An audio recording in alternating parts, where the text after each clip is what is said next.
Good Wednesday morning, everybody. John and Lance along with Dell for the next 3 hours here on ESPN 97.5 and 92.5. And while the Astros, obviously this series is pretty big, we're still in the first third of the season, so there's plenty of time. They're just 5.5 games back. Bigger story, that or Nico Collins yesterday? No, Nico Collins. Nico. Yeah. Nico. Although, it's so funny. We get this prep sheet, this Yard Barker prep sheet. And it's got stories, sports stories, stuff like that. And did you see what it said for the Texans? No. Texans signed offensive star to huge contract. Oh, no. It's a 3-year deal. It doesn't even hit $100 million. Well, you're right. But I was with, my buddy yesterday when it came down. He's like, wow, can be up to $75 million. I was like, yeah, that's the going rate now. That's not per year. No.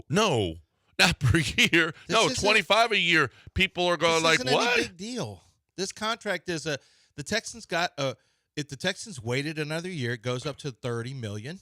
This is a smart thing. Yeah. This is what I thought they should do the whole time. They did a good job. Nick had money saved up. He had money saved. He had a game plan. Everyone's freaking out. What are you doing in free agency? Remember the anger and disappointment in Nick Caserio because he didn't immediately run out and throw $200 million to somebody on the first day of free agency? And people are freaking out. Yeah. And, I mean, my gosh, you end up with Danielle Hunter, Danico Autry. Who else? There was another. Who's the other one? Joe Mixon?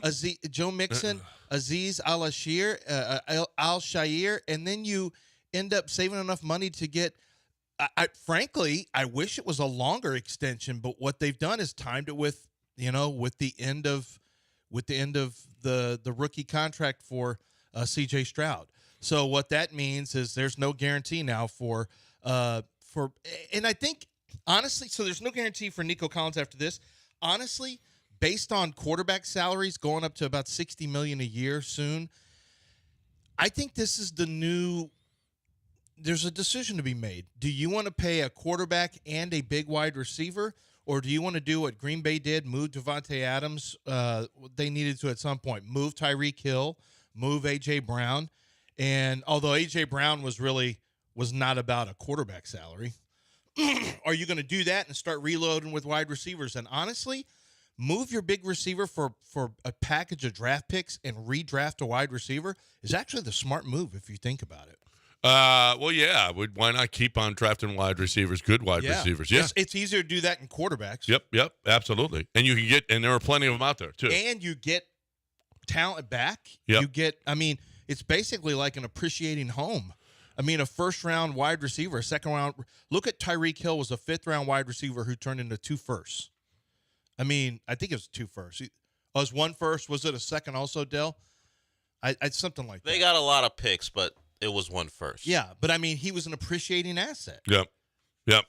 And no, listen, I'm fine. To get 3 years for Nico is excellent. Yeah. I thought he was going to pull a Kyle Tucker and go, not after last season. I'm going to have myself another big season, and I'm going to hit the market. But he said, I know, guys say, money. I know. He said, I'm not turning guys down say money, all and the he's not a diva.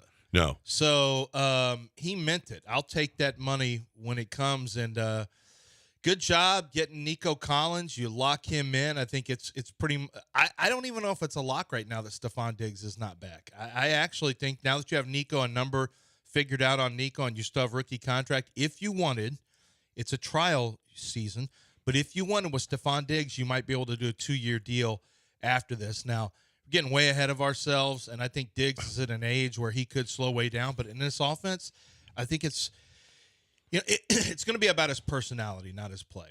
Right. I think. Well, yeah, and I hope that's all overrated. Every question hasn't been up to this point. Well, I mean, he's been productive, although he wasn't. Listen. The last 8-9 weeks of last season, Stephon Diggs wasn't very productive, especially for a team that really needed him to step up because there wasn't much else there. So I'm looking at a story here. How do AFC wide receiver groups stack up heading into the 2024 season? Last year, the Texans were considered one of the worst in football. Oh, yeah. Going into the season, it was them and Tennessee. Robert Woods. There was somebody else. Oh, John Mechie coming off of cancer. I mean, it was bad. It was considered bad. So the Texans, and there's like we're not exaggerating how bad it is in Buffalo right now.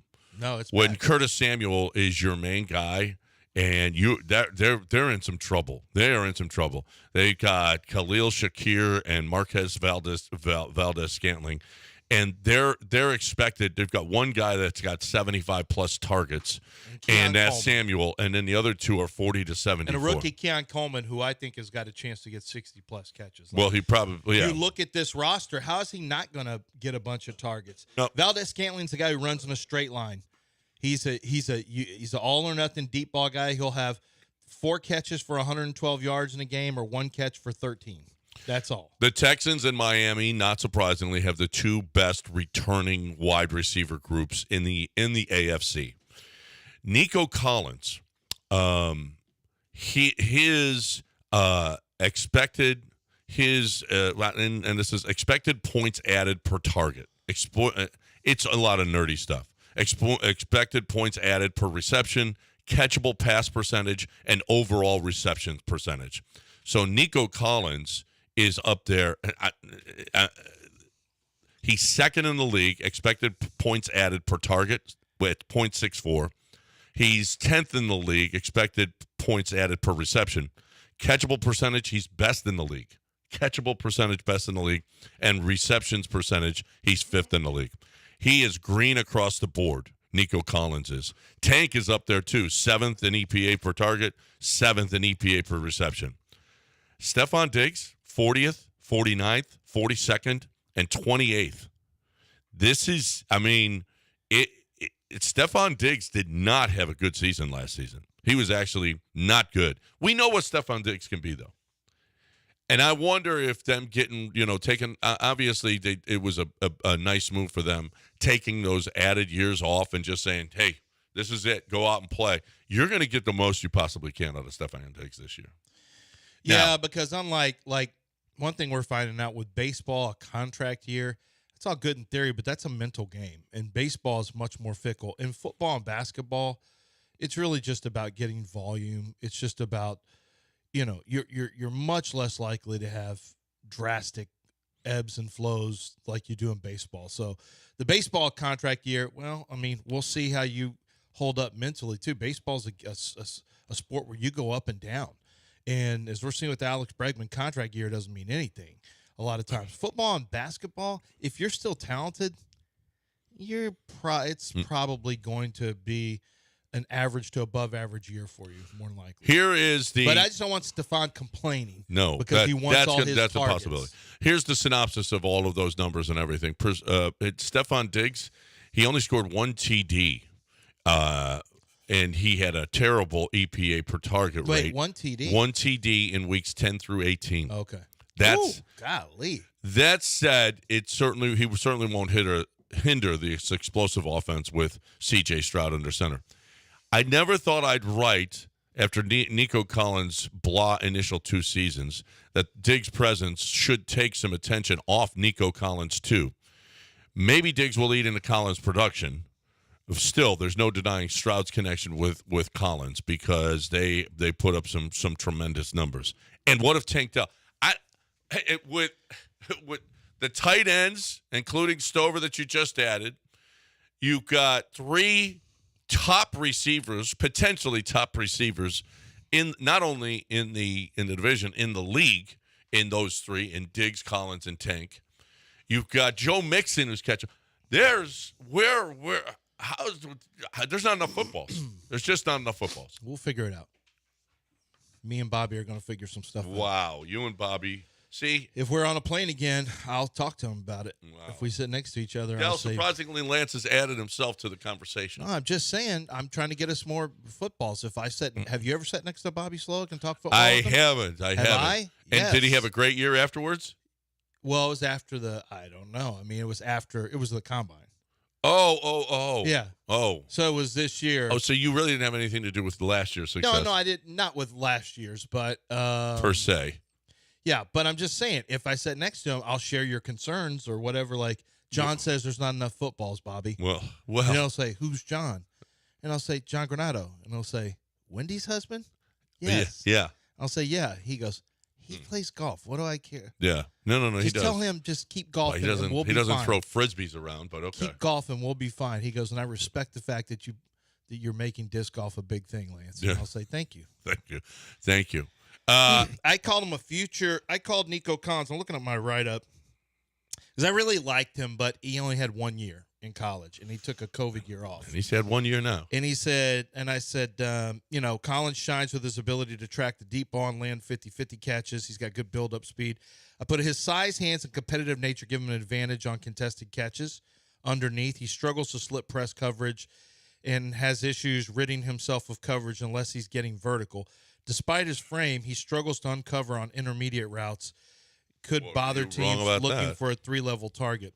Well, he plays on an offense that you don't have to – it's not about slowing your feet and braking. It's about keeping your feet moving on over routes. Like, this is a big advantage for guys with build-up speed like him. This is the perfect offense. But I said Collins must improve his route acumen to open his catch window a little wider, but he has the size, field toughness, and ball skills to become a future chain mover as a wide receiver too. I would say I undersold him based on what we saw from last year. I think he is a legitimate wide receiver 1. I mean, he's being paid like it. Well, now, listen, he did not show that in his first 2 years. He just didn't. I mean, come on. He got lovied, he got cullied, and he got That's true. Davis. That is true. He got Davis. I mean, the whole team was stinky. Yeah. But his emergence last year, and listen, a lot of it happened after Tank too. That's why if it's going to be interesting to see how he distributes the football. Tank was, what did Tank have? 7 touchdowns last year? I mean, in however many, Tank has got a chance to be especially with those two guys, that the attention that they're going to get. Well, you don't have enough defensive backs to cover all these guys. There is not a team in the league that has enough defensive backs to cover all this. Right. All right. It's going to be tough. Along with Dalton Schultz. It's going to be tough. You don't have a pure speed guy. Tank is a quick guy. Nico is a build-up speed guy down the field. So you can't have small corners on him. And Stephon Diggs, I think, is just going to become a really wily possession guy underneath, I think is what he is. But in this offense with Bobby Slowick, I mean, it's set up. It's funny. Somebody made a comment. Mina Kimes had a comment that Dan Dakich, he's with Outkick coverage or Outkick now, and he's been an ESPN. Dan is a really angry guy now. Yeah. Angry guy. And Mina Kimes had something to say about the Colts. It was pretty just standard.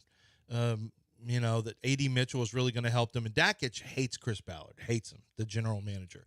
And so he's like, no words. He retweeted what Mina said, no words. And I listened to it, and I'm like, this is all accurate stuff. And I said, I'm trying to figure out what exactly, and I even tweeted this, I'm trying to figure out what exactly here is not accurate. This is all pretty basic stuff she said that was accurate.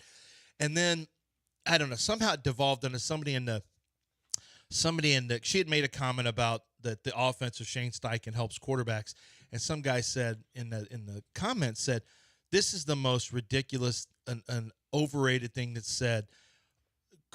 Offensive coordinators can't help quarterbacks. And I'm like, what? First of all, absolutely they can. There's absolutely such thing as no, it's about reading defenses and this, that, and the other. I said, look, like Bill O'Brien's offense is a very complicated offense. It requires a bunch of reads. Bill O'Brien would tell you that. It takes a lot to run his offense. You look at the Mike Shanahan tree of who all the coaches are now. Kyle Shanahan, Sean McVay, all these, they all are favorable to quarterbacks.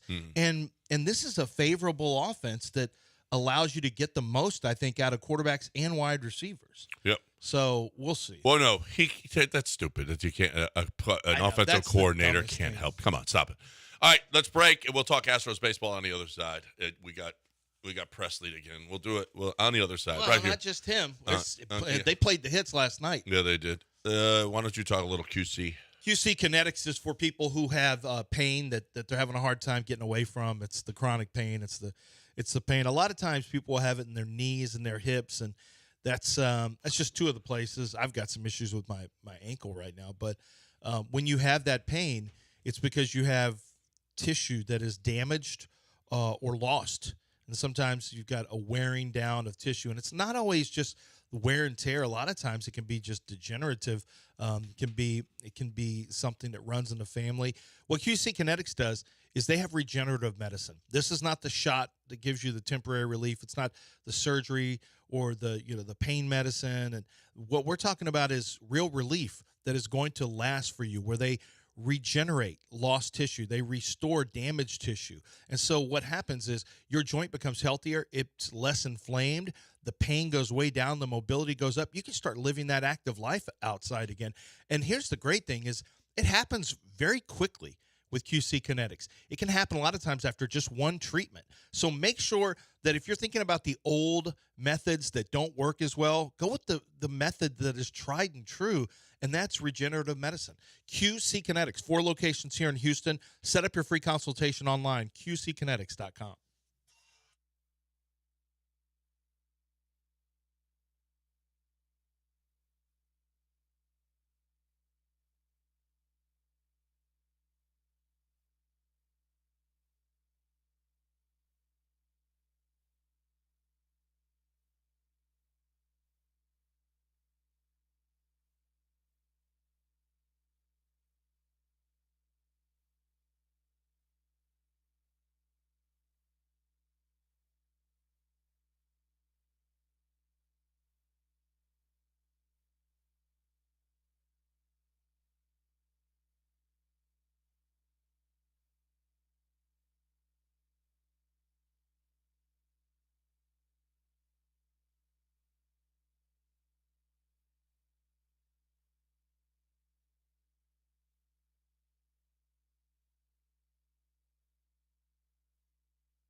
You're back in the Veritex Community Bank Studios with John and Lance on ESPN 97.5 and 92.5. Can we give Joe Espada props this morning for starting Hunter Brown in this game? Man, Hunter Brown, Hunter Brown, that could have turned into a disaster in the first game. Yeah.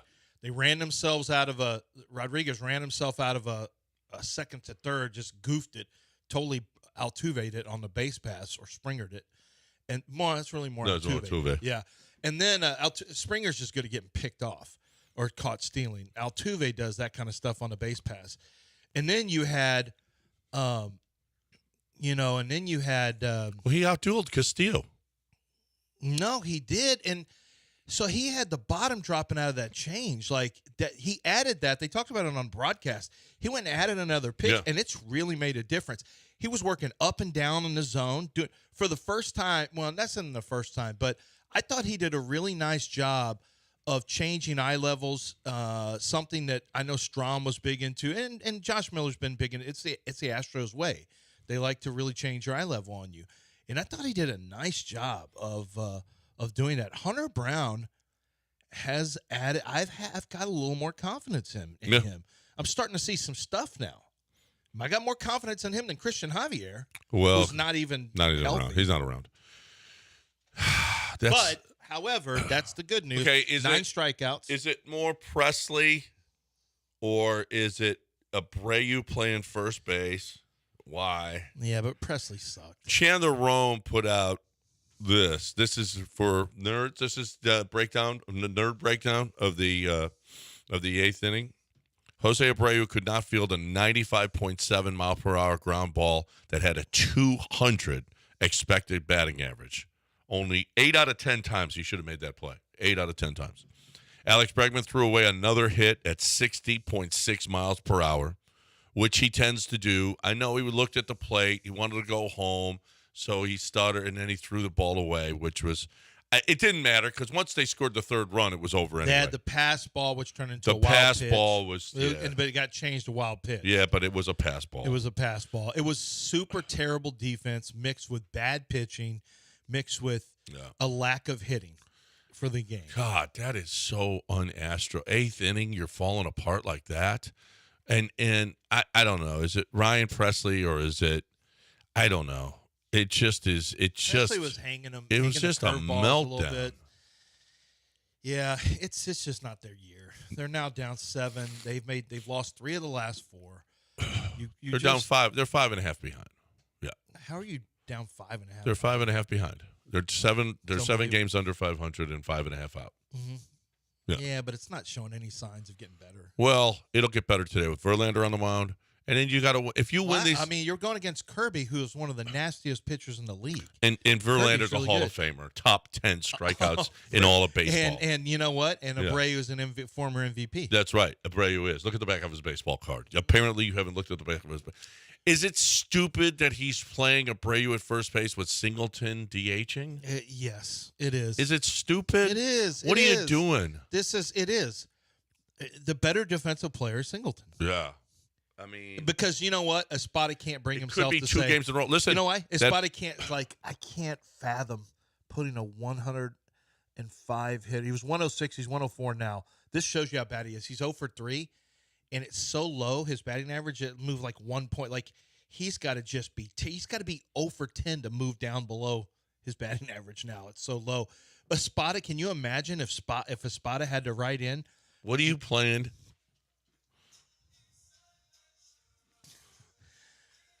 It's the end of the road. It's what? It's the end of the road. So that we come to the end. He did have. Oh, I don't know if you heard. But how about this? They had 6 straight games. 6 straight games where they've only scored in 1 inning. Could be end of the road for the Astros. 6 not straight just games. I'm not just playing it for Abreu. Yeah, I didn't know. I thought this was just an Abreu song. This is an Astros song. They are scoreless in 48 of the last 54 innings that they batted. Scoreless. They've scored in for the 6th consecutive game. They've only scored in 1 inning. That's got to be a world record, right? Listen, who was it who got your runs yesterday? Bregman. Uh-huh. How did Jordan do? Yeah, Jordan had a couple of hits. He looked good. Jordan came around a little But you know what? He moved Bregman down to 5th in the order. What does Bregman do? Homer. Mm-hmm. Leave him there. You don't have to put him back just because he homered. Leave him there. But where's everybody else? Dude, where's the runs? Well, listen, if Kyle Tucker's hitting, nobody else is. If Altuve's on, nobody gets on. Nobody knocks him in. If Kyle Tucker hits a homer, it's a solo homer. Now that we come. I mean, and we only can score in 1 inning. 1 inning. That is so amazing to me. Dell's playing the song for you.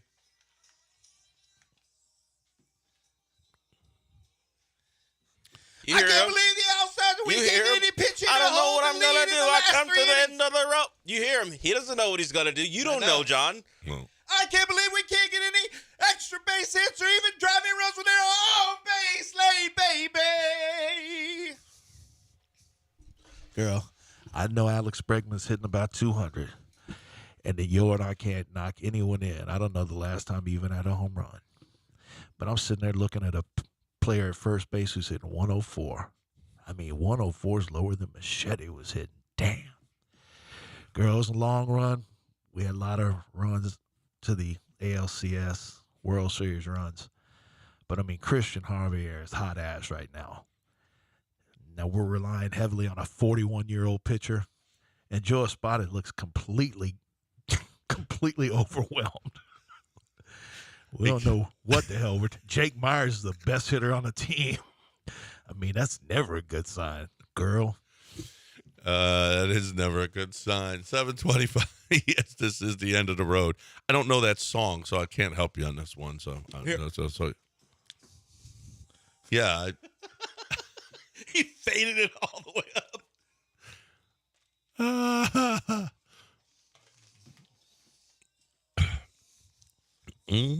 Train Kyle, get prospects back. Try to DFA Jose Abreu again to see if he takes it this time. Why the hell did he go to Florida and keep playing on the team? Gotta break it here. 713-780-3776. Damn. Time to talk about That my just man. hit harder that time. My man Kent road. Jones. He was he called me yesterday. As a matter of fact, he is so excited about the 97.5 listener. Y'all are responding. And here's the deal: is how often do you buy a house? Okay, so you're gonna when you buy a house, keep dream rate in your when you're gonna buy a house, you need that mortgage company. I didn't even know who my mortgage got. The title, I don't know who put it all. I have no idea. We never even knew. Didn't know. Got a mortgage company? Yeah, I guess. Okay, so you go and you sign the papers. It's important that you have a mortgage company that is going to actually work for you, that is actually not going to just throw this fee, that fee, this fee, that fee. What they're going to try to do is get rid of this fee, that fee, that fee, and save you in thousands of dollars in some cases. I could tell you, I'm not allowed to tell you what one listener that just did a deal with Kent did, how much they saved, where they saved. I'm not allowed to because of the mortgage game and the advertising and all this stuff. All I can tell you is that it was a sweet, sweet deal for them. And it was all because of Kent and how hard he worked for 29 years in the business, the ultimate mortgage hookup. If you're going to buy a home, you need a mortgage broker. And that's Kent at Dream Rate. 713-520-5626, 713-520-LOAN, or 975loans.com.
You're listening to Houston's longest-running sports radio morning show. From the Veritex Community Bank Studios, here's John and Lance.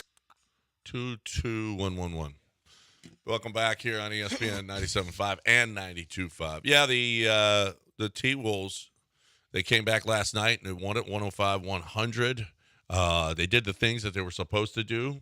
They didn't mess up. I didn't realize this. Did you know the T-Wolves have had a lead in the last 3 minutes of every game in this series? Dell talked about it yesterday. Oh, yeah. I didn't listen to him. And then 3 of them turned into losses. I was Maybe whatever he said. Dell was making a lot a of point. times when Maybe he's talking. take in some of my information. It might help you. I mean, it won't always help you, but sometimes it Nah, I don't We believe were it. talking I about don't how believe the that. T-Wolves have actually not played bad in the games at all. No, but they haven't been the T-Wolves. They don't finish. They just for the first time in this series. Well, not for the first time in the series, but yesterday with Gobert and Cat on the floor at the same time, they were plus 17 when they were minus 4 in the first 3 games. So What happened? yeah, so they were playing more, and they stopped Dallas from getting points in the paint. That was the difference. Well, how in the world Dallas is getting all these points and beating them in points in the paint and rebounds is ridiculous. Well, one of the reasons is Kyrie has been getting into the lane, and yeah, but Rudy there's a lot of Gobert should be there. yeah, but they're pulling Rudy out. Well, that's dumb. There you go. Yeah, How dumb and, that is. Well, and that's well, he the has to argument. guard someone. Well, he has You to can't guard just someone, and hang this is out the in there. argument against. See, and this is the argument against the Steven Adams and so some people make this argument against your boy Alperen Şengün. They'll make the argument that Alperen defensively stinks. You can pull him away from the basket. They'll say this. This is the argument against Zach Edey, I should say, is that Zach Edey can be pulled away from the basket, can't defend on the perimeter. I don't think it's enough for me. The crossovers that what impact does a player have on the offensive end? Gobert doesn't have much of an impact offensively, but he has a big impact defensively. The slandering of Rudy Gobert has been a little excessive, I think. This guy is Kendrick Perkins said, the biggest disgrace of my entire life has been voting for him for Defensive Player of the Year. I really regret it. I wish I could get my vote back. He's a good defensive player. I mean, the guy was guarding. They switched on Luka, and then, Luka, one of the great shot makers in the league, a guy who moves like a sloth and is somehow able to create separation and get shots. He shakes the 7'4" Rudy Gobert, 7'3" Rudy Gobert. I can't believe. Of course he does. There's not a lot of 7'3" guys who are going to be able to stick with a shot creator out of the, at the top of the key. And then people acted like Rudy Gobert, he was cooked. Rudy sucks. That's not a natural defensive alignment situation for a big. Gobert is what he is. And if you're able to, one of the problems is they're able to pull him out because of Dallas's lineup. They're able to pull Rudy around and, pull him out, and Kyrie gets in the lane and finishes. But Minnesota, if Chris Finch is worth his, if he's worth his contract, he'll make some adjustments and find ways to make it harder. Well, and finally. yesterday they did. But Karl Anthony Towns didn't play like a giant push yesterday. No, he didn't. He actually hit threes, and he did shoot from perimeter. He's still going to be soft. But he made him fun. You look a lot better when you're making your shots, and he made his shots yesterday, which was nice. And they actually this series should be 2-2. I mean, the way that they've fallen apart in the last 3 minutes of these games has been ridiculous. Although you got to give Dallas credit for stepping up. But this goes back to Minnesota now, and then back to Dallas, and then back to Minnesota. So we'll see. We'll see whether or not this can hit. It's a little scary after you lose one game. And I fully expect I expect Minnesota to win in Minnesota. No, you guys expect Minnesota to win this next game? Yeah, I do. And then it gets a little scary. Then it gets. We'll see if the things tighten up. But I think Dallas wins in 6 now. Mm-hmm. Yeah. I think Dallas. Yeah, I think it goes back to Dallas for Game 6, and they win there. Although they're going to start to tighten up a little bit if Minnesota wins this next game. 713-780-3776 is the number if you want to get in here on ESPN 97.5 and 92.5. We also had now, apparently there's a new all-time OPS leader, and he he hasn't been around a long time. So Buck. Gosh dang it! I'm losing. I'm Josh. No. Who is it? Gibson. Josh Gibson. Josh yeah. Gibson. Yeah. Is the new Major League Baseball OPS king. Yeah. Well, yes, he is over 1,100. Yes. Career. Even though he didn't play in the majors when he had that OPS.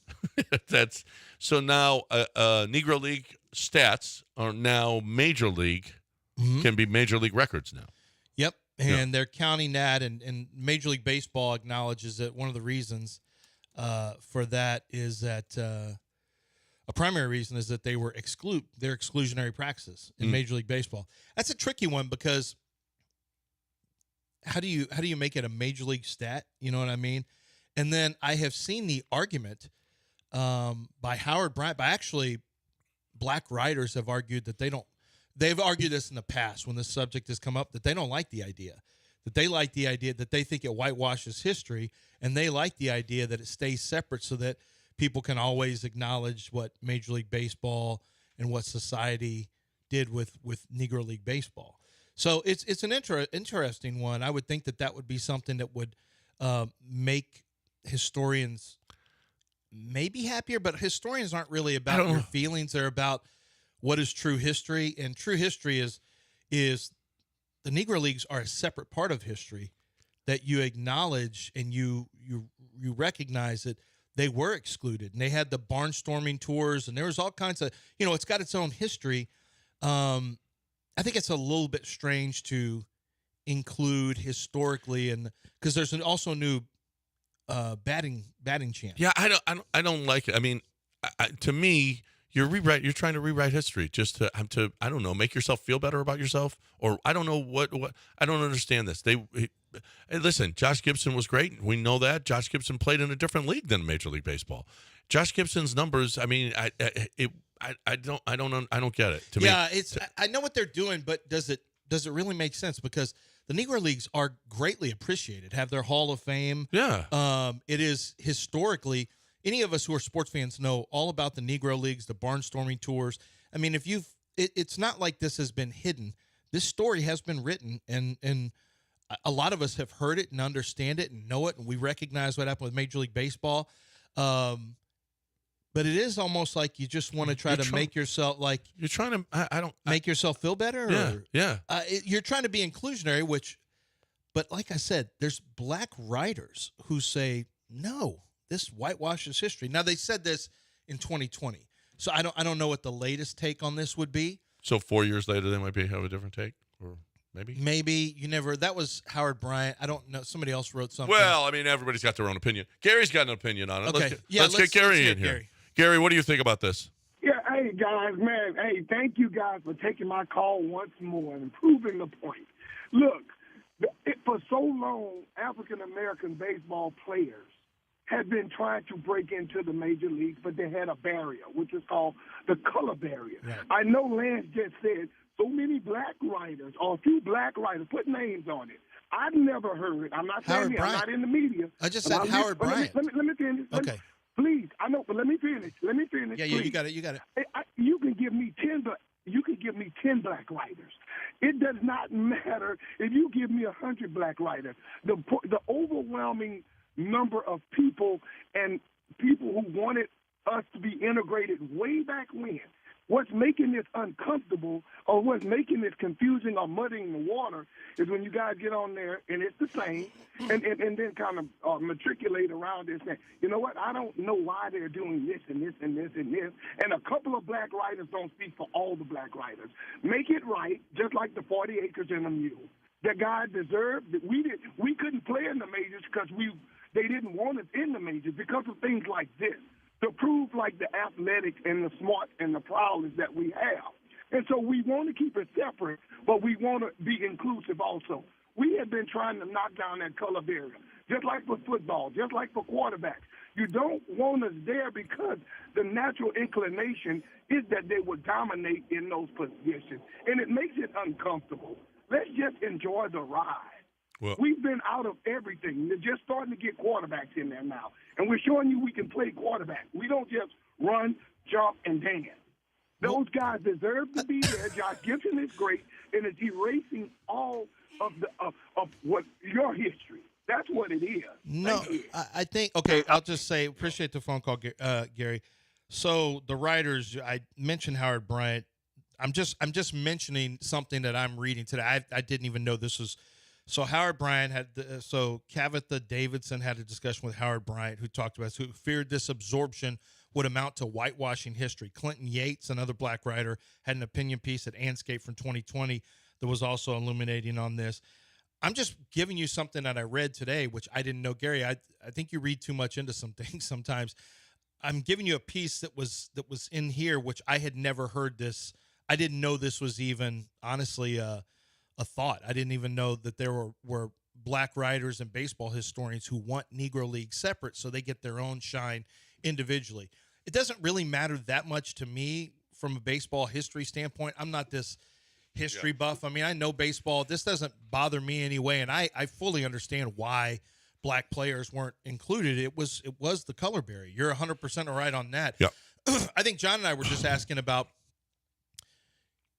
you are including stats in the league, and but you can't rewrite history. Like they were. No, that's what I'm saying. Listen, being inclusive now, Gary, yes. Were they inclusive then? No. So to me, you're changing history. Saying that Josh Gibson got the all-time leader in Major League Baseball with his OPS and his slugging percentage is changing history. It didn't happen. He didn't hit that in Major League Baseball. He hit that in the Negro Leagues. Well, but if you do this, so they weren't included. So that is part of our history that blacks were not included. Now they're included, and we're saying, Gary, you're absolutely right. It's great. Quarterbacks and other, you're absolutely right. But the fact of the matter is, at that time in this country, that wasn't the case. That just wasn't the case. What doesn't make would he have? Here's my question.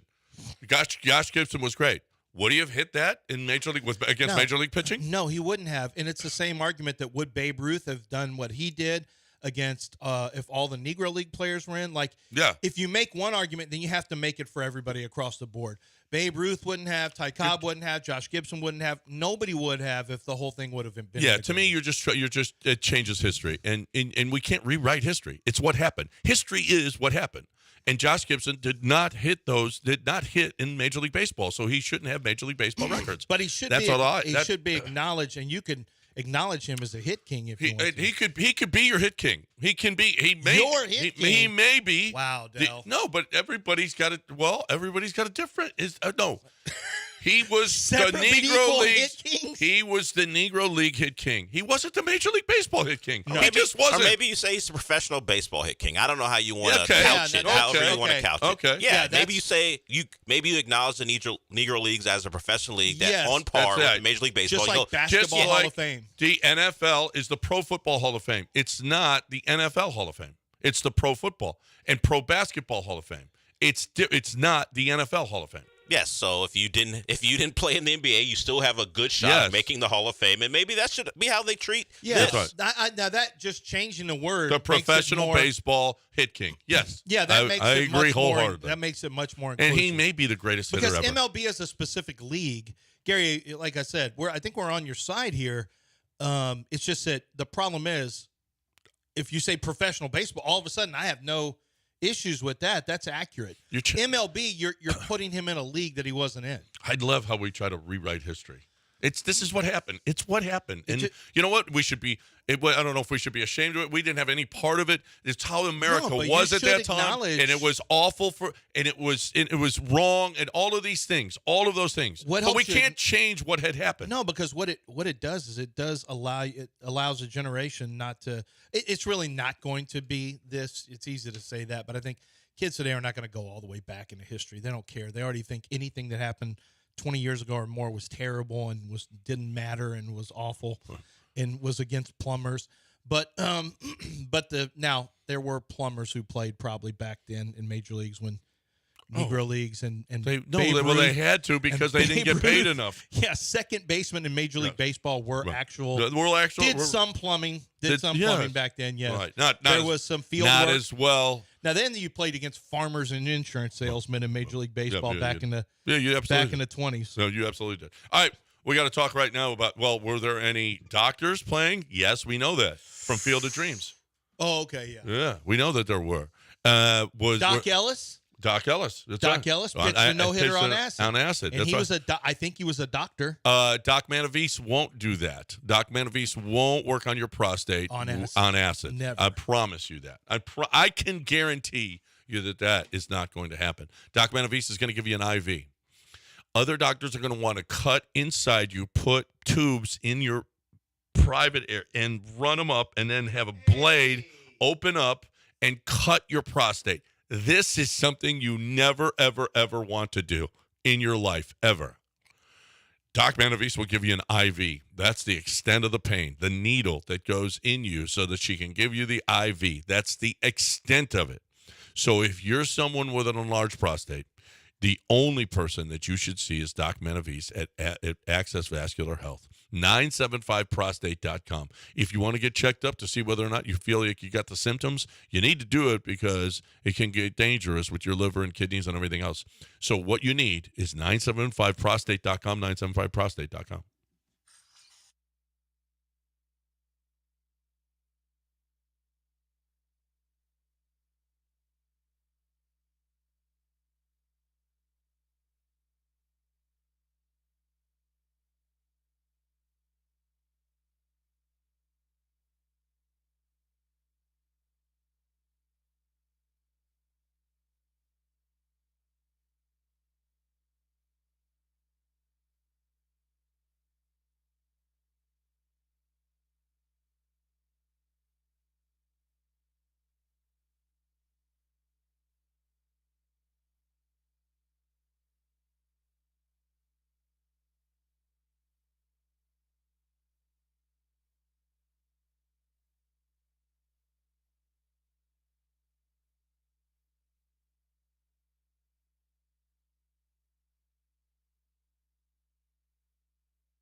You're back in the Veritex Community Bank Studios with John and Lance. On ESPN 97.5 and 92.5.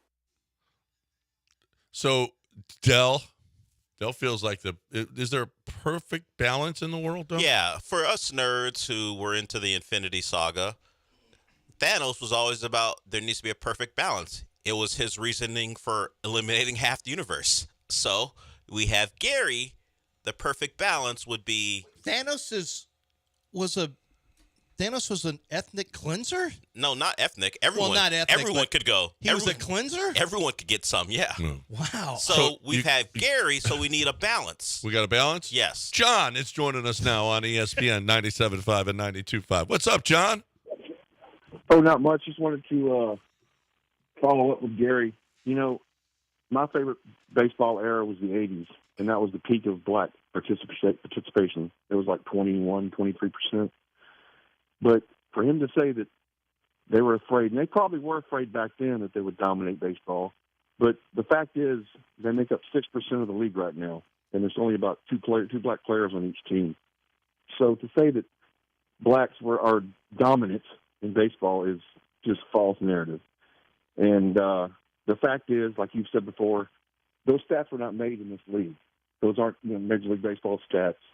They're just doing this to make themselves feel better. Not sure what this is all about.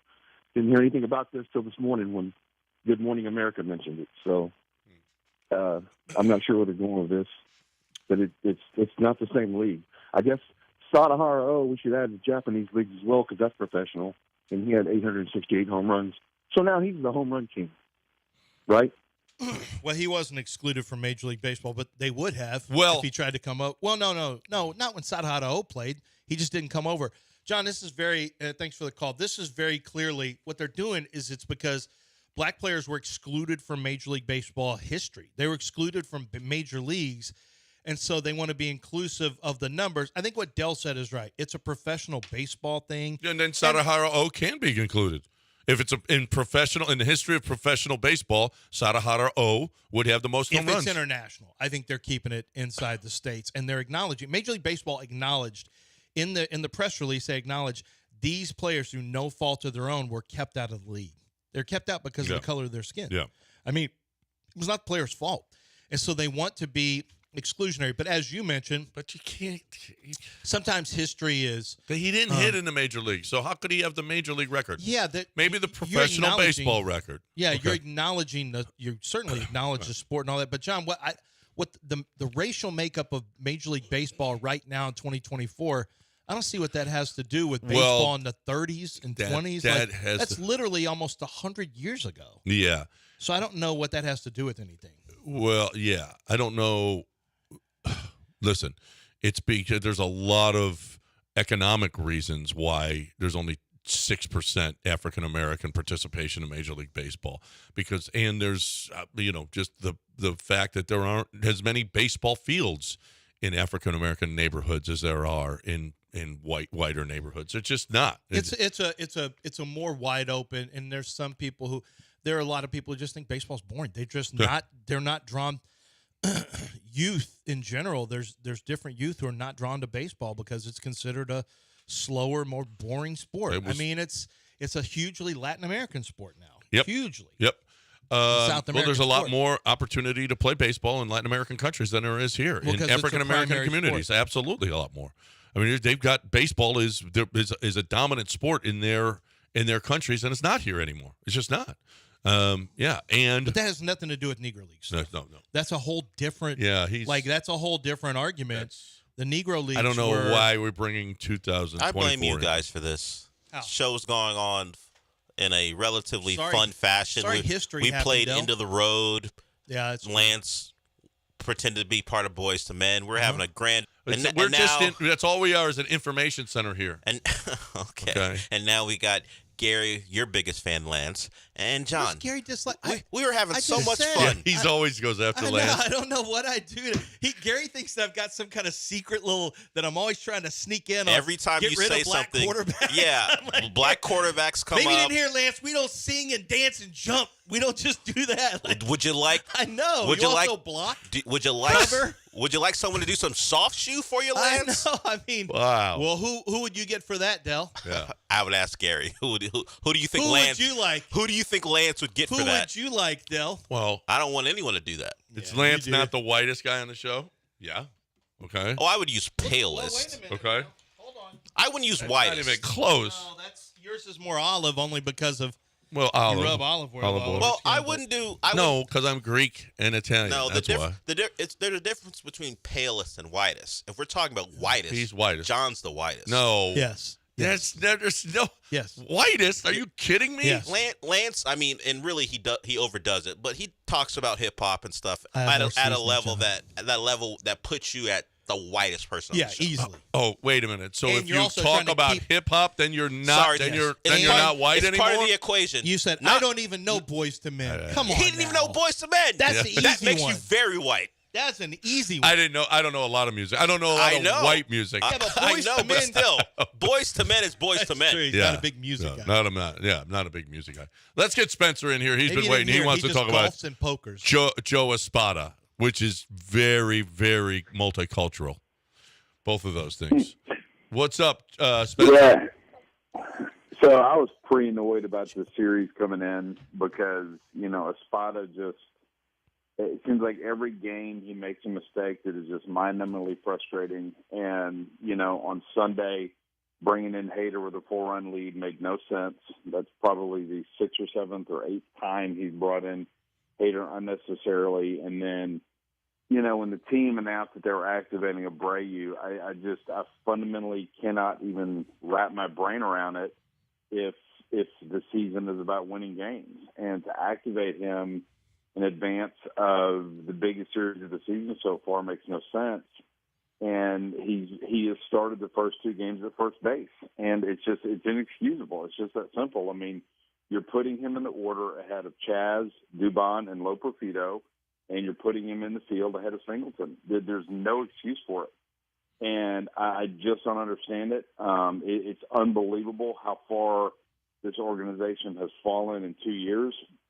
When Click got fired, Bagwell, made some, salty comment about how baseball is played by humans, not computers. And here we are. And it's mind-numbingly frustrating. And, I know some people think Espada shouldn't get ejected or shouldn't do something like that. But, last night we were the benefit of a blown call. And it was not a reviewable play. Yep. And Espada comes out and he's like, "Hey, fellas, I think you made a mistake." And they're like, "Go sit down." He's like, "Okay, I guess I'll go sit down." He argued a And little it's bit just- this time, Spencer. He had a little bit, but not much. Not much. And you're right. Not It turned much. into a double play. And so not much. And people sit there and say, "Well, what do you want to see? You see him get ejected?" I want to see him do something. And when he makes terrible lineup decisions, and when he's starting Abreu, at least show you're paying attention. And then it's just I can't believe how mind-numbingly frustrating it is to see him do what he does almost every single game when he was supposed to be a Spadalytics, and instead we're sitting there with Abreu at first base. It's just every day that he's on the roster tells me the Astros this season don't care about winning games, and I guarantee you that is permeating the locker room. I don't think So, that's the case. whatever. I think. Well, I don't know. And Spencer, appreciate it. You've taken it further than I have. I don't like some of his decisions. I would love to see him be more fiery. I was sitting when I went to see my cousin coach the Buffalo Sabres at Dallas Stars. There was a guy sitting right behind me that was screaming at my cousin, "Granado, you suck. We just had a power play and didn't score. Do something." And I was like, "What would you like him? Do you want him to get some skates out? What do you want exactly? Do you want him to do?" Listen, they have not scored in the last 54 innings. They have not scored in 48 of them. I don't know how you put that on them. You got to come up with some clutch hits. I know is the batting order that bad? Abreu in the last 2 games actually came up with a hit that had an RBI, which is something I want to tell you most of the guys in the lineup haven't done over the last 2 games. He at least had a hit that led to a run, which only happened 2 other times. Myers did it and Bregman did it. That's it. That's it. So while they're not playing good baseball and doing, do you want them to take Bregman out of third because Bregman threw that ball away, right?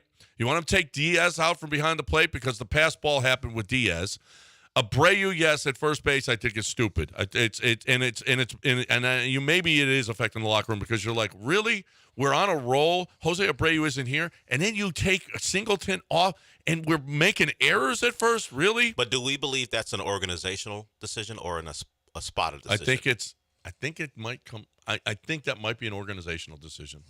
Now they said it's up to Joe to put the lineup out there. Okay. When you got a guy like Jose Abreu who's got the baseball card, when he's got the baseball card, I think that's going to haunt him forever. Yeah, you go and see if he can do it. If he's in the Singleton's at first, if Singleton's not at first today, it's the dumbest thing. And you know what? Then I think you're right. You get all over him, Spencer. I think you do, but Joe Espada is not the reason that this team is as bad as it is. The third base umpire made a call. While it may have been the wrong call, it's his call to make, and it's not a reviewable play, and they overruled it with a guy who doesn't have the call. And, I mean, okay, if I'm being objective, at least they got the call right. But if you follow the protocols, the Astros got screwed, and Joe didn't really lose his stuff. He needs to lose his mind. I agree wholeheartedly. He doesn't have enough passion, not to defend his players. He's not doing that, and I think that's the number one thing. This Jose Abreu thing sucks. I think it's more organizational. You got to talk about underdog. Well, I don't have to. I get to. I'm happy to because yesterday, you had Karl Anthony Towns going higher than his point total, points and rebounds. And this is a great way. You're sitting there watching playoffs like me, and then, I'm winning because I'm going higher and lower correctly because I've been following this. If you follow playoff series, this is the best time to play underdogs pick'em. Because in Pick'em, you pick between 2 and 5 players. You go higher or lower in the stats, and they have so many stats to choose from for every individual player. And you get the ebbs and flow of a series, and you're able to make good selections on high and low, and you have a chance to win money. Real money, it's completely legal here in the state of Texas, completely legal here in the state of Texas. And on top of that, it's real money. You can win up to 100 times your original play when you play those scorchers. Those scorchers help you multiply your winnings. So make sure that you're playing. Watch the games, but follow along. You can even mix and match your sports like baseball and basketball. You can mix and match them so that when you're flipping channels, you're also watching the plays that you have on the high and the low with their Pick'em Challenge. Daily fantasy is available for you, and season-long football is here. Yes, you've got drafts available right now at Underdog Fantasy. Use promo code Lance, and they are going to give you a special pick, a special mystery pick in the lobby of your Pick'em. And that special mystery pick, just give you a little hint, it's an automatic winner. You'll see what I mean when you sign up. Use promo code Lance. You must be 18 or older and present in a state where Underdog Fantasy operates. Terms and conditions apply. If you feel like you have a gambling problem, call 1-800-GAMBLER or go to ncpgambling.org.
I'm looking at lines for opening week college football.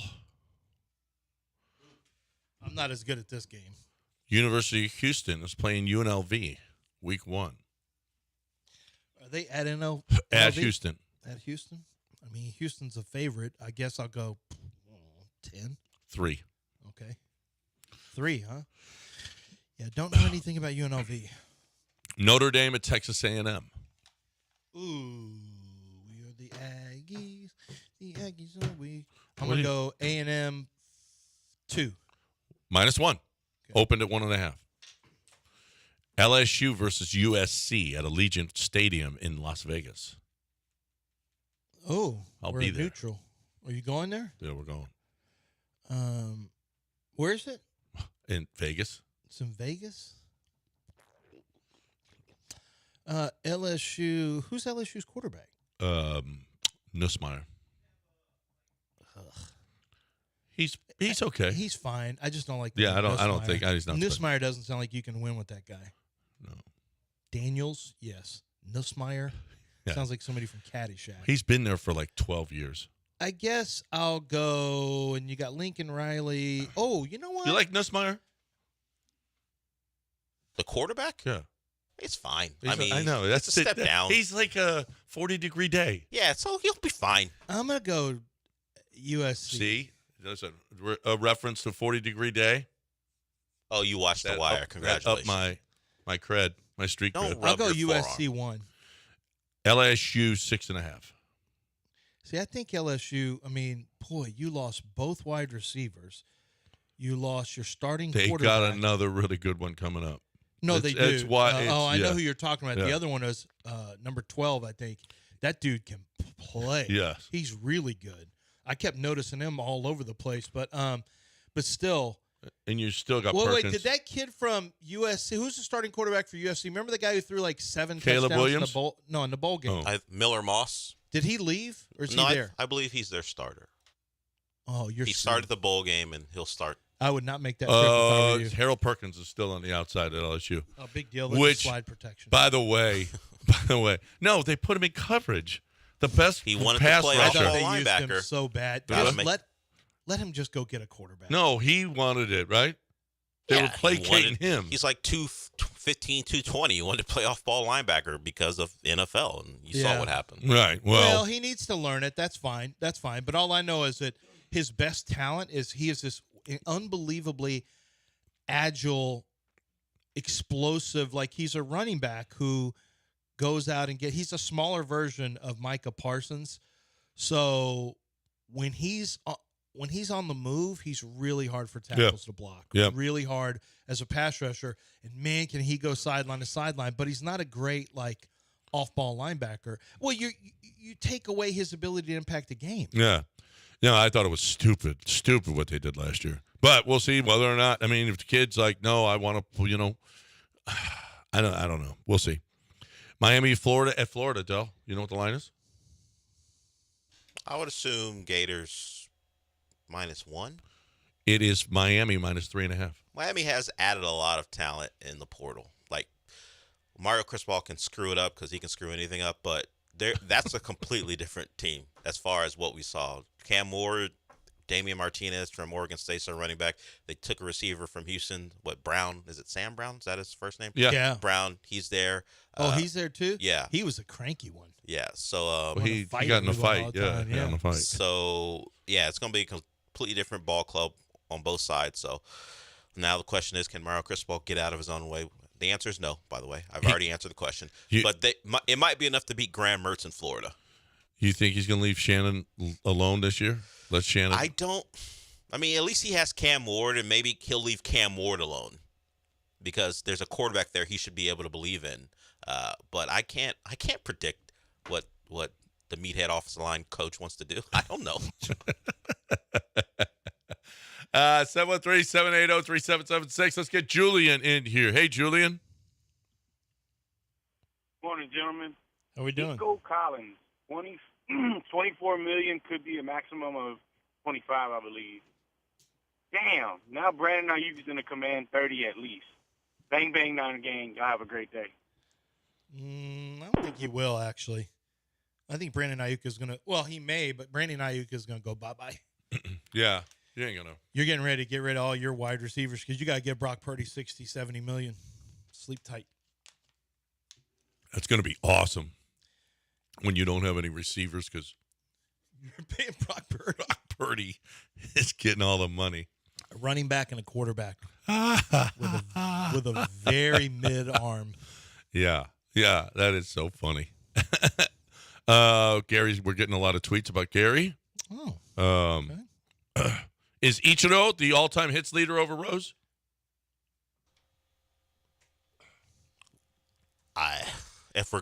Was Ichiro? Because he played at a time where they would allow him to come over, right? Yeah, so they're not going to make a come rule. over and play.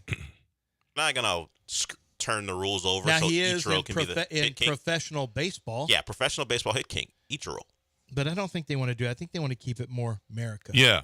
America professional why? baseball. Japanese leagues are professional too? No, they got to play in this league. What? Negro leagues were in the United States. So what? Well, that's what we're talking about. We're talking about all time. We're going to say all time. Like it's all the real World country. Series. No, it's not the real World Series. Then why do we call it that? Because we're conceited. Jingoism. And that's how we roll. So be quiet. We're the Super Bowl, the World Championship of basketball, Super Bowl. Everything happens in this country. Well, why would we include Japanese baseball? Super Bowl, didn't they stop calling them the world champions? They used to do that. What sport did they used to do that and they stopped Well, they are it? actually. If there's one sport Yes. that is the world champions, well, we're not no sure. No one's beating us in football. Well, I think Nobody's beating us in I think the NBA, we used to call the NBA winner the world champions. I don't think that's part of the vernacular as far as the NBA is concerned. Because didn't we have a discussion 2 to 3 years ago where people were like, "You're not actually the world champion because you don't play."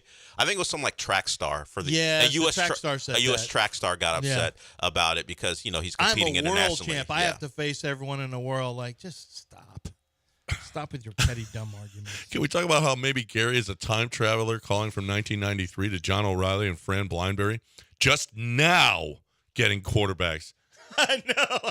Gary, this has been happening for a while now. I don't know if I don't know if you heard. Black black quarterbacks have been a thing around for a while now. Yeah. Yeah. So we had the AFC, the MVP is a black quarterback. Yep. Top seed in the league, quarterback by a black quarterback. The best quarterback in the league is a black quarterback. And the best young quarterback is a black quarterback. Well, he's a biracial quarterback. He's also a white quarterback. Well, ask Gary about that.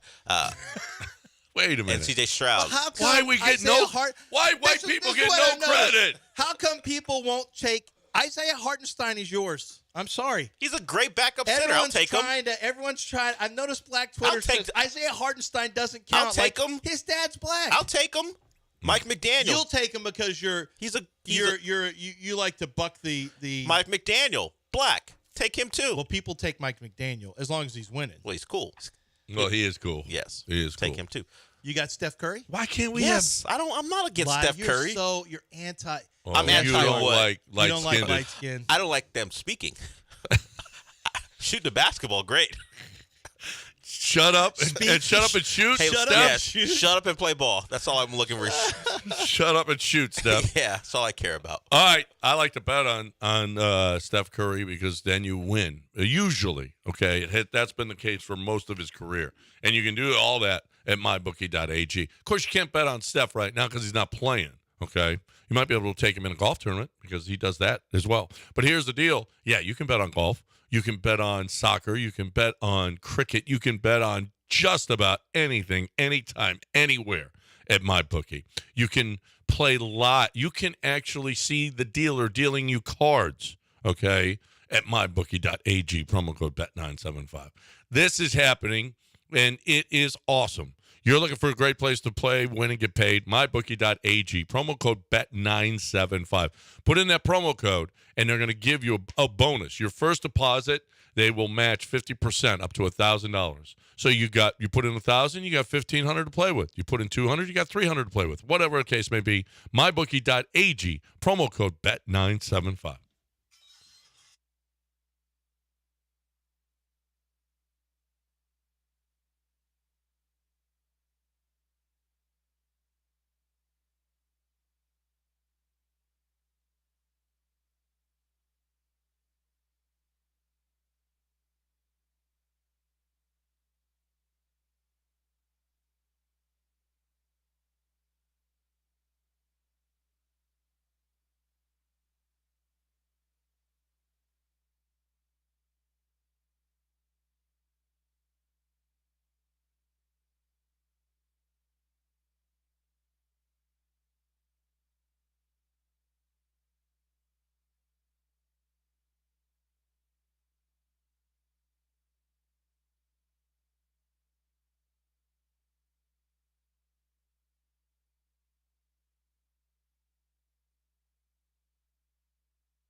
You're listening to Houston's longest-running sports radio morning show. From the Veritex Community Bank Studios, here's John and Lance. All right, welcome back here on ESPN 97.5 and 92.5. 713-780-3776, the number to hang out with us. A lot of callers today. There's a lot of a little tension in the air today, Del. Well, you guys brought that to the table. No, we didn't bring. Oh, okay. Your energy. The Astros brought it to the table with another 4-2 loss. Yeah, I mean, I think I'll just blame baseball for a lot of it, from the Negro League stuff to the Astros. I've always said baseball has been the worst thing to happen to sports in this country, and it continues. It's ruining this show. Like we got Spencer, who we know is not a fan of managers. He went after Dusty for a while, then Dusty won a World Series, and he backed off a little bit. He's got a new target. That was Spencer, huh? Yeah, he's got a new target though. Yeah. Well, good. I mean, at least it's not racial for him, which Gary accused us of before. Well, Gary, because he was black, we didn't like Dusty. Well, anytime you guys speak on black issues, I think to myself, I'm waiting for my Gary call. Yeah, it's not a black. It was. Oh, that was a black issue today. Well, yeah. It's always a. Well, but no, when you criticize a manager, and listen, Joe Espada's getting there for me. Joe Espada's getting there. And I don't. But I'm not sure that his playing of Jose Abreu is 100% him. I am of the belief at this point that they hired Joe Espada because he was easier to manage. Yep. Control is the word I would have used, but that's insulting. Manipulate. Yeah, not even. Hey, Joe, do this, and he does it. They don't even have to manipulate him. He was easier to. It's his first time doing this job. He's part of the organization for a while. I'm not sure. Look, it's a guy well respected. Not sure he would have gotten a great opportunity like this anywhere else. So, hey, Joe. You want to be our manager? You're gonna start to listen to what the Jeffs and the Reggies and the Jims and the Craigs think about things. And he's like, you know what? I'm happy to be here. What do you want me to do? You want me to play Abreu? Okay, I'll play Abreu, and I'll take the bullets when people are coming after the organization. I'm the first in line for that, and I'll take them. There's a chance. Yeah. There's definitely a chance that's play the good soldier role. I don't know. It's a no-win situation. Abreu's washed. It's not changing. It was most of last year. It's all of this year so far. He's older. It's just he's really declined defensively. There's no value defensively. There's no value really power-wise, consistency in the lineup. He's not going to drive in runs. There's no value, and you can't even get rid of this feral cat. You just tried to designate him. He took the assignment and went to Florida. It's like, should have never fed him with that $18 million a year contract, Jeff. Stupid feed. 19 and a half. Feral cats just keep coming back to the dugout. Like, what is he doing here? Thought he was in Sugarland. I'd have been so pissed if I'm Joe Espino. Like, hey, what's up, Jose? What's going on? So what's the deal? You're up? Okay. You know all those stories that are so heartwarming when some animal gets lost hundreds of miles away from its home and it finds its way back. This is what we're dealing with. It's not heartwarming. No. It's just, oh no, I left you at that farm for a reason. You have to act like you're happy to see it. Like, oh hey, Jose, oh my gosh, it's so good to see you back. Yeah. Where have you been? Florida and Sugarland? Oh my gosh. And you made it back home? That's human in both places. Why can't Fox 26 or someone do a heartwarming story about Jose Abreu making it back home? Making it back home to the Astros. Man. And the fans are so excited. Because they don't want to piss off all their viewers. No. That's why. A heartwarming story. Jose Abreu's back striking out a couple more times. I would send my most Teflon reporter out there who everyone loves, and hey, we're going to do a story about Jose Abreu made it back to the bigs. Yeah. Let's get Garrick in here. I think he's got a point. I need an investigative reporter out there on it instead. Garrick, what's up? So why is Jose Abreu here in the lineup? Hey guys, I'm like really, really pissed right now about the whole thing. First off, let me say, Joe Espada and Dana Brown feel totally like yes men. It feels like a Jerry Jones move. Hire people who will do what the hell I say. But the reason why I was calling is really about Mauricio Dubon. Mauricio Dubon on the season is hitting .448 with men in scoring position with 1,025 OPS.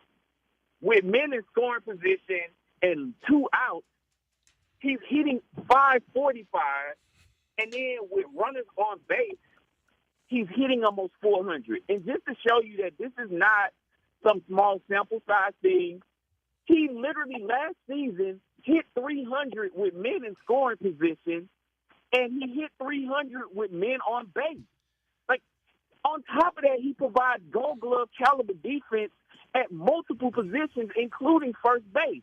And there's no doubt in my mind that these last two games, those two plays that Jose Abreu did not make at first, Dubon makes at least one of those plays because he's very athletic. Like, he was one of the top soccer players in the country, and people don't know that. He has really quick feet, and he's really athletic. He's just what he was a late bloomer. And we see that with a lot of athletes where they're late bloomers.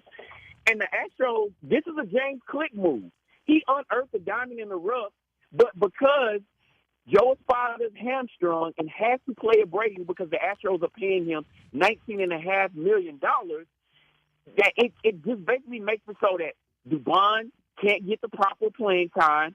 Chad McCormick has basically just been banished like to the shadow realm. I don't even know what's going on with him. And the only reason why Jake Myers even is now playing is simply because he got so freaking hot that they didn't have a choice. Joey Lopezito, honestly, should have never been sent back down. But if you're going to send him down, he needs to be playing first base every single game. I looked and saw at Sugarland, he wasn't even playing first base when he got back, which I realized, hey, that's Jim Crane written all over it. I love what Jim Crane has done for the Astros and for the city, but the minute they got away and they started gravitating away from analytics, all of these problems started happening. This is a let him cook. Derek just cooked. Garrick. It's Garrick? Yes, Garrick. that's a G. Like Garrick Garrick. Higo on the Pro Tour. Then Garrick. Who? Oh, that's What? exactly Garrick like Higo. Don't Garrick. go He any plays He'll keep professional going. golf. Don't I mean, take away you guys. from You have never heard of Garrick Higo? No. Okay. But I can tell you this: that Dumb. was a great call. National First hero. of all, while he was British. on his rant, He's a British English hero? Is that what he is? well, only people named Garrick are British. Well, we just well, had a except for Garrick. this Garrick, I guess. But I know Well, a he Gar- might be British. I knew he a could Garrick, be. too. He could be British, but everything he said, he cooked. That was a great call. Everything he said, I had to look up Mauricio Dubon's. I'm looking at soccer it right stats. now. 31 goals in 22 games in his senior year of high school. But what does Garrick think about Josh Gibson? Well, his numbers are Josh Gibson-like.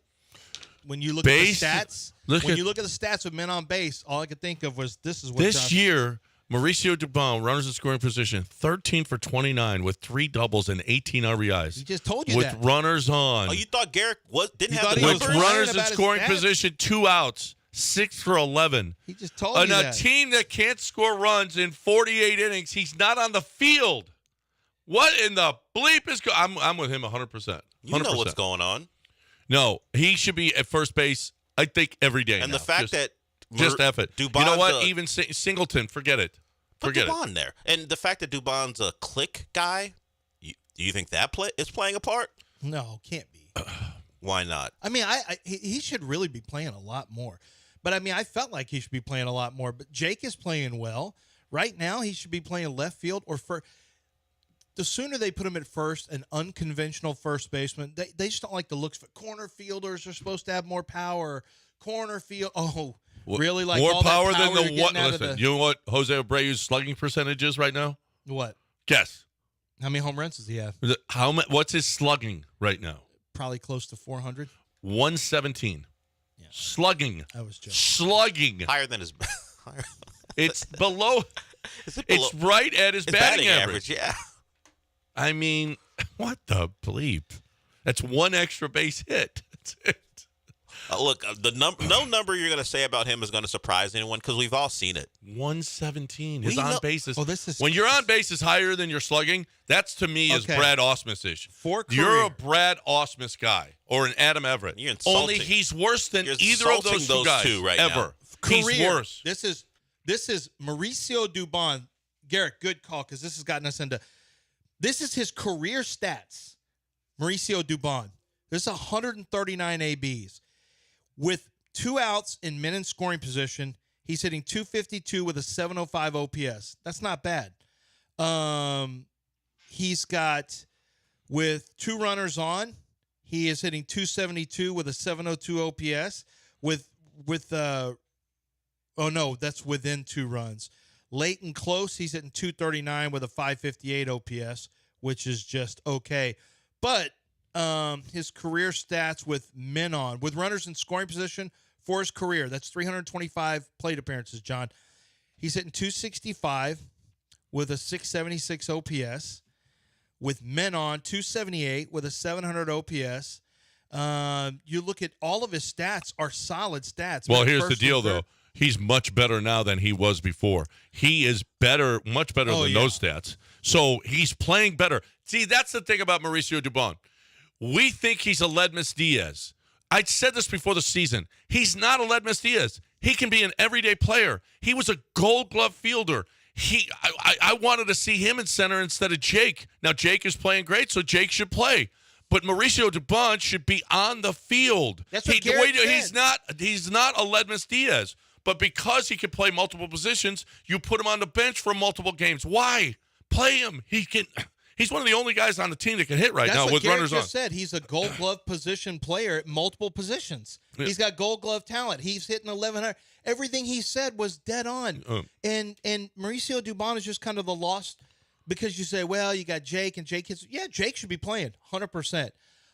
If Jordan's your DH, do something unconventional and play Mauricio Dubon first. I know you don't like the way it looks or whatever because he's little, and I don't care. Put a better bat out there, and frankly, a better fielder. A much better fielder. Much better fielder. All right, 8:30 ESPN 97.5 and 92.5.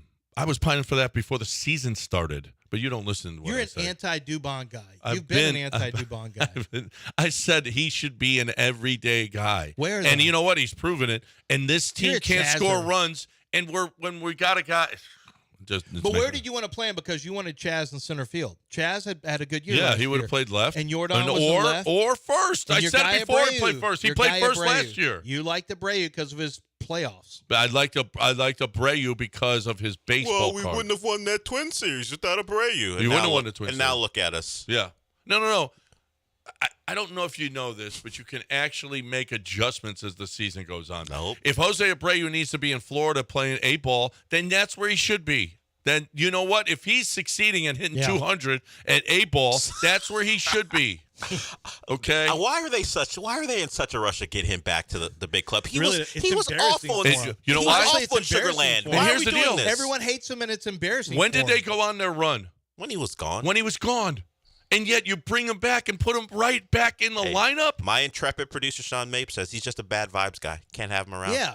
It's just best a bad case vibes. scenario, he's a jinx. That's the best case. Worst case scenario is completely washed, and stop feeding the cat. Don't give him his money. Just don't even have a uniform out for him. If he keeps coming back to the locker room like, we can get your uniform. You want to treat him washed. like the dude from Office Space? Yes. Or they just stop. Well, they have to keep paying him. Put him in the basement? Put him in the basement. Where's my swing line stapler? Now, that guy ended up burning up the whole building. Well, maybe that's what they're afraid of.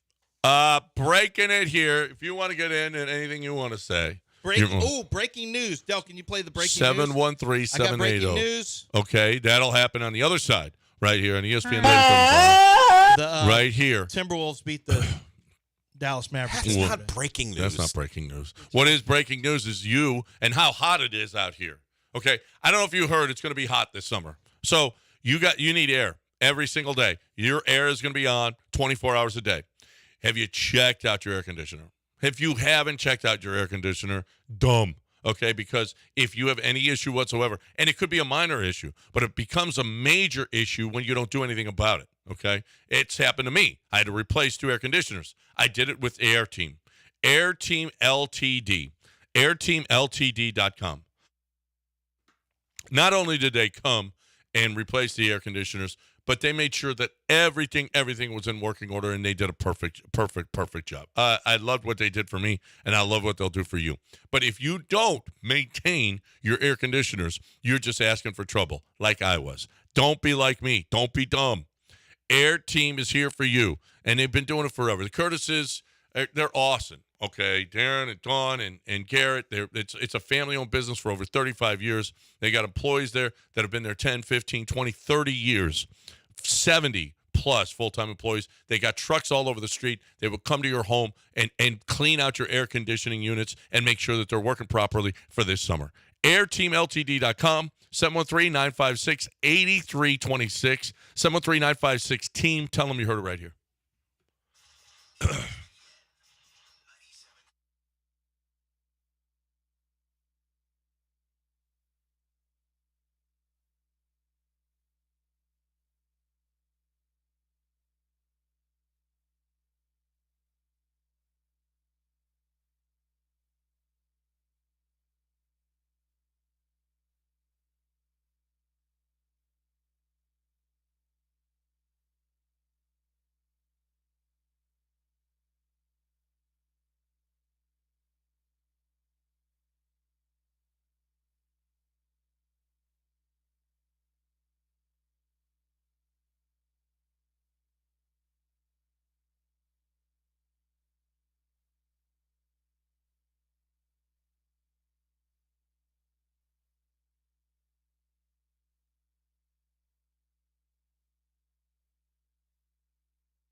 You are listening to Houston's longest-running sports radio morning show. From the Veritex Community Bank Studios, here's John and Lance. All right, welcome back here on ESPN 97.5 and 92.5. 713-780-3776 is the number if you want to get in here. Okay, he's not SMU Sonny anymore. He's not Mavs Sonny. He's not Rangers Sonny. He's now Stars Sonny. Well, he is Fort Worth, Dallas Metroplex Sonny, and depending on who's winning and who's doing great, he'll mention them. Okay, whatever's happening in the Metroplex, that's Sonny. Okay, pretty much. Stars Sonny is with us. Hey, Stars Sonny. Hey, good morning, guys. Oh, Renegade Sonny. This actually it should be Texas Sonny. This is Texas hockey. The Dallas Stars are representing our great state in the Western Conference Finals. So let's get some hockey talk going. Let's talk about the biscuit. Game 4 tonight. John brought us good luck ever since he came up here and cheered us on against the Trash Sabres. So thanks, John. Stars are a wagon. Let's go. Yeah. Were you cheering for Yeah, I wasn't. You're cheering against your cousin? Yeah, no, I wasn't. Sonny's all mistaken all the time. It's a big game 4. Let's talk about the biscuit. put the biscuit in the basket. That's what they say. Or lotion in the basket, either one. Well, that's creepier. I like the way our power plays are being killed off. Yeah, last night got a great big fat goalie. Last night the Panthers tied it up. That's a good series. In overtime, yeah. Yeah, another overtime game. That's the third straight for that series. One. Yeah, yeah, that's a good series. It's a really good series. A little hockey talk going on right now. Yeah, I like it. Brooks Koepka was there with his wife. That was nice. He's a big Panthers Somehow fan. you made it into golf. Big Panthers fan. Yeah, he goes to as many games as he can. Yeah. Was that Lamar Jackson's courtside at the Mavericks series that had?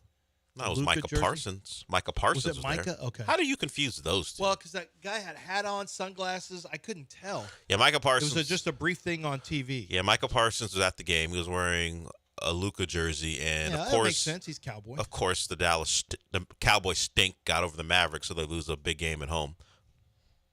Yeah, that's not surprising. No, and apparently he approached Anthony Edwards. At least it was seen by a reporter. Hey, and you were talking to Micah Parsons about coming back and giving him some shoes for Game 6. He goes, yeah, I'm not going to say we're going to lose Game 5. I saw Micah wearing a pair of my shoes. I said, hey, what size are you? You're size 14?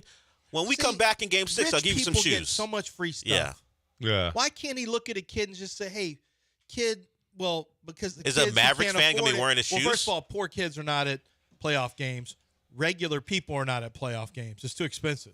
So you can't. But how come he's not going to the park and giving kids shoes? He gives a professional football player who makes millions. Why are you going after Anthony Edwards? Huh? Why are you going after Anthony Edwards? Because do something for the people. Go to the park with a bunch of boxes and just give Michael kids Parsons free shoes. isn't a person? Apparently not. He's not a person. He's a rich person. So he's a person. Anthony He's Edwards, the first person that gets whacked. I saw a gentleman in Moscow when the Russian Revolution came. What did they do? They took all their stuff. They killed the rich. So if a revolution happens in this country, first thing that they should do, take Michael Parsons' house.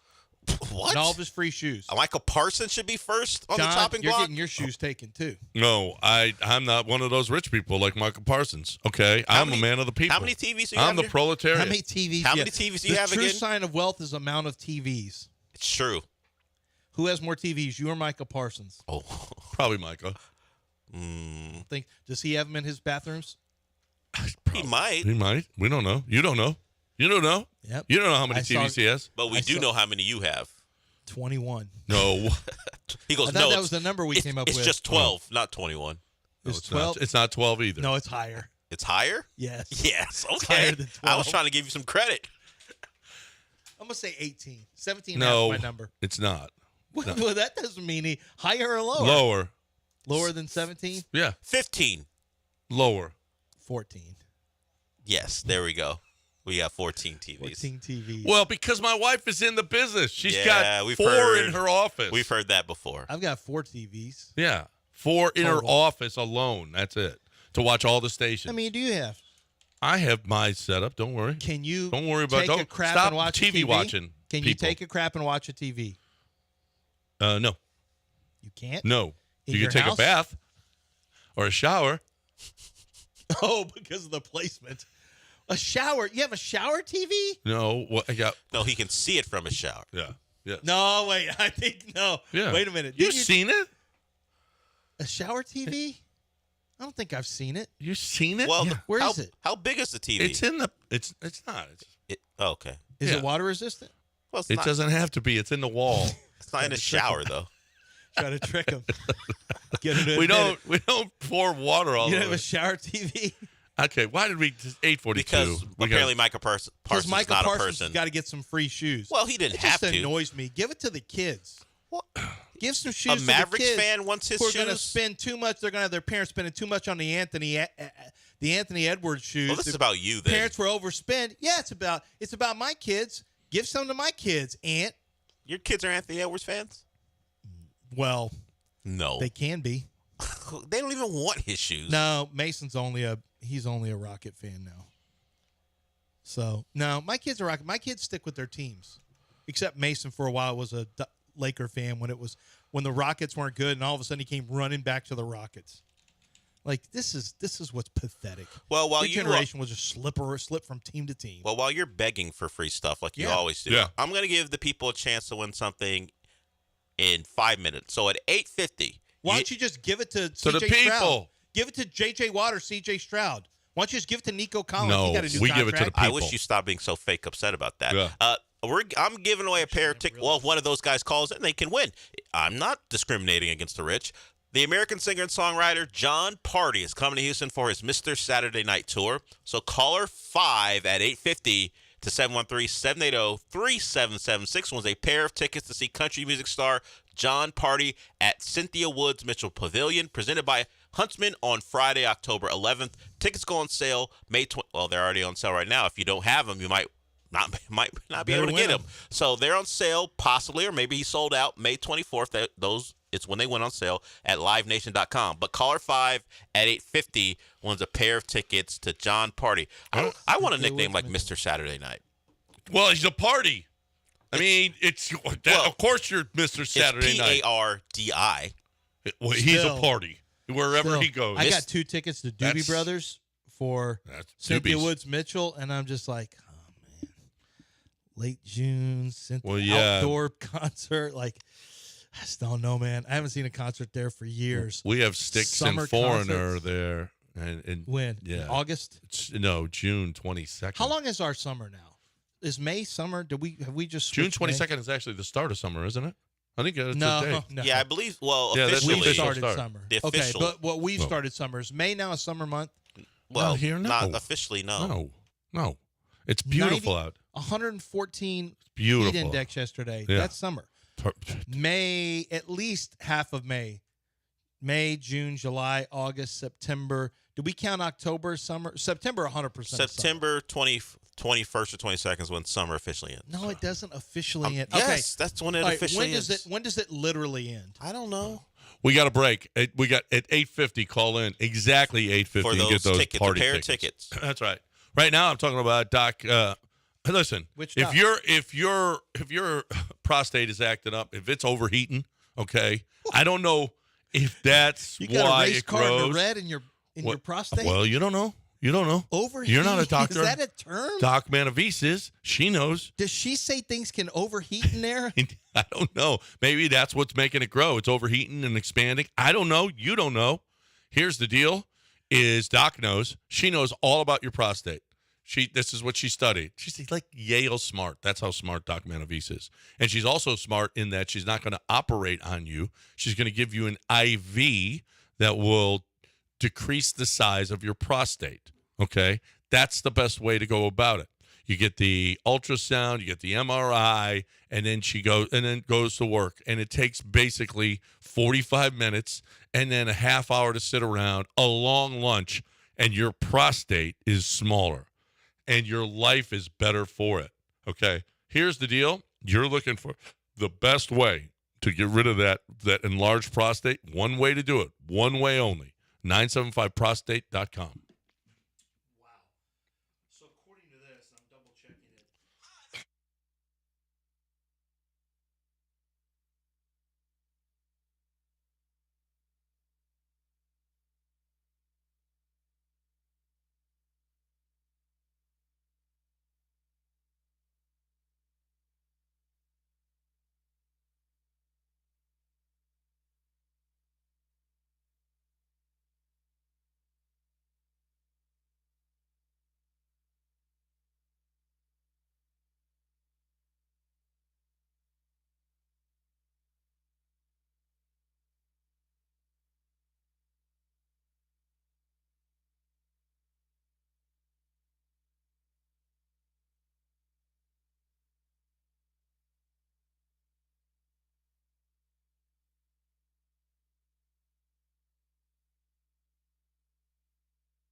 You're back in the Veritex Community Bank Studios with John and Lance. On ESPN 97.5 and 92.5.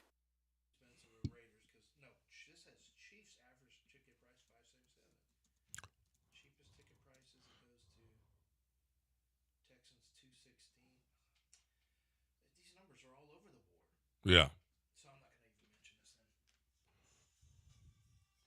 Welcome back here on ESPN 97.5 and 92.5. There is no question, though, that the ticket prices have increased for the Houston Texans. Yeah, so I've seen some numbers, and it varies. It's difficult to discern because there are so many different ones. Like last year, for example, the Texans were the second lowest ticket in the league. Falcons were $225, the Texans were $236. But on cheap tickets, the Texans were number one in the league. You could get in for $49. The Falcons games, you could get in for $54. And so on and so on. Went all the way up to the Raiders. The lowest ticket price was $209. Do you think this do they have dynamic pricing where the Texans will lower the rates as the game gets near? That's more baseball. I'm not sure that they do that. Yeah. Because this guy had a tweet, but that's why I'm saying looking up the date. The Texans clearly have, according to him, the Texans had their increase, I guess, on cheapest tickets from 155 average to 309, which is a 99% increase. Then he had the Lions second, and then the Ravens third. But I'm not sure that data is correct. What I do know is that the rates went up significantly. Well, yeah, which is what happens. I got last year's average ticket price was $236, and that was second lowest in the league. They've gone up this year, and rightfully so. They should have gone up, right? I mean, there's a better product. You're spending more money. You're putting, and because here's the deal. I'm going to tell you this right now. That ticket price, whatever it is, on the secondary market, the ticket brokers are going to make a lot of money on the Texans this year, despite the ticket increase. The ticket brokers are going to make a lot of money, whereas they got destroyed the last 3 or 4 years. Mm-hmm. The secondary 3 or market. 4 years. It's been a longer run than that. Yeah. Well, 18, yeah. 19. Well, even the Bill O'Brien years, you're right. There was the secondary market. People really were they they didn't looking go. for No, them? they didn't go. No, unless it's Packers, Steelers, Patriots. Right, exactly. It's driven by the opponents. That's exactly right. So when Tennessee comes in here or Jacksonville comes in here or, even Indy, I mean, it's not. Steeler game last year, all of a sudden you saw a big increase. But of course, you saw half the crowd was Steelers. Half the crowd was Broncos. Half the crowd was, it was it was embarrassing. It was embarrassing last year. It needs to be mostly Texans. I know, but you got good teams. Buffalo's coming here. Detroit's coming here. There's going to be a big ticket, man. Yep. The Bears are coming here. The Bear fans travel. This is such a big year for the Texans to build on the momentum. And when I say build on it, another 10-7 season against this, people will bitch and complain at times, but a 10-7 season this year would be a good year. Yeah. This is you're playing good quarterbacks. It's a tough schedule. You got the target on your back.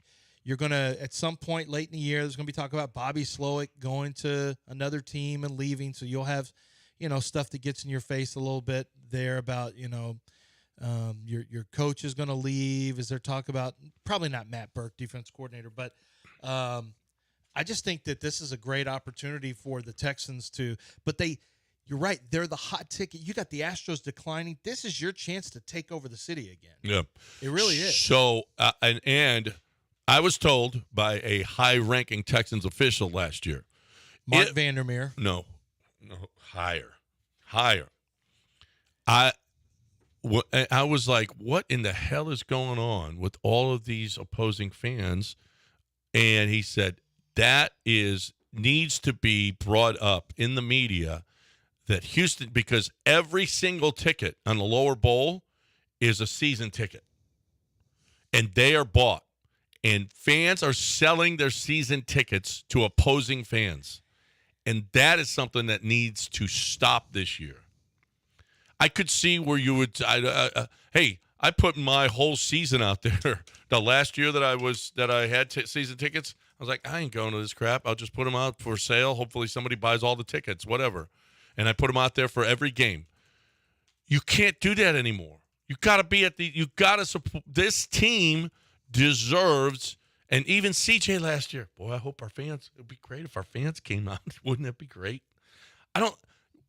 We need to stop begging. We need to be like you talk about being an impoverished football fan, right? I'm not one. No, you know what? We're one of the rich. We're one of the rich teams. I you know would what? say elite, probably. We need to be there this year, not sell those tickets. One of the things about us being elite, which we are, is going to games. So your quarterback and head coach don't have to beg in post game. Exactly. It would be great if I can't wait. Hopefully the fans come out this week.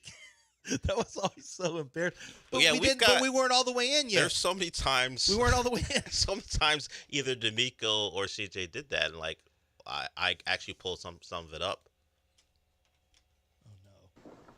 Please, sir, I want some more. That was Oliver Twist. I want some more fans, please, sir. More fans, sir. More fans, please, sir. More tickets. Was that Little Timmy or Oliver Twist? Which one? I don't know which one that is. More porridge. All I saw was CJ.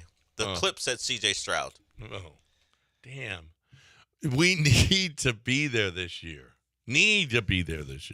All right? Not sell our tickets to Buffalo fans, but with breaking tables, okay? We need to stop breaking tables in the Can we not parking allow lot. Bills Mafia to take over the parking lot? We please? cannot. Let's not let that happen. We cannot allow that to happen. All right. What does Keith want to talk about? Let's get him in here. Hey, Keith. Hey, guys. Love the show. I've got a hypothetical Jose Abreu trade. Okay. Hear me out. Okay, he's got a big contract. He can't hit. Okay, the Colorado Rockies are a terrible team.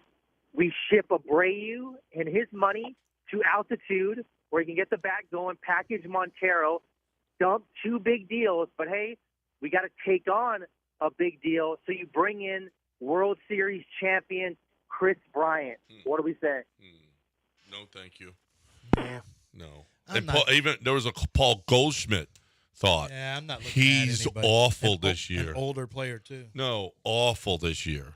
I mean, well, I'm not trying to take on anyone else's dumpers. No, just thanks. cut him. Just cut him. What are we doing? I want to trade my good players. Not Jordan, although Jordan's not really a good one right now, but he's good. Didn't we do that with Smith? With what's his name? Smith, the reliever. We traded with the Braves. Smith? Who? Yeah. Will Smith. Oh, we had remember we traded him for the starter that he was beating himself up. We got Will Smith. We traded and got Will Smith. Oh, we got Will from the Braves.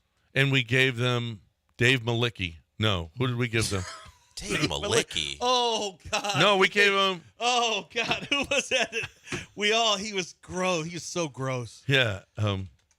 God, we got rid of him and you traded Jake Odorizzi for Will Jake Smith. Odorizzi. There it is. Yeah. And then we got Will Smith because Will Smith was pitching terrible, and Will Smith was Odorizzi for Will Smith was just garbage. It was just yuck. Okay, so that would be the same thing with if you get Jose Abreu. No. No, taking on Abreu. He just signed a 7-year deal last year. You got 5 more years if you trade for him. No, I don't want 5 more years of Rockies. Oh yeah. Who did you just say? Gosh dang it. Chris Bryant. Chris Bryant signed a 7-year deal. He signed a 7-year deal? Thank you. Who signs 7-year deals anymore unless you're an absolute star? Yes. No. Well, Chris Bryant Chris Bryant had already fallen off. Yeah, he wasn't the Rockies a star. just said, "Oh no, he'll hit here." How's that working out for you? Oh no, terrible. He's 32 right now. Yeah, just idiot. My God, Stupid. they really gave him a 7-year deal? 7-year deal. Yeah, and big money. Stupid. All right, 858 ESPN 97.5 and 92.5. 713-780-3776. I mean, Chris Bryant hadn't really, playing baseball a lot of games has never really been his thing. No, well, there's that too, on top of everything else. Hey, just like your car or any piece of equipment, maintenance is the key to prolonging the life, especially of your air conditioning system. A small problem can be detected before it becomes a big problem. I've been telling you guys this. You got to have them out. You got to have air team out. They don't mind coming and just doing. They don't. You know what? If you want to replace air conditioners, okay, they do that. Absolutely, they did mine, and I loved the professionalism and the workmanship was tremendous. But you know what? It's a smaller job just to come out and clean out your air conditioner, and they'll do that. They're ready. They got 70 employees. It's not like they don't have people on the street. They got people on the street ready to come to your home and take care of your equipment. This is awfully important. Summer is coming up. You're in your car right now. Think about it. When was the last time you did anything with your air conditioners? If you haven't, right now is the time to call because they're going to get so busy. It's going to be difficult to get to you because it's hot and everybody's stupid, has not done anything to maintain their air conditioners, and they got to replace them. So here's the deal. You need AirTeam. AirTeamLTD.com. AirTeamLTD.com. Call right now. 713-956-8326. 713-956-TEAM.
You're listening to Houston's longest-running sports radio morning show. From the Veritex Community Bank Studios, here's John and Lance. 903 ESPN 97.5 and 92.5. What Lance and I were just talking about, an unwanted consequence that we're going to see in college football is a lot of jobs are going to be lost because they're going to have to. Source, A&M had to get rid of 18 people, including their Justin Moore, who was there in the athletic department. He was gone. Like all the people from athletic department, I heard equipment people were gotten rid of. They got rid of people across the board, including the Big Game James, their film guy who's been there for almost 30 years, and they're hiring cheaper people or doing away with positions altogether because schools now are having to. This is what I was told. They're having to get ready for a revenue share with players, so they're in advance. You have to start saving up money, so they're cutting across the board. Well, it's got to come from somewhere, right? unless you So they're can, gonna cut there's a jobs, much bigger. Well, now since the universities are involved and it's not NIL, that's separate from the university. Now that universities are involved, They don't like you're going to see that there's going to be jobs cut across the country.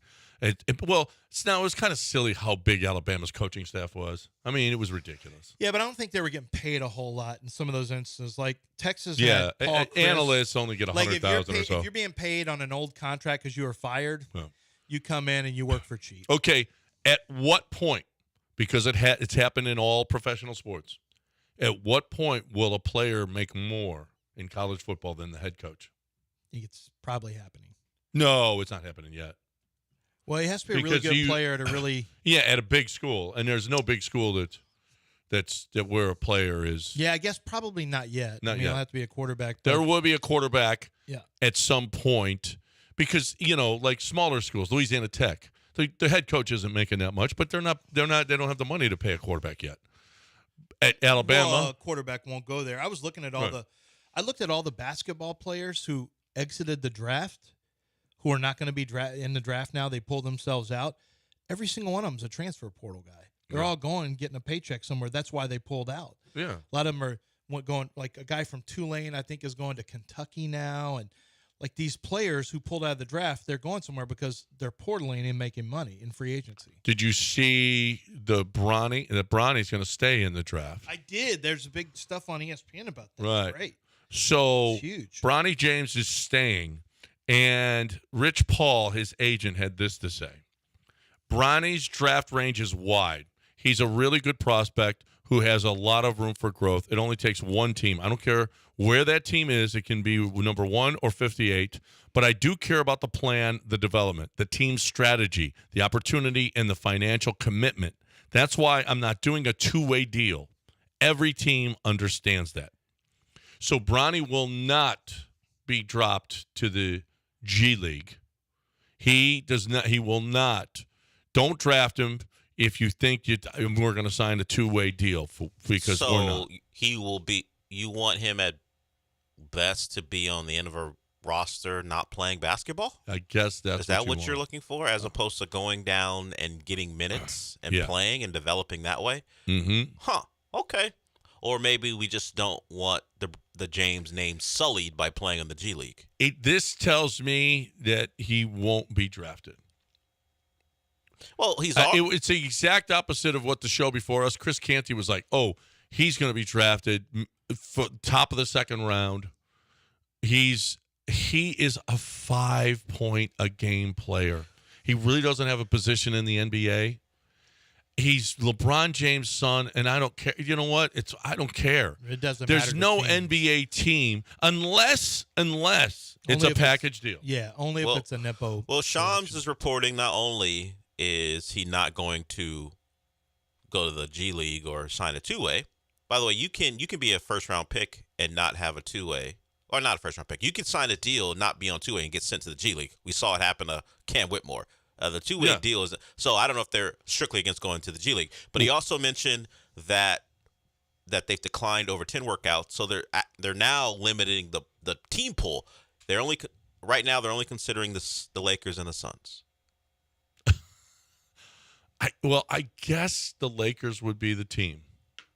The Lakers would be the team. This is so weird that you're literally you're a Nepo 5 baby. point. This is You're a 5 and you're point. saying we won't a go game to guy. we won't be like other players. We're not going to go to the G League. Like that's just so. Well, that's such an. They said they elitist won't take sign on a two-way. They could still and the G But I thought League. you said Well, he you said he can didn't still wanna- go. You can still Now, go here's down there. A two-way deal limits a player to 45 days on an NBA roster. Yes, they have to go shuttle back and forth. Right. Yes. They have to. Even though that's probably what he has to be. Well, here's the what deal. he should be. Well, what he should be. Well, here's the deal, though. Is that changes the pay structure. If you're on an NBA deal, you're an NBA player, but you get sent to the G League, I think you're still making NBA still money. making your NBA You're money. still making your NBA salary. So that's what he's doing. He wants the financial commitment. He won't sign a two-way. He can still be sent to the G League. I misspoke on that. He can still be sent because, as I said, Cam Whitmore got sent there. Yes. So they just want him to be on a guaranteed NBA salary. Guaranteed NBA salary. Well, he's going to need the money. Surely. Well, it's his own money. I'm not just want to, The just wanna live balls off on your this dad. guy. Hey. the balls to say, I'm not working out for you. Just the Lakers and the Suns. This will be the ultimate test of Clutch and LeBron's leverage, that there's a player that's not very good that you're demanding get certain things, and you now are limiting the number of teams who can actually go see him in person. And I guess did you get a promise for the Suns and the Lakers that if he's available, he's getting drafted? I don't know why the Suns are the Suns known for their developmental process? Well, I don't think so. No, maybe the owner, maybe LeBron knows the owner. Matt Ishbia. Yeah. We heard the words. They're looking about development because he's a prospect that needs it, according to Rich Paul. Or maybe why are the Suns on the list? I know, and maybe Maybe there's something LeBron about, is telling him, "I'll come play for you." Certainly a possibility. Well, with KD, they don't have the money. Someone's got to get traded, and well, the guy get rid of Bradley Beal. He's got a no trade. You can't just trade him anywhere. Get rid of Booker to Houston. What? I'm just giving you a landing spot. All right. While we're on this subject, and this Bronny thing it's amazing to me. Buddy Hield, Houston. Oh, want a shooter? Yeah, I like Buddy Hield. He's 31 now, though. God, Buddy's already 31. Yeah. Of course, he was a 4-year player in college, I guess. And then we found out he was older than what he said he was. That's right. Buddy Almonte. I would take I'd take him. I'd take Buddy Hield. He shot 39% from three last year. I'd like it to be a little higher, but the problem is I don't know where you get him minutes. Once again, I guess Cam Whitmore you can find minutes for a shooter. I guess Cam Whitmore, you just don't play him. I'll find minutes for a shooter. I want you to tell me where they're coming from, because you just say you find minutes, but who doesn't play? Jalen or Cam Whitmore? Jalen. Who? Jalen. What, you trading him? No. Well, I mean, Jalen if you bring in Buddy Hield, you probably do trade him. Jalen is a better scorer and better player than Buddy Hield. But here's the deal: no, because if you trade Jalen, you got to get a player. You got to get a player in return. You got to get a good player in return. Yeah, no, he's part of a deal to get a better player than him. Yes.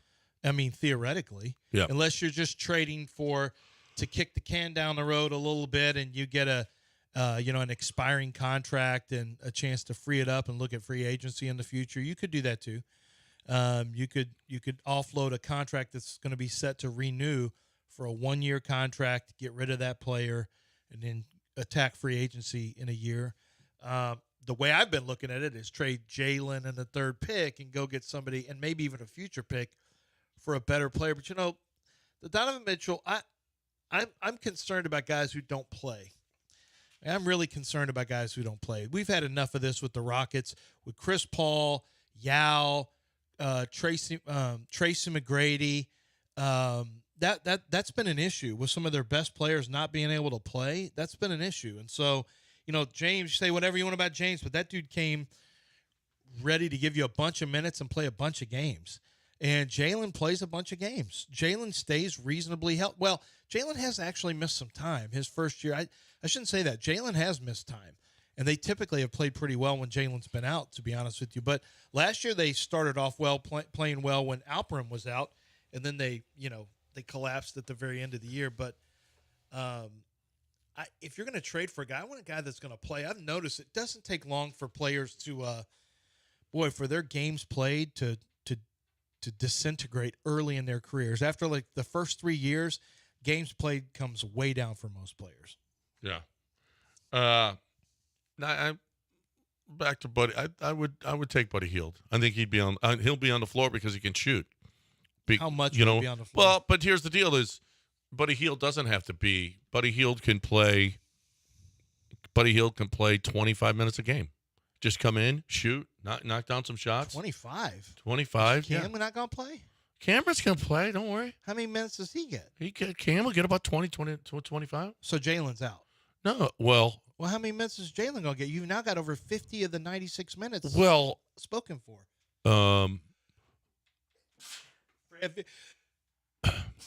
Fred VanVleet is going to get. Fred's going to get some minutes next year, and then he'll be. I mean, you've got Jalen at 20 minutes a game. That ain't going to work. The Spurs won a title with no guy averaging 30 minutes a game. 96 minutes for your backcourt. The Spurs won a title in 2016, I believe, where no guy averaged 30 minutes a game. I'm not saying it. Couldn't have been 16. That was during the Warriors Cavs back and forth. Oh, Must have been that 14 year when they 14? beat the Heat or something like that. 14. That's You got only 90 10 years ago. You got 96 minutes. Buddy Hield can't play 25 minutes, and not unless Jalen's gone. 96 minutes. Fred VanVleet is going to get 30. Is going to get at least 32 to 30. I want to do it like a hockey team where you jump in jump in and out of the game. You can't do that. Okay, yeah, that's You how. can't do that. We got line shifts. Okay, Can't do that. You're saying 24 minutes a game for VanVleet, Buddy Hield, Cam Whitmore, and Jalen. They all play 24 minutes. That's it. Everybody plays 24 minutes. Oh, that sounds like everyone's going to be happy. I don't care about their happiness. I don't care about winning. I care about happy. You're going to players. add a shooter like Buddy Hield? You ever heard of happy? You know what? Then hit more shots, Jalen. What about hit more You threes? ever heard of happy wife, happy life? Yeah, You're about to happy find Jalen, out- happy Phelan, Happy Whitmore, happy life. Happy Jalen, and we Phelan. That's what it is. Now do happy Whitmore, happy Getmore. Happy Gilmore. That's what it is. No, if he's a happy Whitmore, you'll happy Getmore. I think there's the only time there is a happy Whitmore is when Happy Yield, happy Healed. No, I mean, the- happy Healed, happy You Yield. happy Yield. The only Right. time there is a happy Whitmore is when he's getting more. I mean, Yeah. shots up. Yes. More shots up. Yeah. Yes. If he's not getting his shots, this is how he looks. He's on the bench. I got a picture of him. Hey, No. it's the last 3 seconds. We're winning by 1. We're going to beat Denver in Denver. Cam? I don't care. Who cares? Get this sorry-ass game over with. 9:15. It's just sometime how he looks. That's all I'm saying. He does. You know, he absolutely does. Time to talk about Doc Linville. How you look? How's your hair look? How's your hair? You got spotty? Are you a mangy dog like I was? I was a mangy dog. I was. I had all kinds of spots at the top of my head. It was gross. And it was embarrassing. Well, don't be embarrassing. Don't embarrass yourself. Get some hair, okay? And you can get some hair from Doc Linville. Doc Linville has turned into one of the best in the city on this deal. He's like, I just started doing this. He's pretty much, Doc does a lot of augmentation for women. And he said, you know what? I'm going to help guys too. Let's do this neo-grafting thing. He found a process that was excellent. And he said, you know what? I'm going to do this. And sure enough, he's one of the biggest in the city doing it. And the price is right. And here's the deal. You don't have to get the neo-grafting. Maybe you're just going to get the PRP, which stimulates the growth of your hair. And that's excellent. That's an excellent process as well. It works. It really does work. They've got the shampoos that you need. They got everything. If you're somebody that's, you know, especially if you're younger and you're losing your hair, go to 975hair.com. Let Doc help you now. 975hair.com.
You're back in the Veritex Community Bank Studios with John and Lance. On ESPN 97.5 and 92.5.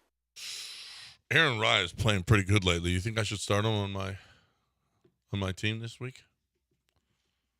Who? Aaron Rye. I don't know. I'm trying to start a petition against Dell at change.org. A petition How do you spell your last name? And his podcast? Why would I give that to you?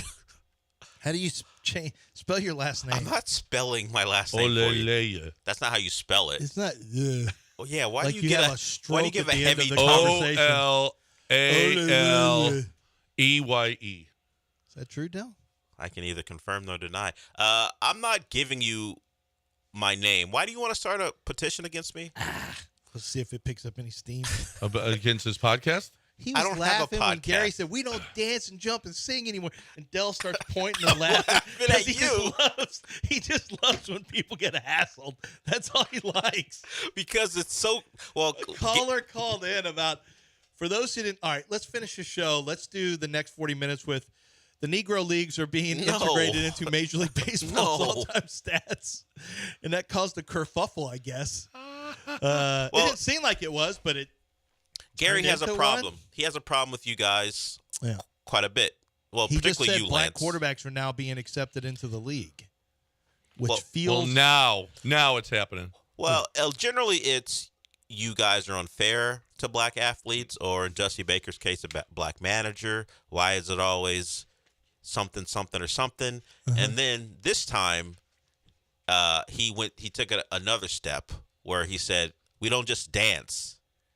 Jump, dance, and sing. And that's why I thought it was big funny. three, he told us. It hit a part of me that I didn't know I had. So that's why I started laughing at you.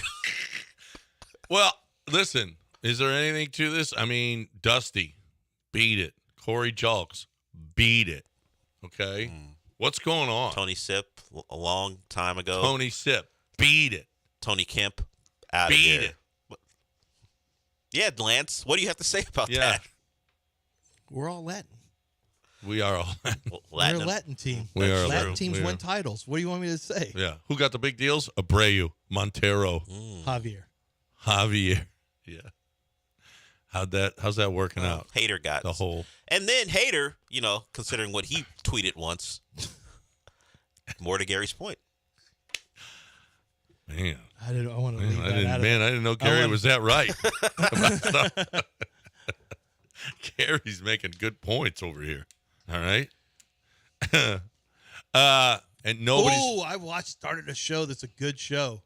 You said that we got to watch. What? Sugar. Have you started that? I'm done with it.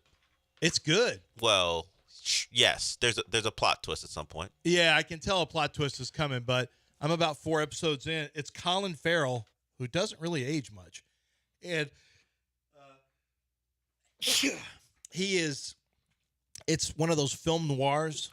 Oh, he's a detective? Private investigator, Yeah, right. and there's some things going on, but it was good. I got locked into it yesterday, finished 4 episodes. I liked it. And I'm watching Dark Matter, too. Oh, wait a minute. Didn't he just yesterday say, what would you watch? There's nothing I would watch for 5 hours. Yeah. And here he is watching 4 episodes. And about 49 minutes of clip. He doesn't think he doesn't think a concert 5 hours. 5 hour worthwhile. concert is something I'd want. 5 to but he's 6 watching hours. Sugar. Yeah, it's from the constantly comfort of his changing home. storylines. It's not one jam band for 5 to 6 hours. They're changing songs that you know and but it's the love. same guys doing it. I got new characters coming on, new storylines. No, they happening, do solos. changing. Clarence I Clemens pause. does. Yeah, but I didn't watch it all at one time. The sax. I watch it during the show. During the day. I didn't watch it all at one time.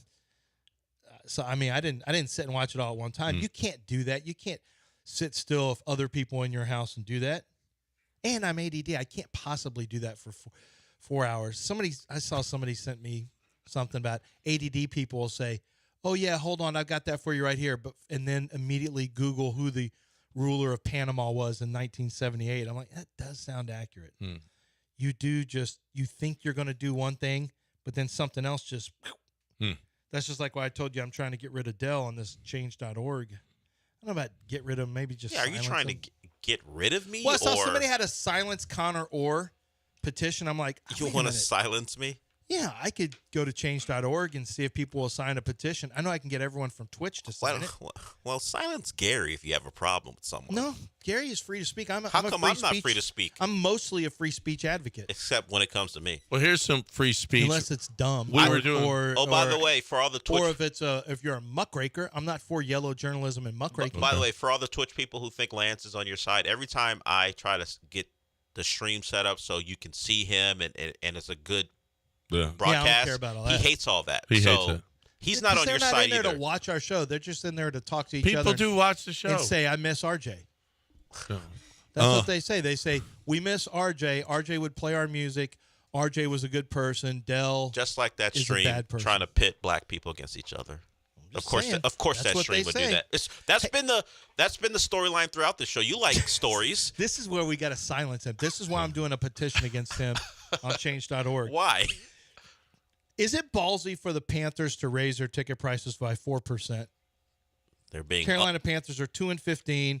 Their owner is throwing stuff on fans. He is berating. I know you saw the video where he berated the pie shop or whatever that said sell the team or whatever, and he went in there and had words with the owner. He threw a drink on a fan. Yeah, I mean, from his suite.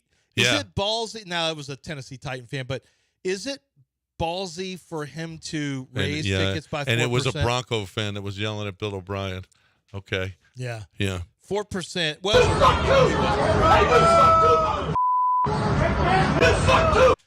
I rewatched that, and like DeAndre Hopkins is running there, coach. No, they're trying to stop him.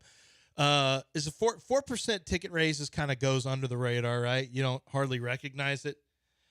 I would think, right? 4% is.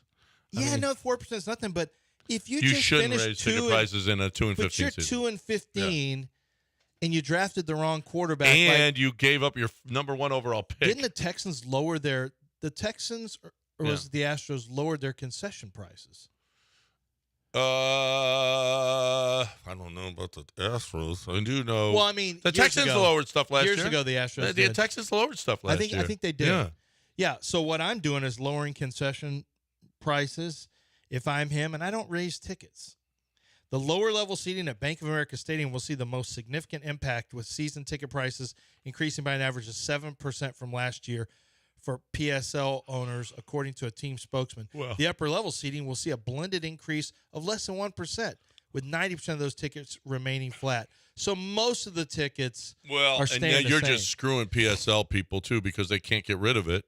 Because they lose their PSL and they lose their tickets. You're just screwing them. That's terrible. Ticket holders, I mean, the only people who have no actually rights care. and who actually take it up the keister are ticket holders. Right. That's all. It's not the players. It's not the owners. The only people that get stuck where it's like, remember what Teddy KGB said? The only thing they stick People it can in see, remember? The only people who get that are the fans. Yeah. You're always getting played. Like, fans get played so hard year after year after year. If your team is good or your team is bad, you're going to get played. Yep. I remember we did Happy Jalen, Happy Phelan. You be Phelan. Yeah. Happy Whitmore, you going to get more. Yeah. Right. Happy Udoka, put you in a coma. That's no. Happy Van Vliet, Happy Skeet Skeet. No, you can't say that. This is not right. Happy Tillman, buy more black guys. That's not. What? That's art. That doesn't rhyme. He didn't think you were going to read that. Why would you read that? Well, Art did it. Art said it, yeah, not me. So what? Art said it. You said it, though. No. You are off camera. Yes, you're correct. Art said it, not me. No, you said it. He wrote it. Art wrote it. He can't believe you said that. He writes lots of things that we can't say. Yeah. That was one of them. What's wrong with you? Look, it's on Twitter. You can say it. No, remember, Elon cleaned it up. No, you can't. Elon did nothing of the sort. He cleaned it up where you don't have to worry about saying stuff anymore. Ron Why does Burgundy? everybody? Happy Skeet Skeet was his too. You're not supposed to read either one of those. You don't have to read those. Rhymes. It's rhyming, and we're rhyming. All right, John Burgundy, stop just reading things you see out loud. John Burgundy is the greatest. Oh my God, John Burgundy is one of the great nicknames. I'm not going to petition against you anymore. Okay, Look at me winning you over. Time for you to win. I blame Dana Bagwell for this baseball atrocity. Yeah. It kind of makes me sad to see how fans got so much enjoyment from the Astros, and they got all these championship rings that they at multiple games, and they all wore shirts, and they all talked trash to everybody. And now to watch people turn on them so quick, like, this is a pile of filthy diapers. This is it's not a good year. It's a great run. But I think Astros Twitter is not going gracefully into that good night. No. You know what? Craig DeSurf isn't either.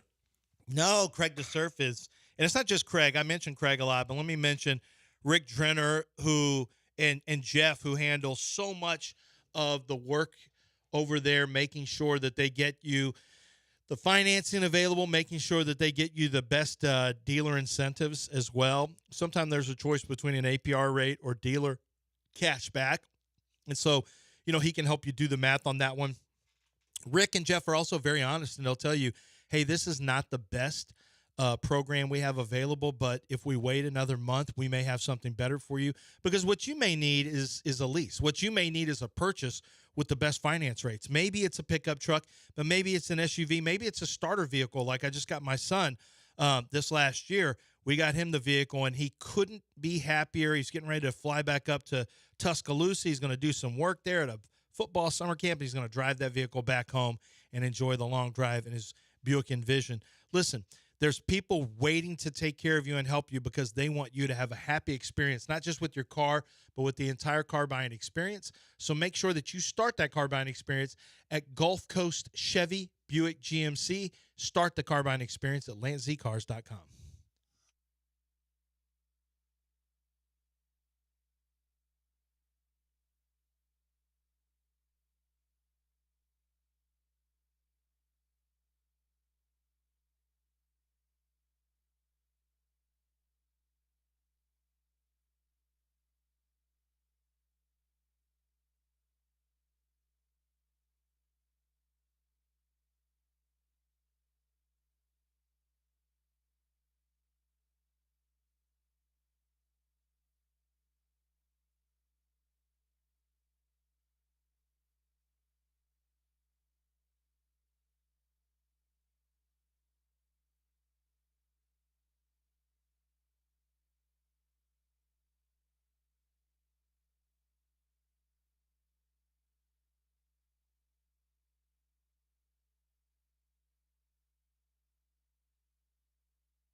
You are listening to Houston's longest-running sports radio morning show. From the Veritex Community Bank Studios, here's John and Lance. All right. So is this never before heard audio, Del? This Scotty Scheffler? Well, in this show, I'm not sure if it's never been heard before. Yeah, I thought I heard something before, but maybe not. This will be interesting to hear. This is audio from Scotty Scheffler being arrested. Okay, it's still not dropped, right? They're still going to go after him, right? Yeah, the Louisville police, despite maybe some of their apologies, aren't dropping this case. Yeah. So here is some sound from Scotty Scheffler as he was arrested by the Louisville Police Department. Yeah. I had to loop all the way around that way. It took me about probably a half hour. Okay. So I'm pulling in here. The police officer up there told me to come the opposite way with the traffic and then come in. And as I was pulling in, my window was down, and the officer told me to stop. And first of all, I did not know that he was a police officer. I thought he was one of the security guards that was mistaken.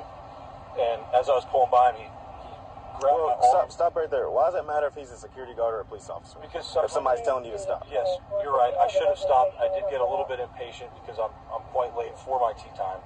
And as he was reaching in the car, he grabbed my shoulder and hit me. Like trying to get you to stop, right? Yes. Okay. It seemed to be a little bit over aggressive because the entrance was open. Okay.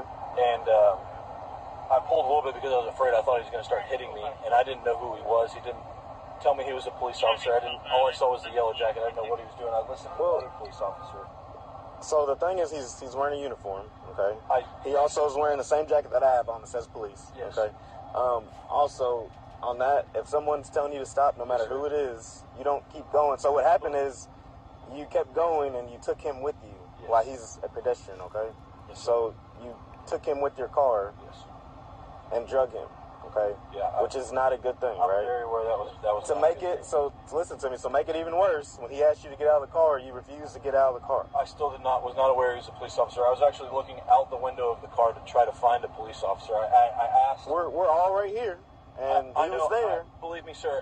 If I knew we're all wearing yellow vests so you can see us. If he knew he was a police officer, I would have been much more less afraid. But panic kind of set in. As you can see, I'm still shaking because I was afraid. I didn't know who he was. He didn't say, police, get out of the car. He just hit me with his flashlight and yelled, get out of the car. We're wearing a lot of police gear. That surely signifies that we're the police. Believe me, if I knew he was a police officer, I would have gotten out of the car. I don't know what to tell you other than I was a little bit panicked trying to get into the golf course, and now I don't know what to do. Let's go back to the first point, okay? No matter if you thought it was a police officer or not, why are we wearing yellow vests? Why do you think we're wearing yellow vests? So you can see us, right? I don't know why. And if somebody tells you to stop, if it's a traffic guard, security guard, anybody, that means you stop at that time and you don't keep going. Okay, so stuff like this doesn't happen. No, he could have been a terrorist. You actually he could have been. What if he was trying to? He hit him. He's hitting him with a flashlight. Suppose that was some kind of a gun. Oh my God, this looks bad so for him. I don't know, but I don't think it looks bad at all. Yeah, he did. He's got police on. They're just saying he's got the same jacket as me, a yellow police. Well, now I know you're a cop, but just because you're wearing a yellow jacket doesn't mean I know you're a cop. Why would you not stop? Just because you're wearing a yellow jacket. What did you think was going to happen to you? You were going to get jumped? Yes. God, I don't know. Soft as sugar pie. He feared for his life. I don't know who would win in a shootout between him and Carl Anthony Towns. Okay. What? Who would win a pillow fight between Carl Anthony Towns and Scheffler? Oh my God. They're both cringing, not wanting to get hit by the pillow. No, listen. I was terrified. Barney I feared for my life, if Paul Blart is trying to pull me over, it ain't the same as a cop. I feared for my life. I'm sorry. Yes, it is. His job is security. So when you're at security guard, when you're at a you concert, just ran on the field and took beat LSU's. it. I got a tea You time. don't get to say beat it to a security guard. So when you're at a concert or a sporting event and the facilities personnel is telling you to go spot, you just drive through them if you don't want. Just drive through. Try to run on the field against U of H. If the concert's about to start. Remember when students got their asses kicked by U of H's security guard? Yeah, guess what happened? Yeah, they got a lawsuit They got their ass because beat. you're not supposed to do it. You're not supposed to rush the field. You know what? You have no respect for authority. You don't think this is why the police the police need to watch out for you. Yeah.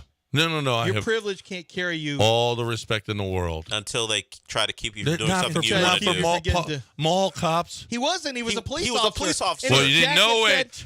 So you get to do whatever you want until Scheffler. You get to do whatever you want until you are informed. He's a police officer. He had a jacket that said police. And by the way, anybody could wear a yellow jacket and try to stop me with hitting me with a flashlight. Sir, he's wearing the same thing I'm wearing. I was in fear. Yeah.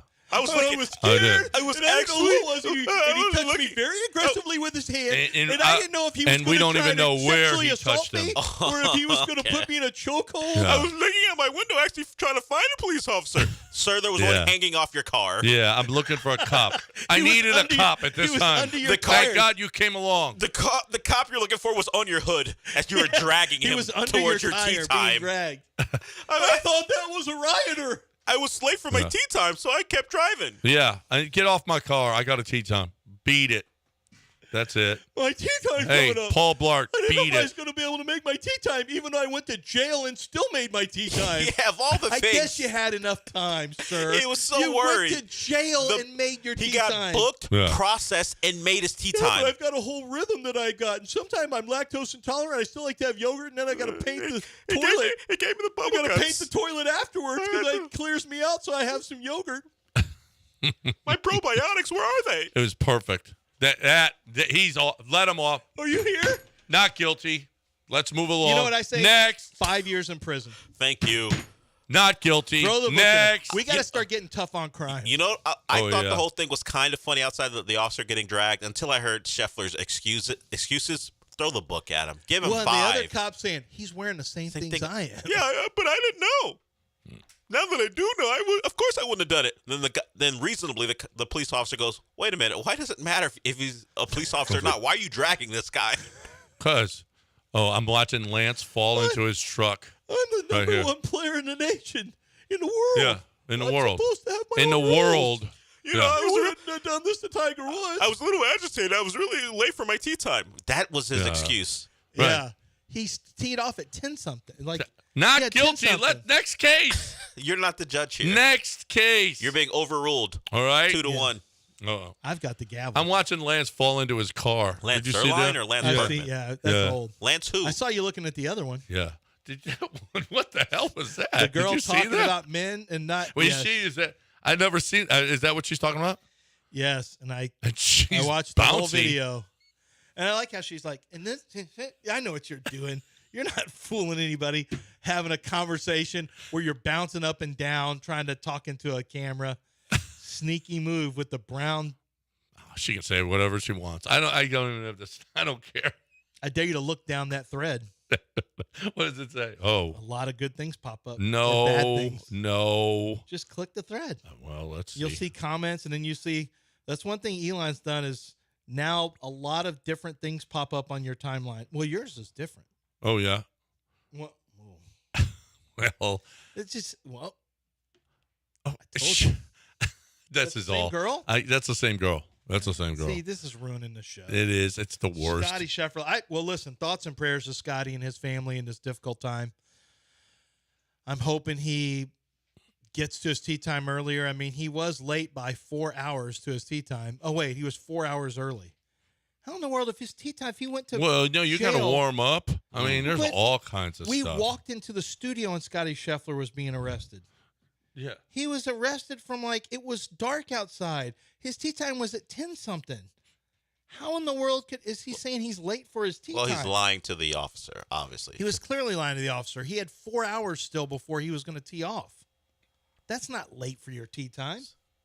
The hell's wrong with Scotty? He's soft. Put some bass in your voice when you're making up excuses. He's not soft. He was scared. He was scared. Oh, let's see. Thomas wants to talk about Scotty Scheffler. What do you say, Thomas? What's up, guys? How we doing? First of all, there's a huge difference between a police officer. Okay, a police officer can be a security guard. A security guard cannot be a police officer. That's right. So, But luckily in this case, that's they the were first both thing. police officers. Okay. Well, you got to go back to the original comment where you said earlier the police told me to go around.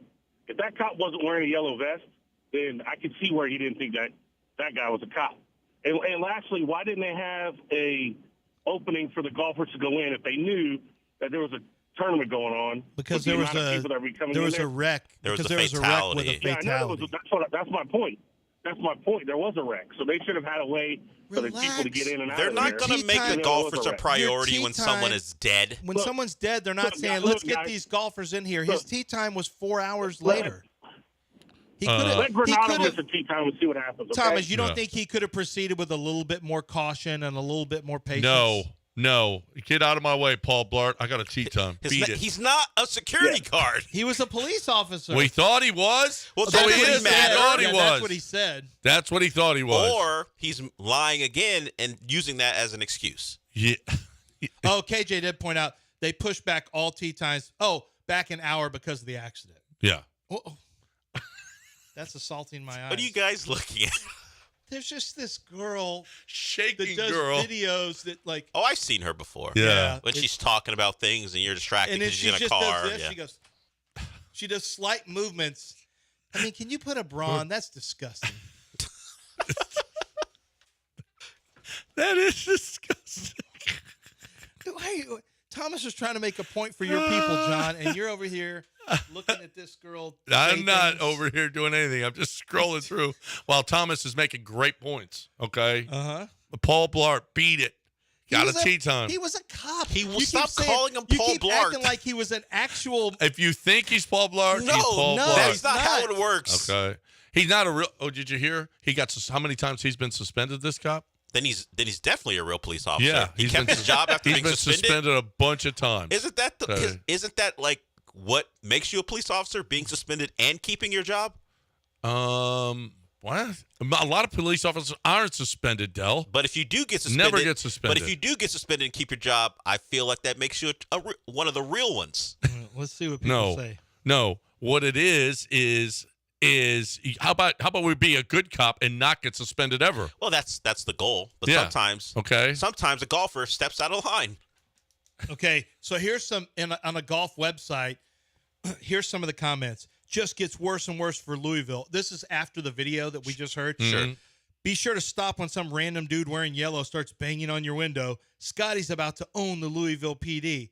I'm a cop. We're all cops here. Even if my cop friend is in the wrong and didn't correctly. So all the golf people, then a guy says, if anyone tells you to stop, you stop. Even if it is Ted Bundy sharpening his knife. Scotty's so respectful. Don't think I would have been able to restrain myself. Listen to all these slurpers. Mm-hmm. Listen to they're absolutely right. You two are the cop. You're trying to keep the man down. The cop clearly that's knows what you're his trying buddy to do. effed up and is trying to lead the conversation the man. to cover him. Yeah, John, you know what you are? You're the golf equivalent of a LeBroner. Just slurping up everything that Scheffler does. No, he can't possibly be wrong about anything. I am about okay. Stop. We need for the police to stop treading on us. Okay, that's what we need. Wow. All right. Wow. The golf community. The golf community. Coming up the next. golf community has taken enough of this. From the police. From the police. Enough.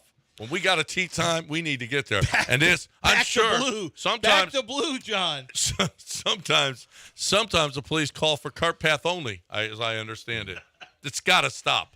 Yeah, we have like to take a stand. When there's been a fatality, you might want to stop when somebody tells you. All these guys on that thing where, oh, yeah, if somebody random tells you to stop, there was a fatality, slow down, and you're going literally contraflow traffic.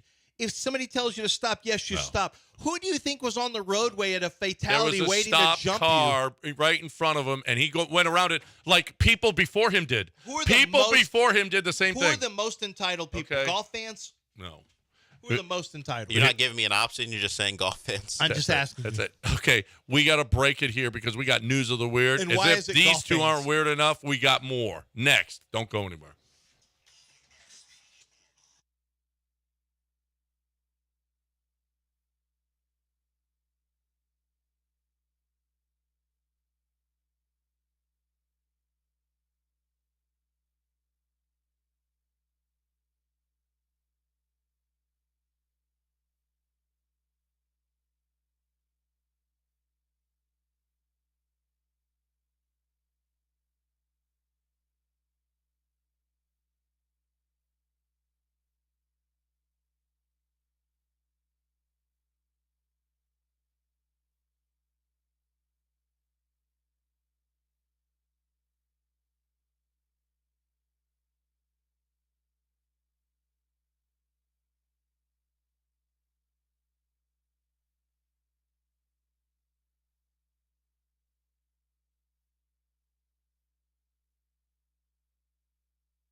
A pastor in Harare, Zimbabwe, stunned a congregation when he had a conversation with God on a mobile phone during a church service.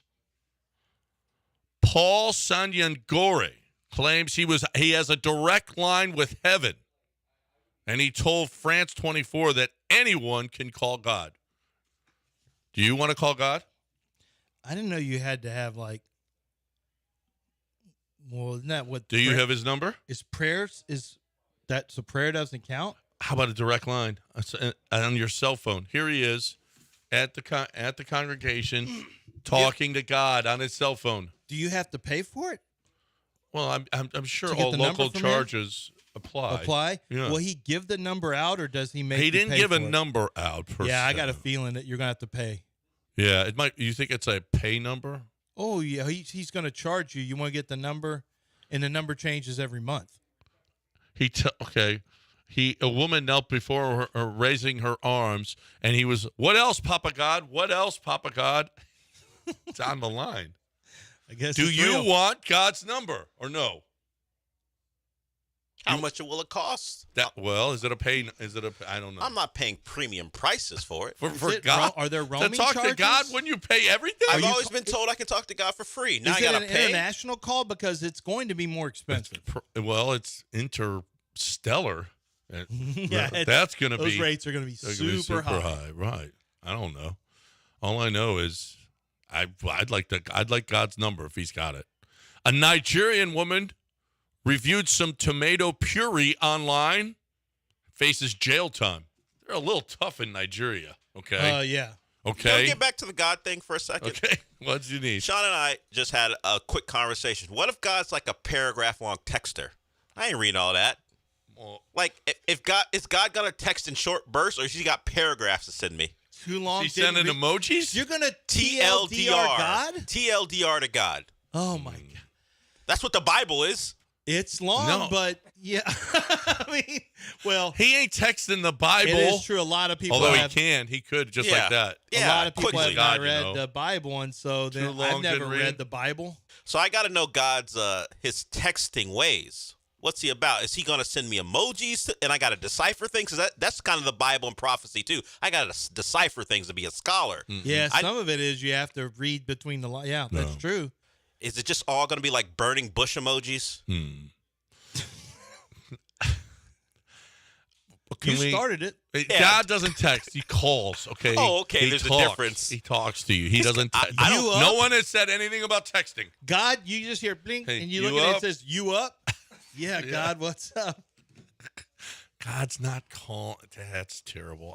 We don't even have his number. Is God going to get me on that, FaceTime? That pastor has his number. We don't. We don't have I feel like don't I'll go straight to hell because I'm definitely declining the FaceTime call for God. I'm busy. Yeah, because it's not going to be him. Well, you better kneel and put your eyes down. This ain't even God. This is St. Paul. No. Beat it, man. It's God. I don't want to talk to you. You need to look away and get on your knees. Okay. Oh, okay? The eyes of I can't even get them. Get I on can't your even knees look at and them. Look away. No. That's right. No, and you're then not turn your supposed to face look really directly quickly at God. and see what happens. Yeah, that's right. All In right. deference. Okay, you're not good enough. I hate this. None of us are. I'm going to change I'm just .org this.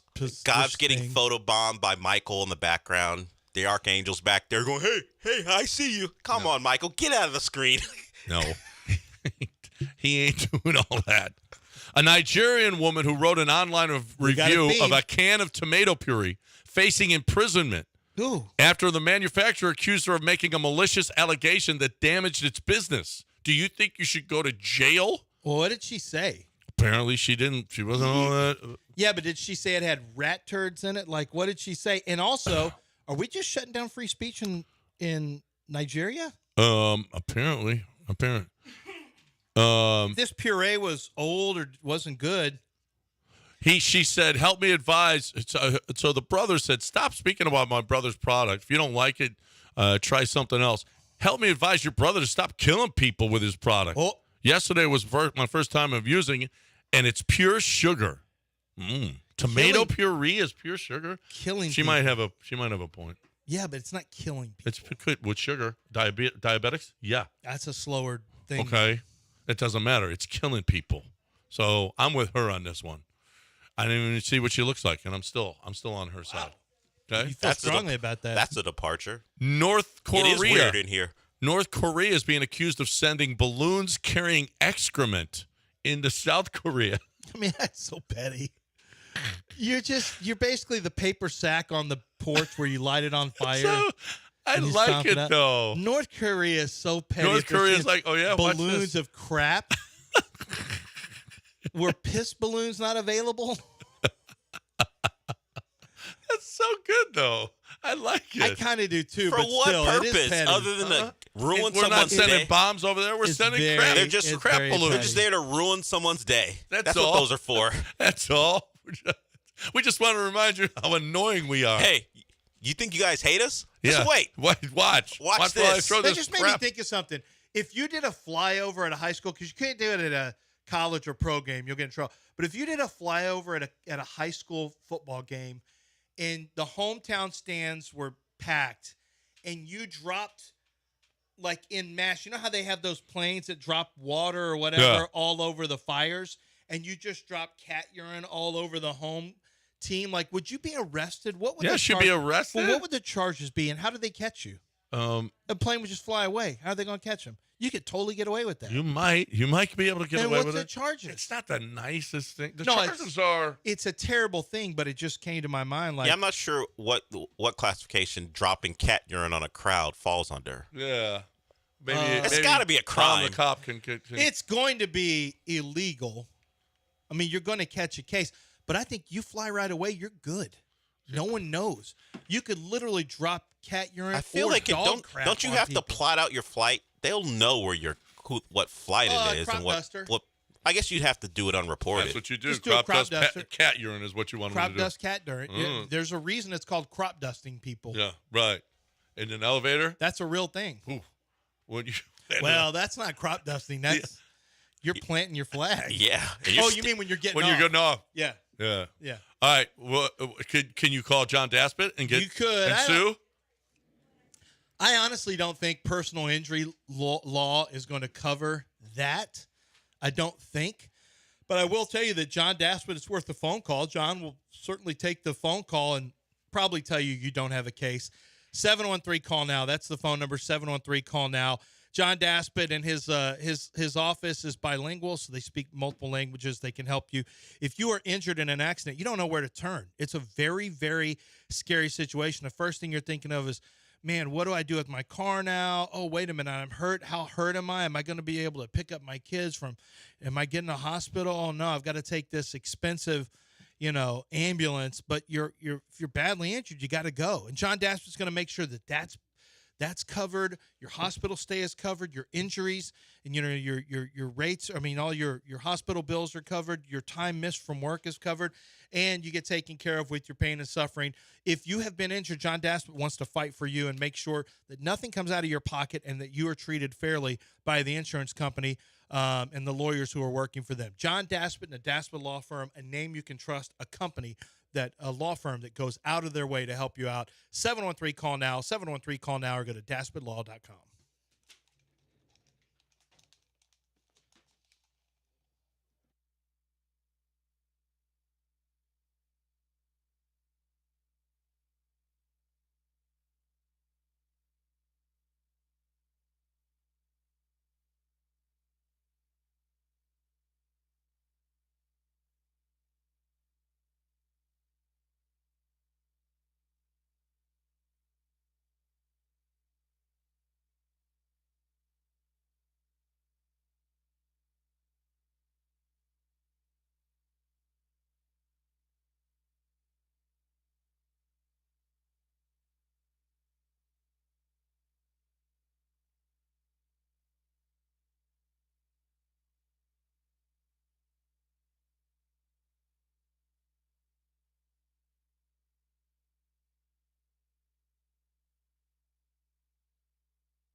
Welcome into the show. And let's start with the good. There's plenty of bad to get into. The Astros will provide that for us, and it feels like that is not something that we're going to have to worry about. If we want Astros news that isn't great, they're going to provide it. So we'll get to that a little later. But the good news is the Texans have secured Nico Collins. That extension news broke yesterday. He is locked in with the Texans, and I think it's a good deal all around. Nico gets his money early, coming off 1 year of proven success. Of course, if you are a Nico Collins backer, you'll say, how could anyone be successful when he's catching balls from Davis Mills and playing under David Culley and Lovie Smith with a team that wasn't trying to win ball games?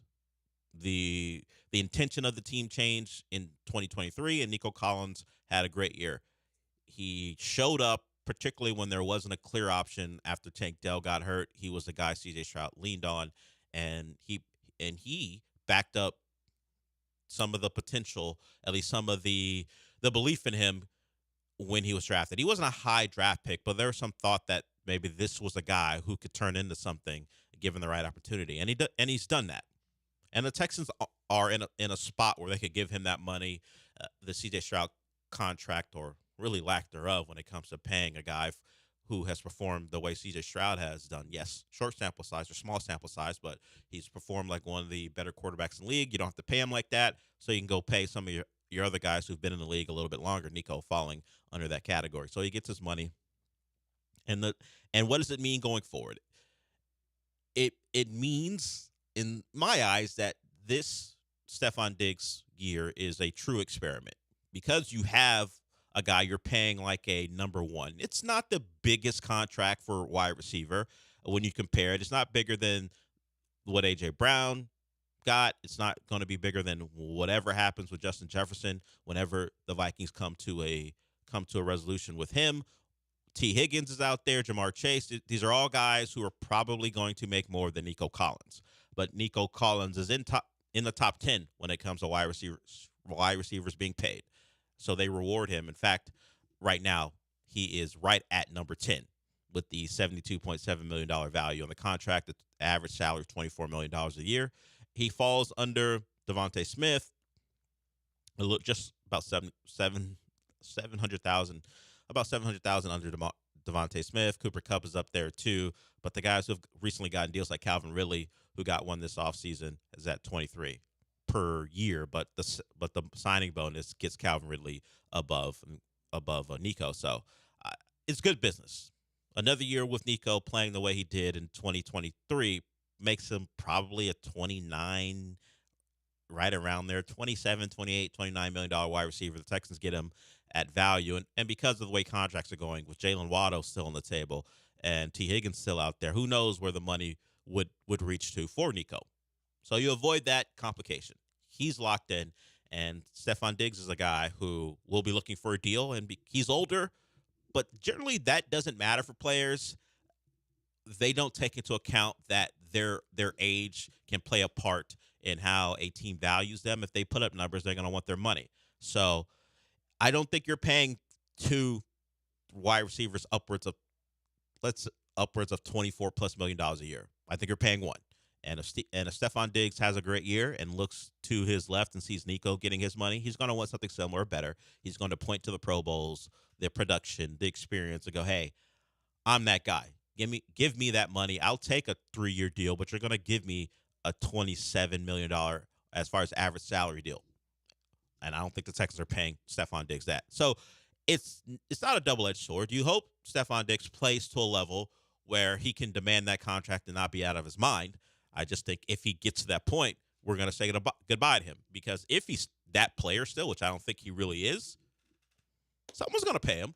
It may not be 3. It might be something where it's a 2-year deal, and he's getting somewhere like $56 million for 2 years.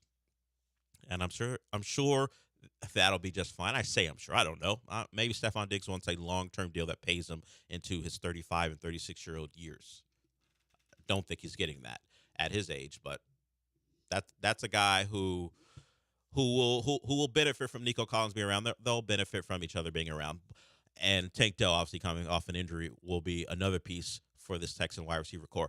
The one thing that did strike me about the signing yesterday is they had Nico Collins in a shabby ass room. Have you seen the picture, Sean, of where the picture of him with his agents and the official signing of his deal? If you've ever been, a lot of you, just because of what you do for a living, aren't going to be in a position where you're in the Texans media room. Some of you are, if you've happened to be a freelancer, whether it be a photog, or you're freelance writing for the Texans on game day.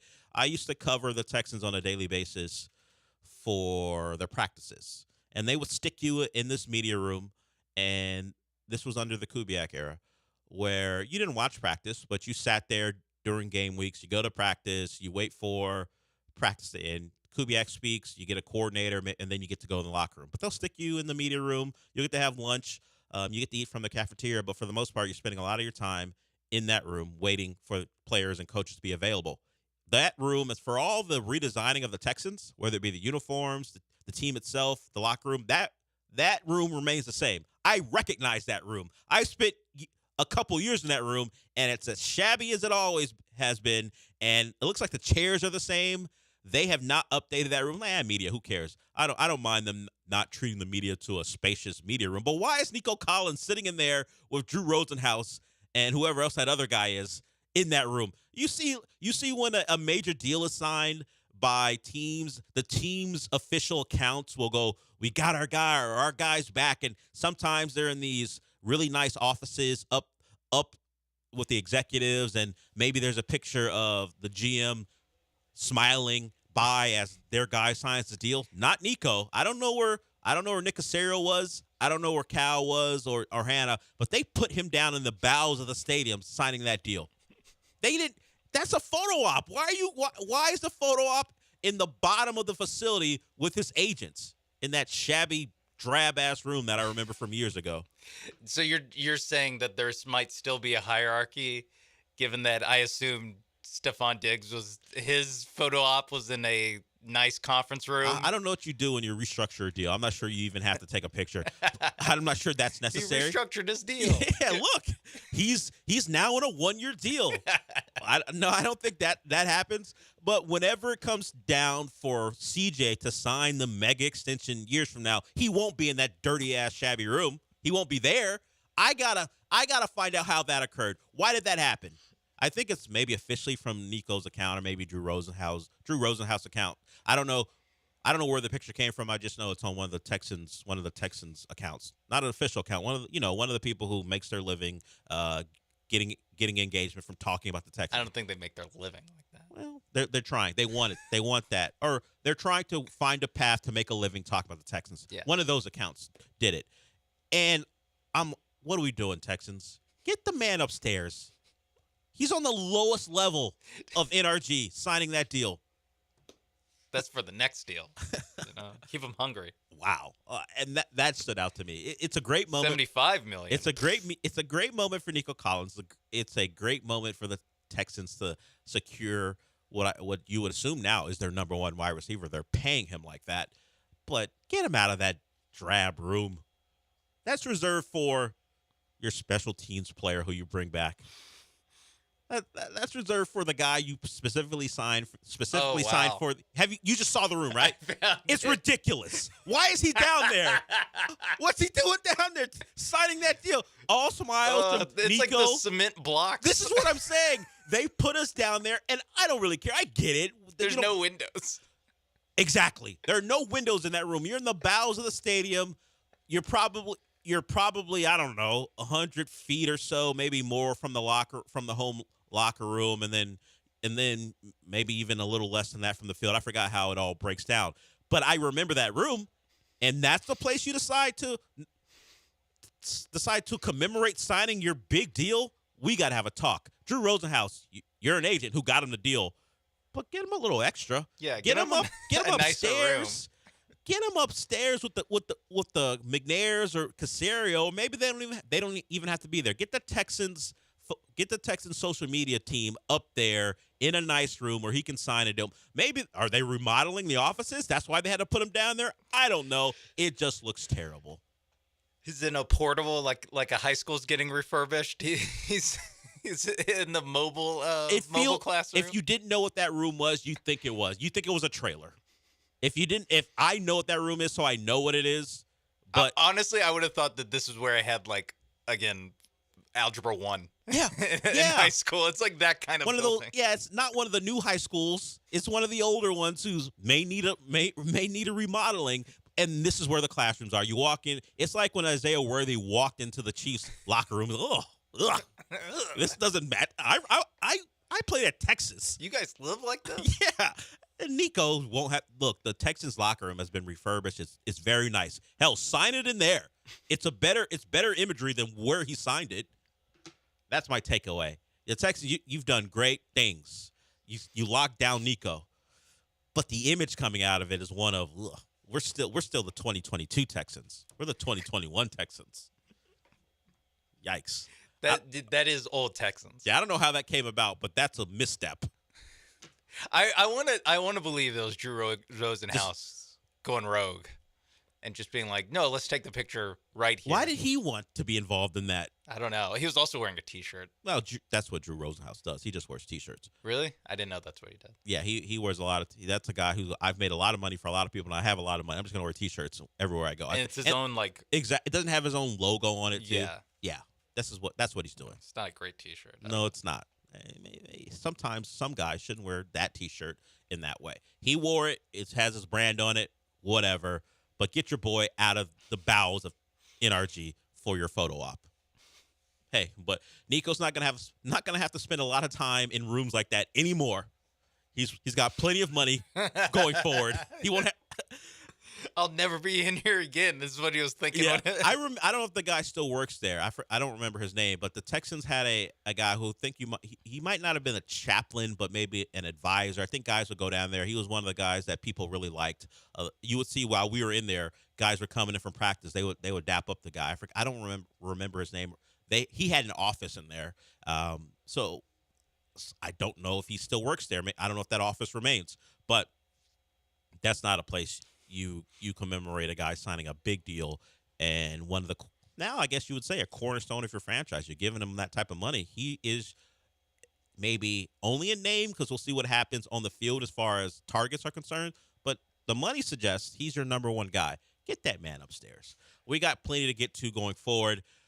The Astros are as bad as that room, I'll say. Guys, find the room. It's an ugly one. I mean, I think you look. Maybe it's on go to Drew Rosenhaus's Twitter. Yeah, go to Drew Rosenhaus's Twitter. Maybe it's on Nico's Instagram. I don't know. You can find the room. You know what I'm talking about. The Astros had a performance that matches that room. We'll talk about that when we come back.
This is the Del Olaleye Show. On ESPN 97.5 and 92.5. Broadcasting live from the Veritex Community Bank Studios, here's Del Olaleye. Welcome back, and it's a very difficult time for me, mostly because news about the game of the summer, at least for Sean and I, is out. We've got gameplay reviews all for media members who were able to play EA College Football 25, and all they want to do is read them, but we got a show to do. Okay, why does all the news about this show come out at 10 o'clock Central Time? I don't know why the embargo for this particular game and the news has to break at this particular time of day. The trailer came out at 10 o'clock. Yeah, and it just so happens we couldn't do a show because of the weather, so we were able to watch it. This was back with the first storm of the last couple weeks. We obviously had a bad one yesterday where flooding was a major concern. Hopefully you guys all made it through. It was crazy. I got home, and my mother is always keeping track. She lives in Florida, so she gets weather updates, and I knew she was going to text me or call me about it, but I was already home. So I didn't have to deal with it. Hopefully you guys were able to avoid the worst of it. I know power went out for a lot of homes, and because the wind wasn't as big of an issue, according to reports, people were able to regain power far more quickly than they did the last time around. So it's been a rough couple weeks for weather, and it's happened in kind of well, yesterday happened in mid-afternoon, and the other one happened a little bit later. So hopefully you guys are all cool and okay and out there living your lives. I was going to get to the Astros, but, we like to take calls as soon as people call in. You guys got things to do. You want to call in and disrupt this show. That's fine with us. What's up, Mustang Keith? Hey, sports fellas. Hey, Del, are you into horror movies? I am a fan. I like watching them. They don't scare me, but they're fun to watch. Okay, so there's a new one coming out that I'm pretty hyped up about. It's called In a Violent Nature. Do you know that one? Look up the trailer, man. I think it could be pretty isn't dang that awesome. isn't that the one? Thanks, Keith or Ryan. Isn't that the one where it's from the killer's point of view? The whole thing. Yes. Yeah, I've seen it. I'll watch that one. I'm all in. Like I said, I probably won't go to theater and watch it if it comes out, just because I like watching a lot of horror movies from home. Set the mood. Yeah. And the mood by the mood, I mean middle of the day. I don't want to be that scared by things. so I'll watch it. I feel you. I watch all my stuff at home too, but you gotta pair it with. You have to watch Cabin Fever, dude. You really do. That's all I gotta say. Later, man. Appreciate it. Look at that. It's non-sports, but we didn't devolve into what we normally devolve into. Into smut? Yeah. We just got horror, not smut. I got to watch Cabin Fever. He's right. I don't remember watching it, if probably maybe a clip here or there, but never the whole thing. And you're not in on horror movies, right? No. Yeah, you and Michael are the same. Michael brought a horror movie to the table a couple of weeks ago. I forgot what it was. I know I watched it. He said it was, Abigail, I think he talked about, because was that the one? Because he said it was more humorous than anything. I watched Abigail. It's a vampire movie, and it's fun.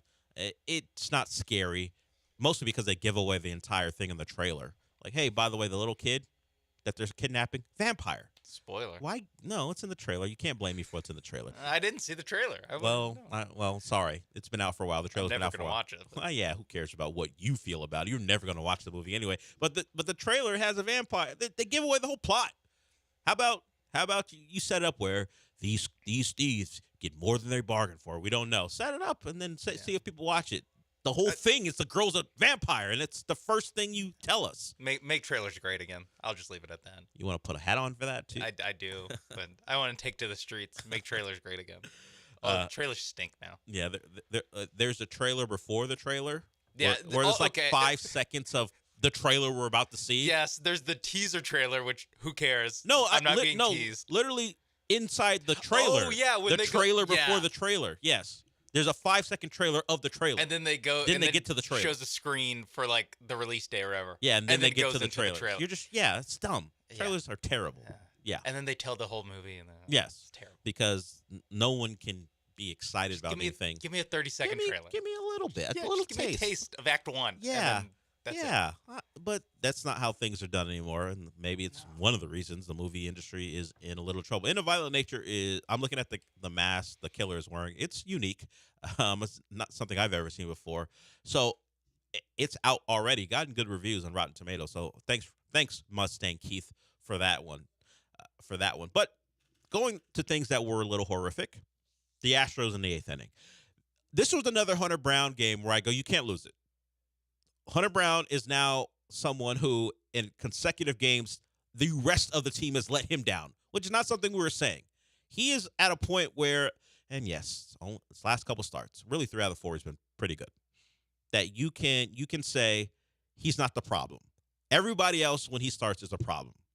And there's not a lot to say other than Presley pulled a Presley, Abreu was bad, and then Bregman was bad too. 3 of the guys who have been most talked about as being disappointing. Well, Abreu, the Abreu thing goes beyond that. We'll get into that in a little bit. But Bregman and Presley have been disappointing. We expected those guys to be good. They have not been good. Bregman hit a 2-run homer yesterday and then made up for it, or wiped it out, by his throwing error. Now, a run was already going to score, which would, because he checked home, and that run was going to score, so he had to make a decision whether he was going to try to get that out. He didn't get the out. It led to another run scoring, and it wouldn't have mattered. The Astros didn't put another run up. Now, there's something to be said about maybe it goes differently if they're only down 3-2. I don't know, but they're down 4-2. They go on to lose the game. So they've lost the first 2 games against the Mariners. And I talked about it yesterday where the Abreu thing goes beyond him, and people can blame Espada.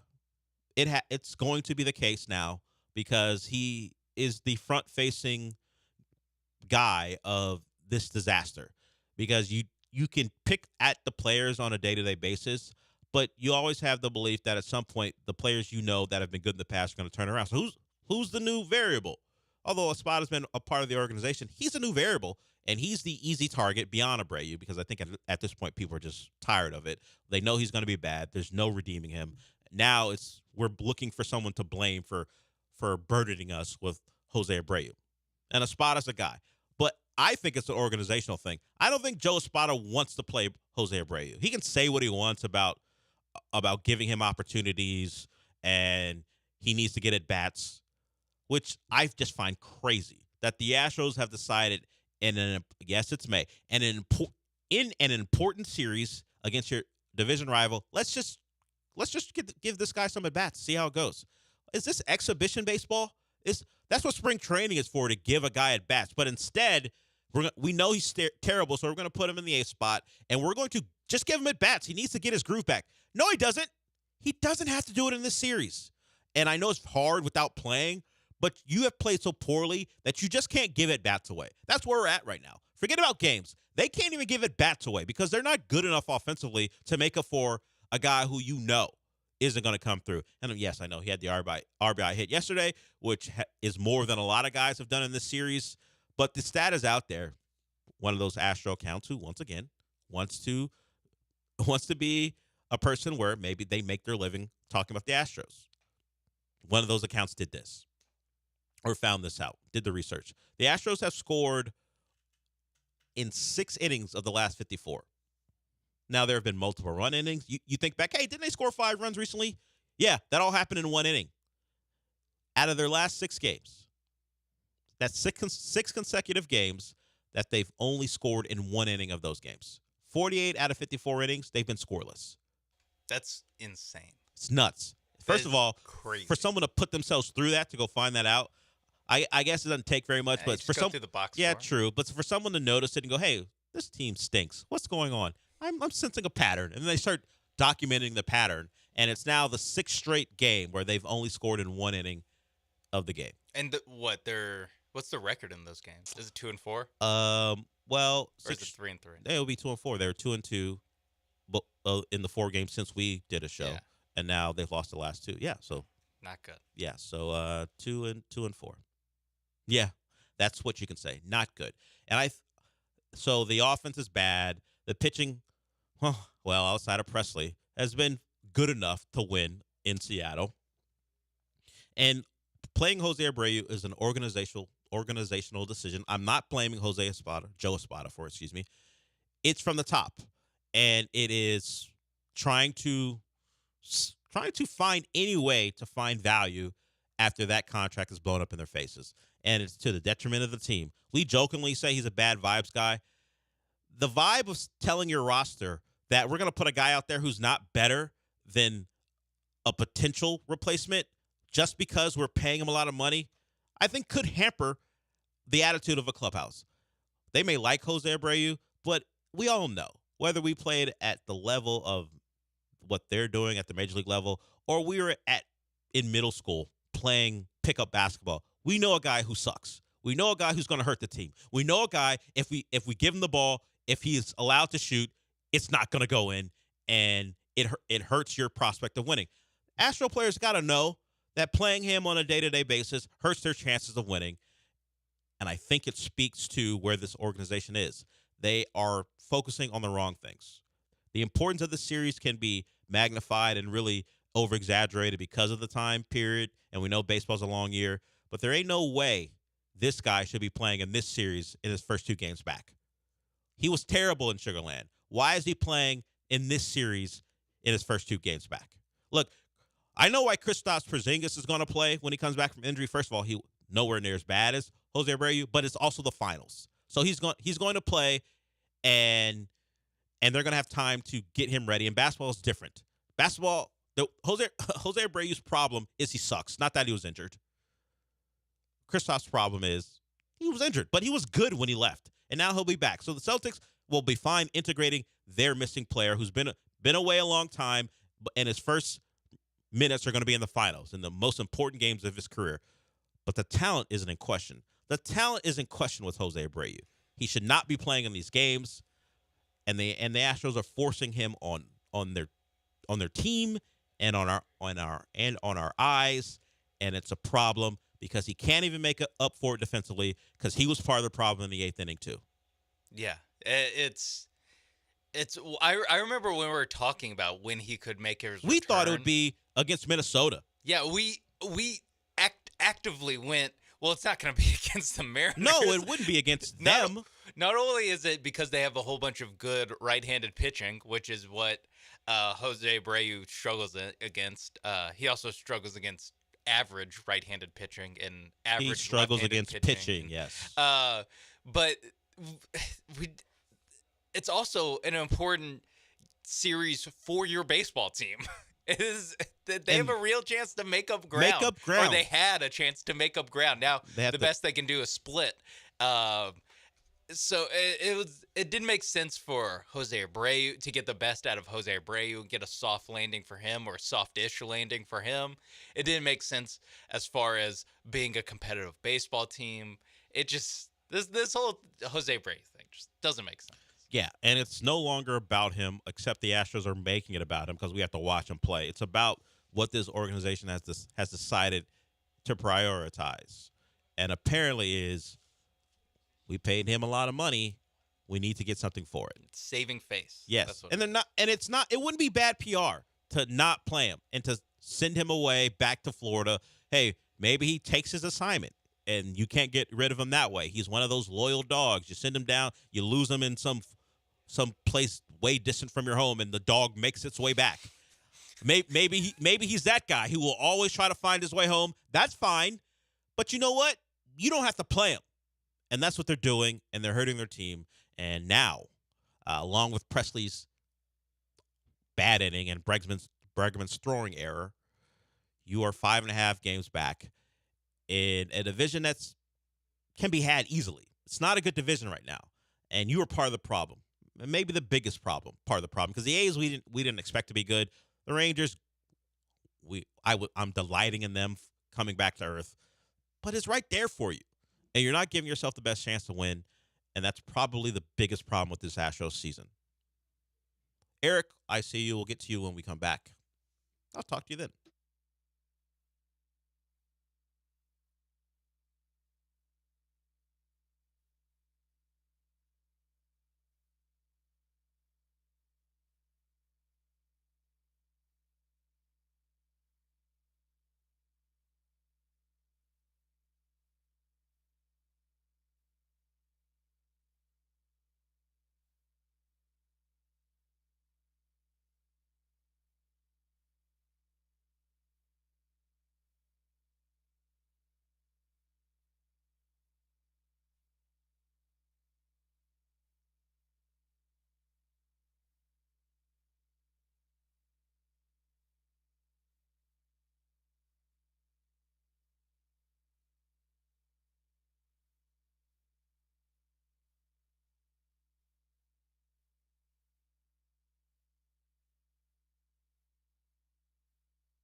You're listening to the Del Olaleye Show. On ESPN 97.5 and 92.5. Live from the Veritex Community Bank Studios, here's Del Olaleye.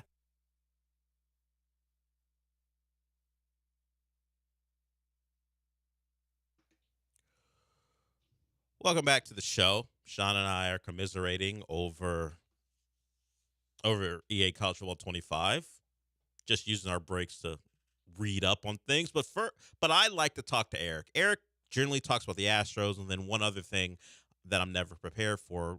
What's up, Eric?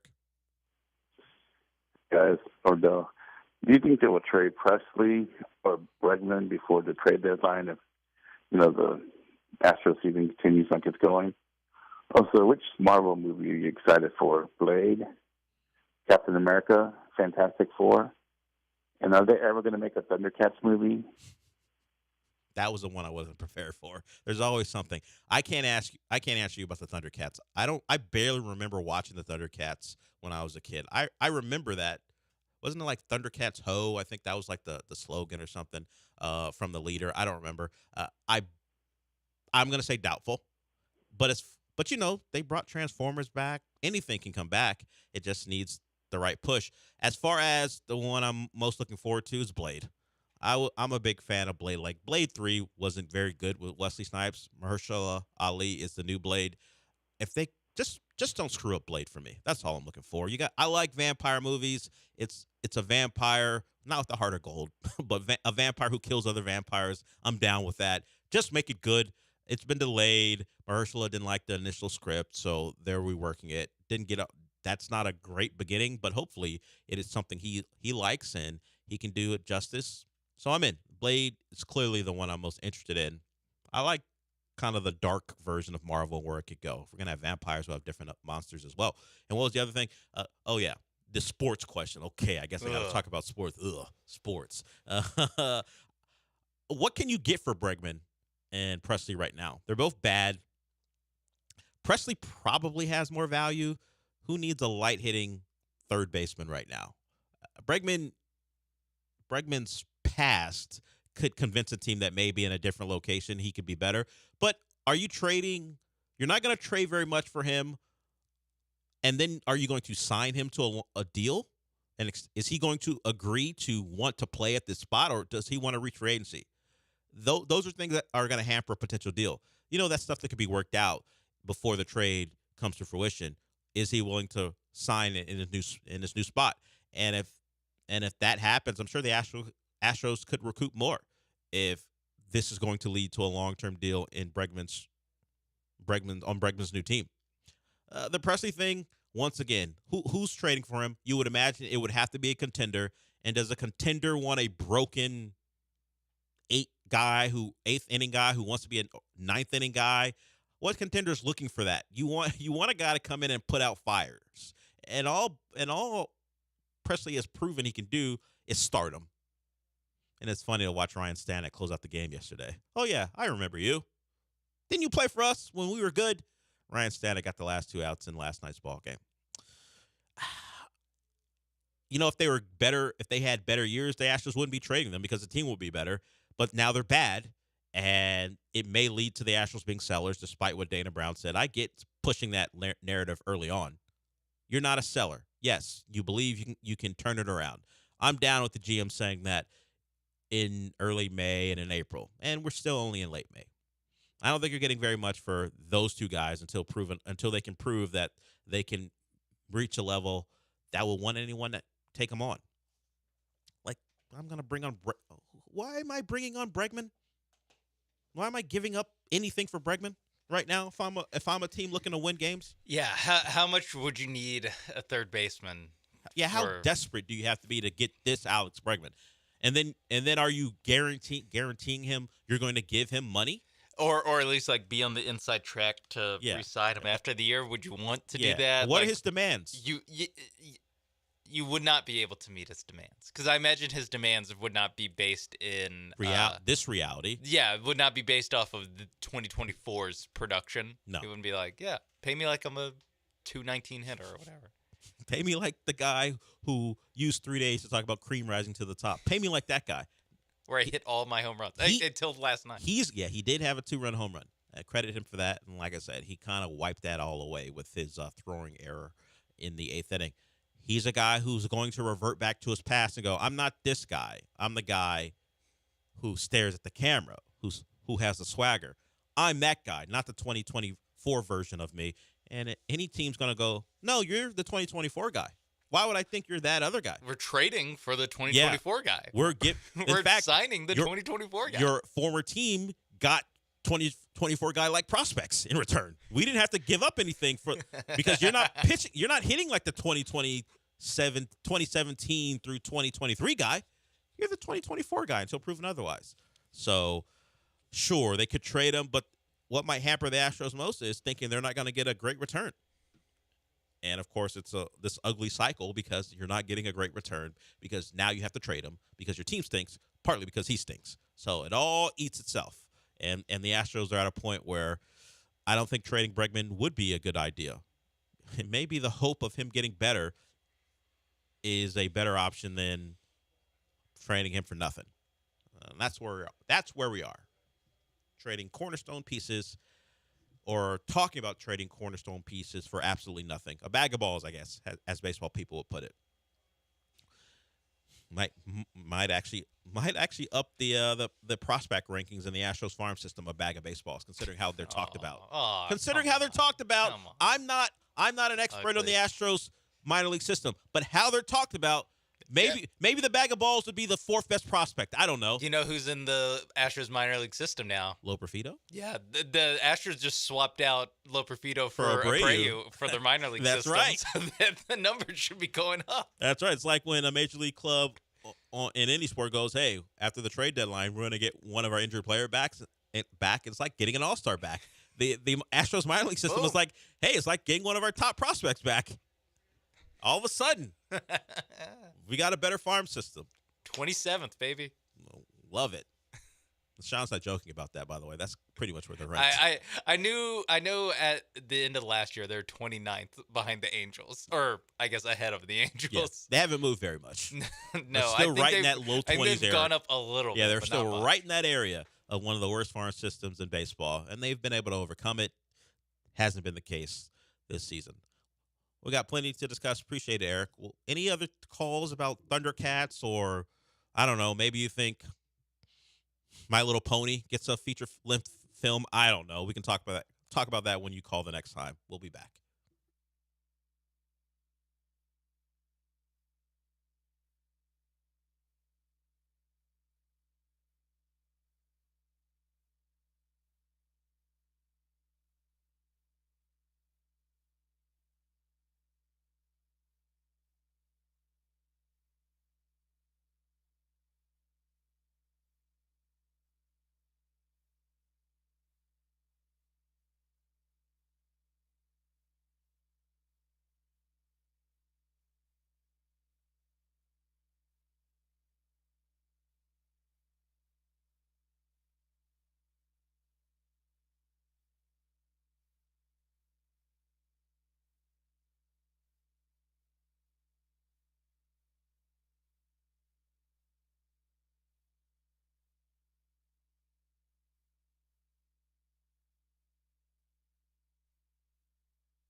Broadcasting live from the Veritex Community Bank Studios, it's the Del Olaleye Show. On ESPN 97.5 and 92.5. Now back to Del Olaleye.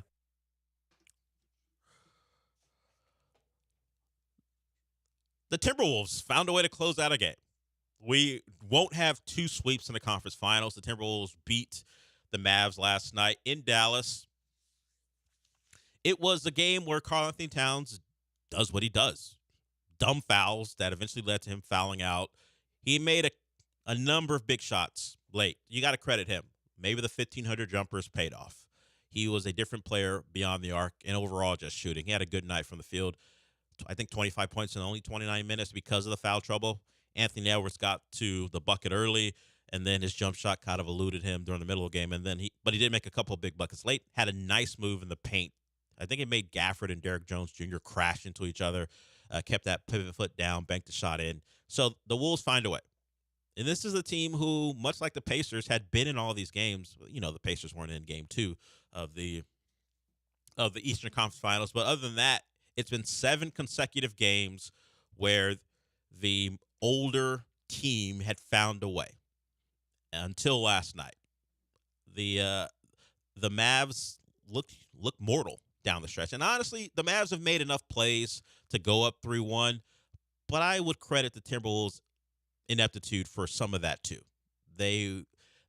I keep thinking back to a play late in, I think, either game 2 or game 1 where Jaden McDaniels is under the rim. He dribbles into a place he shouldn't have. And it's a semi-fast break transition. He thinks he has a chance at a layup, and then he thinks he sees Rudy Gobert on the baseline. Rudy Gobert vacates the baseline, gets to the center of the paint, and now Jaden Daniels has nowhere to throw the basketball. He throws it away, and then the Mavs go back and hit a 3 to take the lead. That was kind of how these games were going. The Wolves would have a chance to wrest control of the game, and they would throw it away. And they tried to last night.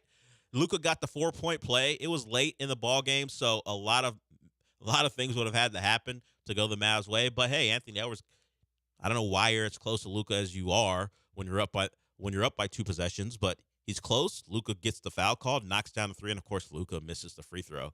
So it didn't really come back to kill the Wolves. My only problem with them winning is I don't think they're going to win the series, which means all we're doing is potentially having a Mav player get injured to help Boston's cause. That's all I'm focused on. Can the Mavericks get through the series, win it without a player getting hurt?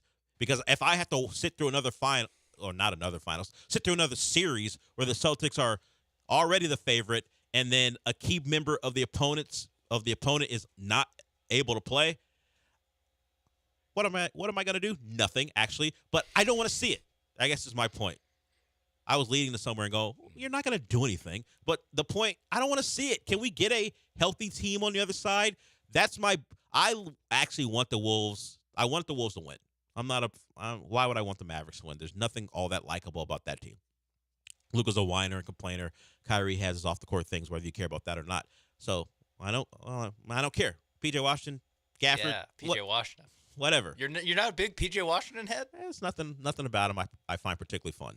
No, I don't care. So I was rooting for the Wolves before the series started, and I'm not deluding myself into thinking, well, they got one. That's just get one at home. This is what the Celtics. Now all the pressure's on. That's what the Celtics were doing last year when they took Game 4 from the Heat in the conference finals on the road, and Jaylen Brown was like, "Don't let us get one," and you got 3, and then you lost in Game 7 at home. Don't let them get one. So this is what Anthony Edwards was talking to Luka Garza with all people before the game. He goes, They should put us away now, Luka.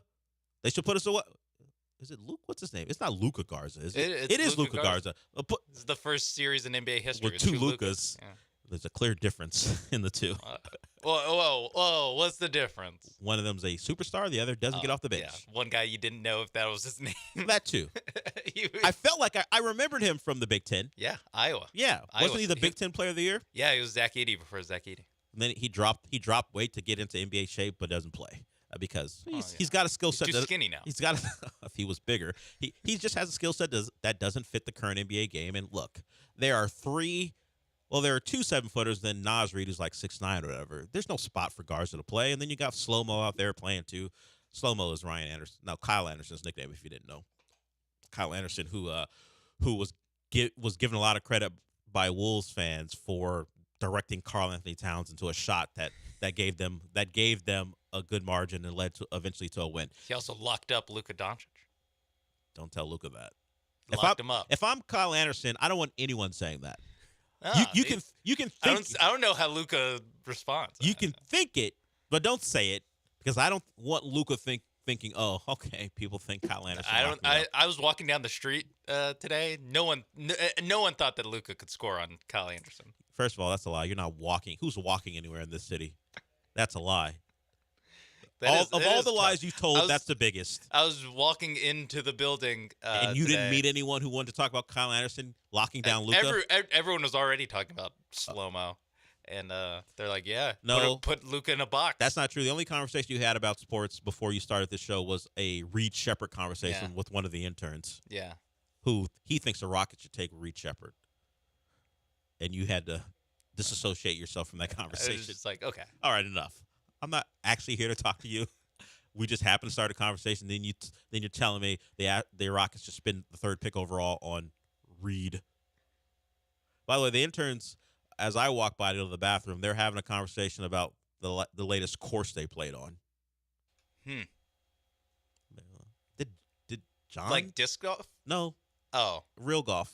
Whoa, they're more Johns than Lances. Okay. Yeah. Wow. Yeah. So that's the crop we have this year. Reed Shepherd, What'd you say? Reed Shepherd truthers and golf talk. Joe was recruiting out of Kincaid High School, is what you said. Well, doesn't seem like I'm wrong. Day 1, that was your first impression. Day 2, backed up. I feel like it's been confirmed. Sources have. We don't know. It's not confirmed that he was recruiting out of Kincaid. He recruited Kincaid types. I don't know if they went to Kincaid, but he recruited the They types. would have fit in. You know, like the Baltimore Ravens don't always grab the same players from the same school or program, but they recruit types of players, and that's what Joe George did. He recruited a type. Kincaid like. Hey, live your lives, interns. Play golf. Bother the producers about Reed Shepherd. Got to talk to someone about it. Don't do that. Bother a specific producer. Bother BMAC about Reed Shepherd. Can we wait until after the finals before we talk about this terrible draft? That's really my big point. Is just why are we talking about this terrible draft right now? Truthfully, the best thing that could happen is the Rockets trade that pick on draft night for a star. Although they're not limited to waiting, as soon they could trade it before. I think. You can, yes. Yes. I don't know how the NBA calendar works. Can you make trades after the finals before the draft? I'm not sure exactly when that stuff happens. Yeah. Technically, I think the guy would still just have a Rockets hat on. Yeah. But you can agree to. You can agree to a deal. Yes. That would be the best course of action for the Rockets. And speaking of the Rockets, on the other side, I'm going to ask Sean about a shooter that some people are speculating would fit the Rockets' needs. And he's not Reed Shepherd. He is an NBA player, and he played on a contender. Pseudo contender. And maybe he is next in line to help the Rockets with one of their biggest issues. That's shooting. We'll talk about that on the other side.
Welcome to hour 2 of the show. I ended hour 1 teasing a potential Rockets acquisition. And this is just simply if you are trying to fulfill the lack of shooting, this is a guy who's going to be available. Now, of course, he was supposed to do that for the Sixers, and then Nick Nurse buried him on the bench until the conclusion of that series where he had a big game in Game 6, was it? Yeah, it was Game 6. And then it didn't matter because the Sixers are never going to beat a good team. I mean, they might with Embiid, but it just hasn't been the case. They've never beat a good team in the playoffs. Just look at the run of Embiid with the Sixers. It's part of the reason why they've never gotten out of the second round with him. So Buddy Hield is the name. Buddy Hield, formerly of Oklahoma, of the Pacers. The Pacers decided we're going to move away from you. This was all a part of as they were acquiring the likes of Pascal Siakam and others. Buddy Hield had to go, and now Buddy Hield had a unremarkable run with the Sixers. I can't say anything more than that. It didn't matter. Sixer fans were excited about it. They talked about whether he would fit in with Embiid, and if Embiid got back, all the doubles that Embiid would face would lead to Buddy Hield making big shots, taking them and making them. And of course, the fantasy started about the Maxey Embiid and Hield. I wouldn't call it big three because it's Buddy Hield, but they just thought he would be a good role player for them that could help in a playoff series, and he didn't help until the final game, as I said. So for the Rockets, they need shooting. That's why some people seem to find Reed Shepherd appealing for the 3rd overall pick of all things. But Buddy Hield seems like more in line with what Ime Udoka might want. Now, Buddy Hield isn't a defender. Luka and Kyrie aren't defenders, but in the playoffs, you find a way to get stops. Now, Buddy Hield will get targeted. And why Luka and Kyrie are better and why Dallas' defense is better is because of the likes of P.J. Washington, Derek Lively, and Derek Jones Jr. Do the Rockets have 3 to 4 legitimate defenders they can throw out guys, whether it be guys inside and guys on the perimeter? You probably say yes. You look at Amen Thompson, you look at Dylan Brooks, Jabari Smith can get after a little bit, and then you'd have to find another guy. Tari Eason. Yeah, I forgot because Tari's been. Forgot about Tari. Tari hasn't played a lot because he was injured. Got Fred VanVleet. And thankfully, okay, we're gonna stop. We're gonna stop at Tari. Okay. Fred VanVleet. Most blocks in NBA history for a player under 6 foot. Okay, sure. Is that even a real stat for him? You would put the under 6 foot in tiny font. Yeah. Hey, under 6 foot. It might be in a single season. It might have been this most season. blocks in a single season by a player under 6 foot. Under 6 foot. Yeah, just so. Or 6 foot and under. 6 foot and under. Yes. He reaches the He's height of 6 foot, ladies. 6 foot. I think Fred VanVleet has a different number that'll attract the ladies, and it's not his height. It's the spot track number. Yeah, hey, you don't have to tell people how tall he is. Look at this. I know I look like Mike Evans, but I make more money than him too. Look at that. I am a little concerned about something. Not about the Rockets right now. I'm looking back at the intern who was here for the 7 to 10 John Lance show. He's still back there with the podcast. I'm not sure what's going on back there. Do you want to go in there and check on him? No, I can't. Just during one of the breaks? I might. Hey, what's up? I might go in there and ask him what's going on. Charlie's got here at 7, and he's working on the podcast. So if anyone's wondering, normally you probably wouldn't because I would do it, and it'd be up by about like 12:20 anyway. Even if he gets it up right now, it's like It's an still hour early. and a half earlier. I'm just worried about him because he's been here since 7, and I don't know how quickly the process is going. Apparently not very. So I probably am going to have to talk to him during the break and ask him what's going on. I am a little concerned about that, and really the end product too, because I'm responsible for it if it doesn't go well. You get the tweets. I do. Hey, where's the podcast? I'm at home. And then you have to do the work if I'm at home. You don't have to, but you graciously do it if I text you and go, hey, something's wrong with the podcast. So I'll check on Charlie during the break. But the Buddy Hield thing, it's a reasonable thought to think you need a shooter. How much is Buddy Hield going to ask for? I think that will be the line in the sand where if the Rockets are interested, that'll be the determining factor. We talk about minutes distribution, and you mentioned Fred VanVleet. You got Jalen Green if he's still around. Cam Whitmore, that's your top 3 backcourt guys. Where you consider Amen Thompson, I don't know. Do you think he is a wing more than he is a point guard? Possibly. He was cast as a point guard of the future when he was drafted. His first year in the league suggests he's more of a wing secondary ball handler. That can all change. The roster composition just puts him there right now. That's what it is. So, and then you have Dylan Brooks as another wing backcourt guy. So where is Buddy Hield getting his minutes on the team that's going to emphasize defense? Is he simply a specialist? Is he getting 12 to 15 minutes a night? And when you need shooting, you're going to put him in certain lineups where you have defenders to cover up for him, and you can get him shots. Are you going to lean into running stuff for Buddy Hield consistently when he's in the game? Because what is he in there for if not to put up shots? That in a league where there's a divide between an 82-game player and a 16-game player, it's funny you use that because that just suggests you're going to sweep through the playoffs. I'm not sure why they use 16-game as their line. I think it's 16 wins. Yeah, they just call them 16-game players. But, yeah, no one's sweeping the playoffs. Even the Celtics couldn't do that in the crappy Eastern Conference. That just tells you it doesn't happen. But that all it really means is, as I digress, it means you're a championship-level player. You can be depended on when we want to go win a title. Buddy Hield, at least in this playoff run, wasn't considered that by Nick Nurse. I have my doubts that Ime Udoka will consider him a guy he's going to lean on and look to if the Rockets are making a run, whether it be now or in all likelihood a couple years in the future. So that's a guy you acquire if you think you are contending. The Rockets would have to make a move or two to make me believe signing Buddy Hield matters. But that's just one of the names on the outskirts of, hey, he's not Donovan Mitchell, which you're going to have to trade for. He's not another star that you're going to have to trade for. But that's the type of guy you would fill in around the star. Right now, I don't think the Rockets have a place for Buddy Hield, at least in my eyes. But if you go and acquire a star, which means you're consolidating a couple spots, you're trading guys, you now have a more veteran roster, then you think about signing Buddy Hield because of what he could mean to a potential run. So the Rockets have multiple avenues to go down. The one I think is most likely is them investigating the ability to acquire a star. Whether it comes to be, that's a different thing. But I think that's their first thought. Can we get a star? How much more do you think Buddy Hield would play than Reggie Bullock, who was on the team this year? See, that's a guy who has been depended on in the past in playoffs situations.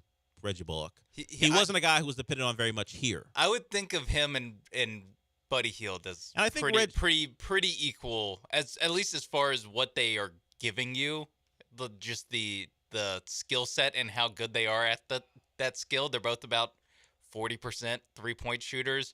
Reggie Bullock has a little bit more on the defensive end. Yeah, it's hard to have less than Buddy Hield. It's true. Absolute drive-by. But as he's gotten older, the defense has gotten worse for Reggie Bullock. So yes, that is still that won't, he's not great. So maybe Buddy Hield will go. Excuse me, we're closer than you think. But I guess the difference is Reggie Bullock could get it done on either a minimum or pretty close to a minimum contract. Where Buddy Hield wants a lot more. He's going to want a lot more money. You're going to get a bidding war for Buddy. Yeah, bang for your buck. Buddy Hield's I don't know if Buddy Hield cares enough to take less to go play for a team who would be considered a contender, and right now the Rockets don't fit that criteria. That's why if the move would be made, if you're looking for role players as far as shooters are concerned, and this leads into the discussion about drafting a Reed Shepherd type. Don't go for role players if that's all you think Reed Shepherd can be. Maybe some people think he's better than that. I have my doubts, but hey, I'm not an NBA evaluator. But the Buddy Hield thing is, can he help you win at the highest level? That's already in question. But why are you acquiring what you might consider another progress stopper? A guy who would get in the way of one of your younger players developing if you give him the money that suggests you have to play him. Ime may have more stroke than, say, a Joe Espada, and I wouldn't comp. I think everyone. Okay, you're insulting, but that's fine. I wouldn't comp Jose Abreu to Buddy Hield right now. But could Ime say, yeah, I know we gave him a mid-level deal, but he's not playing for me. He's not good enough defensively. Could he bury Buddy Hield? Maybe, but why sign Buddy Hield if he's not good enough and Ime can just simply bury him? You'll be fine with it. So he's a guy you trade for or you sign if you're at a different point in your development. I don't think the Rockets are there. It's a nice name. It's a name we've heard of, and it's one of the first ones we've heard about in this period where we're waiting for the finals to end and free agency to begin. Where teams definitely aren't, and agents definitely aren't talking. Yes, because you're of course. not allowed to. Where they're not. Yes, You because can't do that. the legal tampering period is there for a reason. These names just kind of pop out of the ether, you know. Yeah. Yes. No one knows how these Why teams and players get linked. Why does Shams know a day before, maybe more, that a certain player is signaling he's going to play for a certain team, and then the news comes out, and now the NBA has made it where these newsbreakers will wait a little bit.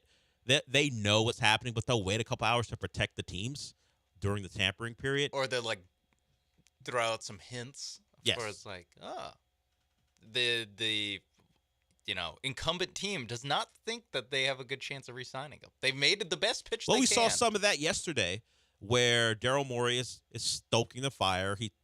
And that's what people on one side of this particular story think, that Daryl Morey is telling Philly people that, hey, you know that Jimmy Butler thing, it's possible. The story came out from Keith Pompey. He covers the Sixers in Philadelphia. He's not the only one to have reported this. I think Jake Fisher reported it earlier too, that if Jimmy Butler shakes loose from Miami, the Sixers are going to be willing to give Jimmy a max extension, which has apparently right now is a point of contention in Miami. That Pat Riley did his end of the year presser and told Jimmy Butler, not directly, but he mentioned his name, that availability is very important and Jimmy has to change before they will consider giving him that money. He's eligible to get it in early July, and a Miami side of the equations quote tweeted Keith Pompey's report and said Jimmy Butler is going to want to sign a max extension with the Heat or someone else. So now we're getting a little fluctuation where it used to be just, hey, it's Miami, that's where he wants to be. But now it's the money is more important. And if Miami won't give it to him, he'll look for it from someplace else, which would suggest maybe him asking out. Rockets? Are the Rockets giving 34-year-old Jimmy Butler that money? And they'd have to trade pieces back, too. I don't think so. No. I don't think so, but can't 100% rule it out. They did give Dylan Brooks a lot of money. It's true. That's true. So it's just beginning. The rumblings of players and their own happiness, and surely the Rockets will try to have their say as they try to kind of weed through what's true and what's not, and maybe find themselves acquiring a star. Jimmy Butler hasn't shown to be all that fond of Houston, from what I remember. The Rockets thought they had a chance at him years ago before he went to Miami. In fact, I believe before he went to Philly. No, even before he was in Philly, and then there was a realization that Philly wasn't going to give him his money, and then he was a free agent. And the thought was that the Rockets were planning to pair him with Chris Paul and James Harden. Oh, that was also part of. They also were trying to trade for him. They were trying to when trade he demanded a trade from Minnesota. Daryl Morey had his eye on Jimmy Butler for several seasons, and they thought they were going to get him, and then it turns out he decided he'd rather play in Miami, and that's how that happened. Then the trade occurred, and Miami did what they needed to do to make that happen. How dare he? Wanted to live in Miami than Houston. Jimmy Butler's apparently going to be in a new Bad Boys movie. At least he's in a commercial for it. I think he's just in the commercial for it, right? I saw Messi. Messi was in one of these commercials. True. But they could both show up in like a cameo because they live in the city. It's easy. It would be easy to film it. You could find a way to. I'm pretty sure DJ Khaled was in the made a cameo. Yeah, I wonder how it'll go. Maybe they'll be at a club or something. Messi at a club with Jimmy hanging out. Who knows how they'll set that up. Jimmy's a big soccer fan. I'm sure he'd appreciate Messi. Well, you know what? Go watch Bad Boys. What's it called? Bad Boys Forever? Bad Boys for Life? I just think of it as Bad Boys 4. I don't know what the title is officially. Bad Boys. Never stop. Won't stop, can't. No, that's a different guy who's in trouble. And they definitely don't want to associate themselves they don't with want that. to. No. They barely want to associate themselves with naming the franchise Bad Boy. Yeah, they don't want to associate with that bad boy. Not at all. A little too bad of a boy. Yeah. Oof. Really bad. And now there's a Rolling Stone piece which doesn't do him any favors. And no, it wasn't. Bad Boys Ride or Die. Mm-hmm. Bad Boys for Life wasn't that number 3? Yeah, Bad Boys for Life was number 3. Now it's Ride or Die time. Slight error, not saving Bad Boys for life for the fourth one. It's a misstep. Missteps. Maybe they didn't think they were going to get to 4. You know what? Will Smith, I think in the last couple years, has a lot of things he regrets. At least 2. Yeah, going up there and slapping Chris Rock, as fun as it might have been at the time, probably a bad choice. And the Bad Boys thing. Well, he got to make 4. Oh, you mean the name of the movie?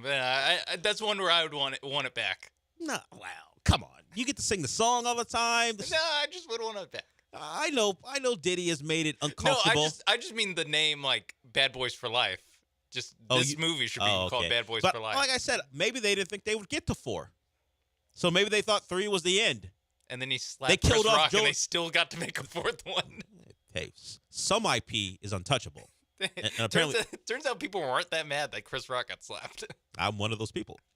I wasn't for it, but I wasn't all that upset about it either. Slap a comedian in the face. I'm not telling people to do it, but I understand it. I mean, enough with the podcast. Stop it. I know it's another way to make money. I get it, comedians. I've had enough of it, though. All of you guys get one. Hey, this job is hard. That's my least favorite part about the comedian podcast, is that half of it is just talking to other comedians complaining about being a comedian. Yeah, how tough it is. Yeah, I get it. You go on tour. Some of the hotels suck. I've heard the story from all of you guys. All of you guys have told this story. It's not unique. Shout out to some of them that are good. I get it. Red eye flights. Yeah, it's tough. Sucks. I know. Yeah, some. I don't know what they call groupies in comedy. Yes, I get it. You had a night with a girl you regret. The other podcast told this story too. We got a couple more segments to go here on this show. We'll be back.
You're back inside the Veritex Community Bank Studios with Del Olaleye.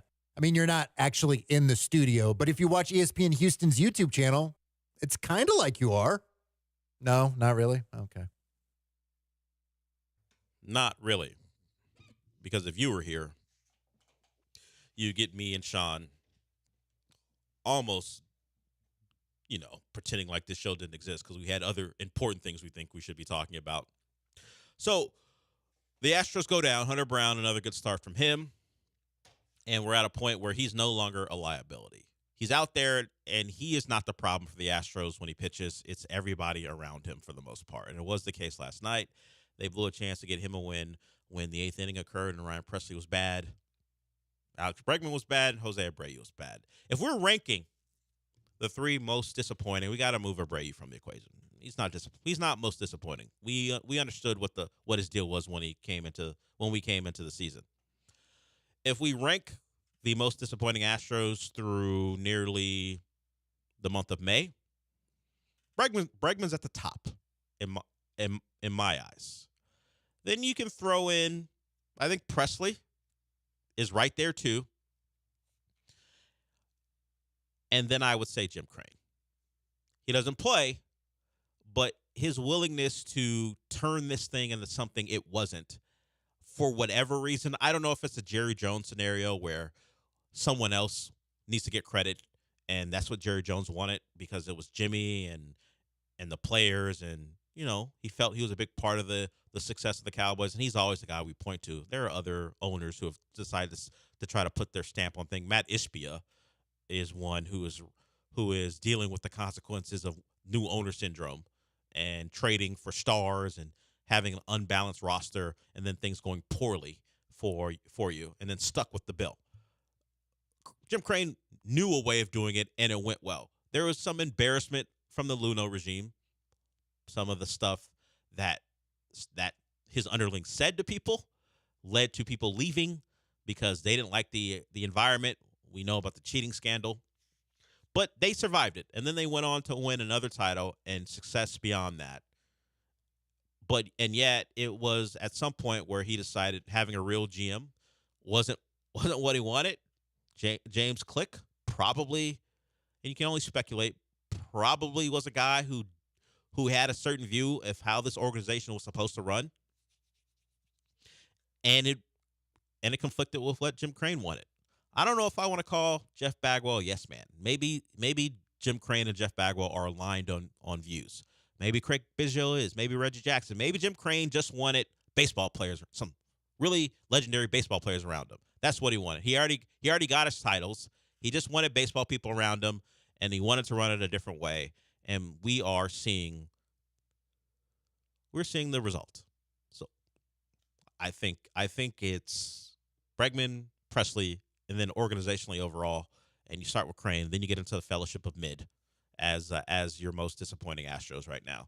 And are we going to be stuck with this long term? It's hard to say. It's hard for me to go, you know what? This rough start means this Astros organization can't recover.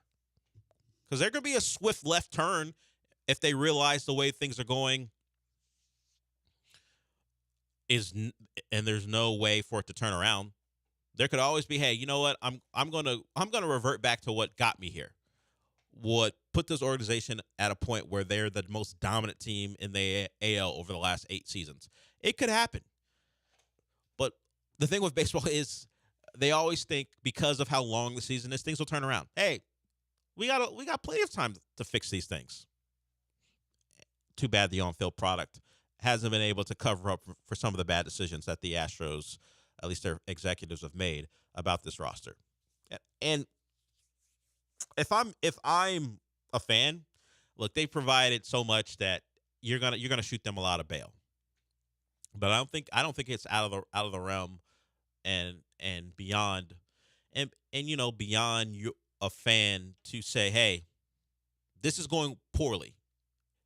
Switch this thing up. Come to your senses and go, hey, we'll do what we used to do when we were winning.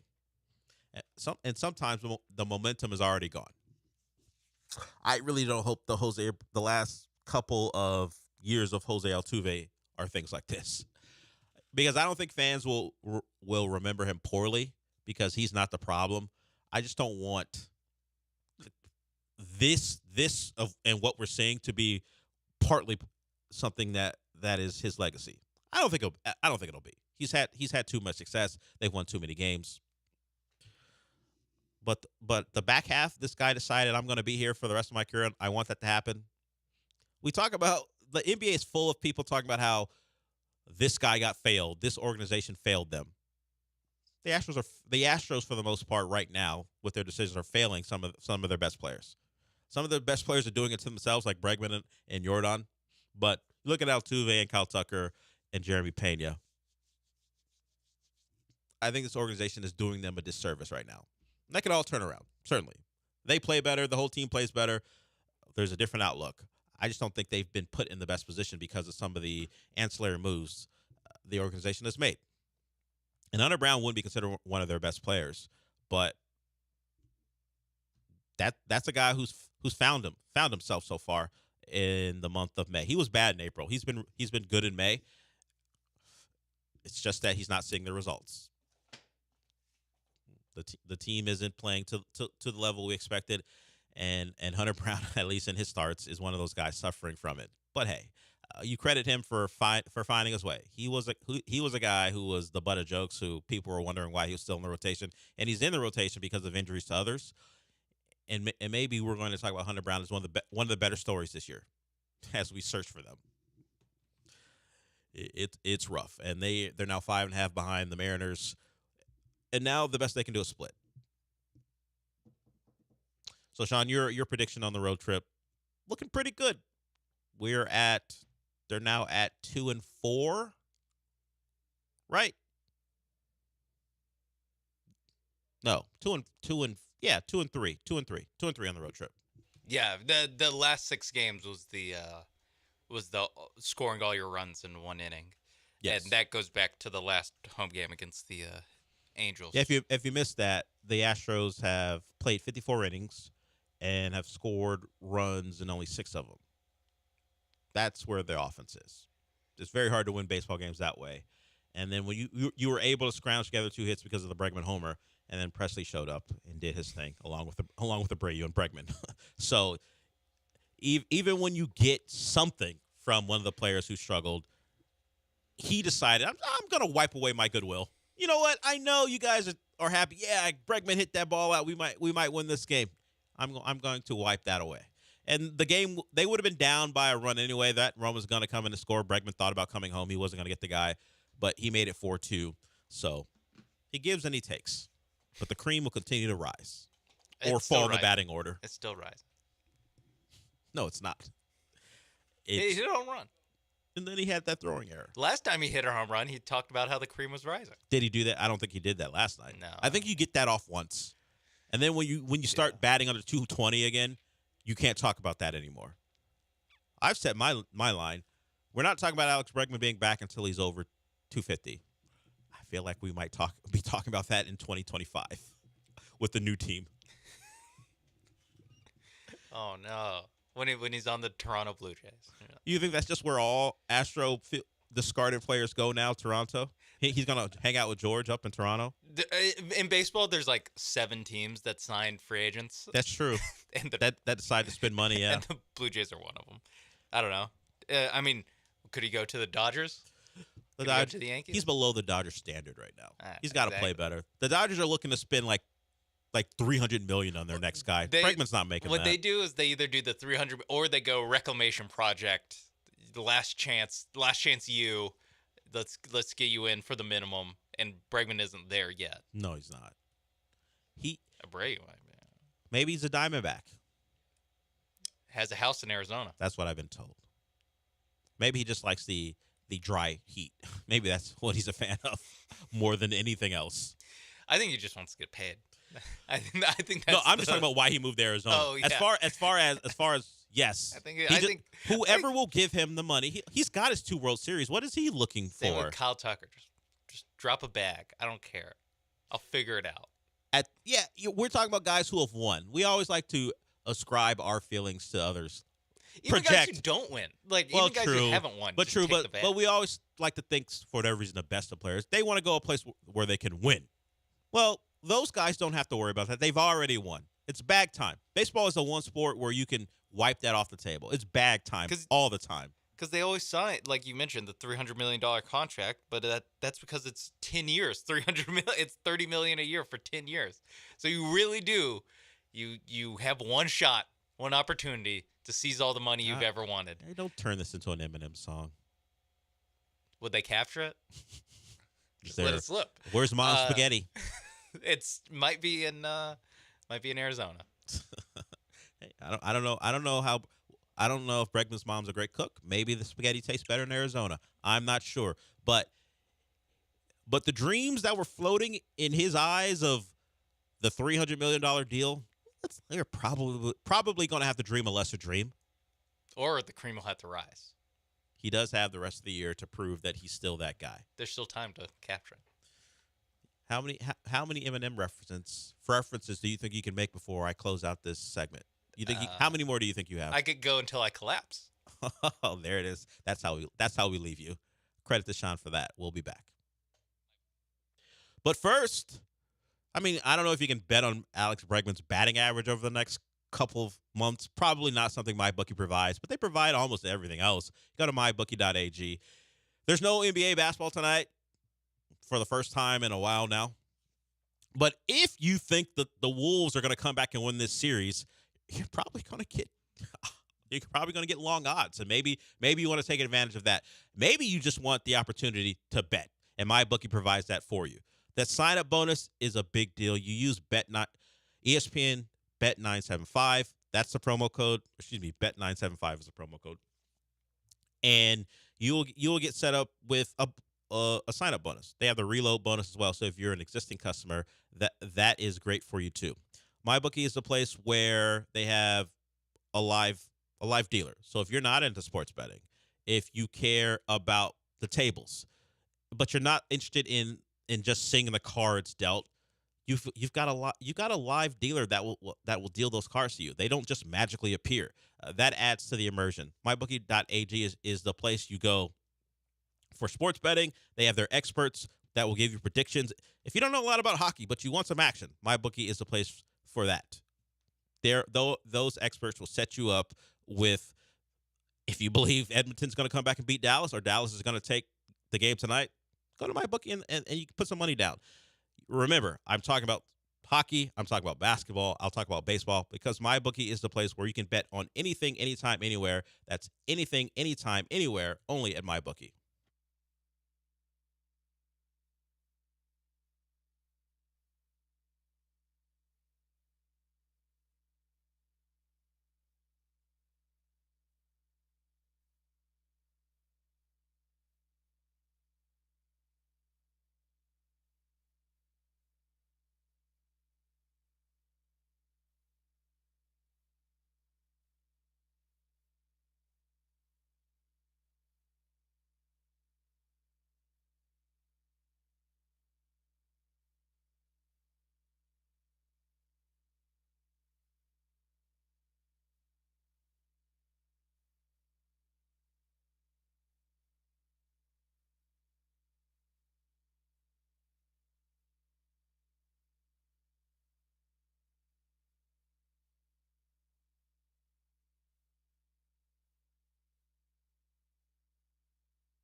It's the Del Olaleye Show. On ESPN 97.5 and 92.5. Now back to the Veritex Community Bank Studios with Del Olaleye and his intrepid, most outstanding, arguably the greatest producer of all time, the one and only Sean Mapes.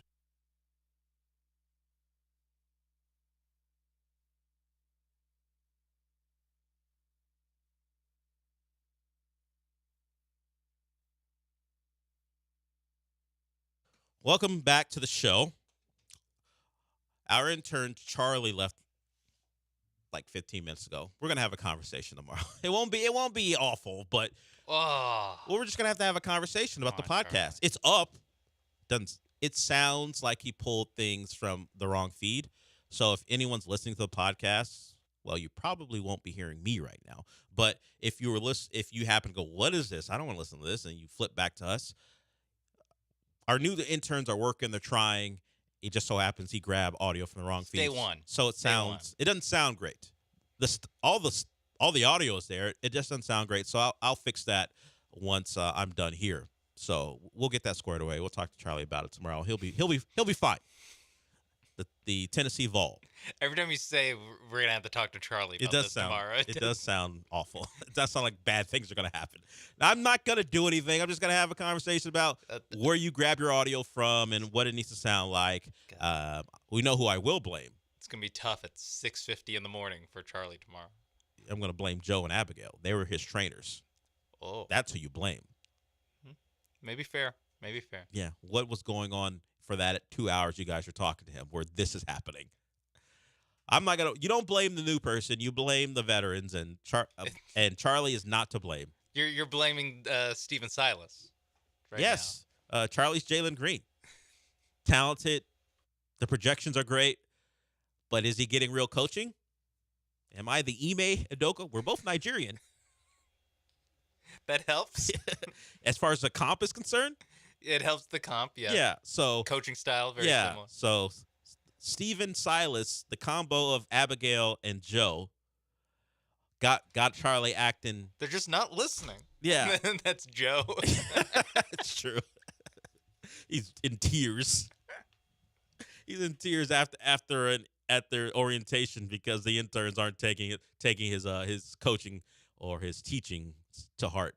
But hey, ESPN 97.5 needs a tactician and a disciplinarian, and that's where I come in. So tomorrow, you're gonna see exponential growth from Charlie. Charlie tomorrow will be like Jalen Green when Şengün went down. All of a sudden, one of the best interns in all the game. Wow! We're promising March Jalen Green. That's what I'm doing. And of course, there will eventually be the fall off because hey, there's April Jalen Green too. Yes. Yeah. So in July we might get April Jalen Green from Charlie, but the month of June and late May we're getting March Jalen Green. When I like that. When Ime Olaleye gets a hold of him. Come on, Abigail and Joe. We got to get these interns ready to go. What kind of ship are you running here? Yeah, when you're next, maybe. I don't know what's going to happen. I know. I'll have to see. Yeah. I'll have to see how this show turns out on the podcast. Yeah, I guess the thoughts of me leaving at 12:05 out the door. I got 3 full hours to work on. I'm really going to blame those two for this. It'll be like 12:15. That's true. It won't take that long. But still, I had dreams of leaving at 12:05, and they're now dashed. Man, that's tough. It is rough. That's tough. You won't be able to leave here at 12:15. I know it's rough. I feel really bad for you. Yeah, it is a weird thing to complain to you specifically, and then just people in general whose jobs last until like 5 o'clock and maybe later, depending on their shift. Oh, you get to leave at 12:15. Bummer. You have to stay. You have to stay late. I get up early though. In fact, you know who I sound like right now? I sound like Scotty Scheffler. We're gonna play that. My whining about, hey, I had a tea time. That's why I nearly dragged that cop. Well, he did drag that cop. I was late. I know my tea time was in 3 hours, but I was late. So we're going to hear from Scotty Scheffler on the other side. The sound from his discussion with the police officer he did not drag is out. That popped up this morning. So we'll hear from him. Sean and I will see if we find any sympathy for the golfer who got booked, processed, and still made a tee time to play in a major tournament. We'll see if we feel any sympathy for him as we listen to him try to explain away why he didn't follow the rules that an officer laid out for him. We got one more segment to go, and then I gotta put on my email coat because I'm ready to get these interns to be the best they can be. But first, Scotty Scheffler whining on the other side.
The Del Olaleye Show continues. On ESPN 97.5 and 92.5. Live from the Veritex Community Bank Studios, here's your host, Del Olaleye.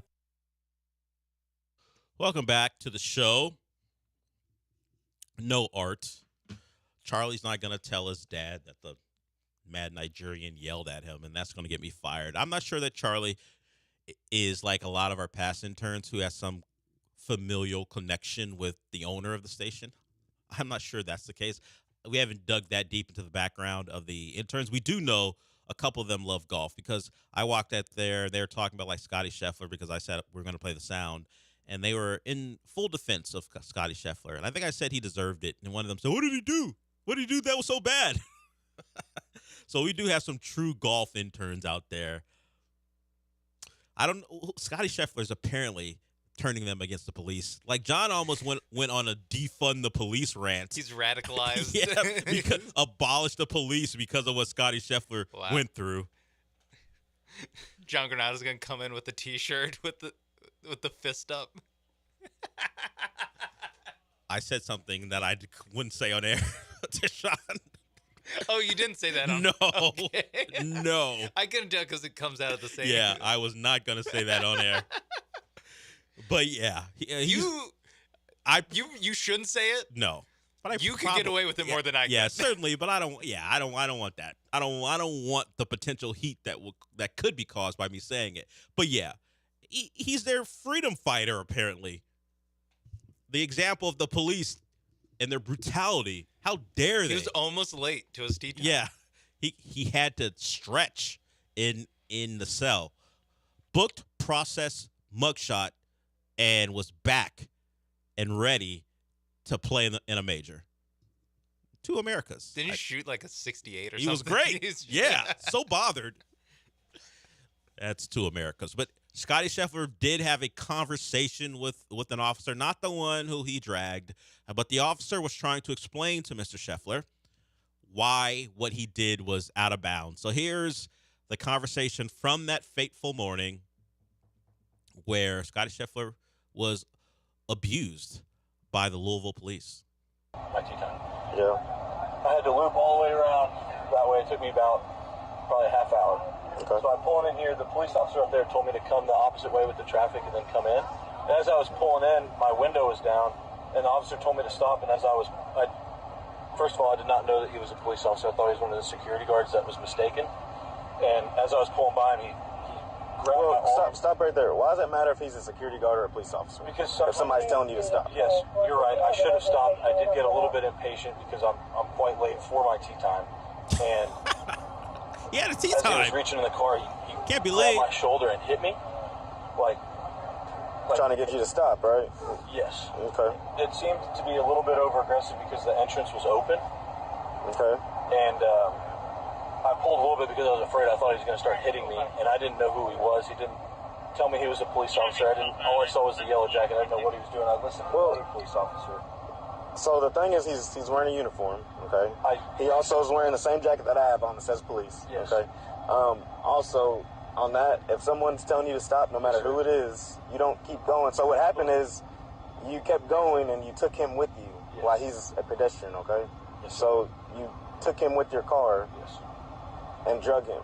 Okay. Yeah. Which is not a good thing, I'm right? very aware that was to make it so. Listen to me. So make it even worse. When he asked you to get out of the car, you refused to get out of the car. I still was not aware he was a police officer. I was actually looking out the window of the car to try to find a police officer. I asked. We're all right here, and he was there. Believe me, sir. If I knew we're all wearing yellow vests so you can see us. If he knew he was a police officer, I would have been much more or less afraid. But panic kind of set in. As you can see, I'm still shaking because I was afraid. I didn't know all who he shook was. up. He didn't say, police, get out of the car. He just hit me with his flashlight and yelled, get out of the car. We're wearing a lot of police gear. That surely signifies that we're the police. Believe me, if I knew he was a police officer, I would have gotten out of the car. I don't know what to tell you other than I was a little bit panicked trying to get into the golf course, and now I don't know what to do. Let's go back to the first I was a point, little okay? bit panicked trying to get into the golf course, and that's the rub. He was such in a rush to get into the golf course that he drug a police officer that he didn't know that he was a police officer. He thought it was security. Apparently that matters. That's all this is about. I was in a rush to get to my clubs pretty much. Yeah. And stretch. He could not get practice around. He could not bear to be delayed from getting into the clubhouse. Mm-mm. So now you get booked, and now you have a case to deal with. God forbid you wait. Did you say he got hit? Yes, he says the officer who he did not know was an officer hit him with his flashlight. Maybe it's because you were dragging him, and the guy wanted you to stop. I don't know the timeline. I kind of wish Scottie Scheffler was still okay, but got hit in the face so he had a black eye for this mugshot. It would have been a lot cooler. Yeah. Shot a 68 with a black eye. It would just add to the story. All you do is tell people it's rough in there. Yeah, in the clink. Yeah, in the Louisville clink. You don't. When I had to do a bid. Yeah, when I had to do a 3-hour bid. What they tell you about jail doesn't even compare to the real experience. No words can describe what I went through. That's a story he should have told it. Converted to Islam. Yeah. The issue is, hey, Scotty, you were in there for an hour. Why do you have a no regrets tattoo around your neck? How long were you in there? Why'd you join a game? Yeah. Hey, sometimes you know the rule. You can't be seen as a punk. The first guy I saw, I punched him to let people know it's me or them. I'm just reliving scenes from Shot Caller at this point. It'd be great. Okay, it wouldn't be great. It would make a bad situation so much better if you were having to spend the night in the Louisville jail, and then just walk at 7 o'clock in the morning. In walks Scotty Scheffler, and he says, huh. Do you want that sandwich? What? Get up. Aren't you a major winner? Aren't you #1 golfer in the world, Scotty Scheffler? Nah, my name is Chef now. And if you don't get up, I'm going to cook you up. Let's go. I wish you would take on a prison nickname. Has a face tattoo. Yeah. Of PGA right across his forehead. That's his gang. He treats everyone like they joined Live. Oh yeah, is that that's the rival gang? That's the Bloods and Crips of yeah. Dustin Johnson walks in with a Live tattoo. I think Dustin Johnson's in Live. I'm just thinking of golfers who might have joined. I think he's in Live. Sure. If I say so. I'll take your word for it. Yeah, we're not doing research on that. Doesn't help the bit one or the other. By the way, closing out the show with what we closed out yesterday's show, we found out who Joey is. The guy who actually is the baby daddy for instead of Mark Davis. It's Joey Gallo. Crazy twist. I mean, not that crazy. It's not that crazy, but it turns out it's a funny twist. It turns out that the Joey is a Joey we know, a millionaire. Yeah, still a millionaire. Well, it does lead some credence to people saying, yes, she probably would have. She probably would have been with Mark Davis if Joey didn't get to her first. Yeah, I'm not saying she's a gold digger, but I mean, she might have a she's type. Not messing with some types. You stop it right there. That's right. Joey Gallo is the father of Hayden Hopkins' baby, not the Raiders owner Mark Davis. But she did find herself a big leaguer. Congratulations to the Hopkins Gallo family. Obviously, despite all our jokes, we hope a healthy baby comes into this world, and thankfully for that baby, the daddy isn't Mark Davis. The baby will be fine. That's Joey ugly. Gallo's got That's an ugly comment. Joey Gallo's got plenty of money too. Nice. The baby will be fine. Yeah, it's like 6'4" too. Yeah, D1 baby. We're done for the day. At least I am. Sean will point out that he's never really done when I'm done. I'll talk to you tomorrow.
Welcome in to Gallant George on ESPN 97.5 and 92.5. The Astros lost again last night. Not great, Paul. Not great. Good things, Nico Collins got paid. Did we start off yesterday's episode with the exact same way? I don't think I used the same words, but they were probably pretty close because, I don't know, all they do is keep losing the exact same way over and over and over again. I feel like, what's that Tom Cruise movie? Where he fights the aliens or the robots or whatever, and he just keeps dying over. Edge of Tomorrow. It started off as he just keeps dying and then live, die, repeat. Yeah, live, die, repeat. That's what the Astros are like right now. The dated reference would be Groundhog Day, starring Bill Murray and Andy McDowell. Yeah, I wanted to go something a little more recent. current. You want it to seem like you're with the youth. With the youth. Even though you're a father. Yeah. And married, and I'm not. And The I'm older than interns. you. The interns always make me feel old. The interns make you feel old? Just like looking at people who can't drink alcohol legally, and I'm like, I'm only 30. Oh, they're that young? Well, they're in college, so I'm assuming at least half of them can't. Oh. I mean, I And could be wrong. they when you walk in, they call you sir. Yeah. No, wait, that's me that does. Yeah, not this time. This time I stopped it before it started. Okay. But you made the mistake of giving that part of the lecture as I was walking in, so I immediately undercut the message. Or maybe I intentionally did it as you were walking. Oh, okay. I had to stop. I make sure to stop Mr. George and Sir right away. Well, now that you've said that you're going to stop having people call you sir and Mr. George, the way that you yelled at me one time off the air that I must do forever and ever, now I'm going to start calling you by it finally. That's slander. It's not slander, Joe. Remember the time where I was walking down the hallway and, you know, I was busy thinking up some great bits, showing up at 11:59, and you told me, Paul, you have to call me Lord Assistant Program Director, Mr. Joe George. Mm-hmm. That's why when we were off the air that one day, I made you clean the office. Mm-hmm. I was like, Paul, this place is dirty. It hasn't. There's books in here from 2006. This is your job. I've been threatened by a lot of people, like the time where, you know, I was told I have to talk Texans as the program director removed his eyebrow ring and put a loaded gun in my face. This was slightly different. Joe is more of a pull out a whip guy, and Jesus. Well, you didn't use it. And put Bar Rescue on the TV so you get inspired to rescue this establishment as John Taffer's rescuing a bar. How many people do you think believe when I go on these little imaginative tangents? That's a good question. 20%. 100.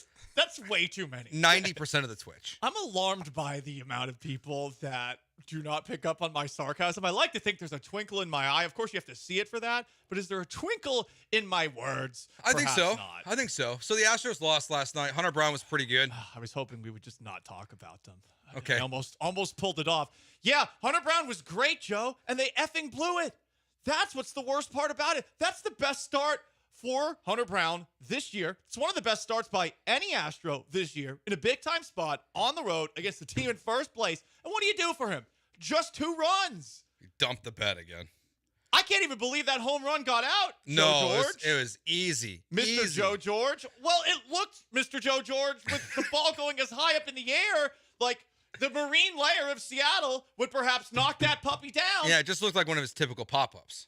Well, a little farther. Normally his pop-ups don't leave the infield, Alex Bregman's. So at least this one I thought was going to get to the warning track. He popped it out of the ballpark, but as in our show rundown, you noted, once again, all the runs come in 1 inning. Yeah.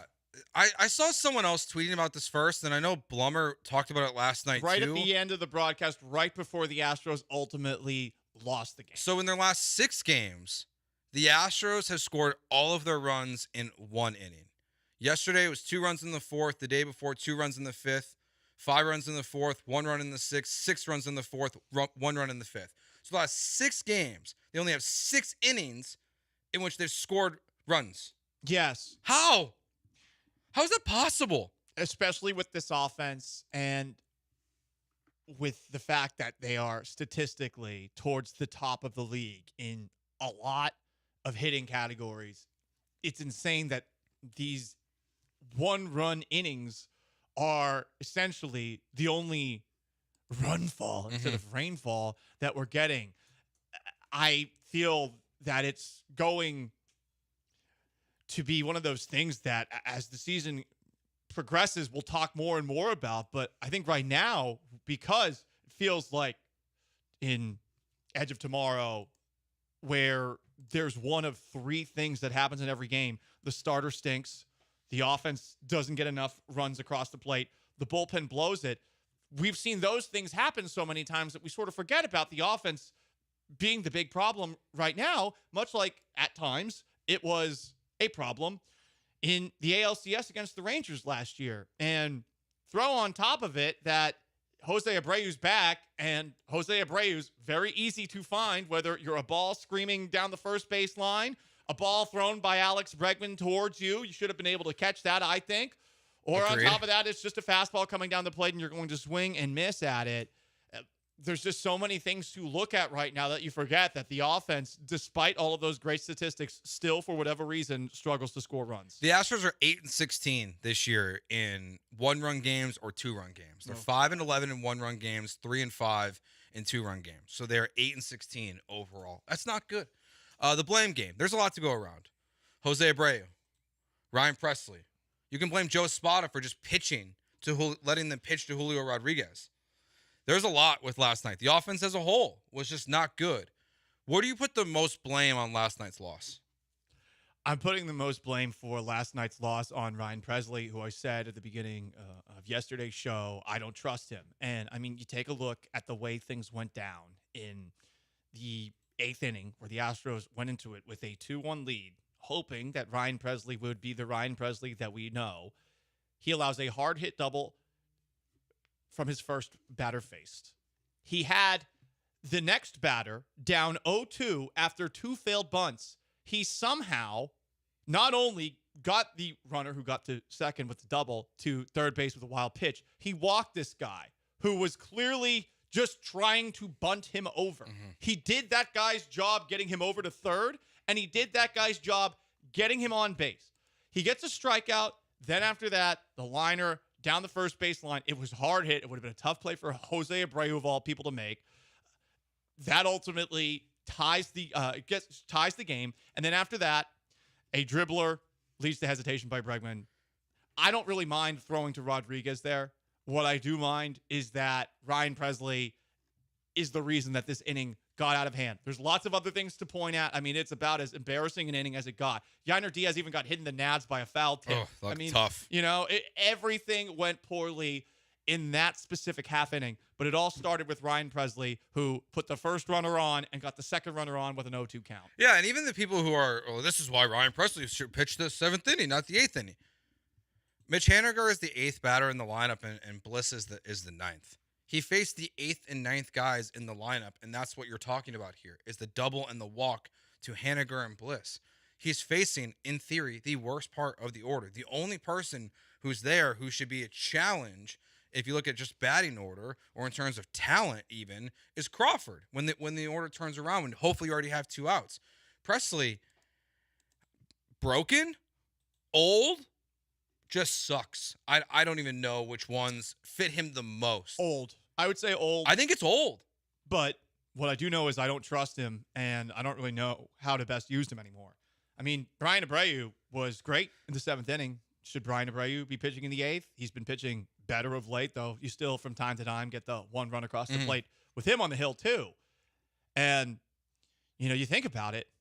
Was that a situation where you're going to call on Josh Hader for a 2-inning save?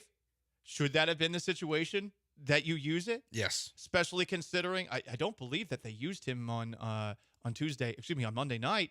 So, you know, it's just something to keep in mind. Like, hey, you have this guy who is willing to pitch multiple innings. Why not use him to pitch multiple innings?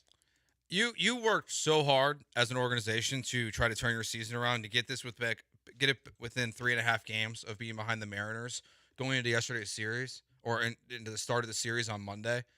Now you're back to 5.5 games out of first place with Verlander and Eric Eddy on the mound. You probably should have won at least one of these games. Even though the offense wasn't good in either of them, you should have won one of these games. You're right there in both of them. Probably last night's game more than the other, because Hunter Brown gave you so much in last night's game. It is crazy how this team, for more than a year now, because I think this still goes back into earlier into last season when they started off and they were struggling. They just cannot play collective baseball. They cannot have a day in which the bullpen, the bats, and the rotation are consistently good. You might get 2 out of 3, but so oftentimes that third piece is so bad. Right. But this year, you're lucky to get one of those things to be good. It always feels like one of them is missing, and the cherry on top of all of it, as Ryan Presley blows yet another save opportunity, it's Ryan Stanek on the other mound who is sending you down in order in the 9th inning. Yeah, HRW here on the Twitch says flip Stressley and Abreu. You can, but to what I was saying, Stressley was facing the worst part of the lineup. He should be able to get those guys. Like that to me was their strategy from the beginning. Was Abreu should face the better guys. When you're looking at the 7th and 8th inning in the lineup, Joe Espada's decision was simple. If it was 3, 4, 5 batting in the 7th, that's Abreu. If they were batting the 8th, that's Abreu. But not even Presley. I don't even know if we should be talking about flipping Presley and Abreu. I don't really want Presley out there in a close game right now. There's no trust. And if Josh Hader is capable of giving you 2 innings and didn't pitch the night before, I get it. You're pitching a ton of games in a row, but you're playing Seattle right now. You needed to win that game. Mm-hmm. I mean, you went from being 3.5 back in the AL West to 5.5 in 2 nights. And I mean, this series isn't over. The Astros are always bad against Mariners pitching, and I don't feel any better about the next 2 nights. They got the 2-run homer, and they got the great outing from Hunter Brown. They needed more runs, and the offense definitely deserves some blame here. Ryan Presley deserves some blame. Joe Espada perhaps deserves some blame for what you mentioned. On top of that, I mean, it's another day where you're DHing Singleton and playing Jose Abreu at first base. I don't know, maybe play the guy who's better at first base, especially when there were 2 moments in the 8th inning. I mean, last night, to Abreu me, came into question his defense. Yeah. Because, I mean, whether it was not getting that ground ball that line drive down the first base line that bounced off of his glove, which apparently had an expected batting average of 200 on it. I mean, he made a diving play, but he didn't come down with it. And if he stays in front of it, no run scores. Or it's where Bregman throws it away. I don't know. I thought Abreu did a very poor job of trying to get that ball. And that's 2 moments. And we've already had a couple of moments in game number 1 where you're looking at Jose Abreu's defense and you're wondering just how good he is there. John Singleton's been good at defense at the very least. And instead, Abreu is not only playing the field after not having played in a month, and on top of that, questioning his fielding ability, he is also hitting. And it looks like that's a problem that is still not fixed at all. And the biggest problem with it is now Chaz and Dubon apparently don't play on this team. Like you've had all the success, things are going well, like your season's turning around. Bring back Jose Abreu, and then that means Dubon and Chaz can't play. It makes so much sense. Mauricio Dubon, who's been incredible with runners in scoring position this season, not on the field. Chaz McCormick, who came back from injury, apparently he's not going to play at this point either. Jordan's going to be your left fielder. I'm curious to see what the lineup looks like tonight, and we're going to get down with Dana Brown at 1 o'clock to talk about what he said in his typical interview with the flagship. They're a not serious organization. Dana Brown talked about how they are going to try to give him a shot. If he doesn't turn it around at some point, they'll have to make a decision. The decision's been made. Like, get your head out of your ass. He's not good. He's not going to be good. And the trickle-down effect with him having to be on the roster is negatively impacting this team in a massive, massive way because your better players can't play because there's no room for them in the lineup. It makes no sense what they're doing. I really wish I could understand and figure it out, but it makes no logical sense. Would it have been so insulting to pinch hit Mauricio Dubon for Jose Abreu late in the game? They did it before he got sent to Florida. Right, exactly. It's not like that was not happening before the Florida switch. And I get it. You're trying to get him back on track, but getting him back on track should not come at the expense of wins and losses. He was up in the 7th, and with a reliever out there, he struck out swinging, and it was a 3-pitch strikeout. Mm-hmm. It's not good. It's not good. You think the bat speed looks quick to you, Paul? I don't care. I don't care. I mean, I feel like I'm just watching the same thing over and over again every single night, where one problem is there every single night. But it's a matter of which one on a given night. It's either the starter doesn't show up, it's the bats don't show up, or it's the bullpen blows a lead. All right, we'll continue discussing the Astros' latest loss and a line of many this season. But, Nico Collins got paid as well yesterday. We'll get into that next year on ESPN 97.5 and 92.5.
It's Gallant and George. On ESPN 97.5 and 92.5. Broadcasting live from the Veritex Community Bank Studios. Here's Paul Gallant and Joe George. Couple texts here from the last segment. From the 346, Astros are ass, so who wins? 6 vampires versus 12 zombie inside the Astrodome. You're taking the vampires or the zombies? Well, I'm assuming that if these are authentic vampires, the ones that have from Twilight Edward Cullen's strength, crush the zombies. They're going to absolutely kill them. Zombies don't run. I think the real question is if this takes place during the day, because the Astrodome, if I'm not mistaken, the lights light get through. does come through. So it's not like it's always pitch black in there. But, yeah, I'm pretty sure the vampires would win. They might lose one. Yeah, they might get one. But if you're Vampires undead, in 5 is what you're saying? Exactly. Yeah, vampire, yeah. If you're undead, I don't think you could be turned by a zombie either. Or they just rip them apart, I guess.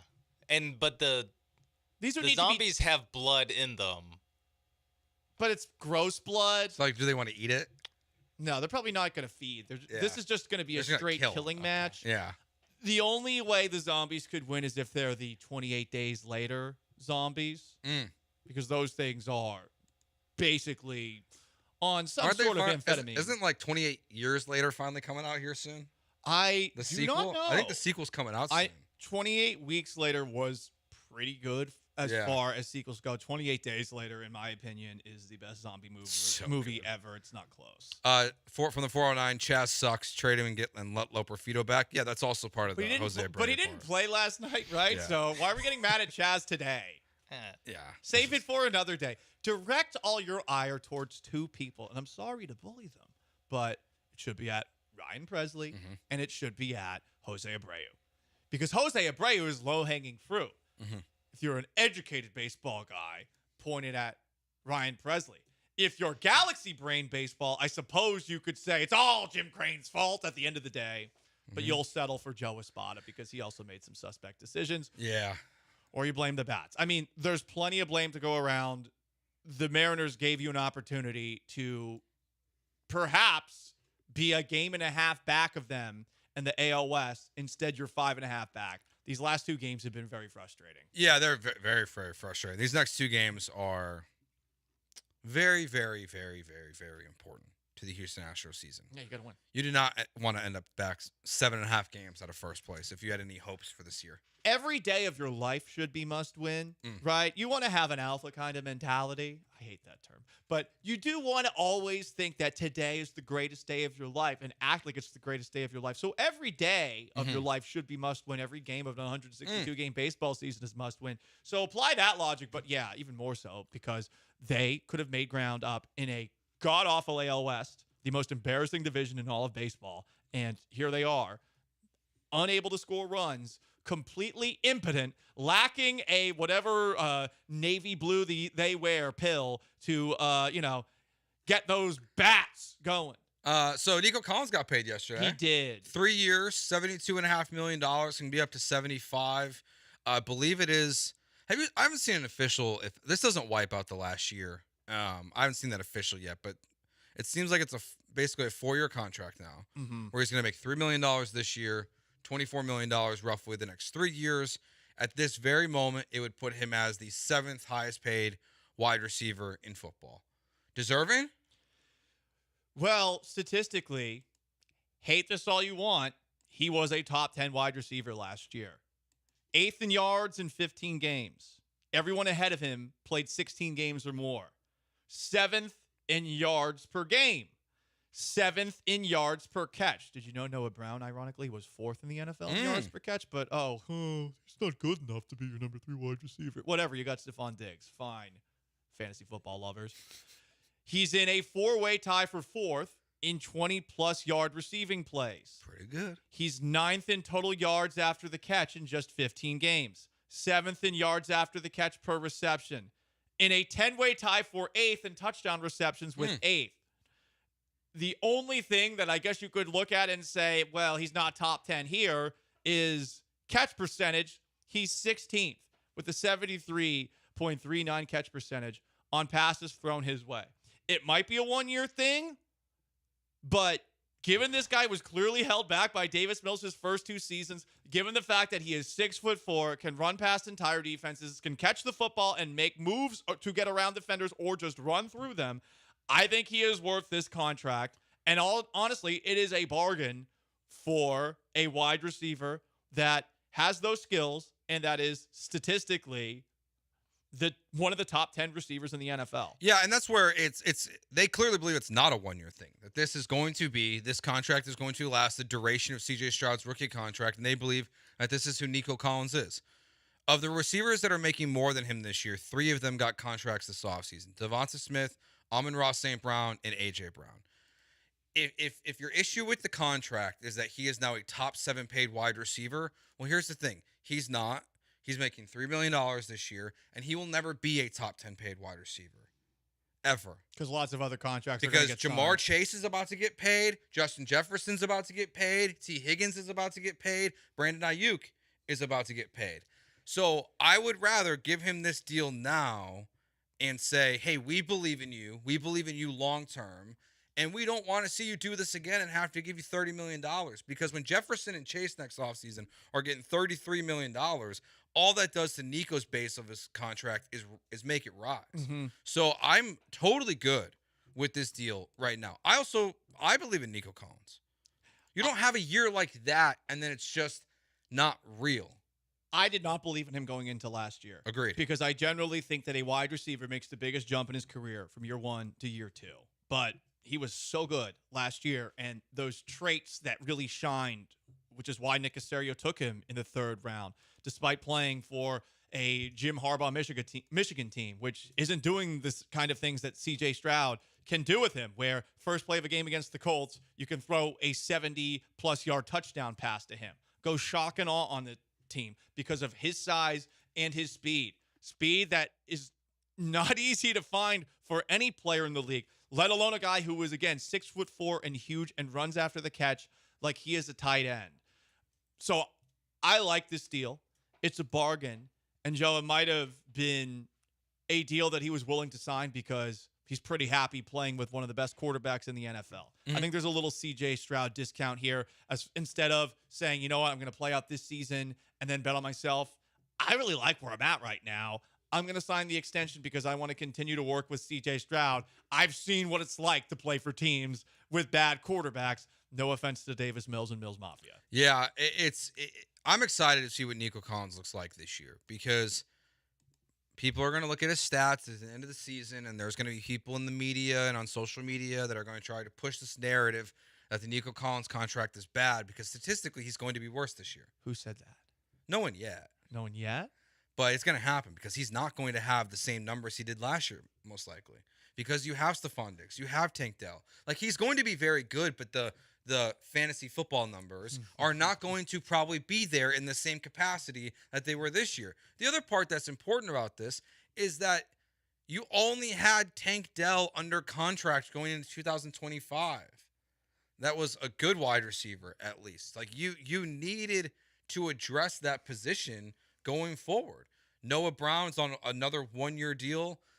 Diggs is obviously only going to be here for 1 year. Those are your other top wide receivers. Robert Woods probably won't even be on the team week 1 this year. So you're going to go into 2025 with nothing at wide receiver besides like Tank Dell and Xavier Hutchinson. And I think Mechie still might be I think he's still under contract in 2025. Like, you needed to address the position for the long term as well. So I love the deal. I think he's a great player. I think it's a great player. And I'm really excited to see what he's going to do with CJ going forward, because as much as I like Tank Dell, Nico to me looks like a number 1 guy. Like, he looks like a guy that in a big moment, no matter what, because of his size, his speed, his ability to get open, you can count on Nico Collins after just 1 year, it looks like, 1 big year, to count on when you need him most. He did pretty well in a couple of games without Tank Dell and with also some of the other injuries that they had at wide receiver where, there wasn't Noah Brown for some of those games at the very end of the year. I mean, that game against the Colts, he was awesome. He single-handedly was their offense. Take a look at the production. They couldn't run the ball in that game very well, and it was really all passes thrown to Nico Collins. Indianapolis kept C.J. Stroud and company at bay for the most part. The idea of wide receiver 1 is a weird one. It sort of lends itself to barbershop conversations where people just start yelling at each other, and it's entirely subjective. But statistically, he's a top 10 wide receiver, and this is something you need to keep reminding yourself, because look at the stats.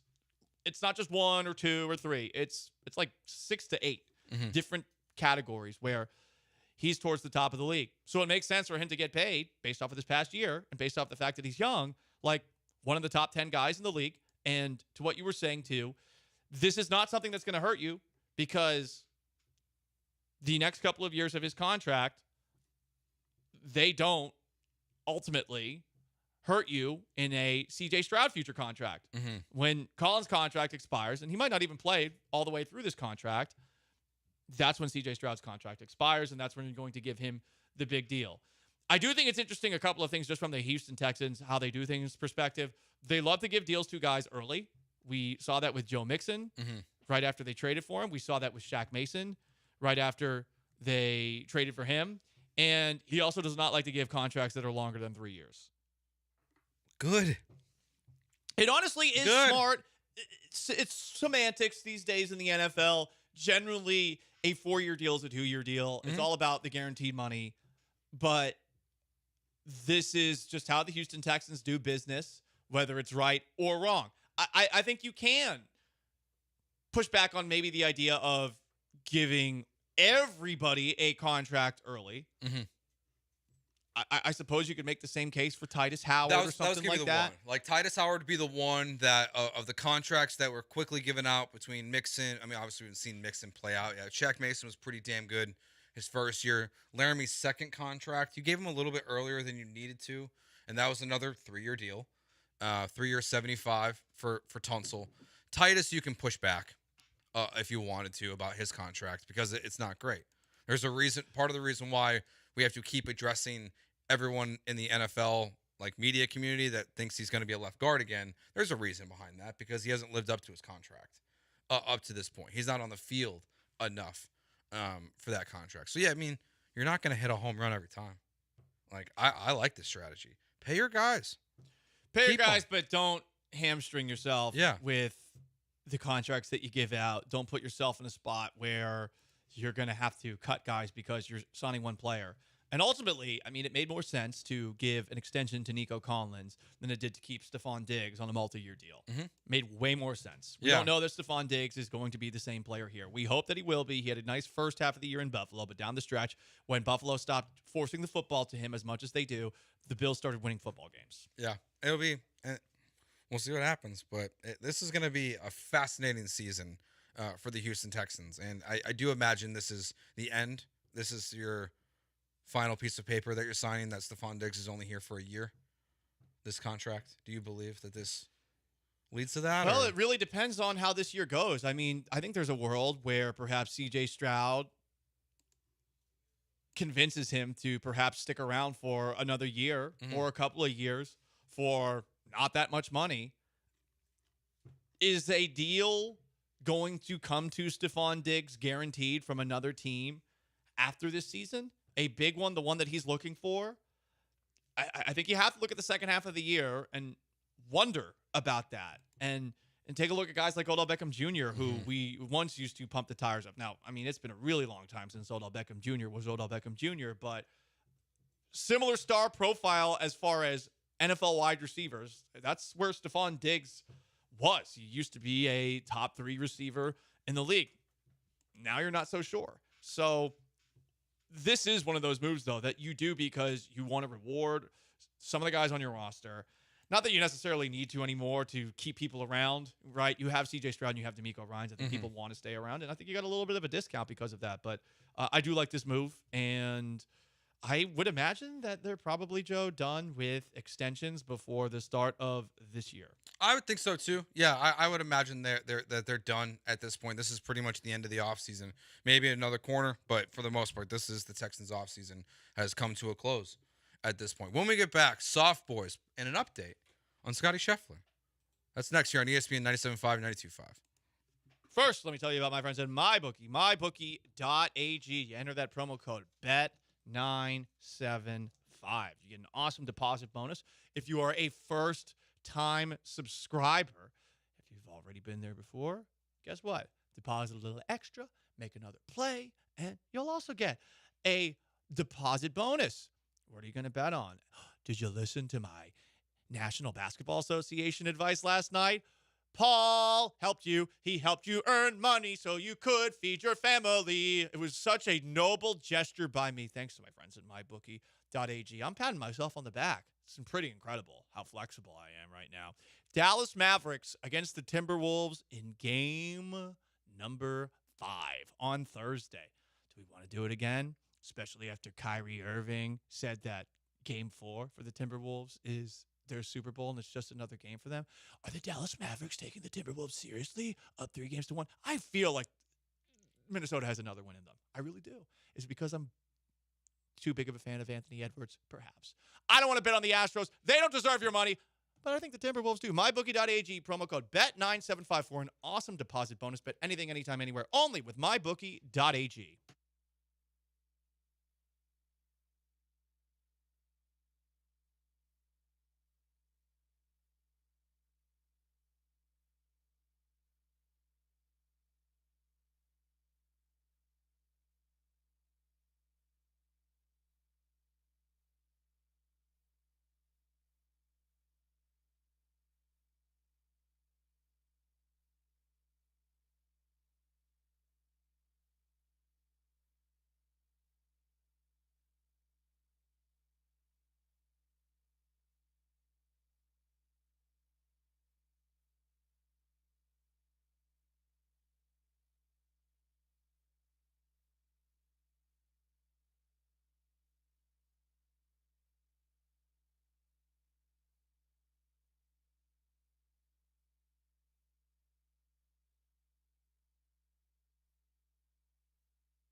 All right, time for Soft Boys here on Gallant George on ESPN 97.5 and 92.5. Astros soft.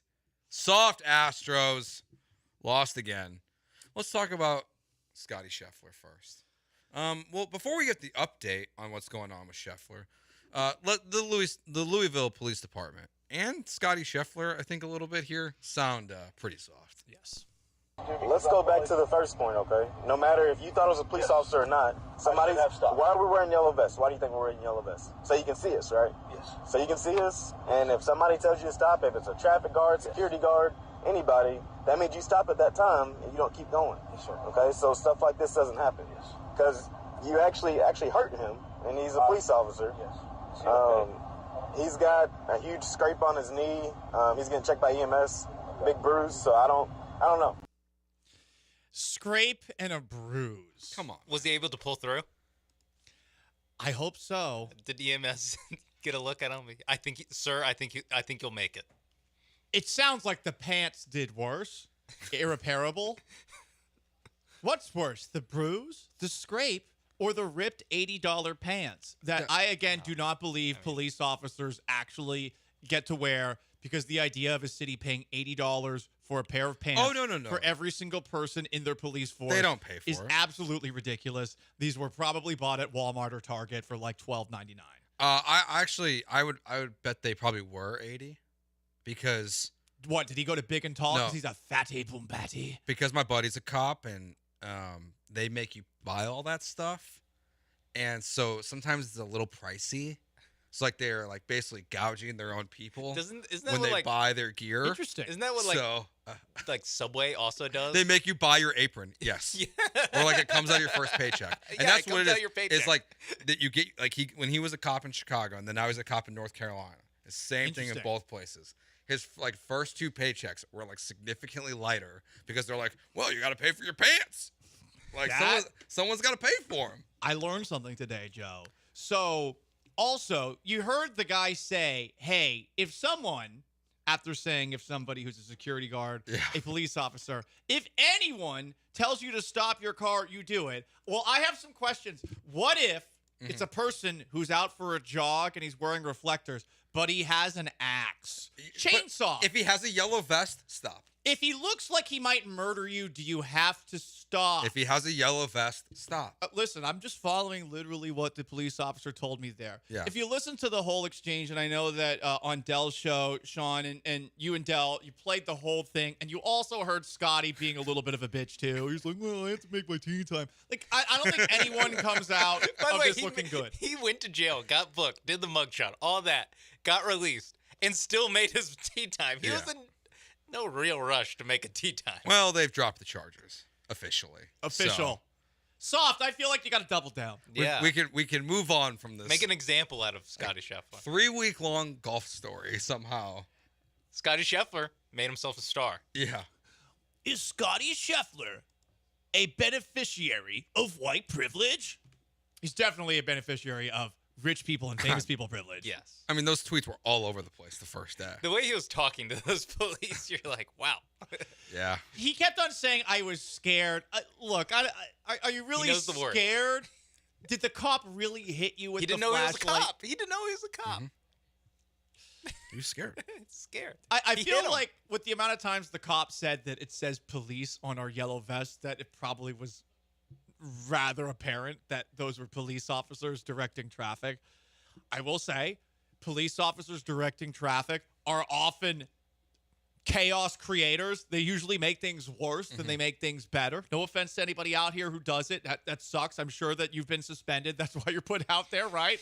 Is that a wrong thought to have?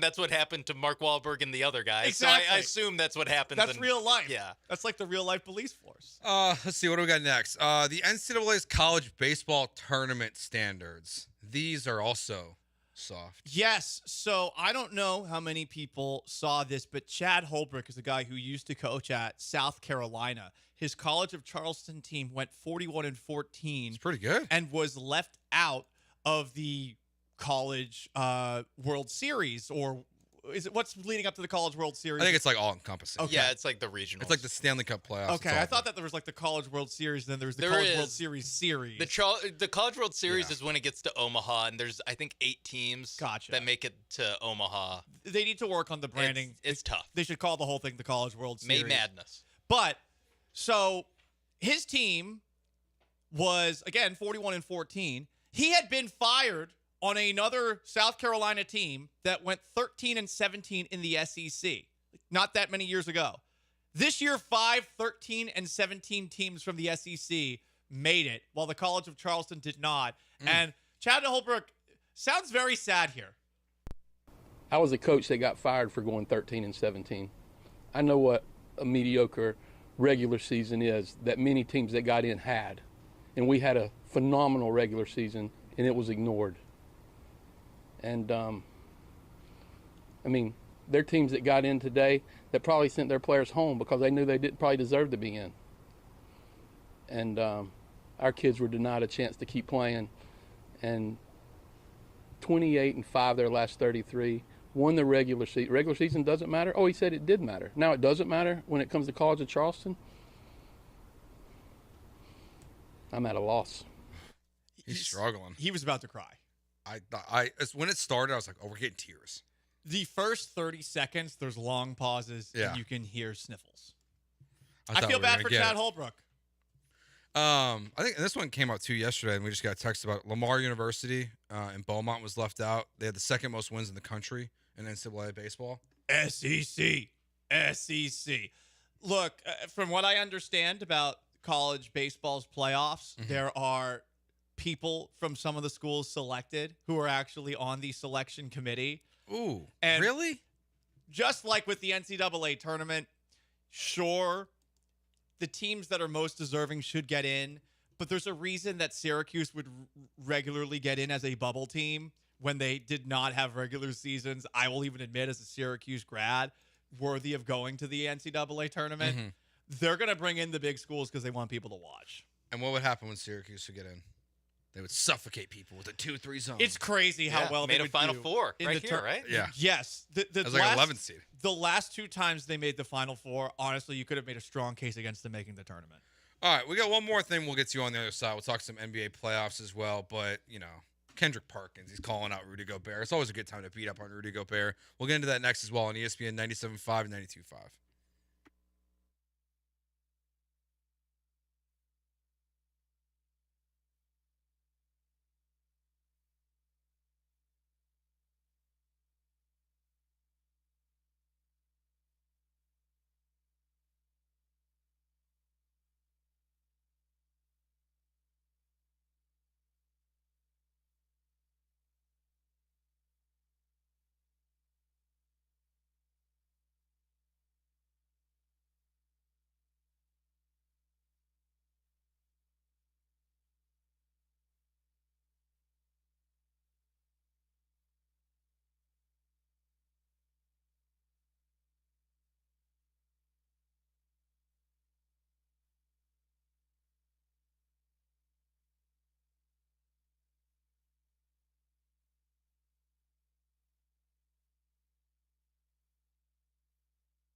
You are back with Gallant and George on ESPN 97.5 and 92.5. from the Veritex Community Bank Studios. Here's Paul and Joe.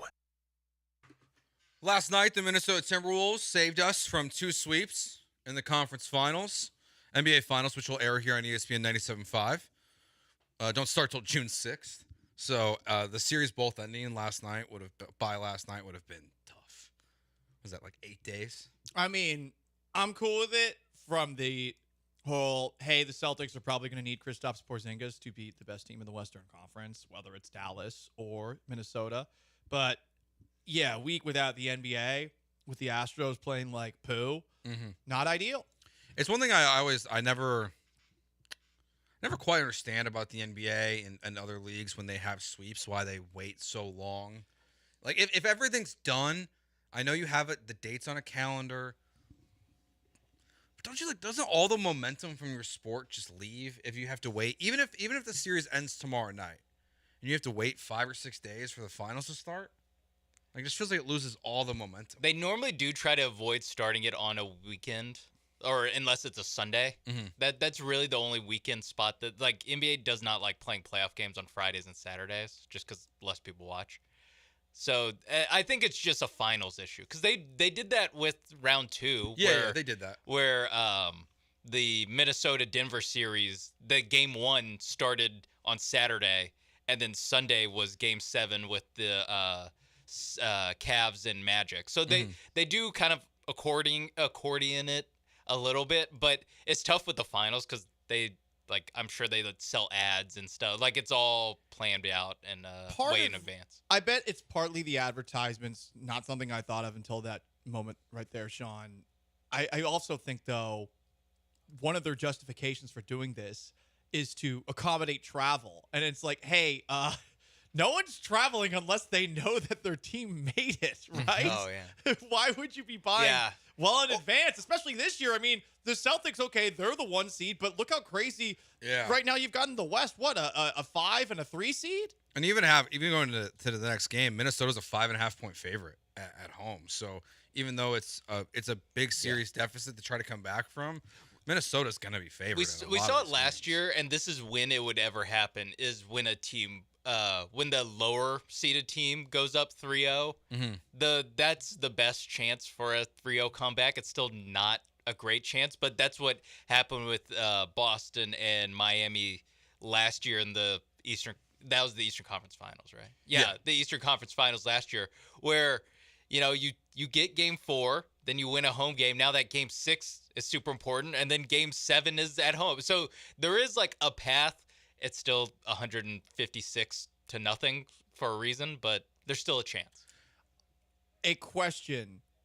Do you feel like going forward, Kyrie Irving, while warming up, it going viral that he said about the Timberwolves, this is their Super Bowl. It's just another game for us. Do you think Kyrie opening his big old yam and finally doing an old school Kyrie thing potentially gives the Minnesota Timberwolves the bulletin board material necessary to be the first team to come back from down 3-0? I mean, all the Timberwolves are also saying we still feel like we're the better team when they're down 3-0. So right. It's not like they're playing it super meekly. This is a back and forth bulletin board kind of series as opposed to one-sided. He's also right. Game 4 should be way more important for the team that's down 0-3. That's just a fact. I mean, Kyrie was also bound to lose a closing game at some point in his career. He's now 14-1 in closeout games. He's low-key his fault. He did have a bad turnover down the stretch. He did have. He threw it straight to Kyle Anderson. Yeah. That's why I still don't think Dallas is in that much trouble, because every game is just close, and I trust Luka and Kyrie in close games more than I trust Karl Towns and Anthony Edwards. There were a couple of moments last night Rudy. where I thought Minnesota was gonna run away with it, and Dallas kept on finding their way back. Yeah. I kept waiting for Minnesota to blow it. I was like, surely they'll do something stupid. And I mean, if Luka makes the free throw after that crazy three, who knows? Karl Towns fouled out on a 3-point shooter, and that shot was absurd. Was it Ant that fouled? Because they fouled Luka shooting a 3-pointer twice. Yeah.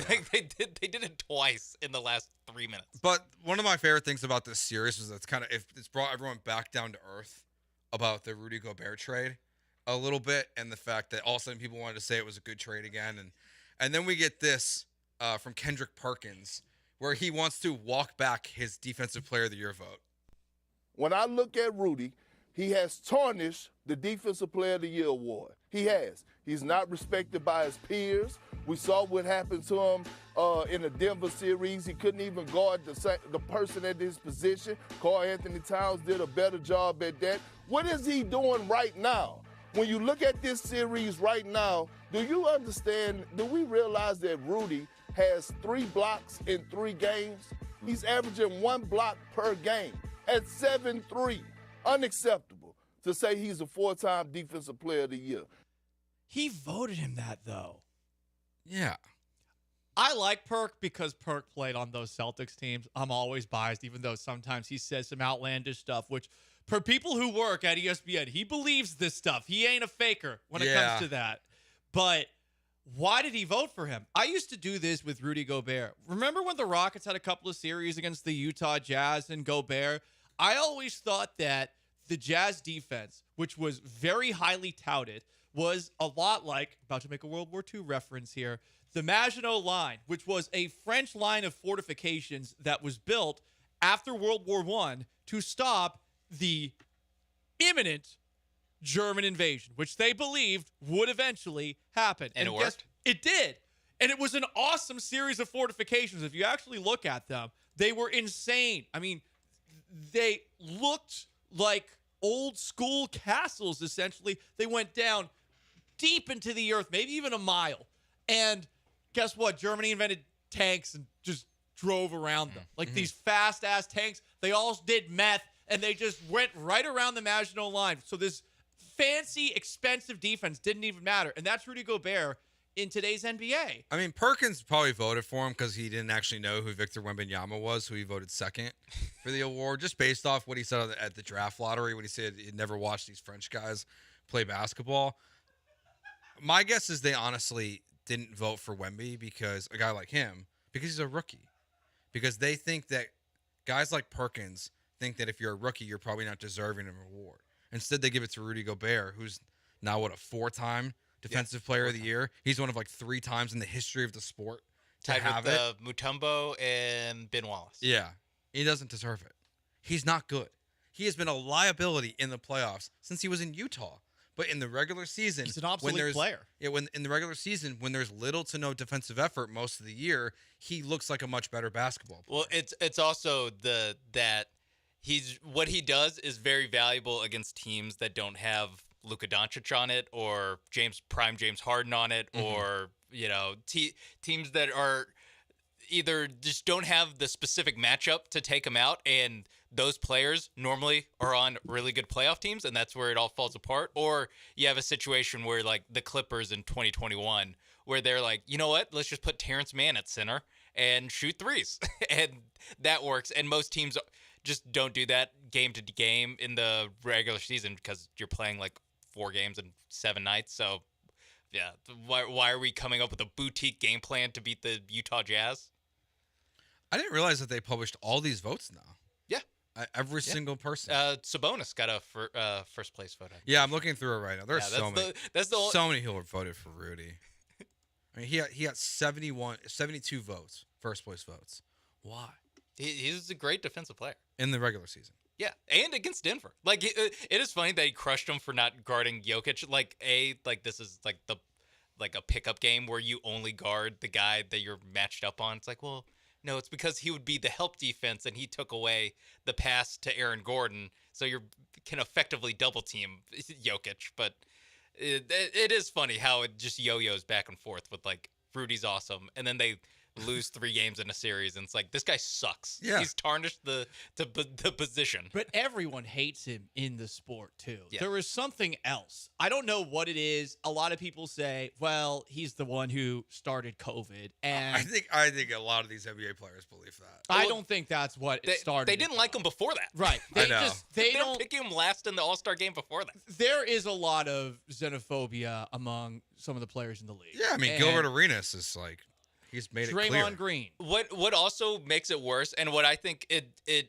also speaks to why Kyrie is like beloved, is just when Rudy Gobert, like, watch Game 5, what happens anytime Rudy Gobert catches a ball and it's not immediately a dunk or layup. It like he has no clue what he's doing with the ball, and so basketball players watch that and you're like, wait. So you just can't do anything with the ball. There was a moment early on in last night's game where he caught a pass, cuts into the lane, and he's like, oh crap, and he just throws it out of bounds because I think he bobbled it. Yeah, it's just that players see that, they think like this guy is just a giant stiff, like he can't do anything. That's Careful. why You might get canceled for that's that. why Victor. No, I don't think anyone's gonna. If he's a French stiff, it's fine. Well, no. If he's in an area which is kind of not European, you can't call those people anything that's bad. He that's the thing. He is a French stiff, but the thing is, Victor Wembanyama, not a stiff, and that's why it's easy to respect Victor and it's easy to disrespect Rudy Gobert. Yeah. it's Also, the just, personality. He doesn't have a great personality. No, I mean, it seems like he was pretty disliked last year, his first year in Minnesota. I really do believe. Oh, wait, what makes you think that? The fact he got punched in the face by Kyle Anderson? I think a lot of NBA players are not intelligent and blame him for COVID. I mean, he touched all like the microphones. They didn't and like him thing, before that. and then he was the first player to get it, and the world shut down. This is just an easy way I to know. ice somebody out. Is if you have a moment like that where this dumbass is going viral for licking random reporters' microphones. He didn't lick them, man. You can point at that and you can say, "Look at who this guy is." But Yeah. I imagine most of this just started with the fact that he's French and maybe annoyingly physical as a big man. And it has turned into the whole league hates him. Luka Doncic is saying, "Go home, bitch," to him. And they're not showing his face. that sounds. He said it in Slovenian, by the way. Yeah, That's what he Bill claims. Simmons, He did not read the lips. I was listening to Bill Simmons' podcast, and he said that one time there was a game of Slovenia versus France, and Rudy Gobert got the game-winning block after Luka made the pass. So he thinks that there's just like deep-rooted country pride between Luka and Gobert, No. and that's why This they whole just, like, listen. Sometimes you just bond over somebody that everyone hates. That's also a key part. Is that this happens in friend groups. This happens everywhere in the world, where everyone can kind of bond around not liking one person. Unfortunately for Rudy Gobert, it's him. All right, when we get back, are you down with Dana Brown? That's next here on Gallant George on ESPN 97.5 and 92.5.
A+ work, Paul. A+.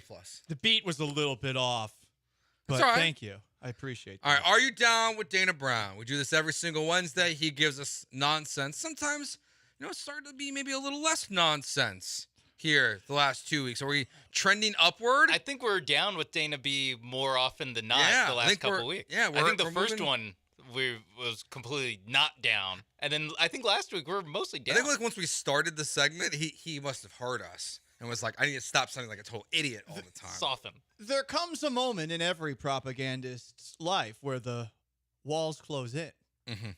and there's not enough room for wildly gesticulating with your words about false realities. Okay, Abreu, injuries, or Yiner and Presley? Dealer's choice, Paul. You said Abreu, didn't you? Oh, yeah, I did. I mean, let's just rip the effing Let's Band-Aid go. off. All right, quote from Dana Brown today. He's a veteran, and hope he turns the corner. If he can't turn the corner, we'll have to deal with that. But there's a ton of games left. Going forward, if he doesn't get hot, we're going to have to make a decision. Okay, well, Jose Abreu getting cut? How many games are they going to allow him to get hot? I mean, the problem with allowing him to try and get hot for 2 games is that you could, if you really wanted to, pin last night's loss on Jose Abreu.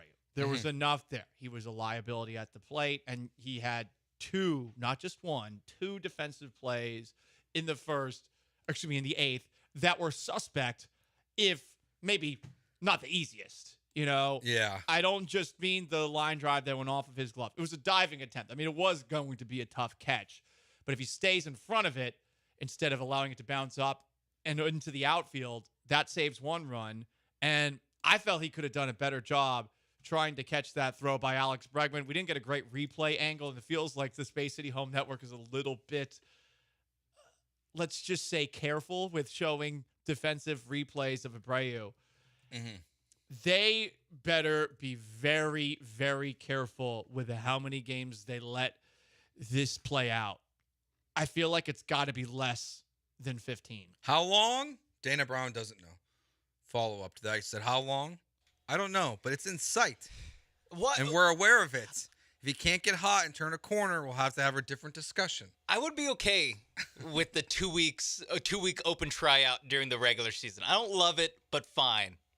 Did it have to start during your most important 4-game series of the season? Is that when it had to start? Yes. Did it have to start right now? That's if it started with the Twin series. What's that, on Friday? Is that when the first game is? So that would be a playoff rematch, though, Sean. I mean, this stretch is not great. It was the stretch that you just went through. Yeah, but he was in Florida. He had to get things right. But I'm saying that this is tough not only because of the opponent. It's or the quality of the opponent. It's also when you lose games, you drop in the standings directly. And so that's why they had a chance to, I think, lead by half a game if they won all 4, right? Or maybe be tied. I forget. But they had a serious chance to just be back at the top of the AL West if things went well in Seattle. Yep. Instead, they decided to play the guy who they deemed unplayable. It's very strange. I can't think of a moment in this schedule where it's ideal to play him. I mean, not only, Sean, are you losing ground in the division, you're losing ground in a theoretical tiebreaker at the end of the year, which it was nice that you were able to win that tiebreaker over the Texas Rangers at the end of last year. What are we talking about if that doesn't happen? Although the Astros were better on the road than they were at home, so maybe that actually would have helped them out. Yeah. Now that I think about it. But, I mean, Minnesota is a playoff team from last year. And that was But it's not someone you're directly behind in the standings. I get it. That's what I'm saying. It makes a lot more sense to have brought him back also June 3rd. Also at home, home cooking. Well, he's going to get booed. I know. That's why he's on the road. That's probably why they didn't. And guess what? Honestly, these he first 2 shouldn't games make didn't help how him. long? He shouldn't make it home. 4 games. That's it. I know, but they're not going to do that. I know they're not. But you know who's hitting 273 in the minors right now? Who? With 8 RBIs. He's walked 12 times in 100 plate appearances for the Atlanta Braves. No. Gurriel. Yuli! Oh, no. 6-game hit streak. Bring him back. Can you just sign him off of the Braves? Yeah. He's a minor leaguer for the Braves. He's at 273 in the minors right now. Bring back Yuli. Yuli. Wasn't that long ago that he won the AL batting title and the Gold Glove. More recently than Abreu won an MVP. Yeah, I was going to say, how recently was that? Was that 2021? I think it was 21 or 22. I forget which year, but it's one of the 2 years. Yeah. Bring back Yuli. All right. What else did Dana Brown talk about? God, talking about Jose Abreu. Enough Abreu stuff. Talking about Jose Abreu makes me want to. Yeah. Let's talk about the good stuff, like the starting pitching woes. Oh, yeah. Okay. So here's Dana Brown on Christian Javier and Jose Urquidy. He said, we're getting a couple opinions from our docs. I think we should know in 48 hours on those guys, on Javier and Urquidy. Even if they're down for a month or two or whatever it is, we'll know in 48 hours. We're still good enough. He did follow up with Jose Urquidy. Said, quote, really worried. If he's saying that That's about not- anyone, that means he's done. They're That's taking him out really back. not. Jose Urquidy's done for the year. Oh, Your GM saying he's really worried? Not just any GM. If any GM said that he's really worried, okay, it's probably a serious injury. When Dana Brown is saying, I'm really worried about Jose Urquidy, that does he still have an arm? That's where my mind goes. Was there some sort of wild dog attack that happened while he was in Sugarland? Good question. Did his arm get blown off in the storm? The derecho. Which one? Yesterday's? Did it get hailed off? Oh, how's your patio? Patio's fine. Okay.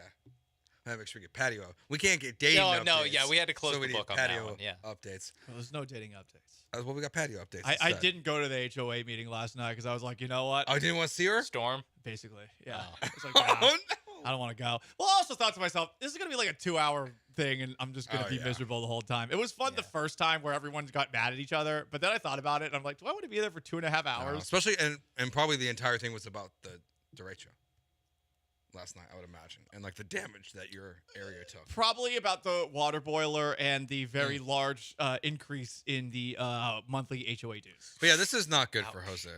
Yeah. This is not good for Jose Urquidy. I mean, even Javier, he's saying even if they're down for a month or two, whatever it is, we'll know in 48 hours. It's a bad day to be a Jose. Yeah. When 1 month is the like optimistic prognosis, that's pretty bad. What do you think about Dana Brown saying though we're still good enough, even if they're down a month or two? Well, I always expect him to say that. Yeah. The man has Honestly, Hunter Brown might be pitching his way out of the doghouse. Him and Arrighetti. Yeah. I give him credit to both. At least of being like the throwaway comment every time we look at who's the probable starters for a series and go, oh, Hunter Brown. Now it's like, okay, they'll be in the mix for Hunter. The bats need to come through on Hunter Brown starts. They dug deep. They got better. Yeah. There's a couple other guys, though, Joe, that I believe Dana Brown talked about that we're not 100% sure about. Yeah, well, you know what? Let's take a break here. We'll get to the Dana Brown quote on Yiner and Presley, but we haven't really talked about Yiner Diaz a lot and his struggles as of recent. He batted 9th last night in the lineup, and I have some questions about how he's being handled. We'll get into that next year on Gallant George on ESPN 97.5 and 92.5.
This is Gallant and George. On ESPN 97.5 and 92.5. Now back to Paul and Joe inside the Veritex Community Bank Studios.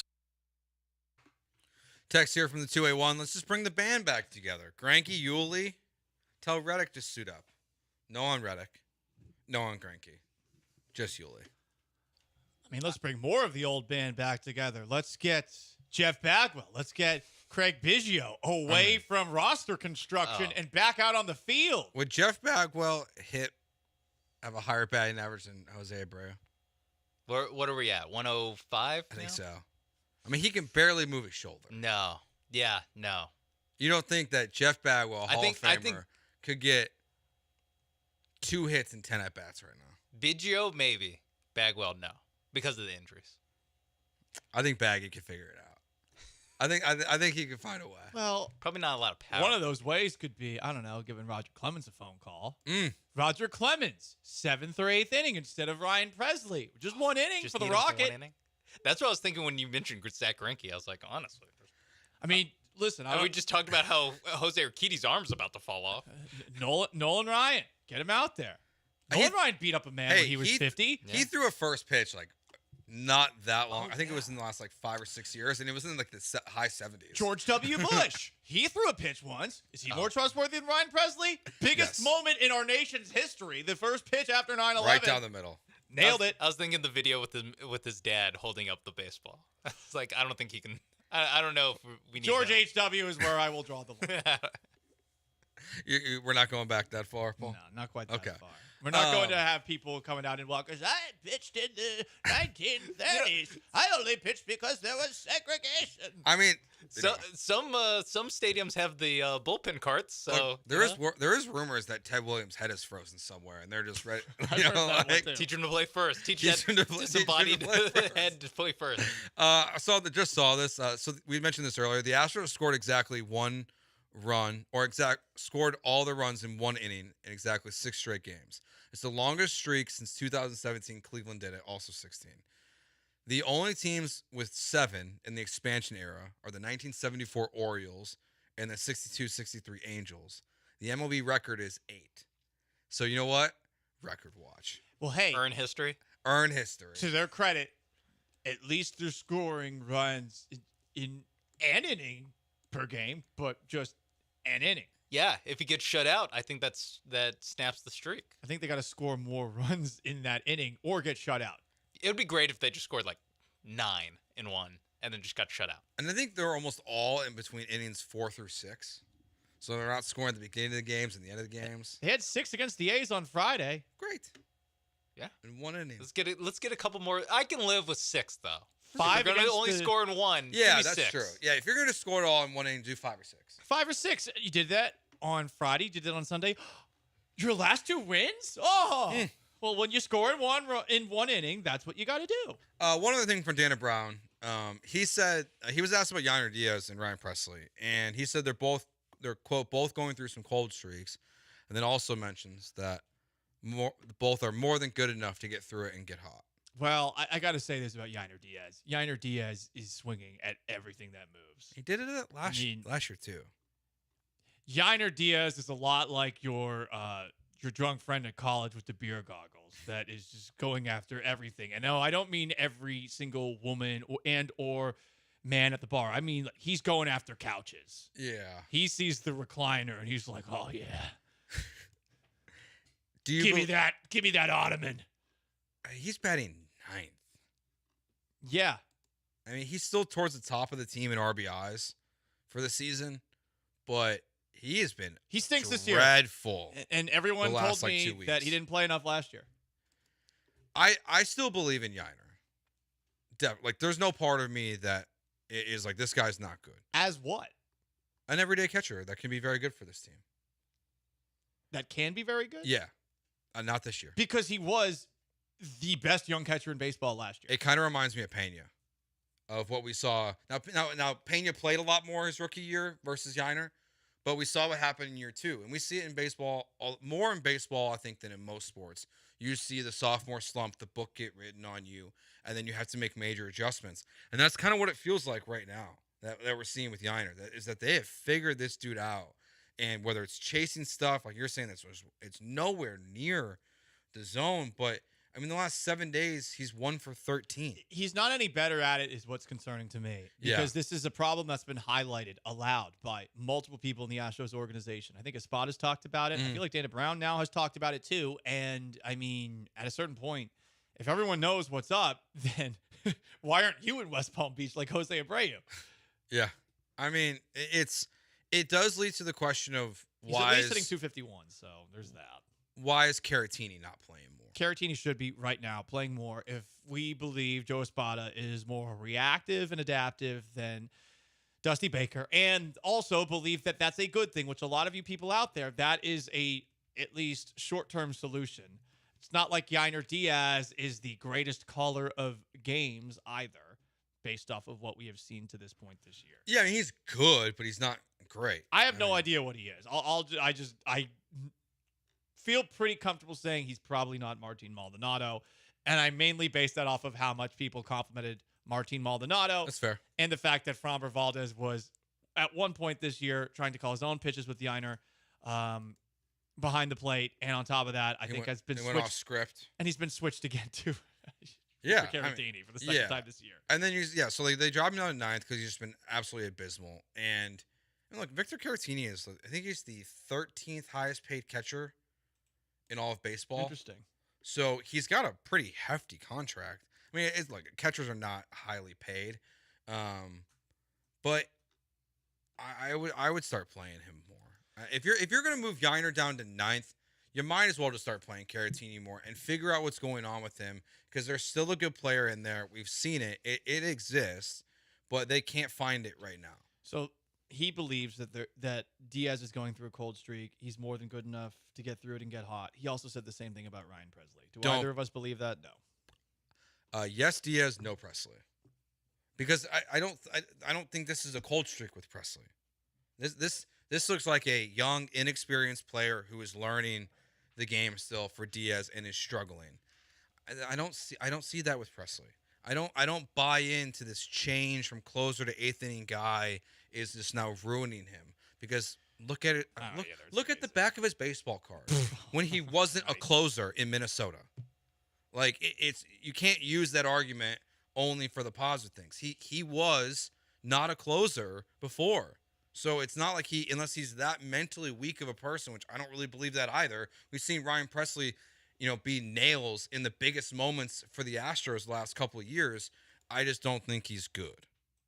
At this point. He's not right now. I mean, last night, some people got mad at me because I said that Presley was a part of that meltdown. I don't know how you can feel any way other than Presley was the reason that the meltdown started. He allowed a double right away. He had an 0-2 count on a guy who was trying to bunt his way on base, threw a wild pitch to get the runner from second over to third. Then on top of that, walked the guy who he had up 0-2 because of 2 foul bunts. The guy did not want to hit.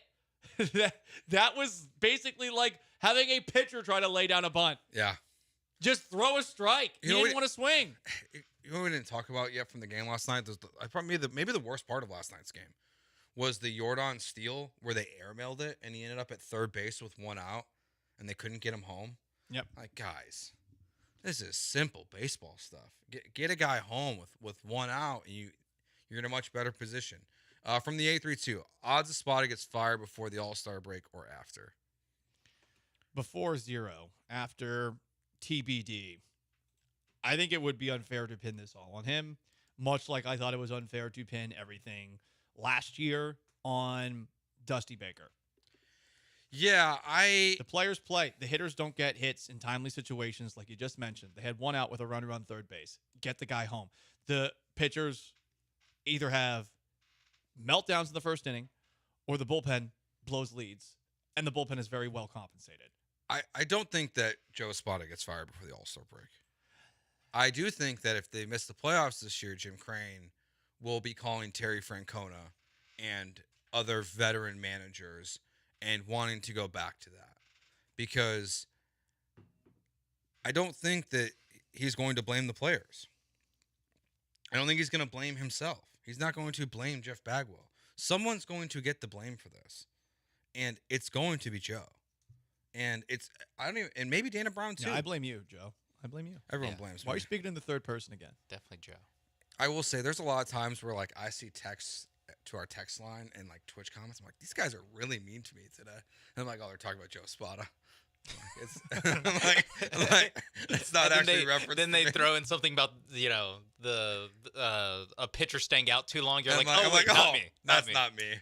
If things continue to go this way, I mean, this is a team that has multiple Josephs, although technically his name is Mario, but there's Joey Loperfido. Yeah. If the animus towards Joe Espada gets too much, do you want us to call you Joseph, Joey, Jojo? Jose? I do want to separate myself from Joe Espada. Now, if Loperfido comes back up, I don't know.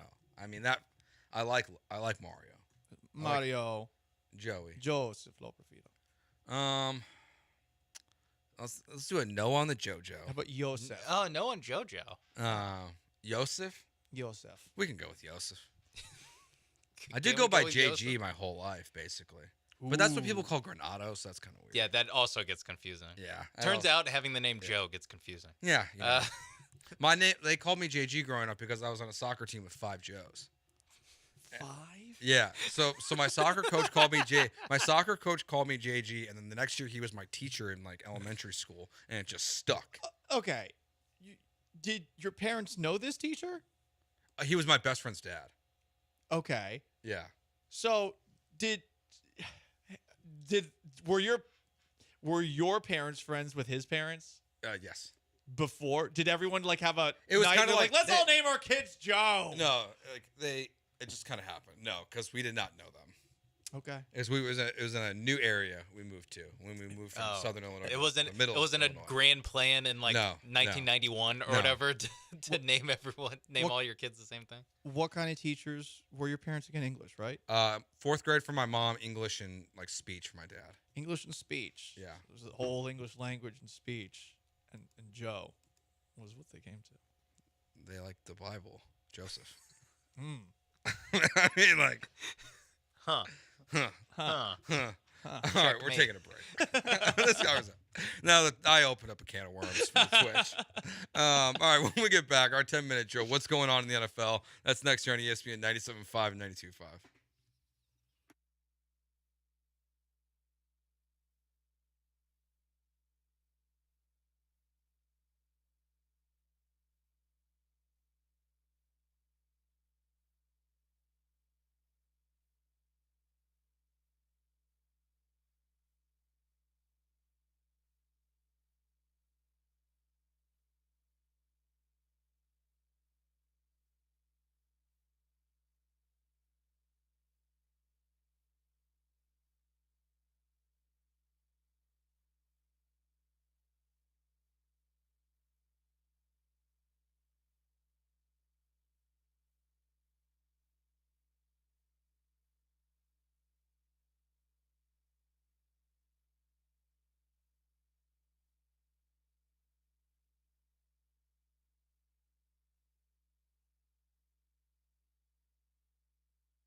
10-minute drill here on Gallant George. Mike Zimmer talking about nice things about what he sees in the Cowboys defense.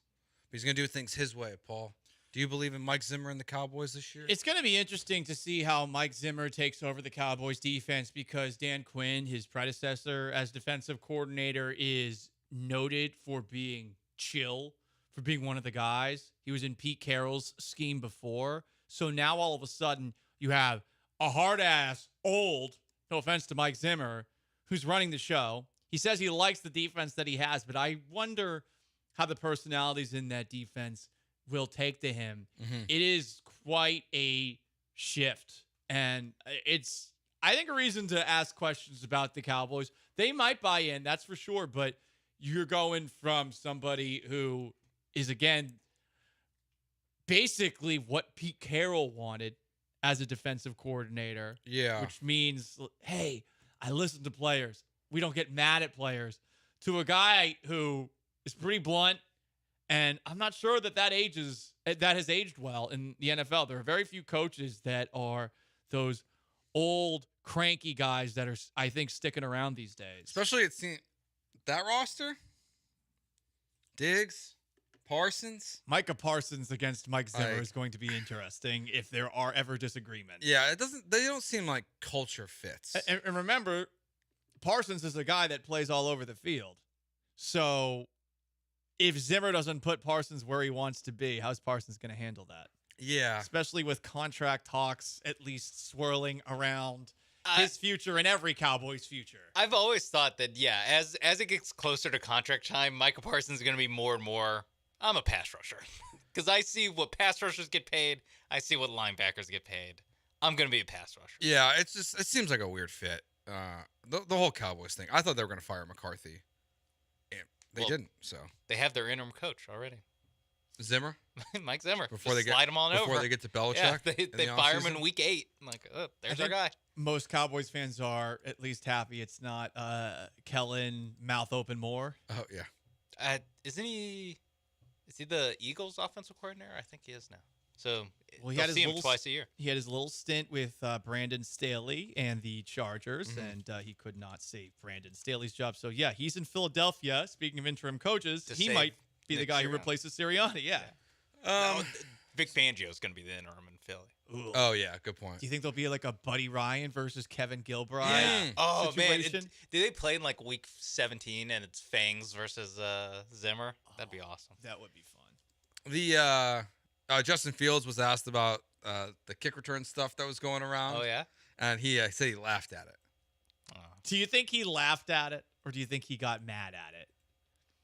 Honestly, I would respect Justin Fields for saying to this person asking the question, F you. Yeah. I'm a kick returner. I would respect it. I wouldn't have an issue with it. I don't know where those rumors really came from, to be perfectly honest. Was it Warren? Jalen Warren on a podcast was talking about how the special teams coordinator just kind of like I think it was like a real joke, and then Jalen Warren ran with it like it was somewhat serious, or maybe they're really serious. Robert Saleh had a press conference today. He was talking about the kickoff return is interesting because I've seen a couple things on this. Robert Saleh, the Jets signed Tariq Cohen today, and the reasoning behind it is they're expecting the kick returners by the Jets' estimation to have 100 touches this year. Like, that's how often they think that these new rules are actually going to lead to that many kickoff returns this year. That it's going to actually be a impactful play. I guess, because that's probably about as many kickoffs as there are. Yeah. And they're just going to be less touchbacks. Yeah. I need to see it in action at the NFL level. I mean, we've seen it at the XFL, and if you're still watching the UFL, that level too. Well, they got rid of it. Yeah, the UFL doesn't do it. The USFL or whatever, why? They're not doing it. They had this great innovative idea that the NFL loves so much, and then they dumped it. But Mike Flory was just on a show, I think Pat McAfee, yes. And they just put out a quote in there where he said that some teams are concerned because they can't practice it. Because they're not allowed to go full speed. So our team they can't just they can't go full speed right now. So like they can't really practice this new Yeah, OTAs. Kickoff rules. OTAs are non-contact and voluntary. I mean, at least you're going to have the people that would be on those kickoff and kick return teams out there. But yeah, that will be interesting to do. Full speed. I mean, you can run full speed. You can run to your spots on a kick return. You team. can walk through it. Yeah, You just can't kill people out there. So I feel like that's hyperbole a little bit. There was the Players Association's proposing getting rid of OTAs. You see this yesterday? That'll make the play better. Yeah, that they want to go to virtual classrooms. Nice. They want to extend training camp to June, July, but they want to get rid of the OTAs part of the off season So it'd and be the like voluntary workouts. 2 full months of it's basically get it all over with at once. That's kind of what it sounds like. It's like, hey man, like I don't want to fly to Houston, to fly back to California, to then fly back to Houston again. So like, let's just do this all at once. When you describe it like that, it makes sense. But I mean, their off season is very easy. Super easy. Honestly, I think that they should all be asking for it more because don't you want your team to be good? I get it. Listen, it must be nice to have actual like half-year-long vacations, essentially. Yeah. But you've seen the quality of play decrease. From a football watching perspective, that would not be good. From a, hey, players getting small victories perspective, I suppose that's the only kind of small victory they can get. But 18 games will be coming right after that agreement is reached. Yeah. And because they have to negotiate it. They have to renegotiate this with the NFL. I'd imagine it would be, one less preseason game, but an extra regular season game, and then, come in June. If I'm the NFLPA, do you really want to even open that door to renegotiating the CBA right now? Yes. Because that's what the NFL is just going to say is like, hey, we'll do whatever you want. No OTAs? Fine. Extra game. You probably make more money with an extra game. True. Probably would. So, Stetson Bennett, it sounds like he's back with the Rams. I totally forgot that he spent his entire rookie year on the non-football illness list. Yes. Because he is dealing with mental issues. I mean, he did have mental that challenges incident. He's not mentally challenged, Joe. Yeah. A drinking issue? Well, remember, he got locked out of a New York apartment, and I believe I thought it was in Fort Worth. Same thing. My bad. The New York of DFW. Fort Worth is the New York City of the Dallas Fort Worth area. That's an all-time dumb one for me, so we're just going to move on. But, yeah, I mean, he got arrested for, I think, drunkenly knocking on somebody's door. Yeah. Sucks when your friends lock you out when you've gone out drinking and maybe left your keys inside. But via multiple reporters, he would keep the specifics about his absence in-house, but it was a mental health category. Les Snead said recently he thinks the time off was very beneficial to Bennett because the quarterback was, quote, exhausted, end quote, after leading Georgia to 2 straight national titles. Too much partying? I mean, it sounds like the Rams are the place to work. Oh, it was so hard for him on those Georgia football teams where Stetson Bennett did so much of the heavy lifting to just go from one day to the next, where you've got women throwing themselves at you because you're the starting quarterback for Georgia. It's draining on your mental health and other things, but mostly your mental health. They must really like him because most rookies who are drafted in, the 7th round would just get cut. Again, this is the place to work. I was about to say, and obviously it's been a decade, but Johnny Manziel's got to be thinking, what the hell? Where was this? What the hell? Where was this for me to abuse back in the day? Yeah, I could have gotten paid for an extra year. Honestly, if Johnny just didn't get drafted in the first, he probably would have gone through this.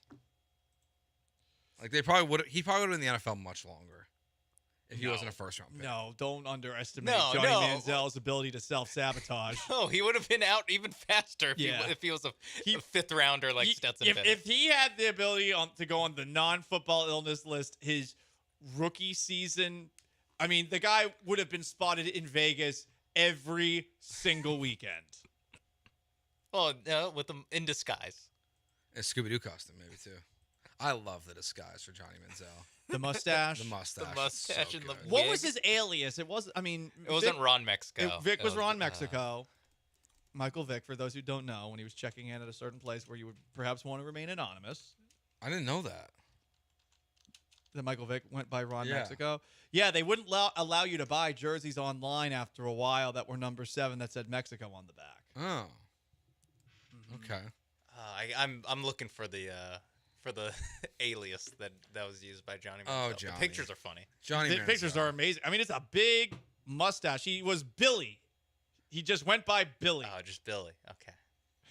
Coming up with the fake name would be the most fun part about this. I love like the players who used to have to put like fake names on their Hotel their reservations. hotel rooms. When he was there, this is how it escalated because he went to Vegas without a plan. Didn't think anyone would recognize him. So he was at a Vegas bar, and a reporter recognized him. So he went into straight damage mode. So Damage control mode is the Right. is the term, Johnny. So he puts out on Instagram saying he's at home with his dog and tags it in Avon, Ohio. That's right. That's heady play. Goes into the bar, figures he's not going to be able to do it with a hat, so he gets a wig. So he goes to a wig off the strip, which he described as very sketchy. He asks the person at the front desk, I need something that makes me not look like this.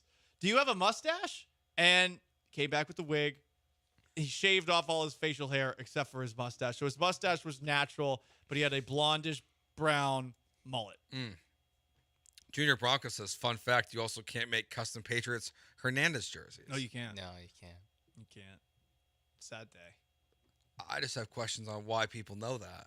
Right. People try to do it. We had an Aaron Hernandez jersey in the studio at one point. We did. We had an O.J. Simpson jersey in the studio. We, at just, one we had a point. killer wall back there. Literally a killer wall, yes. Wasn't Ray Lewis up there at least? Well, because he was just involved. He's a legend. That's NFL Hall of Famer Ray Lewis. It was obstruction of justice, not murder. All right, it's Gallant George. We'll continue. Obstruction of a murderer. It's Gallant George here on ESPN 97.5 and 92.5.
This is Gallant and George. On ESPN 97.5 and 92.5. Now back to Paul and Joe inside the Veritex Community Bank Studios.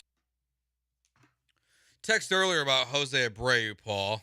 This team will end up cutting Abreu when playoffs are out of reach to save face on what those back of the baseball card clowns have done to the team this year. Referencing back to the Dana Brown, a decision will be made at some point if he doesn't get hot. Well, I mean, it would be great if Dana got to make that decision. It would be great if Joe Espada got to make that decision, but I don't think anyone believes that either of those two have control over that. It feels like it's one, Jim Crane, or two, Jeff Bagwell. And I don't know what is going to convince those two that this move was incorrect. And because of that, I just have a very hard time seeing one of them say, you know what, let's just buy out the remaining $40 or so million left on his contract at any point this year. And it's one of the reasons why I like you, like Sean, and like everybody listening, it's why we're all wondering why they decided that this week was the week to bring him back. And look, 2 games, but we are going to hyper analyze every single at bat and especially every single ball that is hit his way. At the very least, from that side of things, it has been bad to this point.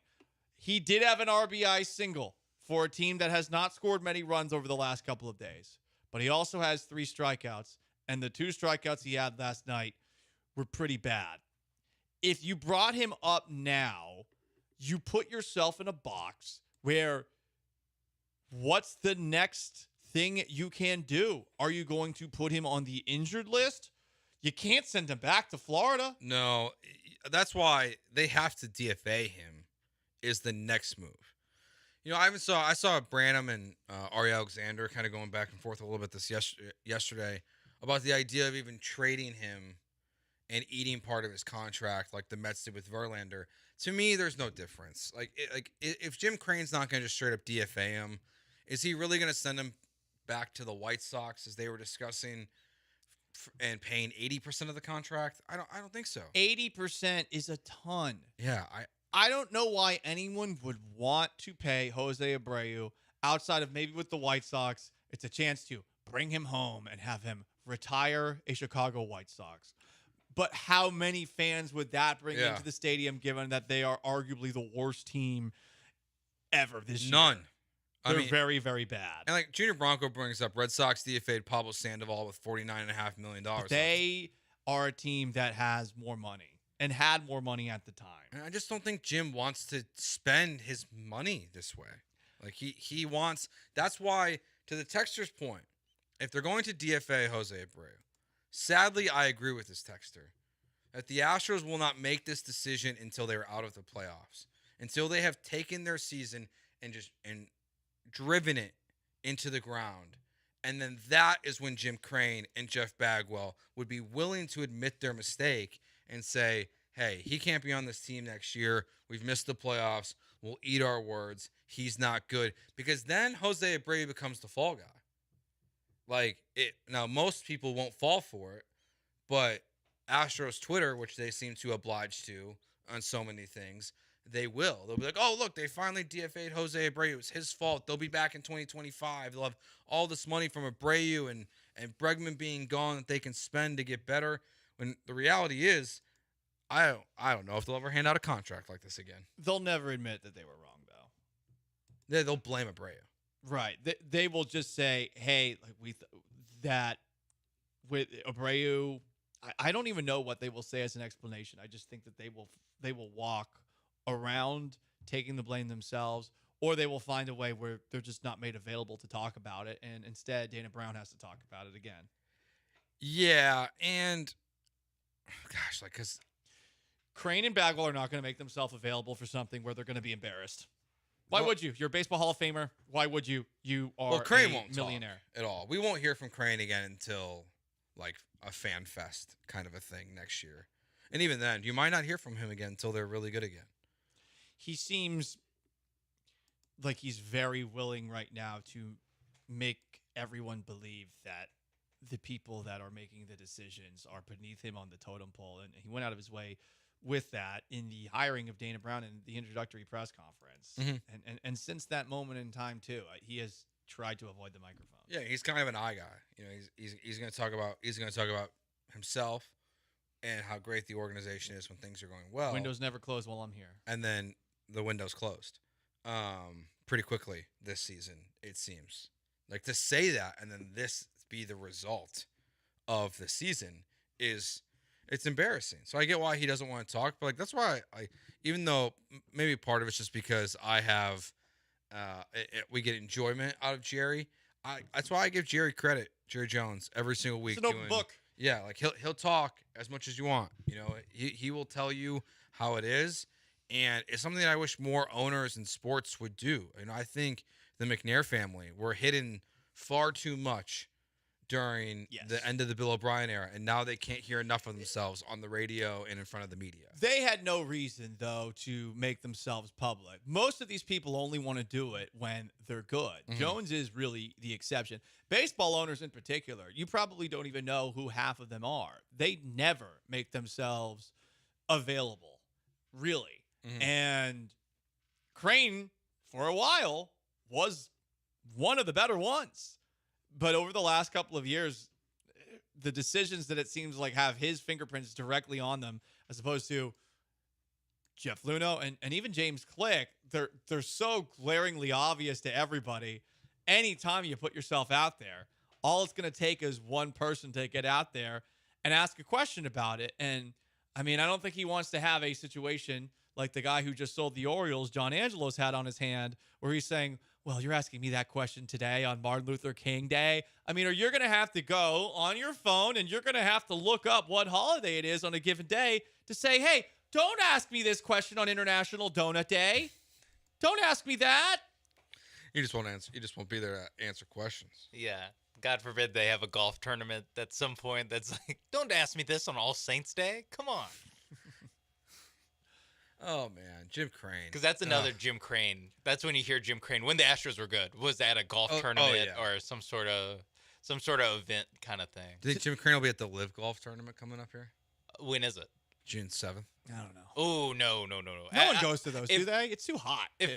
Well, this will be their first one. I'm curious. We're putting in a couple creds for it, and I'm curious to see what the turnout will be. Is that for Will? I'm guessing. Branham asked for one. Oh, Branham supports the Saudis. Of course. Of course he does.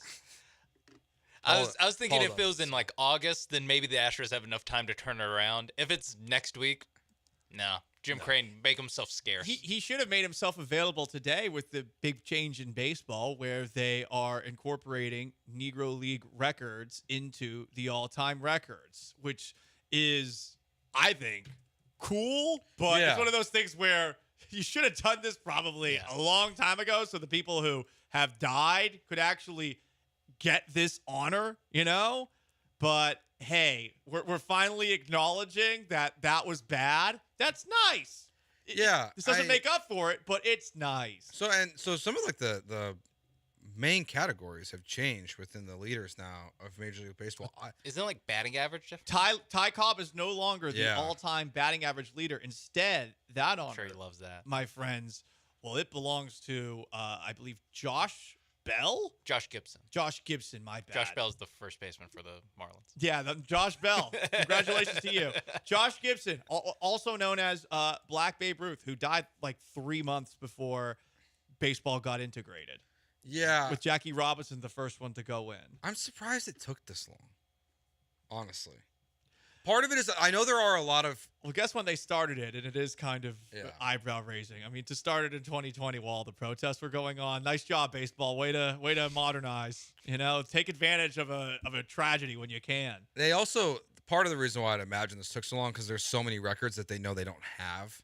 Well, it's crazy. There's records of games where there's like... And then this happens even within like the ABA. There's just certain leagues where they have like a belief of what people's numbers would be, but they didn't take record of it. I mean, like, yes, especially way back when MLB started. That's why, like, some of these MLB records, it's also kind of like, how uptight was the record keeping on that? But even up until like 1962 with the Will Chamberlain 100-point game, There no were- cameras. There's no cameras in there. There That were didn't happen. 7 leagues. There we go. Seven leagues over time, and many of them weren't covered because the Great Depression happened during many of them. So a lot of people stopped getting paid to cover that. And I feel bad for the people that are being hired to find all of these numbers. This is going to be a very, very difficult task. Oh no, I feel good for them. They They probably have a job for life. A, job for life. B, they were already doing this. Do you they think- were already baseball historians. do you No one think- cared about them. Now they have purpose. Do you think that baseball is actually going to pay them well to do this? No, they're not going to do that. Pay them better. It's going to be intern salaries. I'm just waiting for Side work, you know. I'm waiting for the first Would guy. we get a raise? I don't know how much money you make. Would we make more money just counting home runs? Doubtful. And How would also, you do I've it? screwed up over and over again because I'd lose count after like 8. What's your strategy here? Are you doing the 4 lines with and then Yes, like I'm in prison. Yes. Yeah, like that. Like I'm counting down the days to my sentence. But then yes. that gets tricky when Dude, you're imagine counting if you like lose count. the no, tallies. then you just go 5, 10, 15, 20, 25, 30. Yeah, but you have to be sure that you got it right. You My- can't bring these new. You could stats also in you could also and then just have them count. be You wrong. can count how many groups of 5 you have and then multiply them Yes, but counting all of those groups of 5 that you have on your fingers. also is a lot. So I'm sure they have more sophisticated numbers than I what don't know about prisoners that. use. Reading this article, I don't know about that. What I really want to see, I'm waiting for the first my column about how this is bad. Like I want to see what baseball writer, because these guys generally are just zero personality drips. I want to know which one has the balls to put his stuff on the table and say Ty Cobb should not be erased from history like exactly. There's got to be one. I'm waiting for it to happen. I'm waiting not because this. Bill Plaschke, your time is now. not because I Oh, it's a good boy. call. That's a good call. Not because I would agree with him. It's more I just want to see everyone get mad at this one person and sit back and read the comment section and eat popcorn. I think Tom the first one. Verducci. I think the first thing, the closest, Verducci, yeah, that's the one I think will do it. closest thing we get to this is now that they've corrected this mistake. When do they make Ichiro Suzuki the all-time hit leader in baseball and include the the Japanese hits? Include the Japanese hits for Ichiro because he would be way in front of Pete Rose. That I think would be the first. And then my column why Pete Rose should not be erased from history. He's Noted great guy, Yeah. Pete Rose. great guy. What's the first line there with Verducci? It's like America erased the Japanese threat during World War II with 2 bombs, but now 3,000 mini bombs have assaulted America's pastime. I'm Tom Verducci, and I like the smell of my own farts. Something I'm about sitting outside kamikazes, I'm sure. Yeah. I'm sitting outside a random Vegas restaurant getting autographs from Pete Rose. I love that he still does that.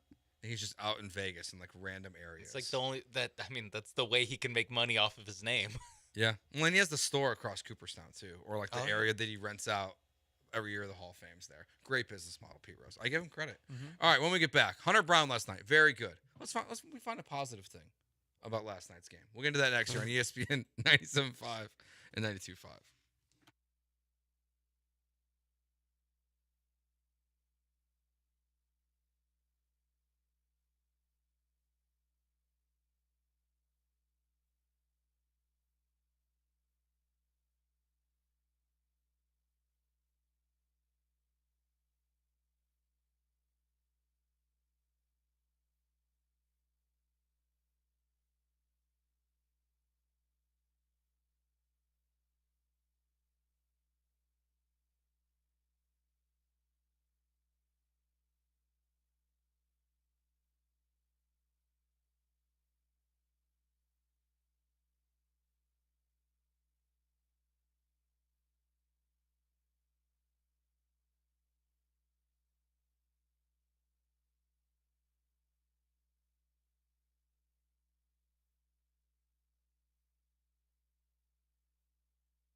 Gallant George here on ESPN 97.5 and 92.5. So, Hunter Brown, we're feeling good?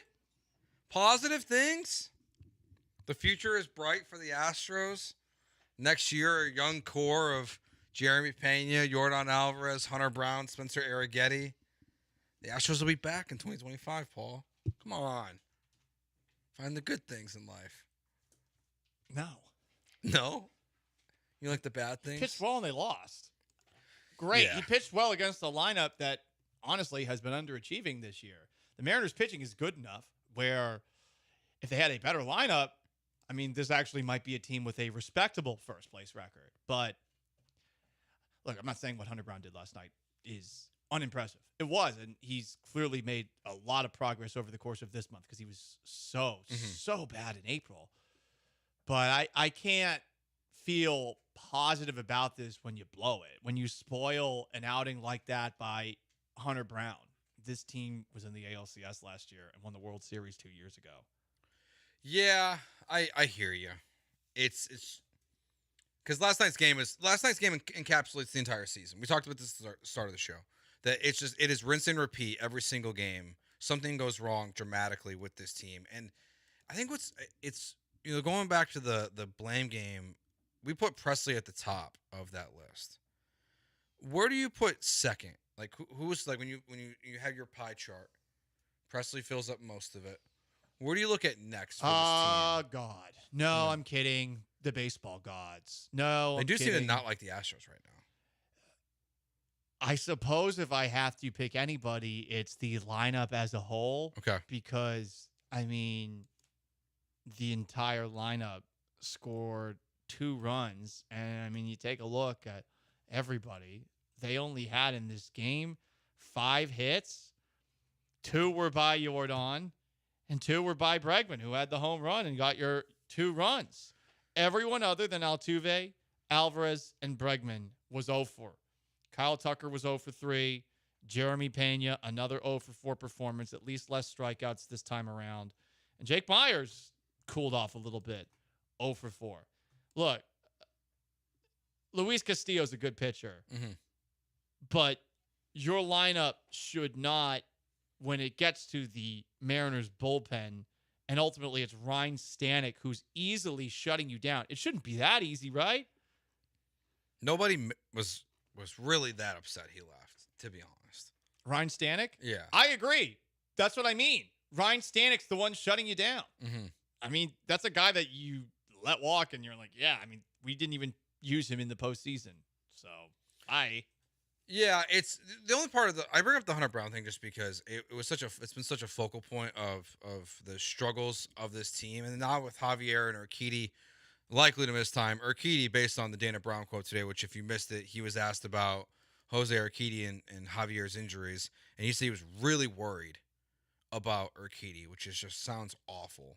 But if you look at Hunter Brown's last 5 starts, he's given up 2 earned runs or less in 4 of them. He's gone at least 5 innings in 4 of them.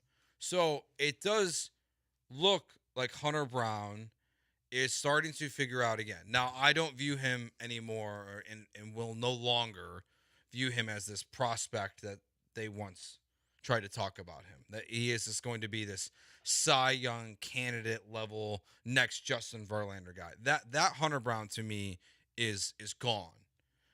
This looks like a guy who can be the 3rd, 4th best pitcher in your rotation once again. So I'm trying to find the positives right now, Paul, through the Astros season, because there's not a lot again. They took the fun out of baseball. All the fun's gone. there was fun. I think so. There's fun when they win. They're not winning. It's Baseball is a boring, slow, and plodding sport. I agree with you. Baseball is a much more challenging sport to be entertained by. Because at least with the NFL, there's so many other games going on that you can kind of flip away. And even then, most of the time, an NFL team is relatively competitive. You have fantasy football. You have all sorts of other things to focus on over the course of a year. You have daily fantasy football. You have gambling. And it's not like there's nothing on that front in baseball. But, yeah, when the team stinks, I mean, this is a city that completely ignored the Astros from 2011 to 2015. Completely ignored them. They moved to the American League, and people were like, How far are we away from that? Pretty far, but I mean, the problem is that when this team plays poorly, collective interest wanes, and going to a ball game would be fun if things weren't as jacked up as they are because of how good the team has been over the last couple of years. Going to a baseball game's fun. Yeah. But is it the actual baseball going to a game experience is generally not actually about watching baseball, if that makes any sense. Of course, you're watching the game and stuff, and you might have a couple of cool things happen along the way, but It's a cool hangout. It's not exactly like you're living and dying on every pitch. Yeah. Even when they're good, regular season baseball is not like because the Astros were almost were too good at one point. That's what I was thinking. Yeah. Is that normally it's the 180. They're just so good. It's not interesting. Yeah. And now it's interesting, but they're also not that good. Yeah, the Astros conversation is to me fascinating just how much it's changed so quickly because it really was. And you won, so you have different expectations. But you're they've won 6 of their last 7 games. Okay, great. They're beating meaningless teams. The only thing that matters is the postseason. And then anytime they did lose, it was like, oh my God, what happened? Yeah. They lost 1 game to the Tigers. But now it's they win a game. It feels like. And now we're going, Hunter Brown was pretty good, guys. You don't think that we're that far? You don't think that we're that close to where fans' interest starts to really wane from this team? Because it does. Not like that. Not to that point. There's But been too many good memories over the last 7 years for people to just completely check out, for the entire fan base. But for I think a lot of casual baseball fans in a town that has a lot of transplants, this is going to be a frustrating conversation to hear on the radio. That's for sure. I mean, we're saying the same things. It feels like every day at this point. And I mean, you can keep on saying, well, I hope it gets better, but I think there's a certain point where people are like, yeah, why should I believe that they're going to turn this around with the way that these 2 months have gone and with these same things happening over and over again? If they're happening over and over again, then that's what they are. yeah, they're a 500 baseball team at best right now. And the part about it now is just it's the Jose Abreu thing. It was one of the first texts we got today. It was just they're 0-2 since Jose Abreu came back. Yeah, that definitely doesn't help matters. Is that they are playing better than they did in April. It's just they're only playing a little bit better, and they dug such a big hole that you can't really tell how much progress is being made. And then once they did start making progress, they threw Jose Abreu back in the mix, and it's just. Again, I'm sure he's a great teammate. The guys seem to like him. I'm just saying vibes as far as watching the game in my living room, vibes are down when I had to watch Jose Abreu. From the 832, it's interesting because it's a train wreck, hard to look away. I don't totally disagree. It's just what's gonna go wrong next for this team. Yeah, there's 5 different fires constantly going at all times. And then they kind of put them out and then they explode again. Yeah, or there's a bigger fire that pops up and then you kind of look at that one and you try to put that one out and then it starts to go down. Jose Abreu gets sent to Florida and then Alex Bregman's on fire. No, the starting rotation is on fire.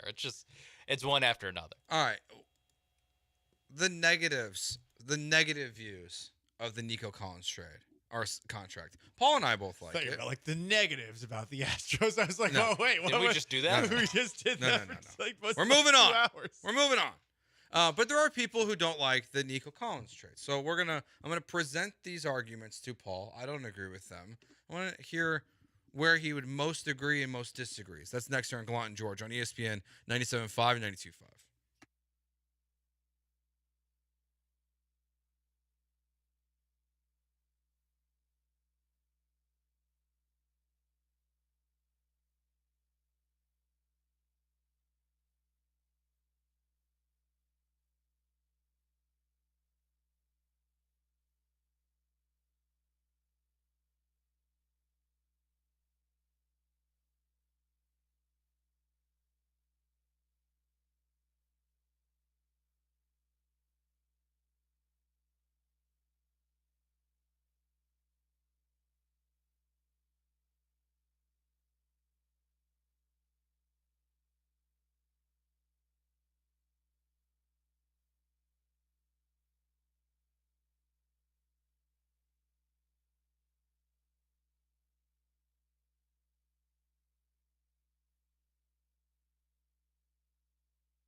You are back with Gallant and George On ESPN 97.5 and 92.5. from the Veritex Community Bank Studios. Here's Paul and Joe. All right, Paul. Not everyone thinks the Nico Collins contract is the best thing in the world. Now, you like it. I like it. Sean, do you like the Nico Collins contract? I don't think I heard Yes, from you. I'm generally positive. I don't think it's the best thing in the world, though. It's a good contract. It's a good contract, yes. It's a good contract. It's a What, good what do you think is the best thing in the world, Paul? Oh, that's a good question. It's between sex and cats. I was gonna say between Pendleton wait. and Iowa Cantina. Oh, those are two different things. Two different things. Okay. It's either sex or it's cats. Yeah. Okay. Then It's the not highway between sex and cantina, cats. and then everything else. Pendleton whiskey and mybookie.ag. I also like my cat, but I put a lot in front of my cat. I know I've only had him for a week, but you're also not married, don't have a kid, so I thought maybe Pendleton would sneak its way up sneak there. in front of the cat. I thought there was a slight chance. Okay. But But Nico Collins like fourth, right? Yeah, Nico's. It sounds like fifth. It's the fourth best thing in the world, the Nico Collins 3-year extension. But not everyone thinks it's a good deal. And so the first argument I heard, Paul, was that he just hasn't done enough to earn the deal.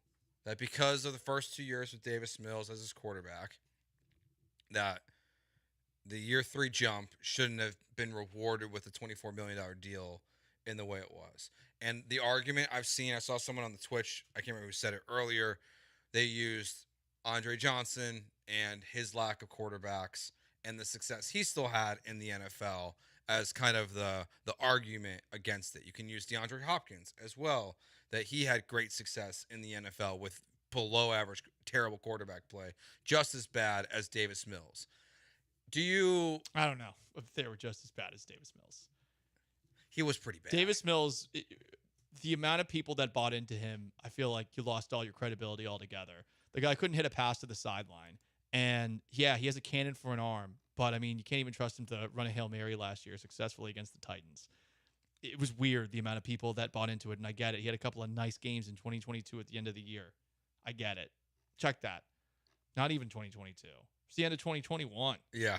So I don't understand it, and I don't want to pile on him continuously, but I mean, Ryan Fitzpatrick, who was with DeAndre Hopkins, Ryan Fitzpatrick was in the NFL for a very long time. Yeah. Brian Hoyer was in the NFL for a very long time. TJ Yates had a long career. TJ Yates was one of the quarterbacks that you would compare more to Davis Mills, Yeah. but TJ Yates has a playoff victory. I mean, Davis Mills was pretty damn bad.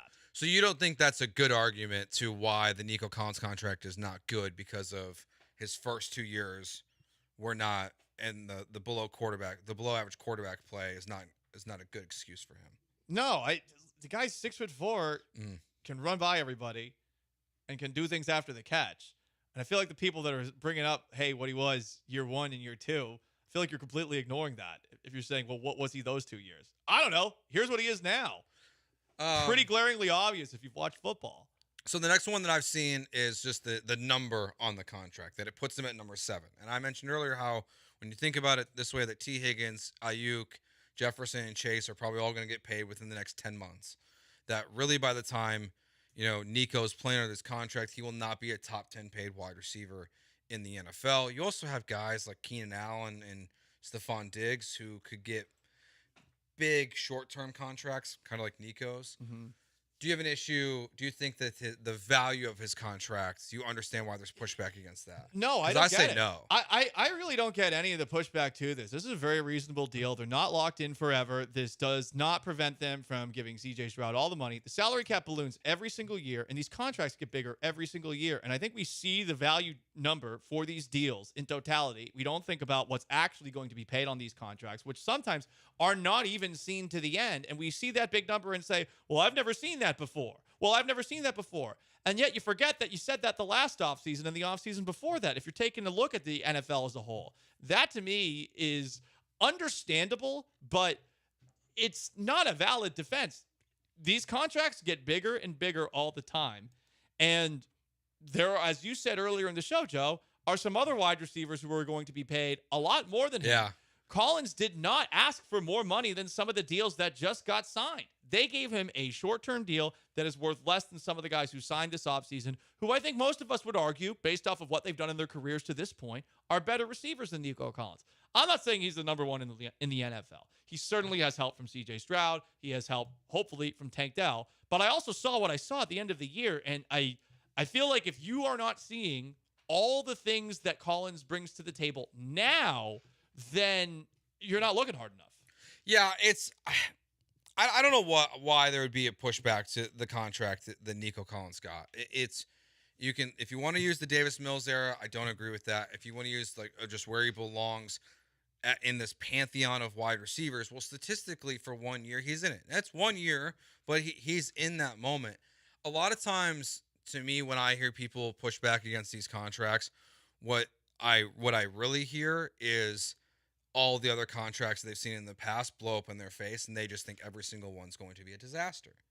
That whether you want to, I heard the Beast talking about this yesterday. Like they wrapped in the Jose Abreu contract and how everyone thought that was going to be good, and it blew up in the Astros' face. Comparing it to a 37-year-old? Yeah, I don't think that's fair. Like, if you want to use a contract that's not going to play out well, you can use Titus Howard as the example. I thought Jeremy brought up a good point yesterday when talking about this as the news broke, that Nico hasn't played in every single game. So, yeah, you are paying a player a prime salary who does not, has yet to play a full season.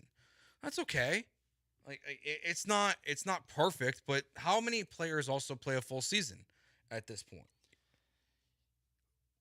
It's funny that they use that, given that he was top 10 in the majority of receiving categories last year, despite having played less games than every player that was in the top 10. Yeah.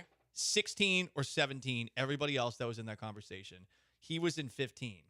How many wide receivers had multiple 150-plus games? How many had multiple 190-plus games?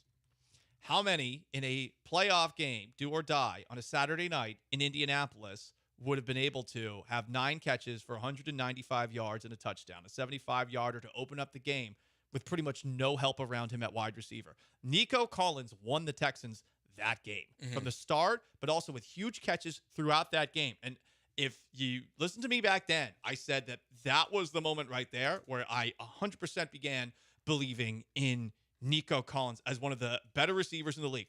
Go back and watch that game. He's making tough catches in traffic while getting interfered with. He's running people over, and he's running by the entire defense on the first play of the game. He won in that game. And if you're pushing back, I think you're just looking for a reason to be a contrarian. I don't necessarily disagree. And I get it. There's an art to that, but you don't always have to disagree. Well, and part of it, I think the biggest pushback that people to me have is more when they see the names around him in terms of highest paid wide receivers. When you see Tyreek Hill, and yes, Jefferson and Chase and these guys are coming. You see Devontae Adams, Deebo Samuel, guys who have had long-term sustained success, and Nico just hasn't had that yet. And that to me is why, if there was a pushback, that's the one I would look to.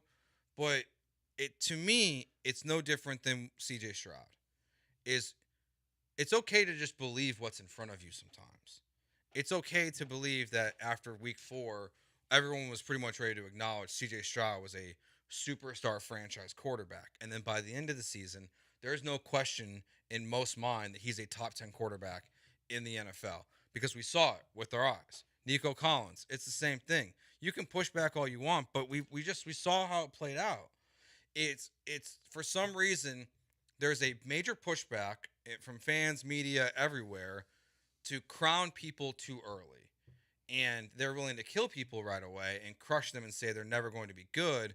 But when you have a player like Nico Collins, they're it's too early. Well, why? Why is it too early? Why is it okay to call C.J. Stroud a top 5 quarterback in the NFL after 10 weeks and not with Nico Collins say he's worthy of being a top 7 wide receiver? Like, this isn't Anthony Edwards conversation where they're trying to crown him as Michael Jordan. Like, no one here is saying Nico Collins is the next Randy Moss. We're saying he's deserving of. Hey, I saw that look, Sean. Say it, Sean. Let me pull up his 40 time real quick. Give me a TO at least. I know someone who is big and fast. Jerry Rice. He is 6'4" and can run past entire defense. Oh, Who's that remind me of? Randy. Will Randy Moss and Tom Brady's record get broken this season by C.J. Stroud and Nico Collins? Yes. Maybe next year. Extra game. Maybe when Nico's not. Maybe when Stephon Diggs isn't on the team. What'd you say? Now we got our podcast title. Nico and CJ over Brady and Moss? Next Moss and Brady? It's funny to hold a quarterback against an elite wide receiver, too. Hey, the elite quarterback likes throwing to this wide receiver. I don't know. Maybe keep doing that. Well, the goalpost on that conversation moves all the time. Because it just depends on how you like the quarterback, who is the reason why. Like Tua, no one ever gives him an ounce of credit for what Miami's offense has done. It's all Hill and Waddle. Now, part of that with Hill is that he had the success with Mahomes. But we didn't give all of Mahomes' success to Tyreek Hill, but we give all of Tua's success to Tyreek Hill. But Mahomes and Stroud are like on 100%. different planets. But like there are just different wide receivers and quarterbacks. It just depends on where you are. Like B. Hannon, name I forgot to mention was CeeDee Lamb.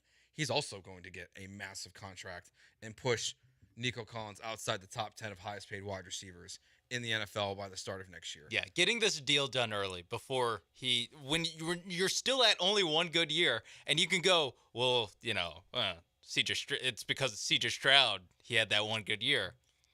Guess whose quarterback's going to be for the next 3 years, as long as this extension is? Mm-hmm. Barring a catastrophe, it's going to be C.J. Stroud.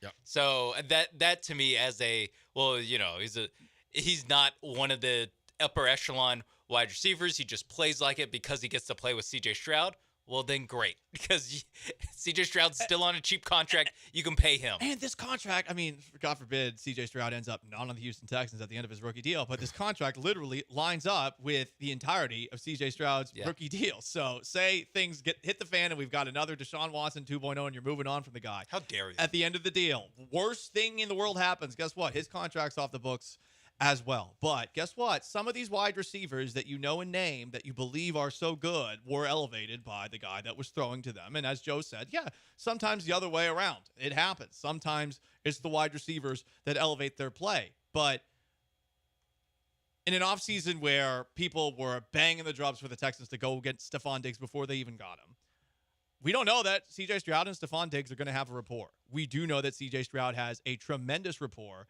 with Nico Collins, as proven in that game against the Colts and in that game against the Cleveland Browns. It was pretty good. It was a pretty good year. And I'm looking forward to this year, too. You think, if you had to take a guess, I'm going to ask you a big picture question. Does Tank get a contract close to this down the road? I don't think so. Just a gut feeling right now after a rookie year. The gut feeling I have right now is that there are going to be injuries. And yeah, I think he has the talent to get paid that, but I'm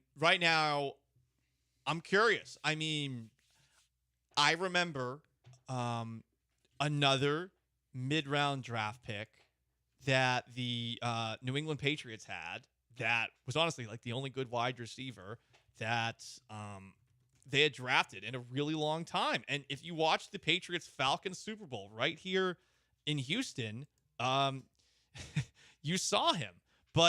And this is the sad thing, I'm forgetting his name already because injuries cut his career short before he could ever get things going. Amendola? Not Danny Amendola. Chris Hogan? Malcolm Mitchell. Oh, yeah, I remember Mitchell. him. Yeah, he was Malcolm Mitchell, now he wasn't as special as Tank Dell was his rookie year, but I remember in that game I was like, oh, the Patriots might have stumbled into another wide receiver because they're so bad at drafting him early on. And Mitchell's career, sadly, did not last that long. It's a shame. He really was, I thought, awesome in that game. But he had a knee injury the year afterwards, and that was it. Like, it was just his rookie season, essentially. Yeah, just think about Tank Dell. I'm with you, Paul. If I was going to take a guess of where this is headed, he's probably at max a $14 million a year guy, even when he's eventually able to get paid. Because I think keep going up. Who knows? Yeah, I guess like that's 14 be 4 years from now, so that's 20. $14 million before inflation. So well, don't ask me to do that. But the who knows how much things are going to inflate. He could be the Devontae Smith, because Devontae Smith is up there with the Nico Collins as far as he got 25 as far as money goes. But there's Smith's a also former the first-round chance. pick, though. There's also the what's it? Smith's a former first-round pick and a Heisman winner, though. Yeah. It does kind of. But factor in a I'm little just bit. saying, like body wise, like if his body can hold up, he can be someone that you want to give an extension to. It's also when you come time to give Tank Dell an extension. That's also when it's going to be time for Will Anderson, C.J. Stroud, and Nico's going to need another deal. So there might be a little bit of a crunch there. And Derek Stingley Jr. and Stingley. Christian Harris will be up around. Like all these contracts Drew are also Scruggs, going to kind of yeah. like, hey, come on, okay. What? Juice Scruggs, get out of here, Sean. Kenyon Green. Got to pay all these guys. It's Gallant George here on ESPN 97.5 and 92.5.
You're listening to Gallant and George on ESPN 97.5 and 92.5 from the Veritex Community Bank Studios. Here's Paul Gallant and Joe George.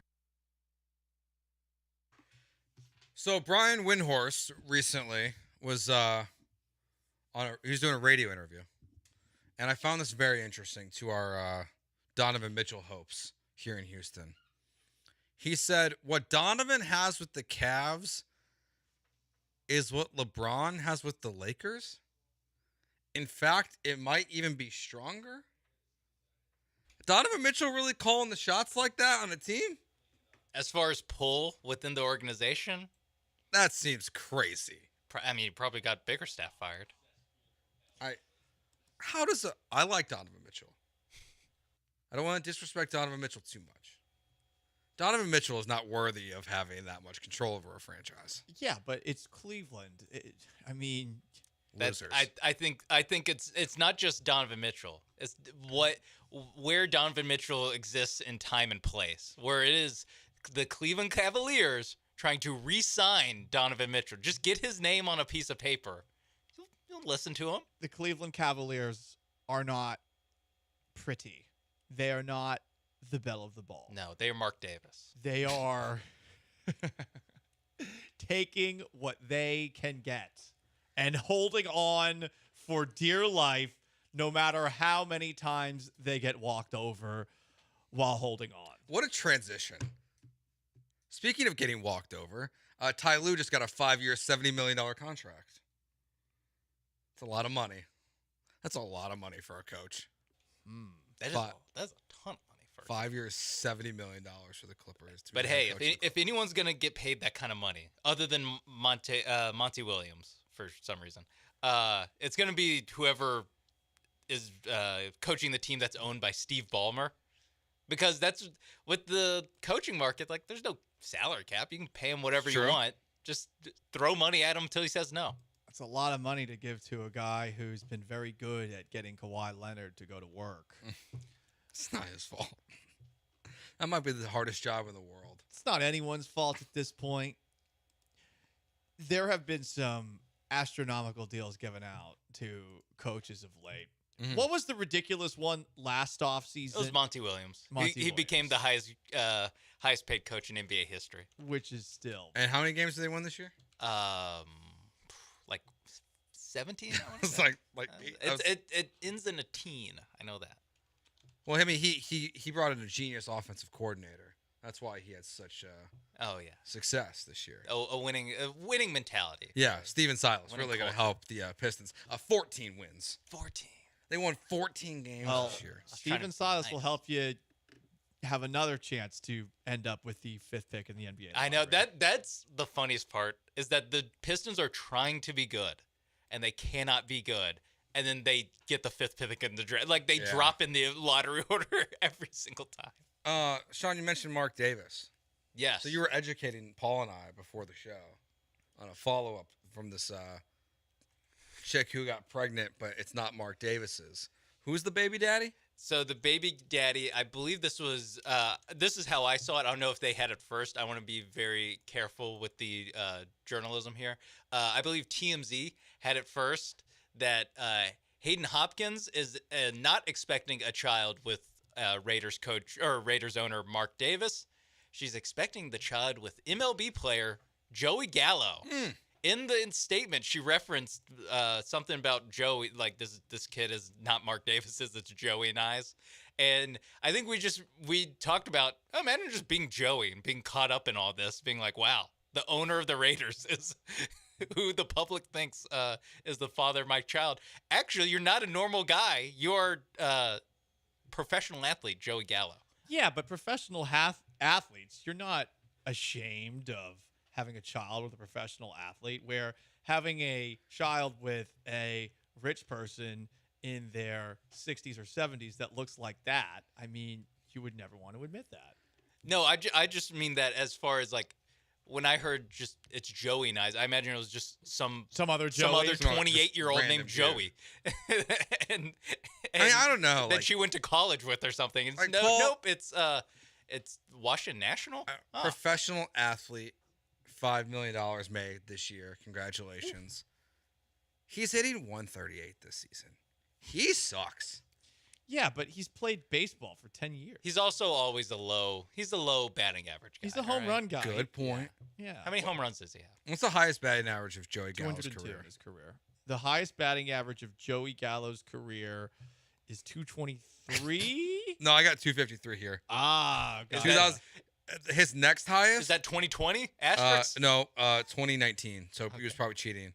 The next highest batting average for a season for his career was in 2017. He hit 209. His career batting average is 195. How? We need to bring averages back. Okay, but what's his WAR? All right, his OPS is .78, so that's okay. That's pretty good considering he's literally batting below the slightly Mendoza less line. than twice as high as Jose Abreu. Man, what a bad baseball player. Jose Abreu has a lower batting average than Joey Gallo. That's not good. Career Junior batting Bronco average just said I'd take Gallo over Abreu. nearly Agreed. doubled. I think we all would, honestly. First base. Does he play good defense at first? Any Washington National fans can text in. Does Joey Gallo play good? I'm first sure there's base just defense? like thousands of those listening to the show right now. Okay, Yuli Gurriel or Joey Gallo. How old is Yuli Gurriel? He's 40. I mean, we think.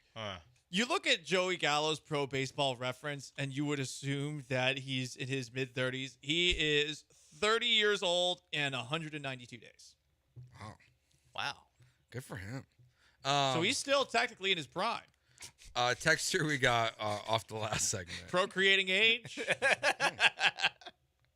Baby's He's coming still out. potent, is what you're saying? Sounds like it. I mean, he's only got 4 home runs this year, so the home run total is down. Well, I don't know. I think the biggest home run of all is the child he's about to have. Yeah, man.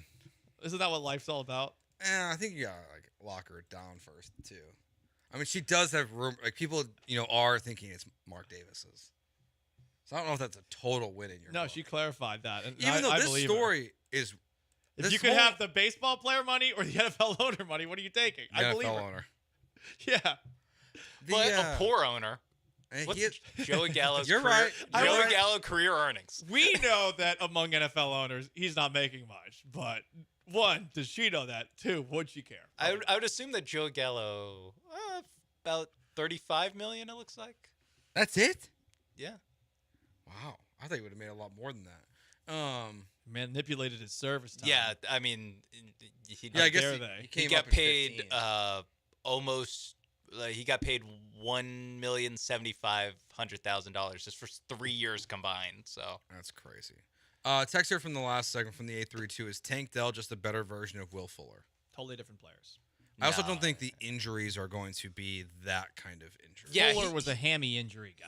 Yeah, he had an acute injury where you can watch the play and be like, yeah, I get it.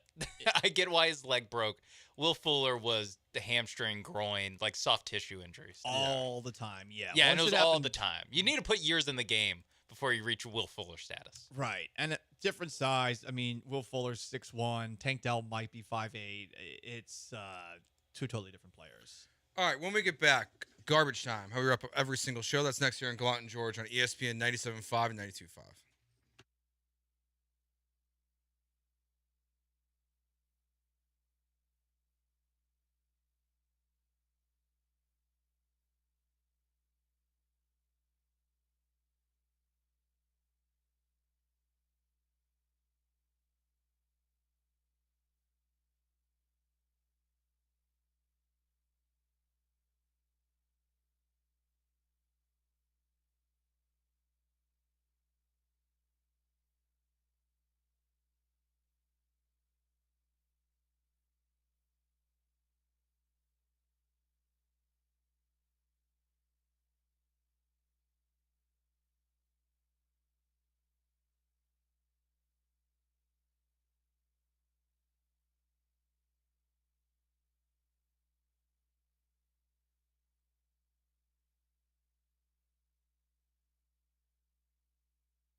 You are back with Gallant and George On ESPN 97.5 and 92.5. from the Veritex Community Bank Studios. Here's Paul and Joe. Well, I got good news if you're one of the few that doesn't like the Nico Collins contract. Because we got details. They can cut him after 2025, and they have $0 guaranteed on his salary. His dead cap is only $8.5 million in 2026, $4.25 million in 2027. This contract is wild for Nico Collins. So if his leg gets decapitated or cut off or something like that. Yeah. Amputated is the word you're looking Amputated, for. my bad. Yeah, decapitated the head. That's when it's the top. Okay, yes, thank you. If his leg just goes missing all of a sudden, then guess what? Texas can just kick him to the road. Yeah. His cap number this year is $6.6 million. Next year, it'll be $18.3. So he got a little bit of a bump this year compared to what it originally was thought to be, just $3 million. Honestly, my bigger takeaway is he's going to sign a new contract after 2025. He'll just get another deal. That's really how things are done Yeah. these days, too. Yeah, I mean, just hold out for a couple practices. but I don't even know if he would necessarily have to do that because, I mean, if he plays well enough, the Texans will probably think to themselves, hey, you did good by us, we'll do good by you. It's kind of how they operate now. Yeah, they're not quite. I mean, they're signing guys to extensions after trading for them before they even play a snap. Mm-hmm. So maybe Stephon Diggs the exception here, but rewarding Collins instead of Diggs, smart, and also finding flexibility here, smart. And I'm imagining if there was no C.J. Stroud here, and if there was no D'Amico Ryans here, that would have been a lot more difficult for Nick Caserio to pull off. So Caserio deserves credit, but the Texans' just dramatic overhaul over the last calendar year is also a reason that a deal like that can happen. All right, let's get to garbage time. You got the soccer play-by-play.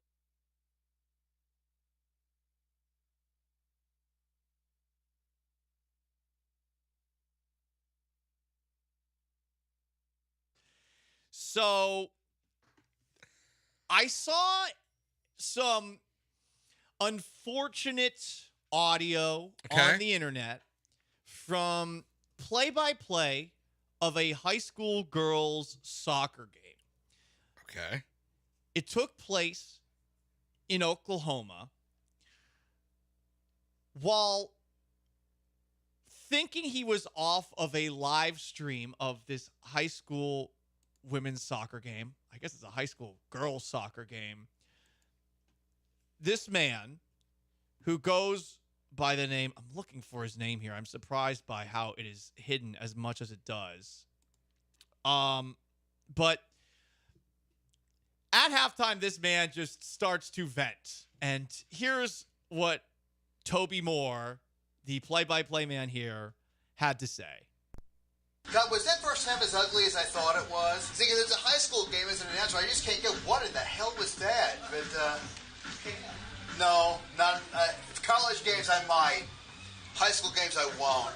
It is beneath my dignity to call out high school players. I'll try to subtly do it, but I'm just going to say this game blows. My mind kind of flipped the kill me now switch at about 30 minutes in. If they're just going to keep kicking the damn ball out of bounds and missing passes all day, I might as well just go home. I just want to do a header off the top of the press box.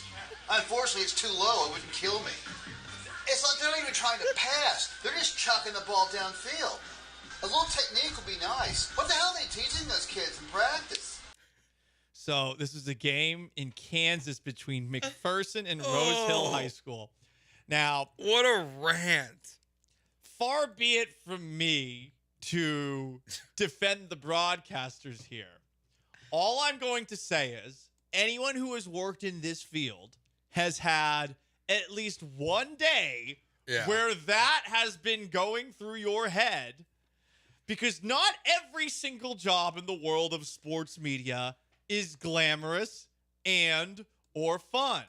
I will say specifically the time that I went to cover a Sugarland Skeeters game sitting in the stuffy press box for Roger Clemens to throw like 2 innings. I was going to say, was it Tracy or Roger? With, in the middle of that game, everybody holding up red Solo cups to have a party because I guess Toby Keith was there too. R.I.P. Oh, nice.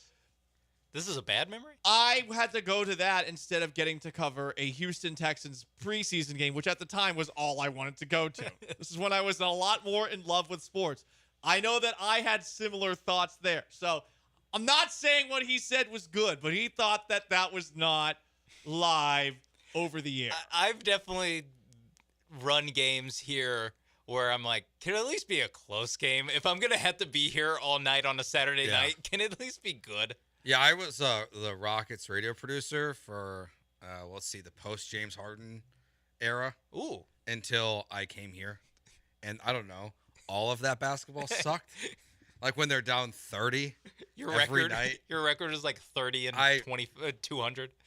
He's not getting canceled, right, for this? Oh, this guy? he is 100% Why? out. Well, the only thing he said was they were going to take a header out of the press box. Okay, look.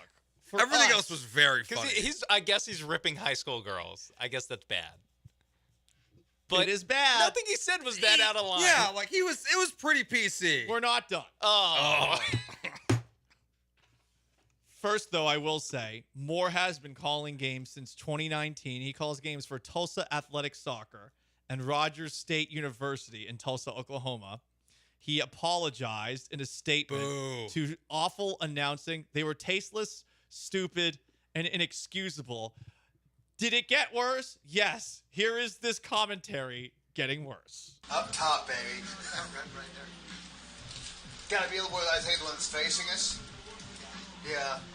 See if you can tear it the off. I guess I can't see the legs, but I can feel the ad from here. We've been around long enough. We know what we're doing. All right. I think we got it all out of our system. We can put the mic live again. Let it rip. Whoops, that last part. So he was talking about the soccer moms in the crowd. Okay. There was another person he was talking to. That person not close enough to the microphone for anything to be Probably wasn't there. It was probably the producer. Audible. Probably the producer in the studio. For those who don't know, the game was close. Rose Hill won the game 2-1 over McPherson. Man. Thank you. I feel worse about defending him, but at least he didn't get. At least it was about the mom. Yeah, I was gonna say at least he kept it to the moms. Yeah. But okay, it could have been so much worse. You know what? Next time, Joe, let's not defend a guy halfway. I didn't know there was another part of audio. I did. I love how Sean said "let's." I mean, let's. You were egging him on. You could have stopped me.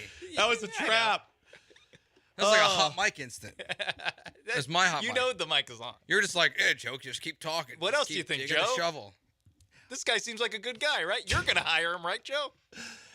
Guys, we talked about the police officer and the Louisville Police Department who dropped the charges against Scotty Scheffler today. Well, this police officer might be worse than the Eric Cartman lookalike who pulled over Scotty Scheffler. Okay.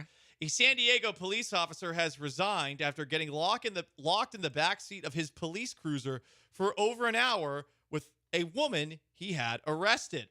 He pulled her over due to a suspected car theft. On the way to police headquarters, the woman could be heard in the back seat telling Hare that she wanted to have sex. Woman, are you single? Hare, yeah, but you're not. Woman, I'm down to bleep right now. Hare then pulled down a residential street and turned his car and body cam off. After about 20 minutes, Hare called a fellow officer asking if he had a master key to open the back door of his police cruiser because he had locked himself in. The officer arrived and opened the back door, finding Hare with the woman in the back seat.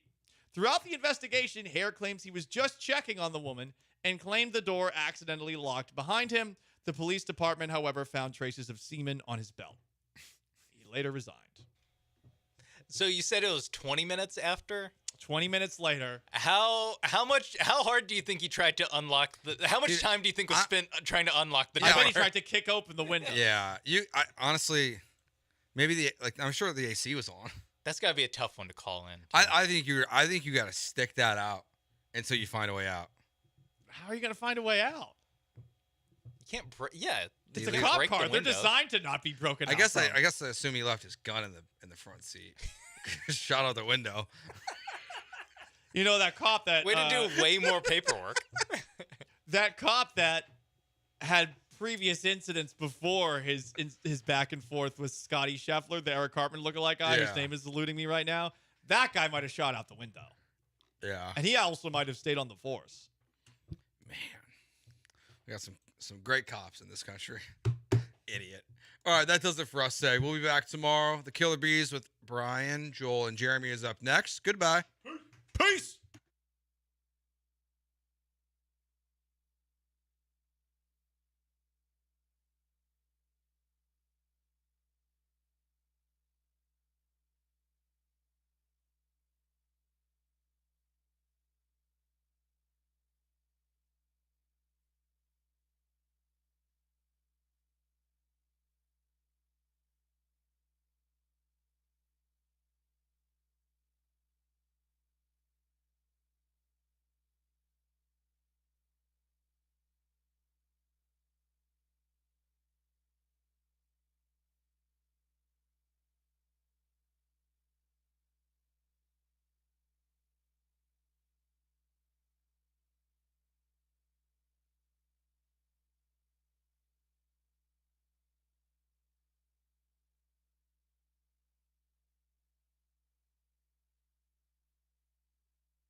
What up, H-Town? Hey, how we doing? He's blank. I'm Brandon. Brian McDonald is back, and he looks like a new man. If you're watching on the Twitch, twitch.tv/ESPN975 or YouTube, ESPN Houston, he's got a haircut. He looks about, 10 years younger?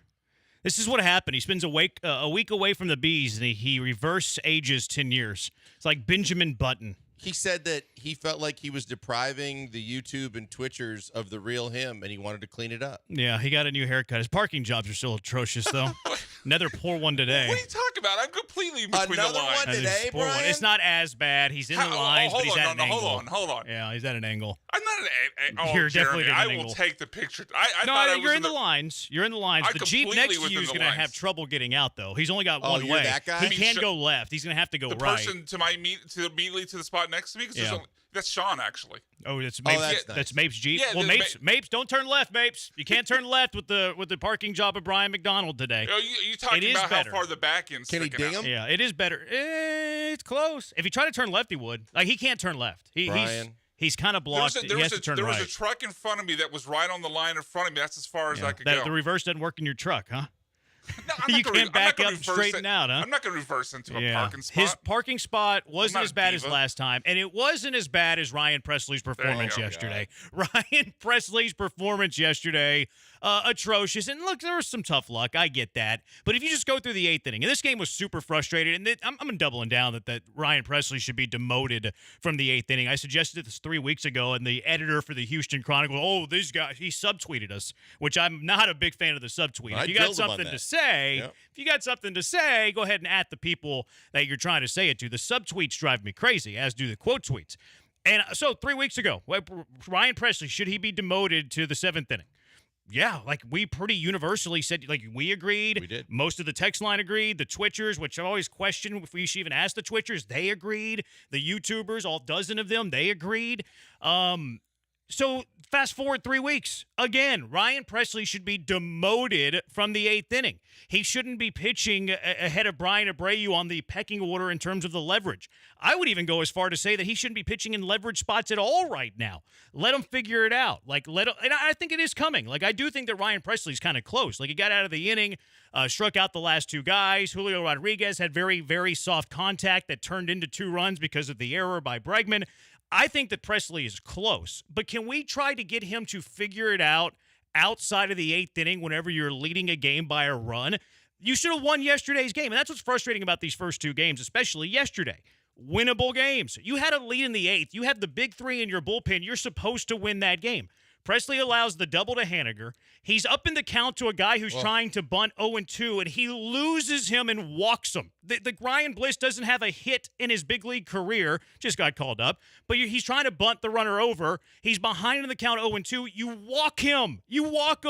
Then you strike out Crawford, the double by Josh Rojas, which had an expected batting average of 220.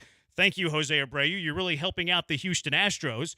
Then you have first base open, second and third with 1 out. I have no idea why they didn't walk Julio Rodriguez, and I understand that it was soft contact. I get it, but Julio Rodriguez is their best offensive player. The numbers might not support that, but he's their best offensive player. I'm not facing him in that spot. I am walking him. But Julio Rodriguez gets the infield single, scores 2, and then Ryan Presley strikes out the next 2 guys, which walk Julio Rodriguez, strike out the next 2 guys. You're out of the inning in a tie game at 2. What's up with that, Joe Espada? But Ryan Presley needs to get demoted. That's the storyline from that game yesterday for me. There's a lot of storylines, actually. But starting there, Ryan Presley has no business being the 8th inning guy on the Houston Astros. Here's the thing, because you're right. There were so many things that chapped my ass in watching this whole thing unfold. And honestly, after I saw Hunter Brown get through the 6th and pitch his tail off, I was getting tired. I was like, I'm going to record the rest of it. And I kept throughout the night thinking, I wonder if I just got a bad feeling they blew this thing. So my wife got up to go to the gym, and I was like, screw it, I'm going to watch it now. 7th inning, spotless for Abreu. I'm like, sweet. He was awesome. dominant. Yes, he was, and he didn't do what he had a tendency to do lately of putting guys on. He was attacked him too. Up in the count. Yeah, Ooh, I was extremely pleased with all that. I was like, okay, 6 outs to go, good spot to be in. Then immediately watching Presley, I started going, oh God, if it's not one, it's the other. At least Abreu gets out of it. I don't feel good about it as I saw this thing unfolding. You forgot one little detail in all the mishaps of Ryan Presley: the spiked 56-foot curveball that had allowed a guy to move up on the base paths as well. I thought that was more on Yiner. Oh, I didn't. I didn't think it was close to the plate. They actually changed it after the inning to a wild pitch, and I'm going, that was not a good pitch. But the Bliss at bat was so annoying to me when you get up in the count 0-2. Like you said, he just is making his first appearance in the bigs. And what are you so worried about him being the guy that might touch you up for a base hit that you end up putting him on? That was ridiculous. It was absolutely inexcusable. When you're a major league pitcher that's been a closer for the last several years, and you don't think you can go get this guy and go attack this guy, and at the very worst get soft contact and jam this guy, get him to chase something, that's ridiculous. And I was completely with you. I'm going, timeout. First base is open and you're not walking J-Rod? Like, you set up a double play ball, you get him out of the batter's box, there's a chance that the next guy up, and I forget if it was Haniger or whoever, or not Haniger, it was it the catcher? You're talking about after Haniger led off the inning. Yeah, no, it was the guy who was on deck whenever you didn't walk J-Rod. Didn't walk J-Rod. Yeah, it was Cal Raleigh. Yeah, Raleigh, who's a beautiful double play candidate as well. Yeah. And I'm going, what in the hell are we doing? And the whole time it just starts crumbling in front of you, and it gets more and more annoying to watch. Where I'm like, I'm not ready to say that he gets the Montero role, but I'm absolutely 100% back, all in and never was out. But now it's got to happen. You just got to push him to the 7th inning until he can try and figure out what the hell he's doing. See, I'm a little torn. No, there's no doubt Abreu's ahead of him. Like the whole, editor, chronicle, subtweet, like moving him to the 7th inning is the bare minimum. Do you want to get him out of leverage spots, period? Like, should he be pitching the 7th inning with a 1-run lead? Because if you're flip-flopping him and Abreu, like, what's the difference? It's still a high-leverage spot. The difference is only 1 inning. A lot of times, the best hitters might be up in this. In fact, yesterday, the better hitters were up in the 7th inning than the 8th inning. Ryan Presley had 8-9-1. He had 8-9-1 in the lineup. So, like, he had an easier pocket to navigate than Abreu did. So, even if you're flip-flopping him the innings, the 7th inning might be more difficult than the 8th. Yesterday's an example of that. So, do you even go a step further? Do you even go a step further where, Ryan Presley, you're not going to be one of our big 3 right now until you figure it out. You're going to be out of leverage spots altogether. You're not pitching in a tie game or with the lead in the 7th inning or on. You're going to be our guy who pitches in the 7th, 8th, or 9th inning when we're down a runner or 2.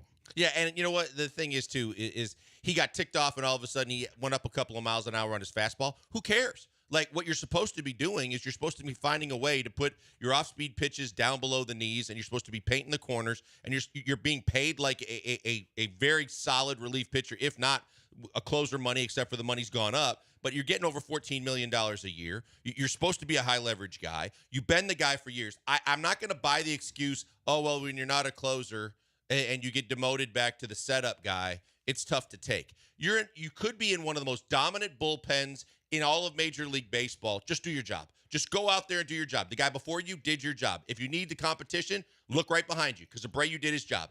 Go out there, do your job in a game that would have meant so much for this team as it continues to try and chase the Mariners and do something in this series. It really ticked me off. And then on top of all that, the way the inning ended too, they're back to making mistakes that I don't like, both individually as players and just the way that their operation is going. The Bregman decision to even try and get J-Rod at first base was ridiculous to me. Yeah, I mean, he kind of got handcuffed there. Just eat that thing. Yeah, he said that after the game he should have eaten it, and I agree. It's just that play's difficult. Like, you're expecting to come to the plate at the last moment. Oh, he's not. I don't have a chance, so let me snap it, throw to first base. That one's difficult. Like, I understand why that one, like, yes, he should have eaten it, but I can understand the situation and the circumstances of why it happened. Or just make a decent throw. Like, you're not going to get them, but at least you prevent the ball from going by. You don't allow the second runner to score. You don't allow J-Rod to go to second base. So yeah. Hindsight 2020, you should have eaten it. Is it easier said than done? Yes. Make an accurate throw. And even though you wouldn't have gotten Julio Rodriguez, at least you're not committing an error and allowing both base runners to move up 90 feet. Kugley says Ryan Presley's not to blame for the 8th inning. I mean, I would disagree. The leadoff double, the walk, that's not great. But he says the Bregman error, which we talked about, and then Abreu not fielding a routine ball. Joe Espada was asked about that after the game. Was that a play that he should make? A 220 expected batting average off the bat. It was like 95, 96 exit velo off the bat, which isn't, a weak ground ball. Do you think Abreu should have made the play? I think that at the very least, and we talked about this the night before. I think at the very least he should be able to get a glove on that ball and keep it in front of him. And then even if he doesn't make the play cleanly, I think that there's a legit chance that you make that play. I don't know, again, if he just reactionary, he got a late jump to it. But it was like when they showed the replay from home plate going down the first base line, he seemed kind of late getting to it. Yeah. And then it was just the glove hand alone flailing at it. If you got to try and smother that baseball again, and you got to be in better position than he was in.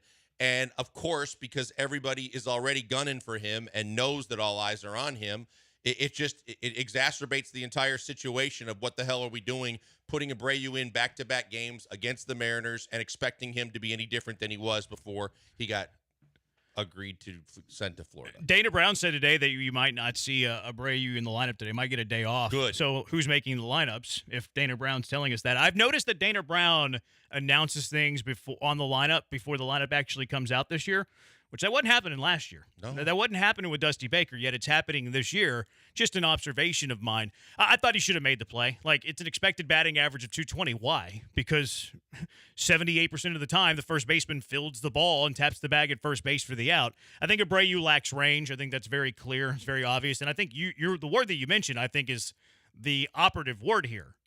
The the jump, like the focus, not the focus. What you said, the reflexes, the reflexes, the the reflexes of reactionary Jose time, Abreu. Like they say, his bat speed is good, but he's having trouble with his timing. Why? Poor reflexes. The play 2 days ago, where everybody, oh, that was a tough play. Well, he's got poor reflexes. He's a half a second late. Like if you have good reflexes, you're a half a second fast, and you get in front of the baseball. Same thing yesterday. He's half a second late because of poor reflexes. This all adds up to why Jose Abreu's not a good baseball player right now. Poor reflexes offensively, poor reflexes at first base. Yesterday's play was easier than the play in game 1 of this series, but poor reflexes is kind of how you describe Jose Abreu right now. Take it to get. You and I talked about it yesterday. The other one, poor reflexes and a bad jump. Second base, chance to score on the two out base hit. If you get the reactionary, boom, I'm off on the crack of the bat. When I get a secondary leadoff, I should be hustling around third base with at least a chance to draw a throw and make that a challenging play and a call that Gary Pettis has to make. That I got a chance to be competitive getting in there on a base hit instead of waiting and being held up basically with a huge stop sign before you even get to the base because you didn't hustle. Yeah, you're right. I'd forgotten about that as another example of his poor reflexes. We've seen poor reflexes 2 times defensively, 1 time on the base, and then he has, 3 strikeouts and 1 for 6 in his first 2 games. Factor that into what he did against AAA pitching in Sugar Land. Oh, boy, these Astros, man. These Astros. 713-780-ESPN. Busy show. Brian's back. Brian's back, babies. Poor parking jobs and everything.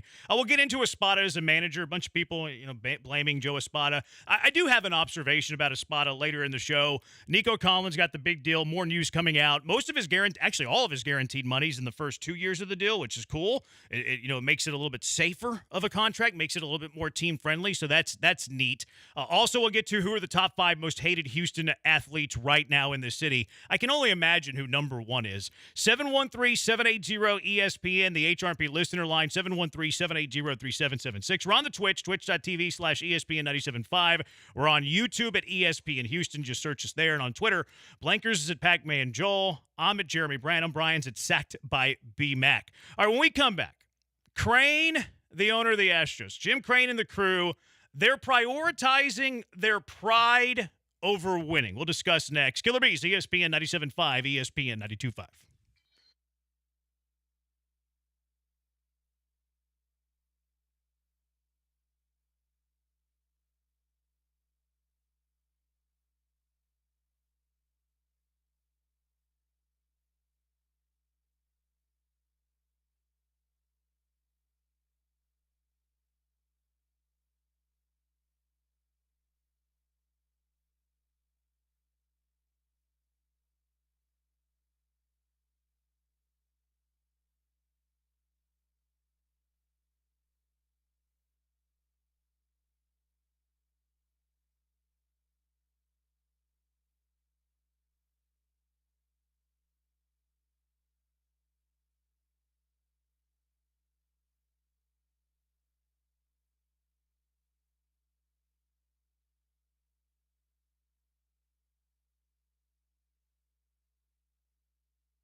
Coming to you live from the Veritex Community Bank Studios, it's the Killer Bees. On ESPN 97.5 and 92.5. Here's Joel Blank and Jeremy Branham.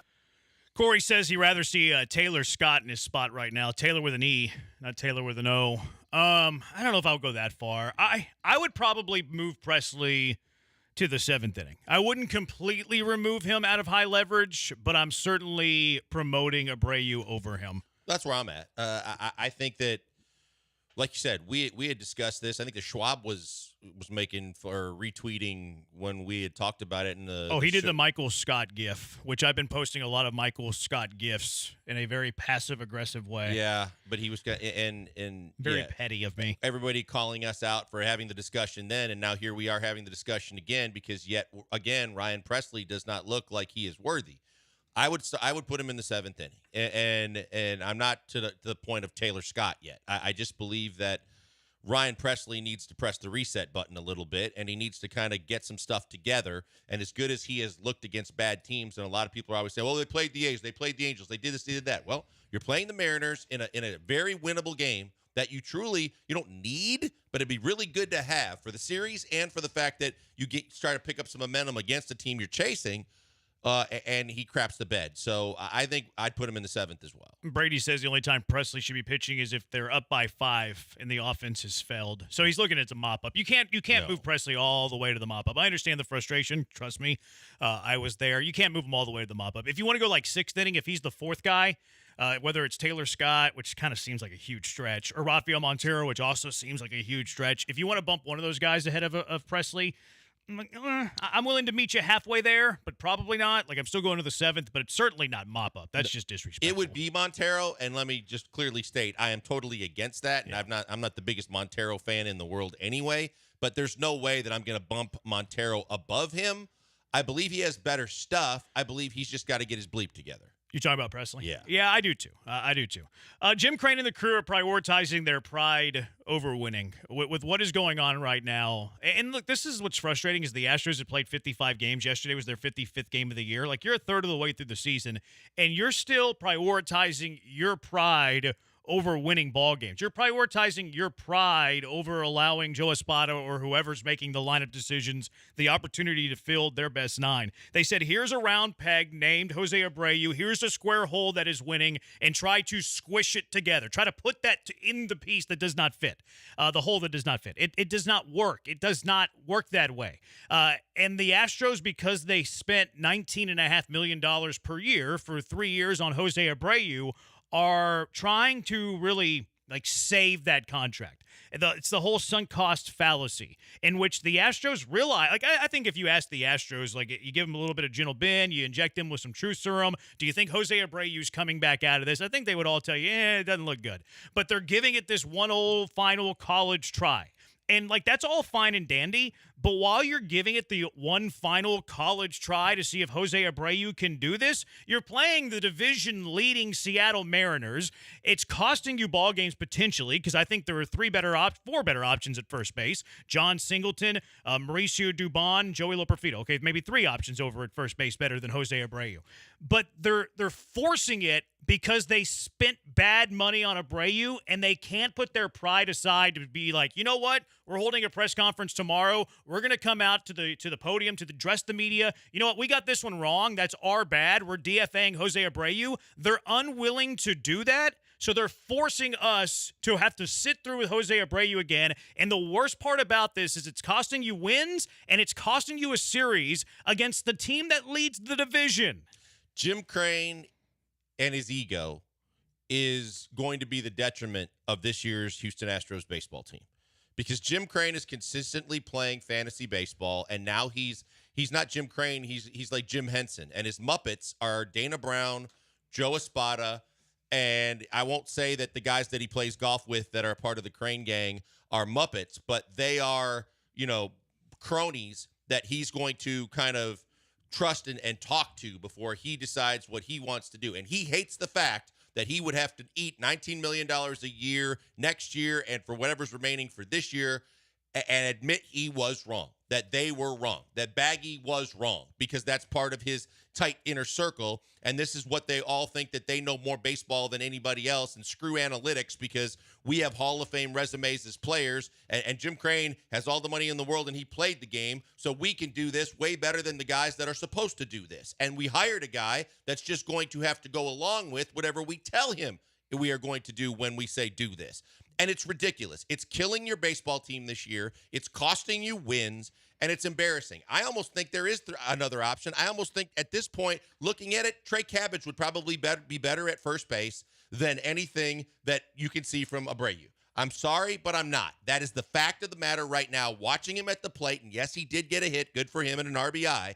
But overall, it doesn't look like much has changed, both offensively or defensively or reflex-wise. And it's at a situation when you can't afford. There's no way in hell, with as bad as this baseball team has been for the majority of these 50-some games, that they should have only been entering this series out by 3.5 games. But it was in your grasp. For all the things we talked about were probably either out of reach or really, really going to be tough to get back to where you could grasp them.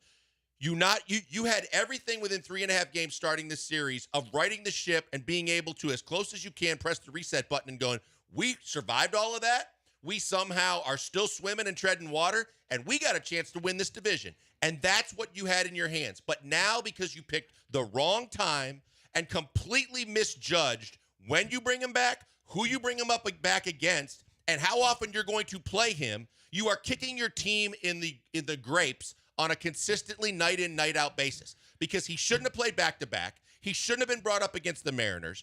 He had all that success. I mentioned it when we talked about this last time. He had success against the A's. It's a lesser-than team. The pitching staff isn't as good as the Mariners. This is the perfect setup for him. He's on the road where he won't get booed in his home park.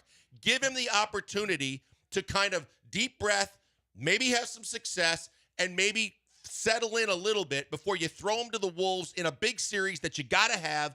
And then you play him back-to-back days, and both offensively, defensively, and base running, he completely screws with your ability to win the game. I'd rather not have him on the roster, if I'm being honest. And you're right, I forgot about Cabbage. It's a good call. So there are 4 better options. Thanks for having my back.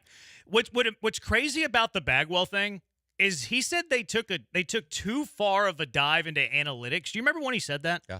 After they won the World Series. Like, how do you how do you go too far into something that led to winning a championship and having parades in the city? How did you go too far into analytics when you're literally at the pinnacle of the sport? Like, what in the and people believe that. Yeah, Bagwell's right. They're too analytical. What? They just won a World Series. What are you talking about? So then, because you want to contradict analytics, because it drives you nuts. And you can hear it even on the telecast when he fills in, or the broadcast when he fills on radio, or anybody's talking to him. You know that he despises analytics for the most part, and he believes he knows more baseball because of what he did as a player, and that he can relate that to contracts and analyzing talent and doing all those things. And then when Jim Crane gets in the room and thinks that, because he had whatever issues he had with James Click, that he could do this general manager thing. And so until he hires one, he's like, Montero was great. Let's keep the bullpen together. We're going to overpay him. And then Bagwell says, hey, but Jim, I can do you one better. We can go get a former MVP first baseman that's well into the back 9 of his career, and we can give him 3 years at $19 million, and he's going to be the answer to make us an even better team. I mean, throw the Brantley deal out of it, but those 2 deals right now are not doing anything to turn into a positive overnight. Montero has been serviceable and better to start this season, but he was awful last year on the money he was making. He's still making way too much money. But when you look at this Abreu deal and the 2 guys that you could say Reggie, you could say Dana, you could say the others, this was Bagwell and Crane getting on his plane, going down into Florida, recruiting him, getting him. He wanted to be here. You wanted him. You overpaid him, gave him an extra year, and now here we are. 713-780-ESPN. This text 5315. Bagwell equals Jack Easterby. Is Jeff Bagwell the Astros version of Jack Easterby? 713-780-3776. It's the Bees on ESPN 97.5 and ESPN 92.5.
You're back with the Killer Bees on ESPN 97.5 and 92.5. Live from the Veritex Community Bank Studios, here's Joel Blank and Jeremy Branham. Is Jeff Bagwell Jack Easterby? Is he the Astros version of Easterby? Minus the, Bagwell's got big calves and big muscles, and he was a great ball player. He's got a better resume of experience. In what?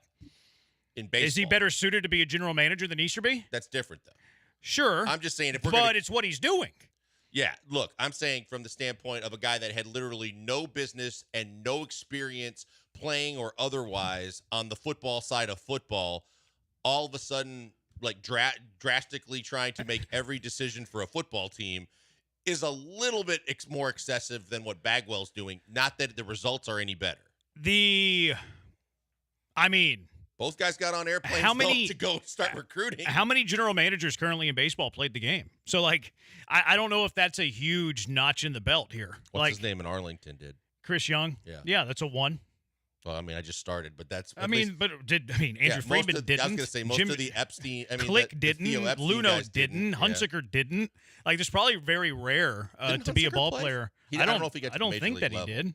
I thought that he might. Back in the day, it was different. Yeah. Back in the day, all ball players would get to the GM post quite a bit. Nowadays, you got to be like a. He was. Oh yeah, Bob Watson was a really good ball player. No, I'm saying I know he's a player. Yeah, he was a GM. He was a GM for the Astros for a year or two, and then Steinbrenner stole him away. The Yankees. Yeah, and he went to be the GM with them.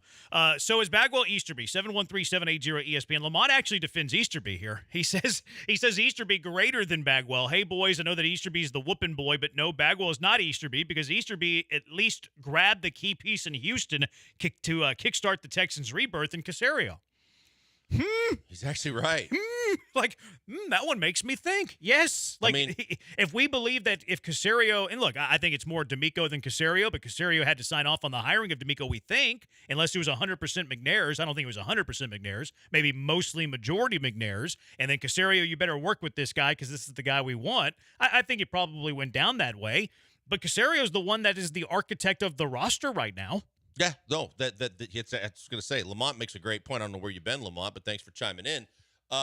Because from the standpoint of doing that actual job, Easterby had traveled, all the way up to president of football operations or vice president of football operations, whatever title they gave him to be putting his nose in everything. You talking about the Patriots or the Texans? With the Texans. Yeah, he had every title in the book. But he is the guy that chartered the plane after the tampering and the charges were being pursued by the NFL and they were negotiating all that he went into he went back to New England one last time, and it wasn't a guy on the Corn Ferry list. It was Jack Easterby getting his guy, and it ends up his guy turned out to be pretty good. So that is a good point because from the Bagwell standpoint, you're the golden child. You're the silver spoon of the franchise and one of them, and a guy that has just been, it was going to be catered to and anointed no matter what he wanted to do. Hitting coach, sure. You want to do it? Take it. Oh, you didn't want it anymore? Cool. We'll keep you somewhere else.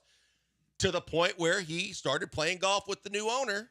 And the next thing you know, he's making baseball decisions. Yeah, we had a text say, how did Bagwell even get the position? Well, he played golf with the owner. That's right. He somehow curried favor with Crane. Crane was winning World Series with two analytical, nerdy general managers. He said, you know what? We're just doing it all wrong. We're doing this baseball thing all wrong. We're winning 2 World Series titles in a stretch of 5 years. We're going to all of these ALCSs. We're doing this wrong. We're spending way too much resources on analytics. You know what we need to do? We need to go old school because Jeff Bagwell says so. 713-780 ESPN. Neither Click or Dana play golf.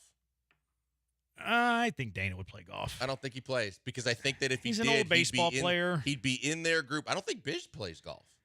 I think Baggy plays golf all the time. Verlander plays golf with Crane all the time. Yeah. The guys that Crane likes are the guys that golf with him, and I think a lot of the Astros baseball decisions are being made on golf courses. Yeah, for sure. 5798 Bagwell is more akin to GM Bill O'Brien for me. I think it's a fair point. Baxter B is a busy bee. Jason and Champions, if we gave Abreu a 2-year deal instead of a 3-year deal, he'd be off the team already. Cash or trash that? Say it one more time. If you gave him a 2-year deal instead of a 3-year deal, so this would be his final year, he'd be off the team already. Chasing champions. Absolutely, I agree. Yeah, I cashed that. For Here's something too that we were talking about last segment. Like, this isn't even a financial decision. Like, it's really not a financial decision. And it's why it's pride over wins than money over wins. Because you're going to pay Jose Abreu the money regardless. The money is already is earmarked for Jose Abreu. It does not matter. Jose Abreu, if he's here throughout the duration of his contract, is going to get paid the same amount of money if he got DFA'd today, if he got released today. So it's not a financial thing. It's not money over wins. It's pride over wins, because that money's already going to Jose Abreu. So it has nothing to do with the finances. It has everything to do with the pride of trying to cover up or try to put lipstick on a pig of what was a bad decision. Because the finances are the finances. You owe Abreu what you owe Abreu, and that ain't changing. No, the fact that you got lucky enough for him to actually agree to be demoted was at least a saving grace for you to see if there was a way to salvage this. And now what you're seeing is there wasn't. And no matter what he agreed to do, you're going to have to face the facts that the way this ends, it doesn't end pretty, but you suck up the remainder of the $38 million you owe him for this year and next year. Mm-hmm. And he walks away at least rich and at least happy with his finances, knowing that he was a huge disappointment and letdown for everybody that brought him in here, no matter how much he wanted it to work. So you just have to move forward. And no owner likes to admit, especially a guy that's been so heavily involved in all kinds of business deals like Jim Crane. He likes to win every deal. And when there's a thought and when you can see it on the horizon that there's no way you're going to win this deal at the end of the day, it is not something that he enjoys and wants to do. And he's going to fight tooth and nail to try and salvage it. And that's what we're having to endure right now. And in the meantime, your baseball is having to endure a lesser-than player that's killing him. Yeah, I think that there's some fair comparisons to Easterby and Bagwell. I like the texture's point that he's more akin to GM Bill O'Brien than Easterby. I think that's fair. I think that the Easterby comparison's probably more currying favor with the owner. Like, Easterby was able to fool Cal McNair, which probably wasn't very difficult to do, if we're being completely honest. Like, it's probably a very simple thing to do. I feel like I could probably curry favor with Cal McNair, and he'd make me the general manager. So that probably wasn't the hardest thing to do. Hey, Cal, I am very smart and all these things, and make me the general manager because I'm smart in all these things, and I bring a smile to your mustached face.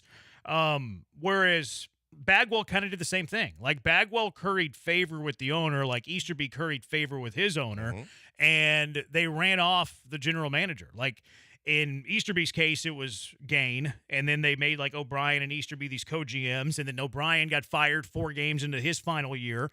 And then it's kind of the same thing here, because James Click was the general manager. James Click was kind of feuding with Dusty Baker. He made the Jose Urquidy trade for Contreras. Dusty Baker wouldn't allow that to go through. We heard that, he wasn't a yes man, Click was. Maybe he wasn't as splashy as Jim Crane wanted him to be. Starling Marte was the big name there, which, go look at Starling Marte's contract. That wasn't great. Remember, Click, sold his soul to Jake Myers being a good baseball player. Turns out that looks pretty good right now on May 29, 2024. And meanwhile, the undercurrent was Bagwell in the ear of Jim Crane, and somehow gained all of this power with this organization that won a title because of Luno, maybe 2 titles because of Luno, and then Click was the guy that was behind the wheel for the second World Series title. Yeah, and I said this to you during the break, too. The thing that's crazy is, you're right, it's the game within the game, because Easterby played it. Bagwell, whether he was playing it at the time or not, played it perfectly to where he could basically tailor-make and write his own ticket to whatever he wanted to do with this franchise, and then started to do things that I'm sure he didn't appreciate were being picked apart, but it didn't take an analytical rocket scientist to be able to figure out these weren't the smartest of moves. These weren't. And who's the guy that goes down to Florida when they're trying to resurrect Abreu and figure out what's wrong and get him right again? But there's Jeff Bagwell on the plains, on the fields, sitting behind the cages when he's hitting, giving out reports, looking at him every day. Okay, I know you were a great hitter. I know you can hit the baseball, but it ain't your body, and it ain't your eye, and you aren't where he is right now. And right now, you're doing as much as you can to try and create some kind of savior for a guy that looks unsavable. And I don't know when it's all going to end and how it's all going to end, but it ain't going to end pretty. Hopefully it ends soon. Dana was on with QB1 today and said he can see the light at the end of the tunnel. And they were talking about when is that decision going to have to be made? And he was kind of vague on any sort of timeline, but he's like, I can see it. I can see it. I can see the light at the end of that tunnel or decision. We're hoping that he can turn the corner. We're giving him time to turn the corner, which again, you're giving him time to turn the corner at the expense of victories for a baseball team that currently trails the division by 5.5 games, by the way. But he said that, he could foresee that, which, okay, that tells me that at least they're talking about DFAing Abreu if he doesn't turn it around by X date. We just don't know what X date is. Here's my problem. Dana knows it. Dana already knew it. Mm-hmm. In my mind, Dana already knows he shouldn't have been a part of this baseball team. And Dana can say all those things, and he can believe all those things, and he can tell you till he's blue in the face that they're thinking about those things. He ain't making that call. No, it's not his call. No, it's not his call. So no matter what he says to the media and no matter what he believes in his heart of hearts and his mind from doing this for a while, Jim Crane and the Crane gang is going to be the one that makes that call. Sure. And I don't think they're there yet. Well, I don't think he would say it if it wasn't on the horizon. I don't think that he would go out and publicly say it if he was on the I think they were around their round table with all of those people that you mentioned. And I think that they have discussed if this doesn't happen by this date, then we're going to have to bite the bullet. I think they've talked about it. And that's kind of my takeaway from what Dana said. Now, I think the question in the I guess it becomes okay, let's guess the date. What is the date? When is the date if he doesn't turn the corner that they make the move, that they bite the bullet, that they pay off the contract? I don't think it's imminent. I'm with you. I think it's probably best case scenario, end of June, but probably more realistically, end of July. How long, if Abreu is just lousy, let's say, maybe he's even better than the 100 batting average. Let's say he hits 200, but isn't slugging. His defense is still very poor. His reflexes are very bad. When do they make the decision? When do they pull the plug? What is the most optimistic timeline to DFA Jose Abreu? Yeah, I think, to me, the window is between July 1st and the All-Star break. So you're going even a little deeper than I did. Because I think that realistically, he should already be gone. But I think that they are going to stretch this out as long as they possibly can. And I think right around the All-Star break, between the All-Star break and trade deadline, that's when they're going to have to need roster spots. They're going to have to try and get creative and do things. I think that's where it's going to, it's all going to come to a head, and it's basically going to be we can't give him any more time because we need to do something to help this team. It may be too late. I hope it's not too late for this team. It's already, in my mind, too late that they haven't gotten rid of him already from what they've seen. But I think you're right. Those discussions about, having an end game and the end date probably circled around when Bagwell got back, or the updates while Abreu was working his way back. And I think that they all were probably either on a conference call or when they got together and reconvened in the clubhouse after playing 36, they decided to listen to Bagwell. He was honest in what he saw and where Abreu was, and then they started kicking around the options of what do we do next. Yeah. That's the time. I like that timeline, actually, because that's kind of the date whenever you have a window of space that you can kind of maneuver things, that the All-Star break. That's probably a good call. If we were guessing the date, I'm picking up what you're putting down. And the other thing? The one thing that we always know in terms of media dumps or how do you bury a story, well, if you're not media dumping, and they'll try. The other way you bury the story is you have a move that coincides with it, like a trade. Yeah, I don't know if that's a bad PR story, though. I think that would be celebrated in Houston. But that's one what they're looking for. Instead of just having to DFA him with no alternate move that's like an upgrade or at least a possible upgrade. Loperfito's an upgrade. It is, but what I'm saying is to really be to where it catches, more people would be excited about if, not even a Brandon Belt, but if you went and got a veteran first baseman from a team that's struggling, and you decided you're injecting new blood that's experienced, that's got some talent, and oh, by the way, in the meantime, we DFA'd Jose Abreu. Yeah. People might be able to pay more attention to who you're bringing in and the possibility of upgrading that way than the realistic thing that they blew it and they finally had to admit that they blew it. I think the city would throw parades for Jose Abreu. I don't think it's a Friday news dump. I think that's an early Monday morning, let's get the city excited type of story. Mike says if they wait till late June or July, the team is done for the season anyways. That's the fear. That is the fear. I mean, if you wait too long, how many games is it costing you? And of all those games that it cost you, and then the amount of games remaining when you do make the move, if you do, is it too late? And I think that is kind of what – I don't think it's kind of what fans are worried about. It is what fans are worried about. It is, but look, you've had a Gray Kessinger sitting on the end of your bench for the majority of the season. He doesn't have to play to still be on the roster. You could say that he is your pinch hitter, bat off the bench, alternative for a short window of time, and he could still endure being on the roster until the 1st of July or in that window of July 1st through the All-Star. I mean, the problem, though, is they're forcing him down our throats. Like, he's not on the bench. He's playing the first 2 games. Like, we wanted him playing every fourth game. He's playing 2 games in a row, and he might not be in the lineup today. I'm curious if he's not, because Dana Brown said he wasn't going to be. And if Dana Brown says that and he's not in the lineup, who's making out the lineups?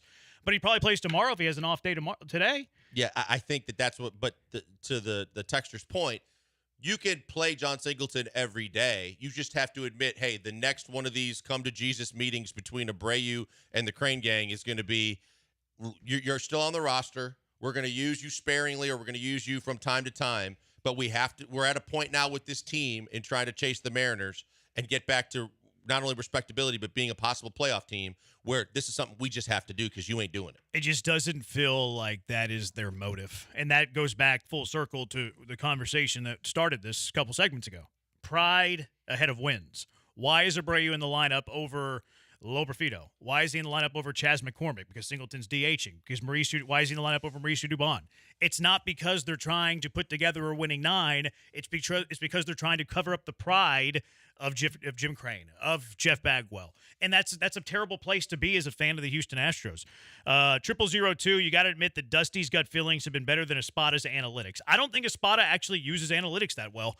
Most of his moves that he makes are very anti-analytics, quite honestly. That said, yes, I'd much rather have Dusty Baker managing this team than Joe Espada. 100 times out of 100. Speaking of Joe Espada, an epiphany, an observation of mine. Joe Espada does not have a characteristic that you see from good managers and coaches. What that characteristic is and why you have to have it to be a good coach, good manager in sport. It's the Killer Bees on ESPN 97.5 and ESPN 92.5. Hey, right now I want to tell you about the good people at Allstate Siding and Windows. Allstate Siding and Windows are game changers because they do a ton to help you with your biggest investment, and for most of us, that's your house. The fact that they do exactly what their name says, they do windows, they do siding, they create that hard outer shell of protection for you and your family all seasons, all months of the year by enduring and being able to take on and beat the elements. They can keep, we know that the triple-digit heat's coming. With the combination of the sidings and the windows, but they both do it, they can lower your energy bills up to 40% because of the fact that they create that solid outside shell that allows you to keep the cool air in and keep away the heat. The maintenance is easy once they install the windows and the siding. The durability is fantastic. The look is a modern, classy feel that gives you curb appeal. And the fact is they constantly have deals going on. And they also do free estimates. So there's nothing really to lose. There's money to save and a whole lot to gain by working with Allstate Windows and Siding. They're the best in the business. The family-owned and operated business starts with Mary in the office. Her brother will come out and give you the free estimate, tell you exactly how they can help, tell you the options. If you're just looking for one or the other, let them know. But otherwise, he'll give you the options for both and tell you how they can help. Right now, they got 30% off all windows, $2,500 off a complete siding job. And that free home estimate is as simple as calling them. 832-204-1936. They come to your door. They tell you exactly how they can help, the products they would use, and why they would be beneficial. 832-204-1936, or look them up online, allstatewindowsandsiding.com.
Broadcasting live from the Veritex Community Bank Studios, it's the Killer Bees with Joel Blank and Jeremy Branham. On ESPN 97.5 and 92.5.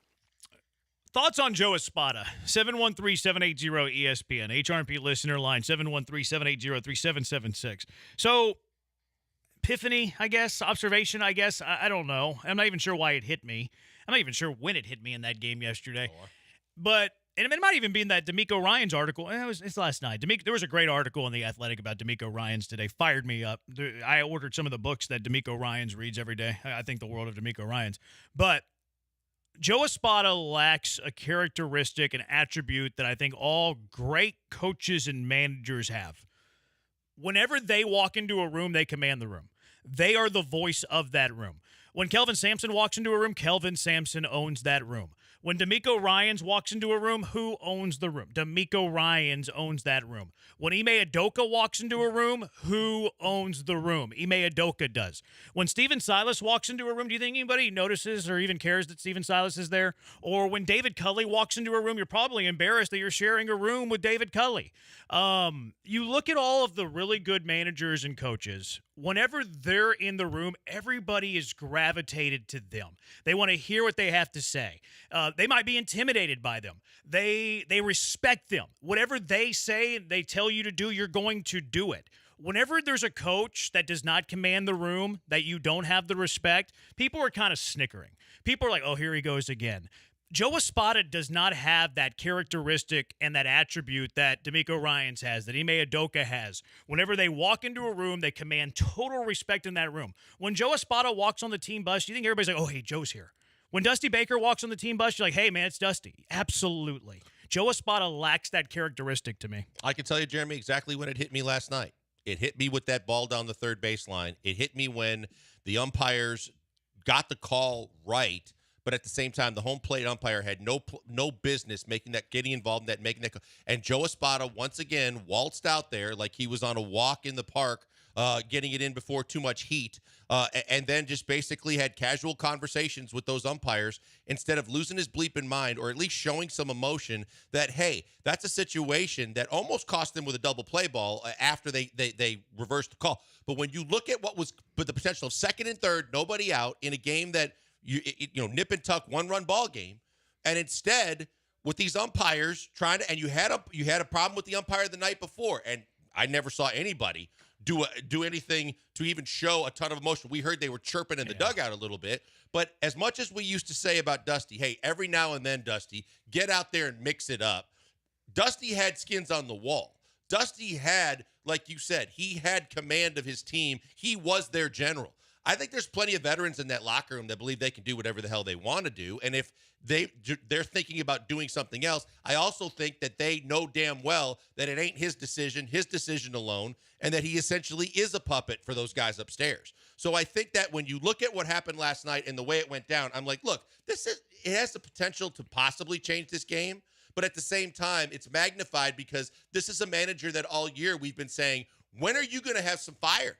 When are you going to have some emotion? Your team feeds off your leader in a lot of ways. If your leader is just laissez-faire and he's just like, ho-hum, and it's okay, and I'm going to cover my mouth so no one sees potty language if I get mad at an umpire, and we're just going to go with the flow, that's not motivating your team. That's not motivating anybody around your ball club, and it's not doing anything to change momentum in a ball game. I'm with you. The Vanover's terrible. He's a bad umpire. They need to pay him to retire, too. It was the right call ultimately, but how it got there was so bizarre. Right. And I'm with you. I would have gotten thrown out of that game. I would be thrown out of probably a quarter of Major League Baseball games because I can't control my sarcasm mostly. But the fact that he didn't get hot there, and even though it was the right call, is aggravating. And maybe it was that moment where I'm like, man, he just doesn't have that it factor. Like when D'Amico, the moment that they brought D'Amico Ryans into NRG Stadium, they rolled out the red carpet. I mean, he had the attention and respect of everybody. Yep. When Joe Espada was having the press conference to introduce him it's really in the clubhouse. It's in the media room opposite of the clubhouse, across the hall from the clubhouse. I didn't get that, he's got it factor. And I think that good coaches and managers have to have that. Now, if you do have that, that doesn't guarantee you're a good coach and a good manager. But if you don't have it, I think it disqualifies you from being a good coach and a good manager. Bear Brother, says Silas, and Cully remind me of Espada. Sports LM need to find a veteran skipper in the offseason. Junior Broncos, Espada being a sommelier. How do you say that word? The wine connoisseurs? Sommelier? Oh. Sommelier? Yeah. I can't say that word. But it said it should have been a red flag. Do you remember how he held his wine glass? He held it between the thumb and his index finger. I didn't pay that much attention. I'm going to go find it and retweet it because I was making fun of it in the offseason. I was calling him the most interesting man in the world, but I should have been seeing the red flags. I'm with you, Junior Broncos. Yeah, he holds the stem of the wine glass. I guess Pinky it's not up? the stem. I guess I don't know if it was pinky up. Okay. No, it's not pinky up because it's almost like it's almost palm up. Oh, it's almost like because you want to do the mix. You want to get. I think that's why. You want to blend the wine. And he's not even holding the stem. He's holding the base of the wine glass by its edge between the thumb and the index finger. I'd never seen it done before. And then we were starting to talk about it on Twitter, and they're like, "Oh yeah, that's how they do it. That's the way that's the sommeliers or however you pronounce it. That's how they hold their wine glass because, like you said, you get the nodes or whatever it is. I drink whiskey. I don't drink wine, so I don't know any of this stuff." But yeah, we should have. That was a red flag. I agree. I agree with you, Junior Broncos. Yeah, you just watch everything, and you know that there's that walkability factor that you can't have on a veteran baseball team that has World Series aspirations. I mean, this is a guy that should be, taking his lumps and going about his daily business with a young team while they're all kind of growing together, as opposed to when you put a guy like this in charge of a ball club like that with all the veterans, with all the experience, with all their resumes, with all the back of their baseball cards, you got to realize that you need a guy that whether you have as many skins on the wall or not, you have enough experience to be able to say, hey, when I command the room, when I command the locker room, when I'm in the dugout, or when I'm talking to the umpires, I think the umpires look at him the same way. They're like, he ain't coming at us. I mean, he's going to come in and try and figure out what we're calling, but you're not, as an umpire, you're not expecting this guy to get up in your face or basically teach you a lesson about how that call was supposed to be made, who was supposed to make it, how it was supposed to go down. At the very least, even if you don't get tossed, that's the point you're making. Like, that's not your call to make. Yeah. That's his call to make. Yeah, and you could think back last year, and look, bench coaches are going to get ejected or whatever.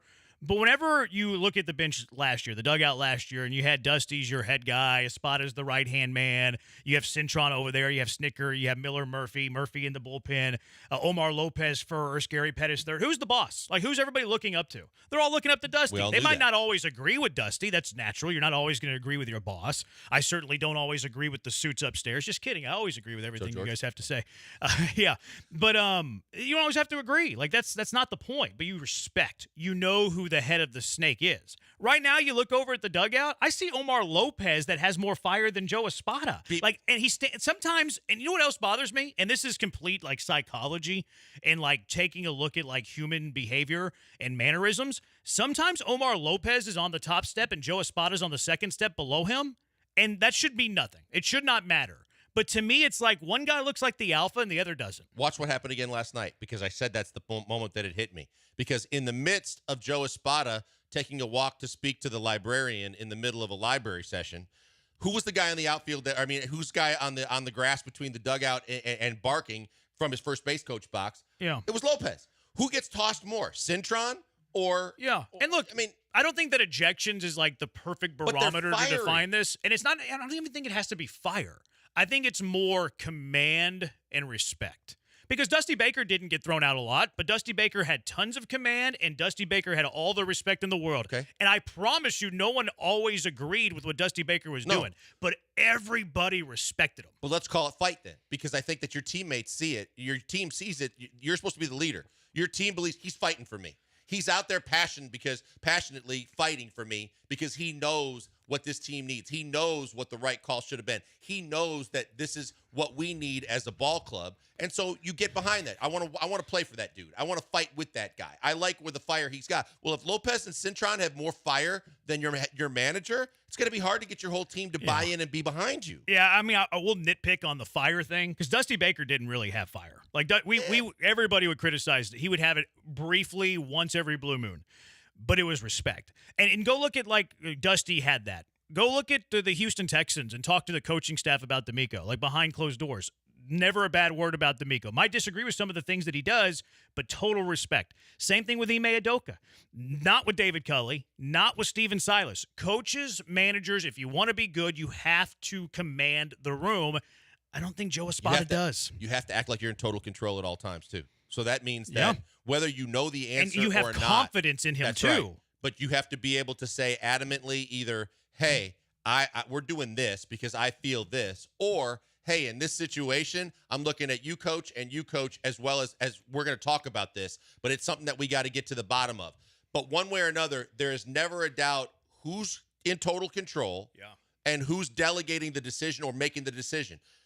Culley, we all thought the coordinators were making every decision. We didn't think that he was involved in much. And when Caserio was on the headsets. Casario's on the headsets. He didn't even know when to throw a challenge flag or manage his timeouts. There was no way to believe he was in control of anything. Silas, we knew the same thing when we kept seeing isolation ball played, and even the players with their interviews were giving you the underbelly of the fact that they weren't getting a whole lot of coaching. Or you're breaking TVs at halftime and leaving the arena.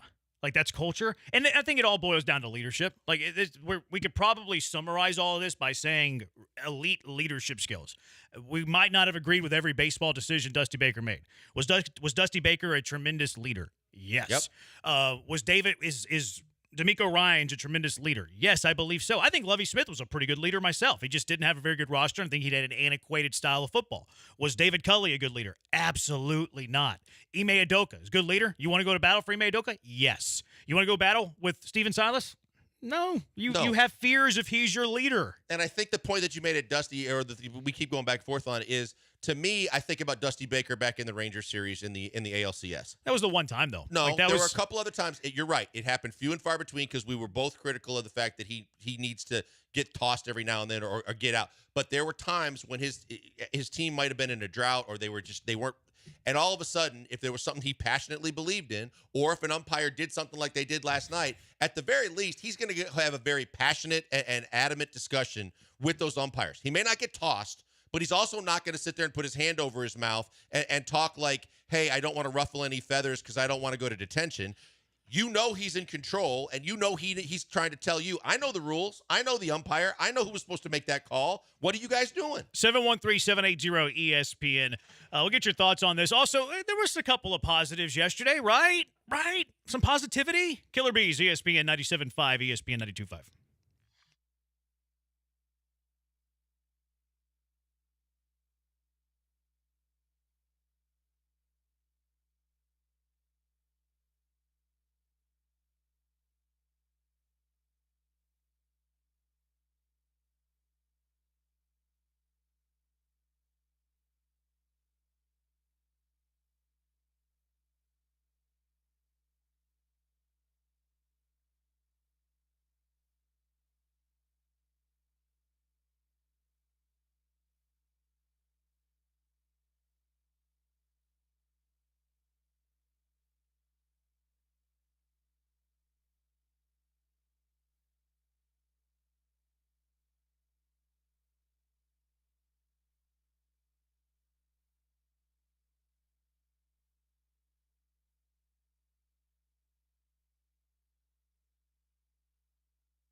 You're locked in with the Killer Bees on ESPN 97.5 and 92.5. Live from the Veritex Community Bank Studios, here's Joel Blank and Jeremy Branham. How do you pronounce sommelier? Sommelier. Somebody sent it 5199.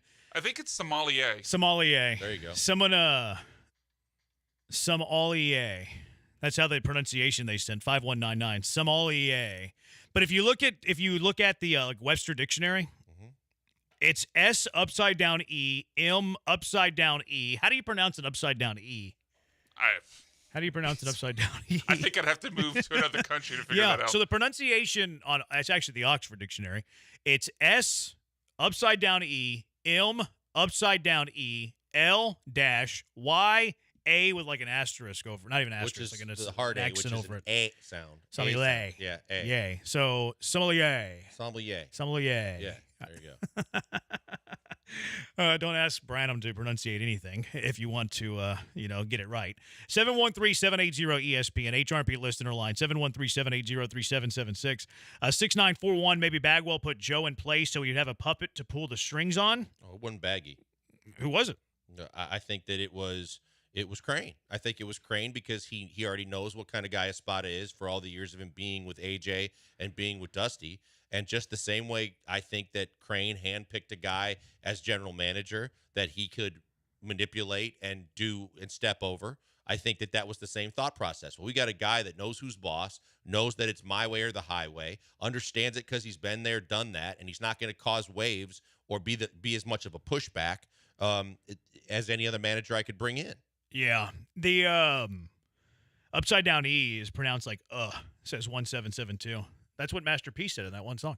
713-780-ESPN. I think it's more of a chain of commands. I think Dana Brown hired Espada so he could kind of oversee and kind of do what he wanted with his manager. I think that's very common in baseball, actually.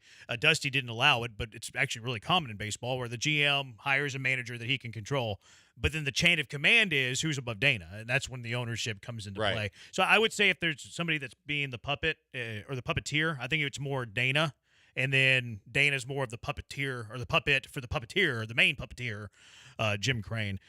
713-780-ESPN, 1264. It's hard to put a finger on it. Bill O'Brien had everyone's attention. He had fire. He acted like he was in control, but he did not have command, and I doubt that especially towards the end anybody respected him. It's hard to say what's going on inside their clubhouse, but yeah, it seems like Espada is sort of a wet towel, even if he's got the qualifications for a manager on paper.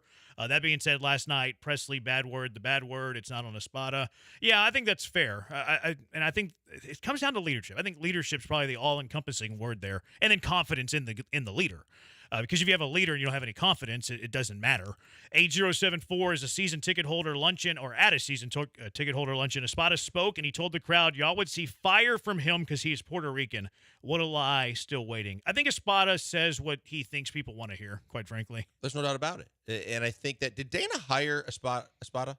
Was Dana was part of the hire? He as manager? Yeah. Yeah. See, that's the thing. I also think that Dana probably talked to enough people and knew, based on the hierarchy and what he was getting into, that Dusty was a very adamant pushback guy.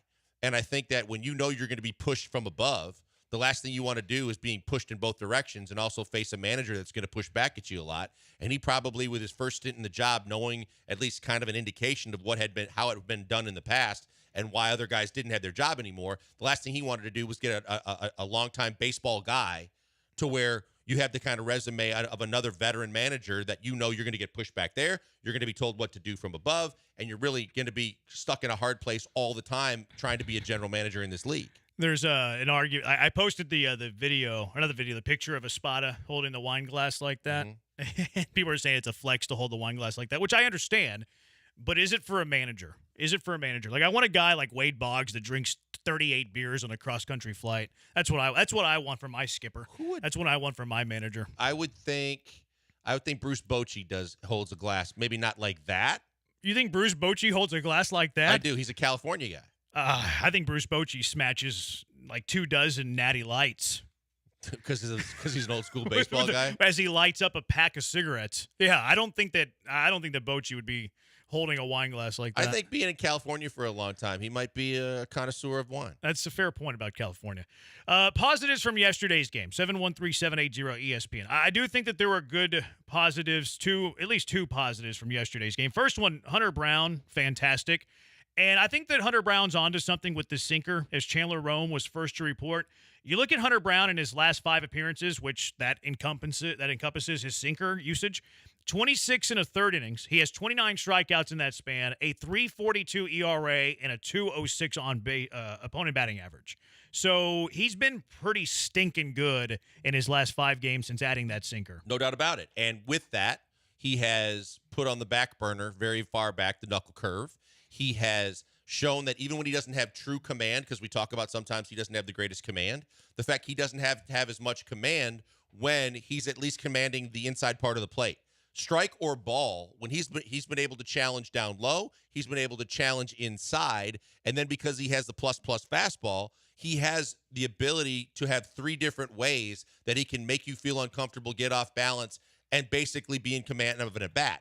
That has been all part of the formula that has got him back to a guy that you feel confident being in your rotation. Blaine says Hunter Brown not looking like a bum lately. Hopefully this is what Hunter Brown is. Because if Hunter Brown is this, then he's a serious weapon. But you don't want to see regression. He has been good in his last 5 games. That's a positive there.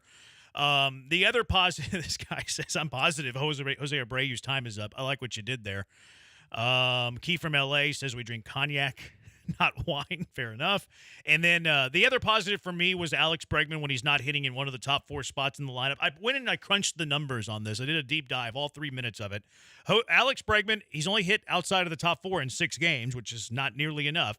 But in those 6 games that he has not hit in the top 4 spots in the lineup, Alex Bregman's 10 for 23. That's good for a .435 batting average. Yes, small sample, but it's all we got.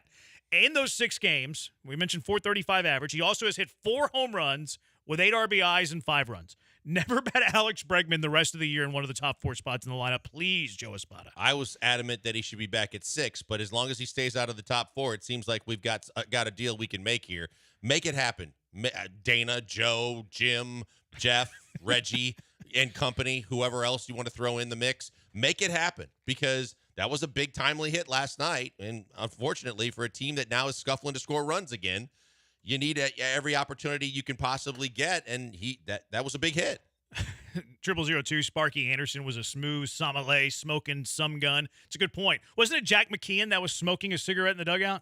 Well, there's several. What's his name from the Jimmy Leland was famous for. It's Leland. Jimmy Leland, both in Pittsburgh and Detroit. Both. He would hold it. He would hold it to where you couldn't see it, and then he would go into like the entrance to the clubhouse and take the puff, but then you could see the smoke coming out of his nose when he went back on the top step. I want a guy managing my baseball team that is hiding the fact that he's smoking cigarettes rather than holding his wine glass at the base between his thumb and his index finger. Is that too much of me? Am I being a winist? Yep. A sommelierist? Yeah, you just want a guy that has the cojones to command a room and take charge of a situation. I don't want a guy running his wine. What's it called when they have? Is it called legs? Whenever you rattle it around the glass and then it's legs, like how you see the legs. Legs refers to how the liquid drips down down the side of the glass. Yeah, that's not swirling. I think that's called aerating. Well, you have to create the legs. Exactly. I know what I'm talking about here. Swirling. He's you, right. You swirl the glass to get it high on the glass so the liquid would have legs. How else is it getting up there to show off its legs? It's got to be shaken. It's not shake. It's more Brian's got one of those keychains with a little pocket blender. He just kind of juices it up. My wife has one of those for the coffee. No way. In the mornings. Really? It's not a pocket blender, but it's like one of those. It's what a stirrer, like a motorized stirrer. Yeah. You put a AAA in there, and then you put it in your coffee, and it blends it all up for you. Too hard to stir it manually. Yeah, spoons are difficult.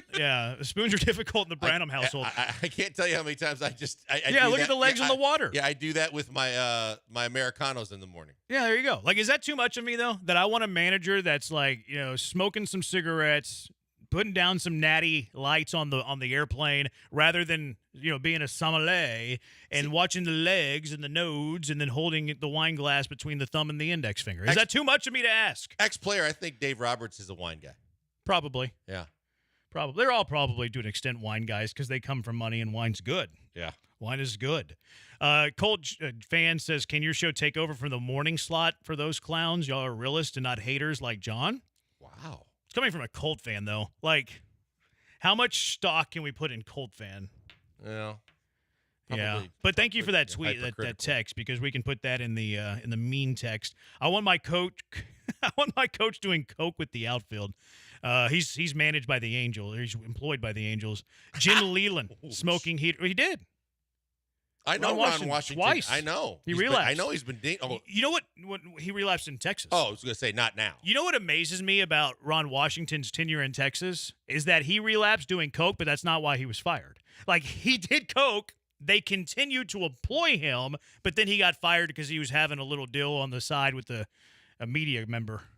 It's not the So you time I've heard of you that. can do coke in Arlington. You just can't be, schmoozing with the media. Although Tony Romo is married to a media reporter. Did Josh Hamilton do coke in Arlington too?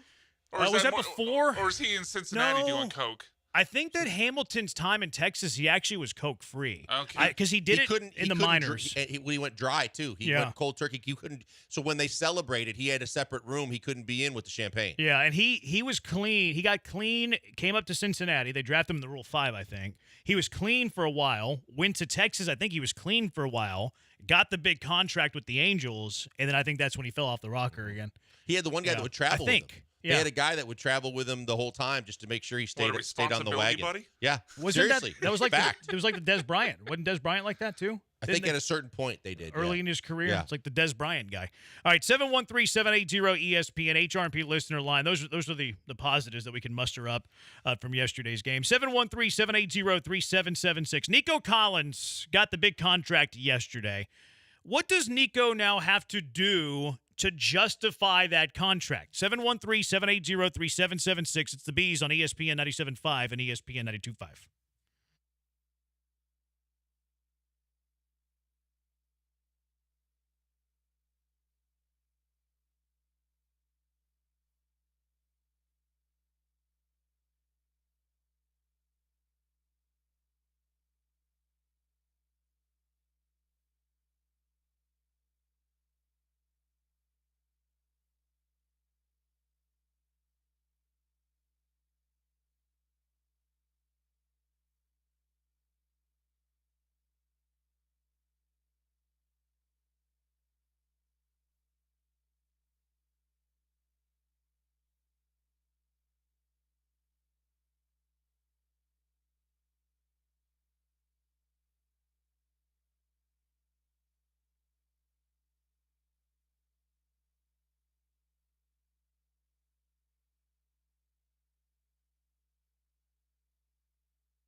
Live in the Veritex Community Bank Studios, it's the Killer Bees. Now back to Joel and Jeremy. Texture, I think Hamilton had a few issues in Arlington. It's not surprising. Nina on the Twitter, I know a lot of sommeliers. This absolutely should have been a red flag. And then cussing emoji with the big red face. All right, 713-780-ESPN. What is it going to take for Nico Collins to justify the contract? $72 million, 3-year extension, 24, a little over $72 million a year, or a little bit over $72 million total. It's like 72 3/4. AAV right around 24 1/4. Makes him top 7 paid receiver in the NFL. News coming out on the structure of the contract today. It took a $17 million signing bonus, guaranteed money in the first 2 years of the deal. Which kind of clears it up on the back end a little bit. So the Texans added some security by putting all the guarantees up front in the contract, which I do like that part of it. I said yesterday I would have waited a year to do this. I understand that I am risking that it's going to cost you money in the long term. If Nico Collins stacks another good year this year on top of a good year last year, that is going to cost you money going forward. But I want the insurance of knowing that Nico Collins, one, can do it for another year, now, especially with another receiver in the room, and then secondly, stay healthy because he has not shown good health in his first 3 years. That said, I'm not mad at the contract. I do like general managers that have bravado, that have courage, that are willing to trust their evaluation on a player and try to get a deal done early. So, hey, if you think that Nico Collins is a top 10 receiver, you're locking him in now, and you turn out to be right, I'll give Nick Caserio the flowers on that when it's all said and done. I'm not going to do it when the contract is signed. The Titus Howard contract, I don't know how much you can look at that relative to this one. I don't think the Titus Howard contract's a win right now. It's not. So, it's Nick Caserio, like this, wizard when it comes to contract extensions. I wouldn't go that far, and I would point to the Titus Howard contract as one that it's not like atrocious. It's not awful. It's not this, hellacious contract that you gave. But I would say that you're losing that extension right now rather than winning it. Yeah, I look at the deals that they've done recently, and I don't think it's the worst one by any stretch of the imagination, and I don't hate it either.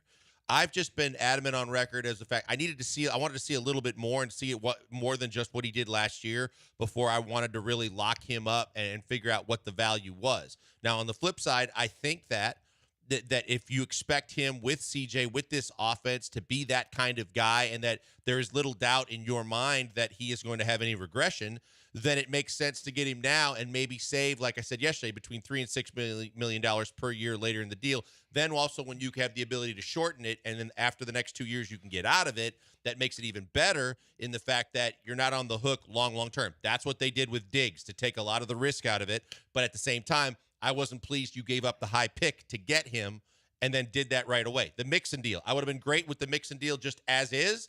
I wasn't great with the extension, but I'm okay with it, and we'll see what happens with it. The Howard deal, whether it be a victim of circumstances because of the fact that you have musical chairs with him all the time to use him in different positions because of injuries or not, to pay him top 5 right tackle money, to me was a miss. I think that there's no way that I don't think that any other team in the league would have been fighting you to pay him top 5 tackle money. When you paid him that much money, that was an eyebrow raiser.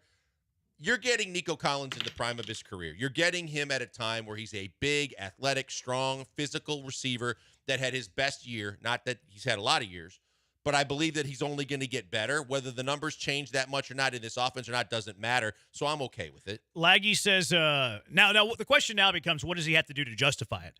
Laggy says that Nico needs to be an all-pro type of guy.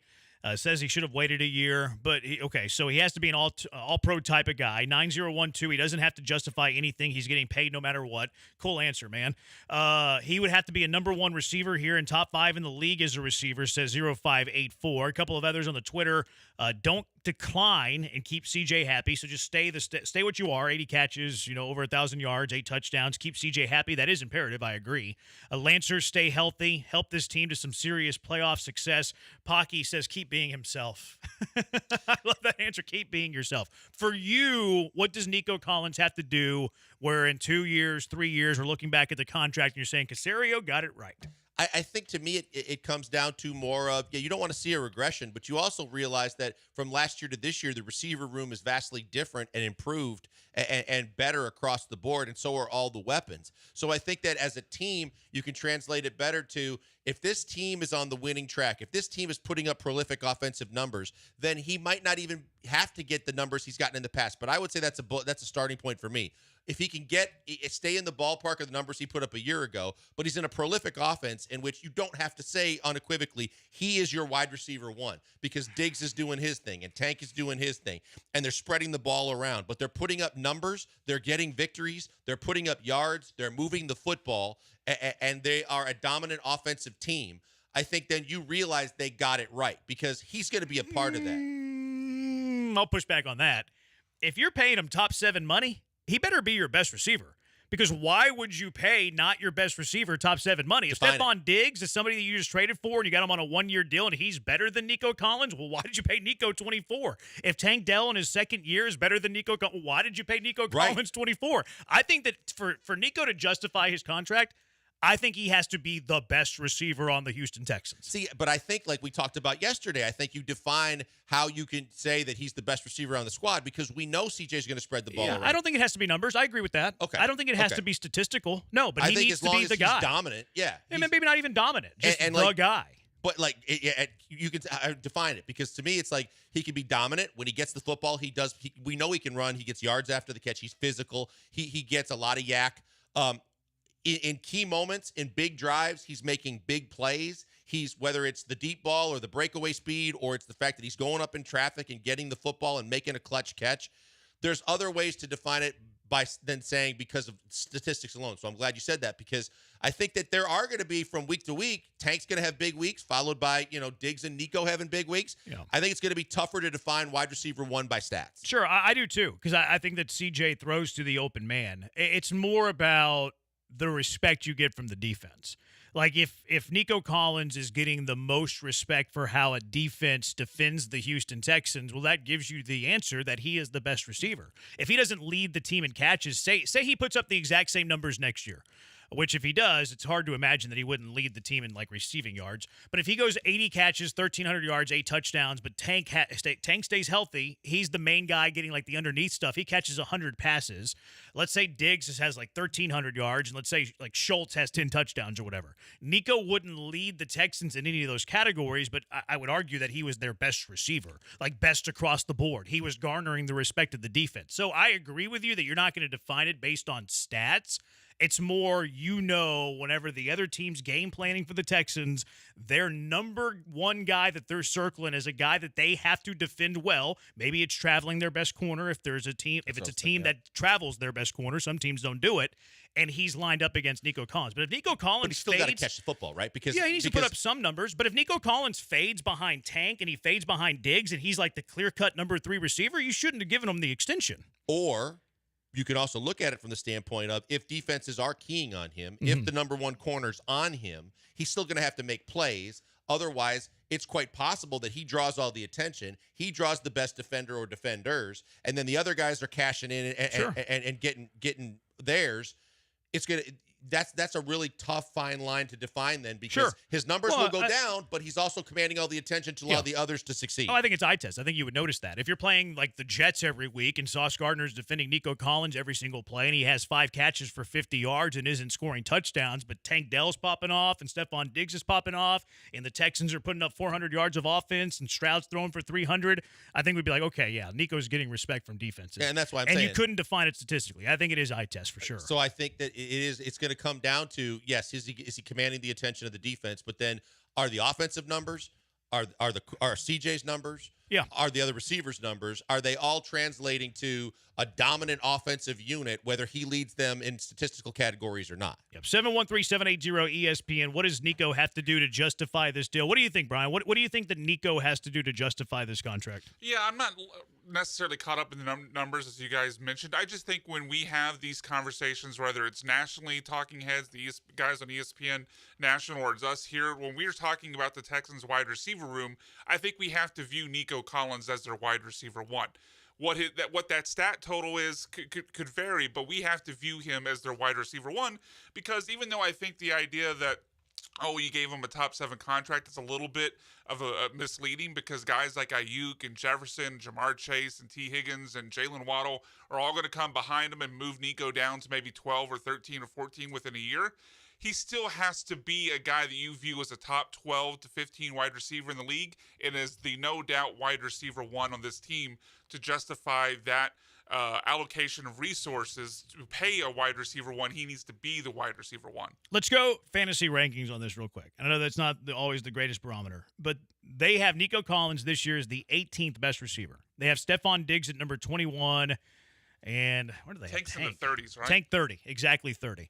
So let's just say it ends that way. Let's say it ends this year. Nico's the 18th best receiver in the NFL. Stephon Diggs is the 21st best receiver, so not a huge difference there. And then Tank's the number 30 receiver in the NFL. Does that justify the contract? I think it does, because I think that most teams in the league would love to have a three-headed monster of receivers that were capable of being in the top 30. I mean, that's pretty damn impressive. We talked about it in terms of there are a lot of dynamic duels in this league, but you put three guys that end up right there and they're all doing what they're supposed to be done, I think it does. Yeah, I think it does too. 713-780-ESPN, HRP listener line. What do you think that Nico has to do to justify this deal? 713-780-3776. Also, who are the top 5 most hated Houston athletes right now? We're talking about in the city of Houston. So they're in the big 3. So they're a Rocket, they're a Texan, they're an Astro. One of those 3 teams. Who are the top 5 most hated in this city right now? 713-780-3776. Killer Bees, ESPN 97.5 and ESPN 92.5. The reason that we're not including the Houston SaberCats on this, because how could you hate them? They're 10-1. They're 1 loss away from being perfect on the year. They're in the first place in the Western Conference. They are dominating this season. Their next home game, June 8th. They're on the road this weekend, but they're back at home at SaberCats Stadium on June 8th as they host RFC LA. Of course, us in Houston, we don't like things to come from LA. So get out to SaberCats Stadium and root on for your first place Houston SaberCats. June 8th is also 713 night, so you know they're going to take care of you with some incredible deals. How about this? $7.13 tickets. Yeah, you can watch the first place Houston SaberCats for $7.13, honoring H-Town in representation of Houston on 713 night. Special guest in attendance that night, including Hall of Famer Calvin Murphy, others as well. More surprises to come. Head to HoustonSaberCats.com right now to pick up your tickets. HoustonSaberCats.com/tickets. And by the way, get your tickets for any game in June, starting June 8th against RFC LA, and you get 20% off your tickets. That's right. Head to HoustonSaberCats.com/tickets, and when you check out, use promo code ESPN20. And when you use promo code ESPN20, you get 20% off your tickets. First place, Houston SaberCats. 20% off when you use ESPN20 at the promo code. Get those tickets now. HoustonSaberCats.com/tickets. Best sports value in town. HoustonSaberCats.com/tickets.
You found the killer bees. Live from the Veritex Community Bank Studios, here's Joel Blank and Jeremy Branham.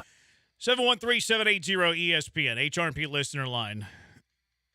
9012. Once again, I'll ask, why does he have to justify it? Because that's how sports work. Like when you give a player a contract, then they go produce, and then you look back at the contract and you say, was it a good deal or was it a bad deal? Like, we'll try one on for size.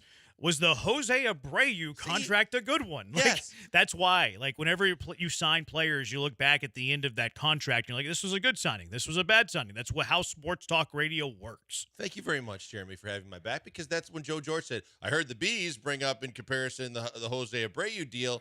And then, and Joe was, and I'm like, well, this is exactly why, because you need to see the return on investment no matter how old or young he is. You could throw the Josh Hader deal in there too, because Josh Hader was the most prolific reliever in the last couple of years in Major League Baseball. When you made him the highest paid reliever in baseball, the expectation is he's not taking any steps back. He's going to be lights out. He's going to be dominant. He's going to be worth every penny. And then the way the season started, there was people coming out of the woodwork pointing fingers at him. And then knowing that's 5 years at 19 a year. Yeah, I mean, they took you out of context. It's like whenever I compare, I didn't even compare. It's whenever I said Higgins leaving Cincinnati is kind of like Harden leaving Oklahoma City. Everybody's like, how are you comparing T. Higgins to one of the 50 greatest basketball players of all time? Well, I didn't say that. That's not the context of what was said. You're talking about really good players who are the number 2 or number 3 players behind the number 1 that leave to get out of the shadow of the number 1 or number 2 players so they can shine on their own. So yeah, context matters. Is it okay if I cringe at James Harden being considered a top 50 player of all time? I did laugh at that too. Okay, because that's a bit much. Statistically, he probably is. Eye test, he gamed the system, and his usage rate was through the roof. I wouldn't have Harden in my top 50. Me either. 713-780-ESPN, HRP listener line, 713-780-3776. All right, who are your top 5 most hated athletes in the city of Houston right now? Now, keep in mind, they have to be playing. They have to be in the big 3. So we're talking Astros, we're talking Texans, we're talking Rockets. Currently playing for one of those 3 teams. Like we had a texter just now say, most hated is Bagwell. Please stop trying to run the Astros. I hear you, brother. I hear you. But Bagwell does not qualify for this because he is not an athlete currently for one of those 3 teams. So what is your top 5? Let's go reverse order. Reverse order? I mean, everybody knows who number 1 is. Let's go 1 through 5. All right, let's go 1 through 5. Okay. I'm going to go with a guy that you have a very close personal relationship with. I hope you're not upset. But I think Laramie Tunsil is... Number 1? No, he's number 5. Oh, you're going reverse order. I'm going to go reverse order. I'm going to go Laramie Tunsil at number 5. You give Laramie Tunsil a lot of grief, I've noticed. I think a lot of people he's hated in the city of Houston? A lot of people hate him because they rate everything based on contracts. And when they see, they're always harping all over the penalties. They look at the things when from the little things to the big things. There's a lot of things that everybody gets knowing what he makes, and he's one of the highest paid left tackles in the game. I think Laramie Tunsil's a guy that catches some strays too, but I think a lot of people get very irritated very quickly with Laramie Tunsil. Okay, he didn't make my list, and I think that you criticize Tunsil probably more than average. Not to say it's unfair. Not to say it's unfair at all. I think you just have a slight bias against Tunsil.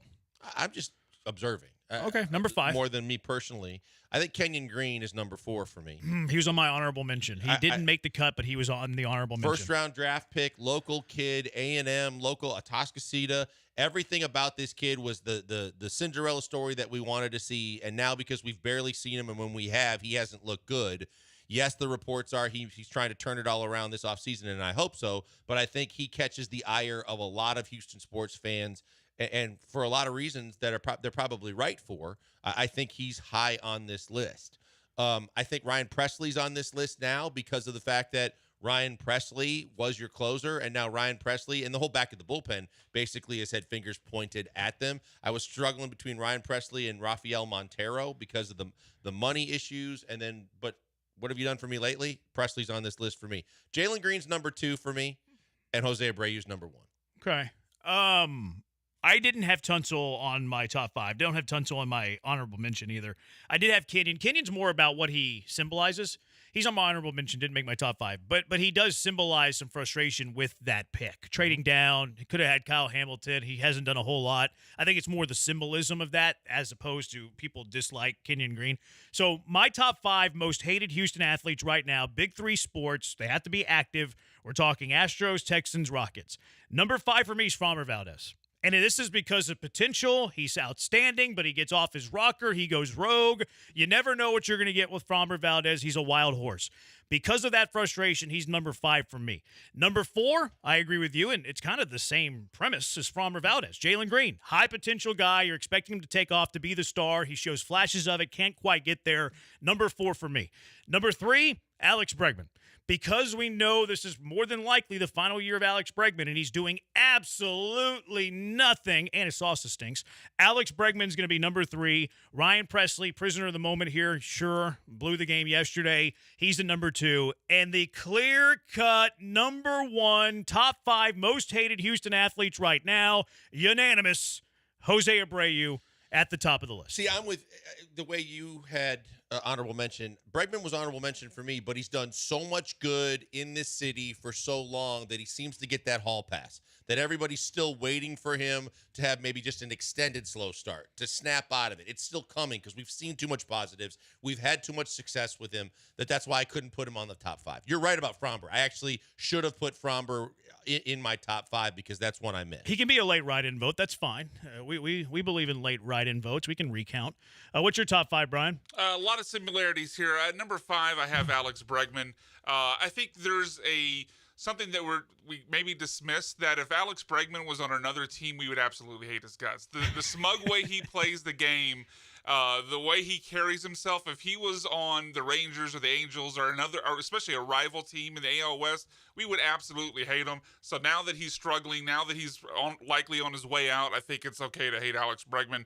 Number 4, Framber Valdez. I mean, it's not a lot of explanations needed there. The Jekyll and Hyde nature of his pitching performances, going from one game and giving up 6 to the next game, throwing a no-hitter, and just the way he melts down on the field, like having ex-teammates like Carlos Correa get in his head during the ALDS, I think makes him easy to hate right now. Number 3, Kenyon Green, just because I think it is the one huge blemish from Nick Casario's draft record over the last few seasons. Like, everything looks great except for this one awful, pimple in the middle of your face, and that happens to be Kenyon Green, pimple, which they took way too high. Last 2, Jalen Green. I mean, same reasons you guys mentioned. Just he was kind of, I still think is kind of the jewel of the 3 high early picks. He was kind of the promise, kind of the Carlos Correa, what Carlos Correa was for the Astros when they started turning it around, that first high pick, and Jalen Green just hasn't delivered on it. And, of course, number 1 is Jose Abreu. Yeah, Abreu at the top of the list. Would you agree that Kenyon Green's more about the story than despise on Kenyon Green though? The rest of these guys, they don't hate the guy. Yeah. They hate the production or the story and lack of availability. Yeah, not him personally. What happened? Yeah, not him personally. I think everybody else is probably personal. Yeah, Bregman's personal, Framber's personal. A lot of it's personal, but yeah, Kenyon Green's more about the miss than personal. All right, let's get to your top 5, Hive. 713-780-ESPN. Who did we omit? Who did we leave off? Who belongs on this list of the top 5 most hated Houston athletes right now? Big 3, Astros, Rockets, Texans. It's the Bees on ESPN 97.5, ESPN 92.5. Guys, a word for Doc Linville. He's phenomenal. And he is a specialist that does a whole lot of good for a whole lot of people. If you're looking for a great gift or a great spa treatment for your significant other, they do spa treatments, Botox, plastic surgery, and so much more. The thing that I'm personally really grateful for and I'm thankful for and I'll tell you about is the NeoGraft procedure, because I did it myself and it got me my hair back. My hairline had gone from a 4-head to an 8-head, and it was grossly going past that rapidly. And Doc sat down with me, said he wanted to talk to me, had a consultation with me, explained to me the NeoGraft procedure. And the cool thing was I was never going to buy into all these different sprays and creams and foams, and never even considered any kind of toupee or other option that was just masking the problem. So I wasn't really gung-ho about trying to figure out what anybody had to say. But when I sat down to listen to Doc Linville, it all started to make sense. He told me first and foremost, which was the eye catcher to me, that no one loses their hair on the sides of the back of their head the way they do when they get bald on top or, like me, lose their hairline. Genetically, you're never going to lose the hair on the sides and the back of your head, no matter how bald you go in other areas. I did not know that before, And that was something that really was an eye-opener for me. So basically how he explained the procedure is it's like replanting your lawn. You take portions of your lawn where you have a ton of grass, put it where you have bare spots, and suddenly you have better coverage, you have a better overall look for your yard, and you have more self-confidence because you know it looks good. That's exactly what happens with the NeoGraft procedure. He takes some of that hair that's never going away, puts it where you need it, where you're thinning or balding or are already gone straight bald, and he can fix those areas and give you a better appearance, give you more self-confidence, and give you more coverage on your scalp. It's phenomenal. And because you listen to us and you're interested in talking to him, the consultation that normally costs $150 is free for you. All you got to do is go to 975hair.com. That's 975hair.com. Set up your first appointment and a consultation. Just like me, it'll be free. You'll sit down, you'll ask questions, you'll get answers. They'll explain what the NeoGraft is and how it works, and you can make the determination if it's right for you. Nothing to sign on the dotted line for, no commitment to make, no money out of pocket, just you finding out about the NeoGraft procedure. I did it. I couldn't be happier with it. That's why I'm telling you about it. You could be next in line. Check them out today. Go to 975hair.com and tell them I sent you by.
You're listening to the Killer Bees with Joel Blank and Jeremy Branham. On ESPN 97.5 and 92.5. Broadcasting live from the Veritex Community Bank Studios.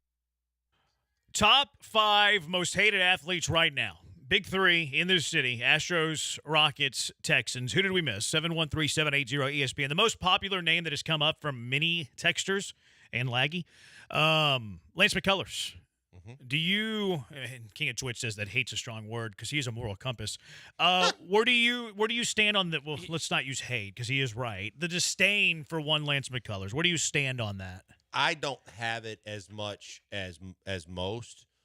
I have frustration with Lance McCullers because we know if available, and if he didn't suffer all these different injuries, I think that you and I both are on the same page that he's got top 3 staff stuff. He's done so much that for this team already that he's shown you who he could be. The frustration is he just can never seem to stay healthy. But of course, because a lot of this is dictated by the amount of money you make and the return on investment you're not getting from said individual, that Lance McCullers catches a ton because of that. Yeah, I understand it. I understand where people are coming from. I'm not going to get his coffee or anything like that. Actually, I might. It looks pretty good.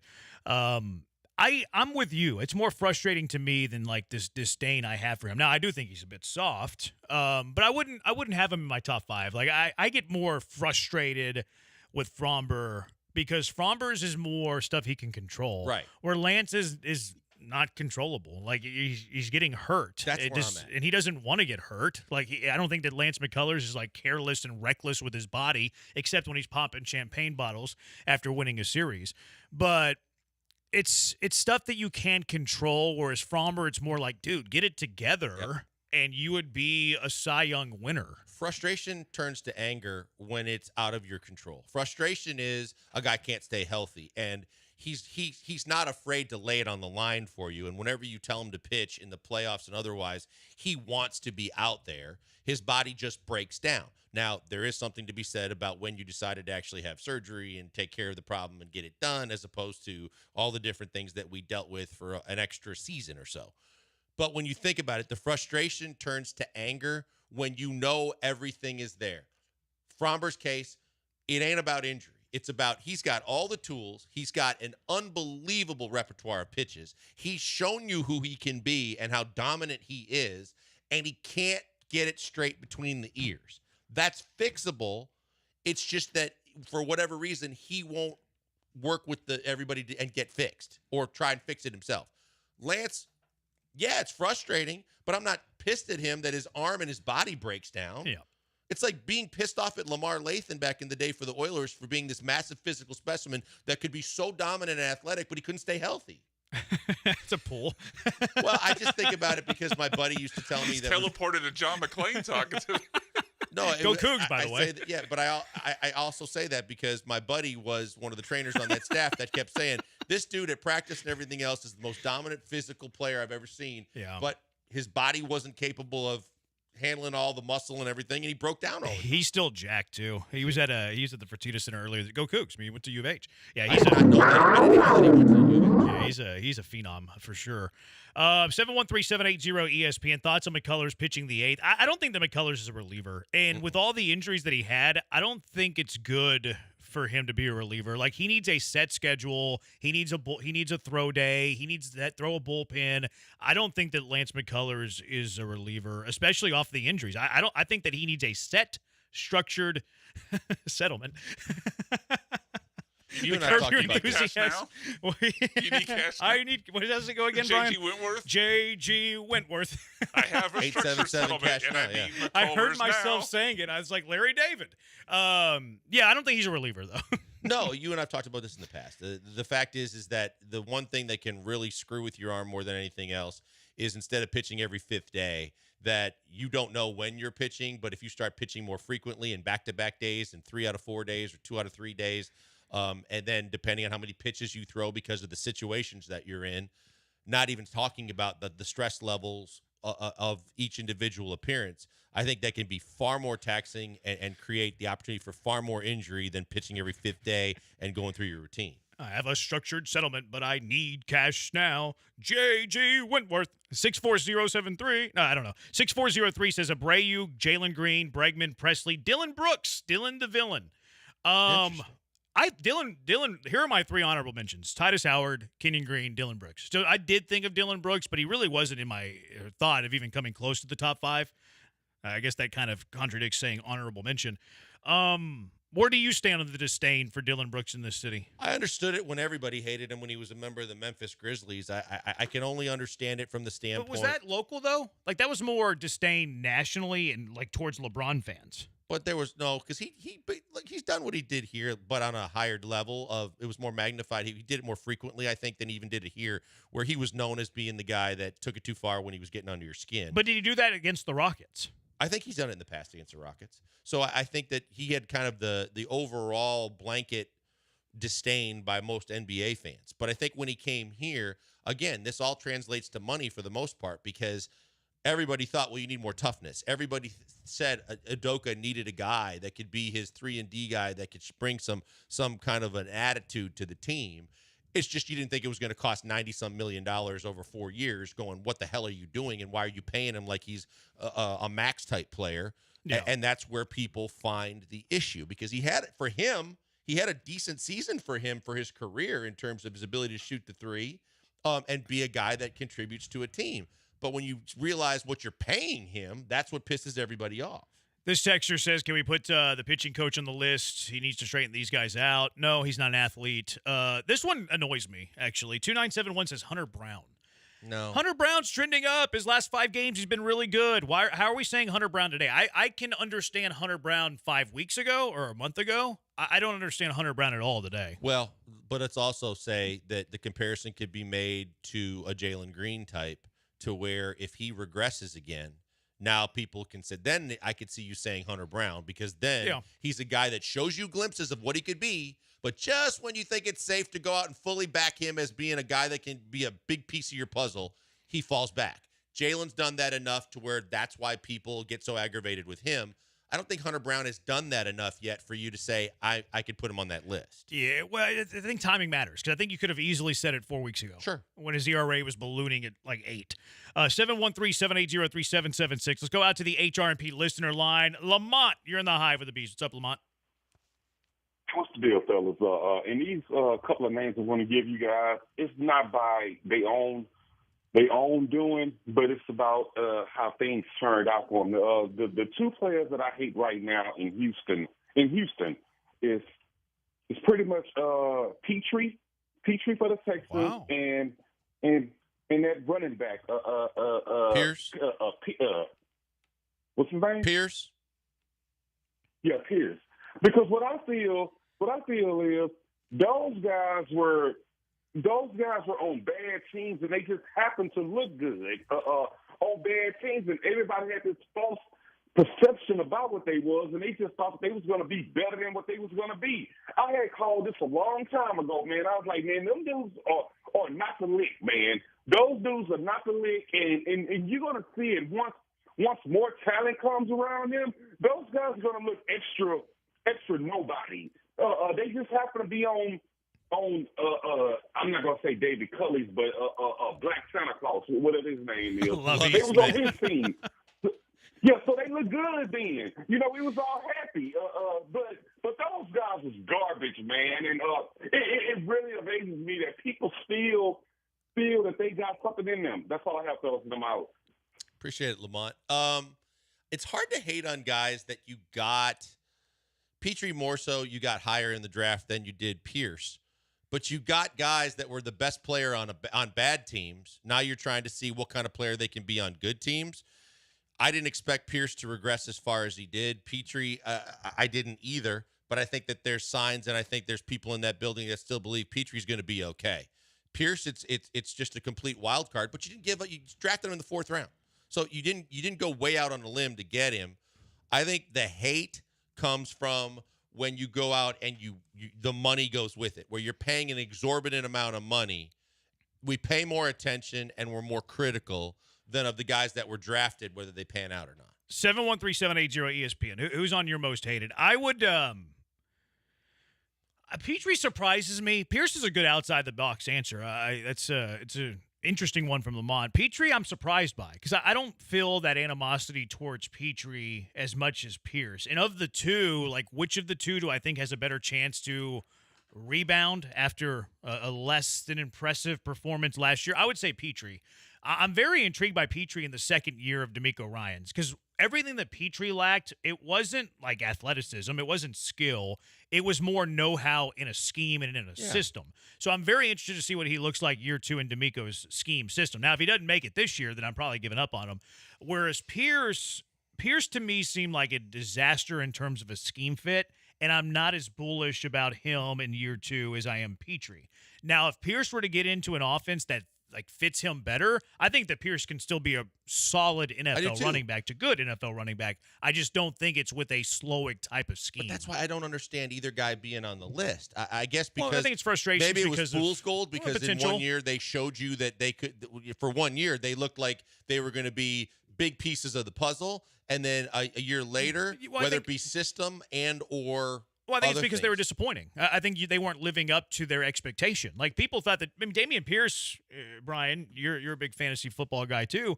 Dameon Pierce was like a top 10, 12 drafted running back this time last year going into last season. And he probably finished, outside of the top 100 potentially. No, the fantasy community hates him right now. Yeah, because even before he got hurt last year, he was averaging 3 yards a carry. And why do they hate him? Because he failed to live up to expectations. So I think that's where Lamont's coming from. And Petrie, they expected big things. Petrie and D'Amico's defense didn't live up to expectation. Yeah, I don't want my safeties leading my team in tackles. No, that's what I'm saying. If you're true football people, you realize you don't want your safety, but everybody saw leads the team in tackles. He's aggressive. He's a good hitter. He's all these things. So they jumped gung-ho. I just don't hate him for the fact that new system, new coach, different defense. It's an adjustment for him. I still believe he's going to get it. Well, that's what makes these conversations fun, is that people are going to, list based on what they value. And Lamont's clearly valuing guys who had high expectations and failed to live to those high expectations. 713-780-ESPN. Who do you hate? Who are your top hated Houston athletes right now? Big three: Astros, Texans, Rockets. 713-780-3776. It's the Bees on ESPN 97.5 and ESPN 92.5.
Coming to you live from the Veritex Community Bank Studios, it's the Killer Bees. On ESPN 97.5 and 92.5. Here's Joel Blank and Jeremy Branham. Top 5 Houston athletes that you do not like. 713-780-ESPN. Nick said Lonnie Johnson. That's not one I thought of. When Lonnie was here the first stint, he was up there. Now, second stint, I don't know if he has enough cachet to even register at this point. But first stint, he would certainly be on this list. Blankers had Laramie Tunsil at number 5. 6927 takes objection to that. He says, literally no one hates Tunsil. It is irritating that he commits false start penalties. Sure, he is still one of the best left tackles in the league. Absolutely. I don't think it's safe to say that no one hates Laramie Tunsil. I think there's a lot of people that get very aggravated with Laramie Tunsil. I'll be honest. I think that you're holding on to where he was like a couple of years ago. Like I think he would have cracked this list a few years ago whenever the Texans were bad and he didn't come back with like the thumb injury and he was renegotiating his deals. I don't think Laramie Tunsil is anywhere close to the top 5 currently. I think he's won back people. Maybe. I mean, and again, that's your opinion. Maybe you're right. I just think that a lot of people still, again, because of the money factor too, that they get extremely upset with the penalties. They get extremely upset with the injuries or if he's going to play or not. But you're right. It was a huge issue. Was it 2 years ago when the thumb cost him Yeah, that was before D'Amico. Final year, it was Lovey's only year. Yeah, it was that Actually, last year. Was it Lovey's only year or was it Culley's year? I can't remember. It might have been Culley's year. I think it was Lovey's year because he knew they weren't going anywhere and weren't going to make the playoffs, and a thumb injury became like more than half the season. No, I think it was the Culley year because the Lovey year he was great and then got his contract redid. I think it was the Culley year. 713-780-ESPN. OB's on Twitch says from the Astros, Bregman, Texans, Titus Howard. See, I think Titus Howard would be the one. Well, maybe Kenyon Green. It would go Howard, Green, 1 or 2, and then Tunsil would be a distant third, I think. Rockets, a couple people texted this one too. Jayshawn Tate. Why would Jayshawn Tate be on that list except for the fact that he's a horrible fit here, that he really didn't play enough? He really didn't play enough for you to hate him. Yeah, like to me, he's almost like Lonnie Johnson-ish, where he doesn't have enough cachet and clout to even register. So when you said Lonnie Johnson, the name that I thought that would have been stronger, but he's not on the team anymore. But like it was understandable to really kind of to hate DJ Swearinger back in the day. Yeah. More than Lonnie Johnson. Lonnie Johnson was a draft pick that didn't work out, that had a lot more belief in his ability than. Well, that's why Kenyon's on the list. Yeah. 9695. Tate is in mine, but it's more because I want him gone. There you go. But he just doesn't really steal minutes from people, though. Like Plus, it's not, he didn't ask for the contract; he got it. Yeah, and it's not a terrible contract. No. Like the Rockets are literally going to pick up the option because it's good to have in case you want to throw him in a trade as trade filler. So Right. like the contract's not even atrocious. It's making like $7 a year. Yeah, It's not that bad. No, it's not. I mean, it's By probably- today's NBA standards, it's not that bad. And it's got like a bunch of options so you can get out of it whenever. Like, is it too much for the 12th guy on your team? Probably. But at the same time, it's good to have because it's cap filler or trade filler for a trade. A couple of people saying John Singleton. This one, 8881, saying Singleton for not winning first base while Abreu was gone. I don't understand that the home runs that he had once he started playing more frequently and almost every day. Granted, he's not hitting for average, but he's had not only home runs, but he's had home runs in very opportune spots that have won you baseball games. To where I'm not going to hate on John Singleton. No, I'm not going to hate on John Singleton either. Like the most I would say about Singleton is that relative to first baseman around Major League Baseball, he's below average. That said, he's probably your best option at first base, at least against right-handed pitching. I like Mauricio Dubon over there against left-handed pitching. 1322. This one might need a judge. Forrest Whitley.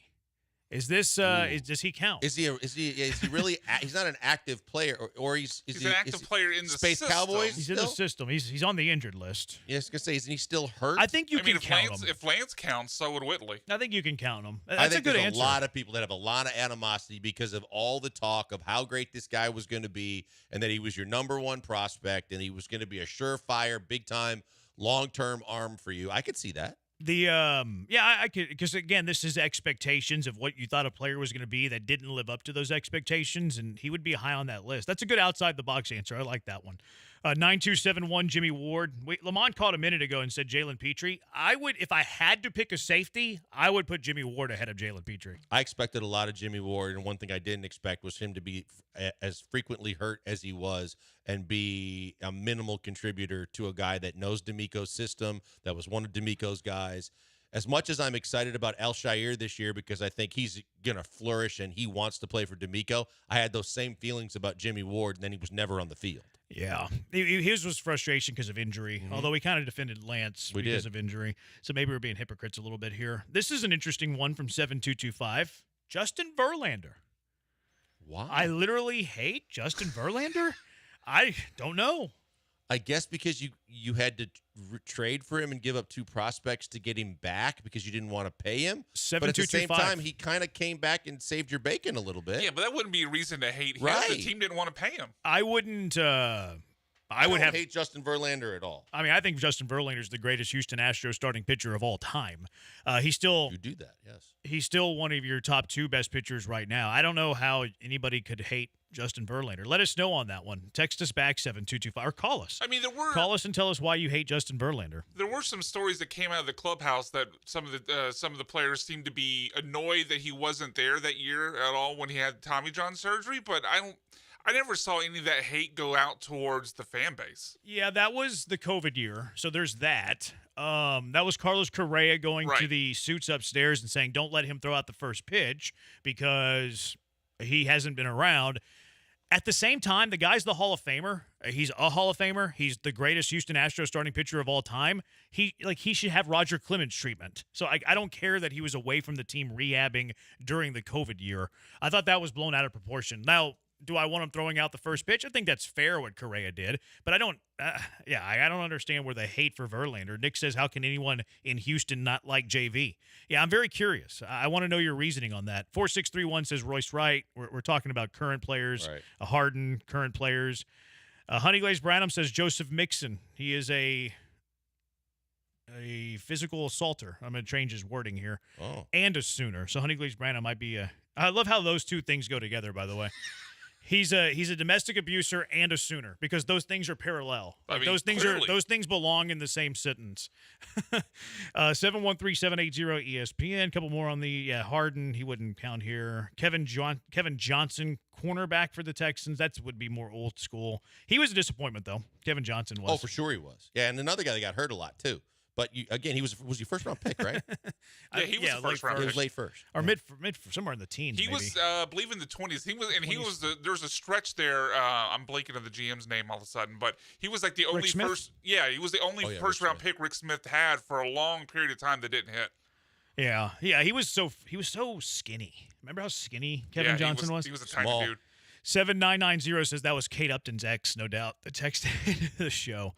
All right, a couple of old players here. All right, 713-780-ESPN, HRP listener line. Jose Abreu, I think, is pretty unanimously the number one player in Houston that's on the most hated list. It's been just 2 days since Jose Abreu's been back in this re-experiment or whatever we're calling it. It's already a disaster. And who's getting the short end of the stick because Jose Abreu? The re-experiment is back. It's the Bees on ESPN 97.5 and ESPN 92.5. We talk about pet peeves on this show all the time. One of my biggest pet peeves, potholes. I do not like potholes. Can't stand potholes, in fact. And that's one of the reasons I love Third Rock Renewables. They're on a campaign to fix potholes for good. We've all been there. Pothole pops up. You throw some money at it to fix it, and it turns out it's just a temporary fix. It's a Band-Aid. That annoying pothole just pops up again. Maybe not even the word to use for it. It just develops again. Another hole develops, and a pothole is there in a few weeks or a few months. Change that. Get in touch with Third Rock Renewable today. Anywhere you need asphalt, stop using asphalt. It's expensive. It doesn't work all that great. You need mechanical concrete from Third Rock Renewable. It's patented technology from Third Rock Renewables called mechanical concrete. It turns these old end-of-life tires into this indestructible building product. It's the only low-cost, industrial-strength, sustainable in the market. This mechanical concrete will fix these potholes for good, and we can eliminate one pet peeve from our life forever. It's also great for parking lots. It's great for ranch roads, a lay-down yard, truck parking. Wherever you use asphalt, stop using asphalt and use mechanical concrete from Third Rock Renewables. Visit them online right now, thirdrockrenewables.com, or just call them, 713-305-0507. Mention ESPN, get 20% off, 713-305-0507. Mechanical concrete from Third Rock Renewables will change your life for the better.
You're back with the Killer Bees on ESPN 97.5 and 92.5. Live from the Veritex Community Bank Studios, here's Joel Blank and Jeremy Branham. It's weird that you have these people on Twitter that defend Jose Abreu.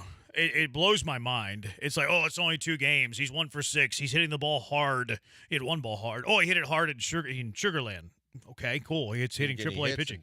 He's got a 300 average and a 900 OPS in the FCL. That's sub-single A pitching. Like, the Abreu defenders is weird to me. It's a very, very small vocal minority, but I've seen it.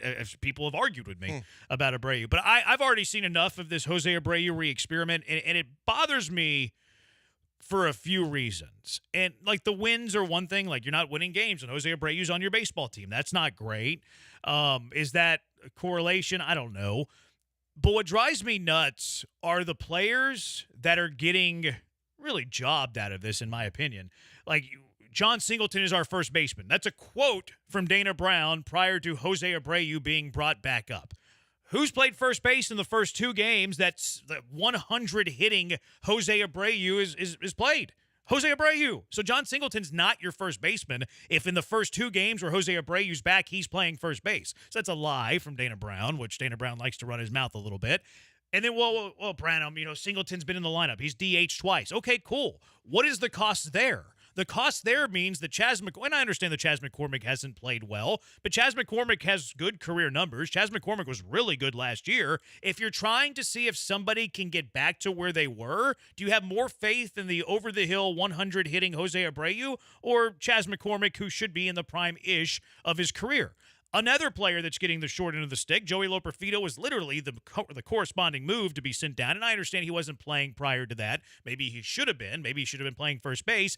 But then the other guy that's getting jobbed in this whole deal is Mauricio Dubon. So, and I know this is not Joe Espada making the call here. The decision makers of the Astros are saying it's more of a priority to see if Jose Abreu can turn the corner than getting at bats for Chas McCormick, Joey Loperfido, and maybe, the biggest of them all, Mauricio Dubon. So it drives me nuts that Jose Abreu's re-experiment is costing these guys at bats. Yeah, the timing was ridiculous. You brought him back, and everything you said is spot on in terms of the guys that are paying the price. And what it really comes down to is the ego of the powers that be not willing to admit they made a mistake, and the money that he's being paid making it magnify everything to the point where they are more adamant than they would be in other situations to want to give this guy every opportunity to succeed. And the problem that makes it more tougher for anybody to swallow is the fact that you are not winning the division by 5 to 10 games. You are not clearly up in a division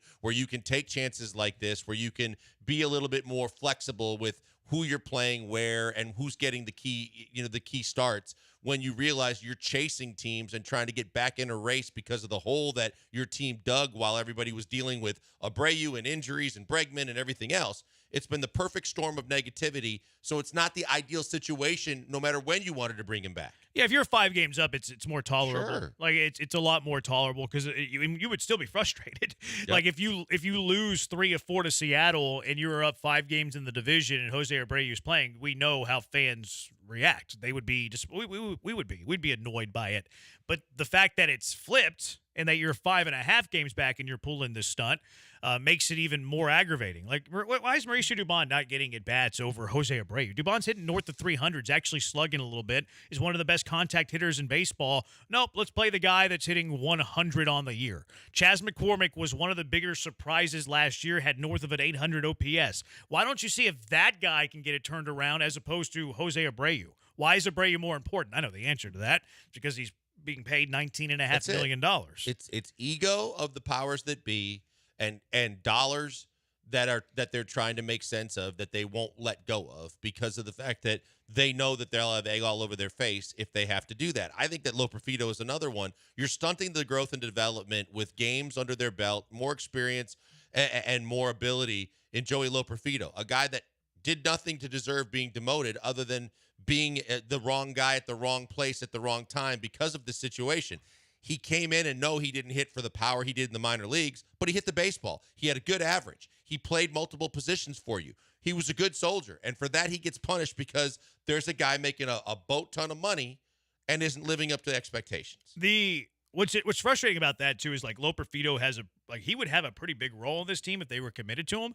Like yesterday, you get Castillo on the mound, who's a very tough righty against right-handed hitters, and because you don't really have another left-handed option, you have nobody to play. Like Loper Fido would have made a whole lot of sense in the lineup yesterday, whether it's left field, whether it's first base. You're playing Singleton. Singleton needs to be in the lineup against right-handed pitchers who are good against righties, so you'd have to play Singleton at first or DH. I don't like him in center, but until Jake really got caught fire, he was an option center. He's more of a corner outfielder, first baseman, but he's proven to you that the moment wasn't too big and he's not a 4A type player. He can play on the next level. 4798, you call it a re-experiment. I call it sabotage. That's a good point. 5030, a boat ton of money. LOL.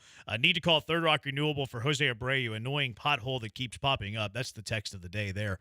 I was blown away by some of these Jose Abreu numbers, by the way. I tweeted a poll earlier today at Jeremy Branham on Twitter. Listen to these stats, and you tell me which is your favorite. And by favorite, I mean the one that just blows your mind the most. 104 batting average. There's 4 options here. ABC, multiple choice. We'll dumb it down for I voted for you. Brian. Okay, so you'll tell me which one you voted here in a second. 104 batting average. That's option A for Jose Abreu. Option B is a 157 on-base percentage. That's option B. Option C, 117 slugging percentage. And then option D is a minus 1.5 WAR.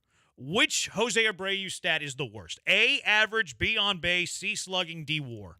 D, WAR. To me, the fact that you've got a guy that is literally on the Cologne line is absolutely ridiculous to me. But I said was it OPS? Well, I put slugging and on base, not OPS. Well, slugging and on base is also to me. But for a guy that's won the MVP, for a guy that's been a massive, hit for average and hit for extra base hits and at some point power, the fact that you got a guy hitting just a skosh over 100 is absolutely inexcusable. It's ridiculous. It's not major league. It's not minor league. It's not any league acceptable. But exit velocity in the FCL, don't forget about that. And sub A pitching that he's faced. He had a 900 OPS in the FCL. Super. Dana Brown was using that like it was a feather in the cap earlier today. That's on the back of a different type of, maybe that's on the back of like a different kind of baseball card. Yeah. But yeah, that's on the back of his baseball card. That ain't doing it for me. For me, it's slugging. Like the minus 1.5 WARs, like that's awful, obviously. But a 117 slugging is unheard of. That's incredible. That's unbelievable. So it's a 100 average for a guy that's like Alex Bregman sucks, and Alex Bregman's hitting 100 points better. But a 117 slugging? Yeah. Like, if he think about that. Think of a 117 slugging. He's got a 104 average and a 117 slugging. It means what? His one extra base hit is a double? He's got 8 hits on the year. He's 8 for 77. His one extra base hit is a double. That's all he has. Like his slugging percentage would be an atrocious batting average. His slugging would be an atrocious batting average. Like it's like they're all bad, obviously. It's picking your poison here. Wesley says I choose all the above. We all choose all the above. We make you answer these tough questions. But a 117 slugging? 117 slugging. So even whenever he does get one of his rare hits, 104 average, they're all singles. They're all singles. And this is coming from a first baseman. Your everyday first baseman that had a little sabbatical in West Palm Beach is slugging 117. That's, yeah. I mean, like you said, they're all atrocious numbers. Give me a random Houston Astro pitcher from like the 90s. Just a random Mike Hampton. Don't He's use a good Hampton. hitter. He's too good. He's a good hitter. Just give me a random. Shane Reynolds. All right, Shane Reynolds. You guys talk for a little bit as I pull up Shane Reynolds' slugging percentage all time. I think I'd actually go with slugging percentage as well, because I don't think I've ever seen a first baseman with the slugging percentage just barely above his batting average. Because, I mean, for all that Dana Brown was telling us about, oh, he's too bulked up, he's too strong, it's slowing down his bat speed. Well, if he runs into one, you think he would actually do something when he caught up to it. But even when he's catching up to it, it's just, these light little singles. He has no power. That slugging percentage is incredible to me. I didn't realize it was that bad. Like, I knew it was bad. I didn't realize it was that bad. I didn't realize it was so close to his batting average. You look at, like, Martin Maldonado has been one of the worst players in baseball this year. Martin Maldonado has an 083 average. Obviously, that's very, very bad. Abreu's at 104. Slightly better there. Martin Maldonado has a better slugging than Jose Abreu, despite Martin Maldonado being at 083 average. Abreu 104. Martin Maldonado slugging 14 points better than Jose Abreu. Like that, it's incredible. Shane Reynolds, lifetime batting average of 141. So that's 37 points better than Jose Abreu. Lifetime on base of 165. That's 8 points better than Jose Abreu. Shane Reynolds' lifetime slugging percentage was 196. Jose Abreu's at 117. That's 79 points better than Jose Abreu. Isn't that his number? 78, 79? I forget. 79. Shane Reynolds' career slugging percentage blows out Jose Abreu's slugging this year. And we're running that guy out there to see if he can turn the corner, and random people on the internet are defending this guy? It's unbelievable to me. It's all money driven too. The fact that I don't think it is money driven. I think it's pride driven because the money is the money. You're going to owe him no matter what. Right. But I think that if you owed him, but he was playing even close to the levels that they thought they were going to get when they signed him, he wouldn't even be a blip on the radar screen no matter how bad this team's played this year. But the fact that you're paying him ever since he's been an Astro, except for that one short stint after he came back from the quote-unquote back injury, you really can't say that he's ever done anything to warrant even a fraction of the money that he's making. And now when you know that he's on the hook for one more year, as bad as this year's been and how tough it's been to swallow the fact you got to pay him 19 this year, you know that there's still a guaranteed next year. That's why it's so mind-boggling for the fans, and that's why it's so ego-driven for the owner and for Bagwell. But not money-driven. Like, they owe him regardless. But they hate it. Yeah, but I think it's more pride. It's not admitting they're like the money. But isn't it money-driven if you know that if he wasn't making the money, he'd already be gone? No, that's a different conversation because the conversation is you have option A, you DFA him and pay him the rest of his money, or you keep him and pay him the rest of the money. What his contract could have been isn't in the conversation. No, because you're keeping him only because you're hoping at a certain point he finds it, and they're probably going to give him an opportunity to fight for a job next year too. If they had their choice, if they had their druthers, because they're paying him, they believe at some point that there's still this out. And I think every day it gets lesser and lesser. If he was making league minimum, is he still on this team? No way. No, but those aren't your options that are presented to you. But I think the only reason why it's money driven is the only reason why he's still on this team. Right. But option A, you keep him. Option B, you don't keep him, and you still pay him the same amount of money. The money's fixed.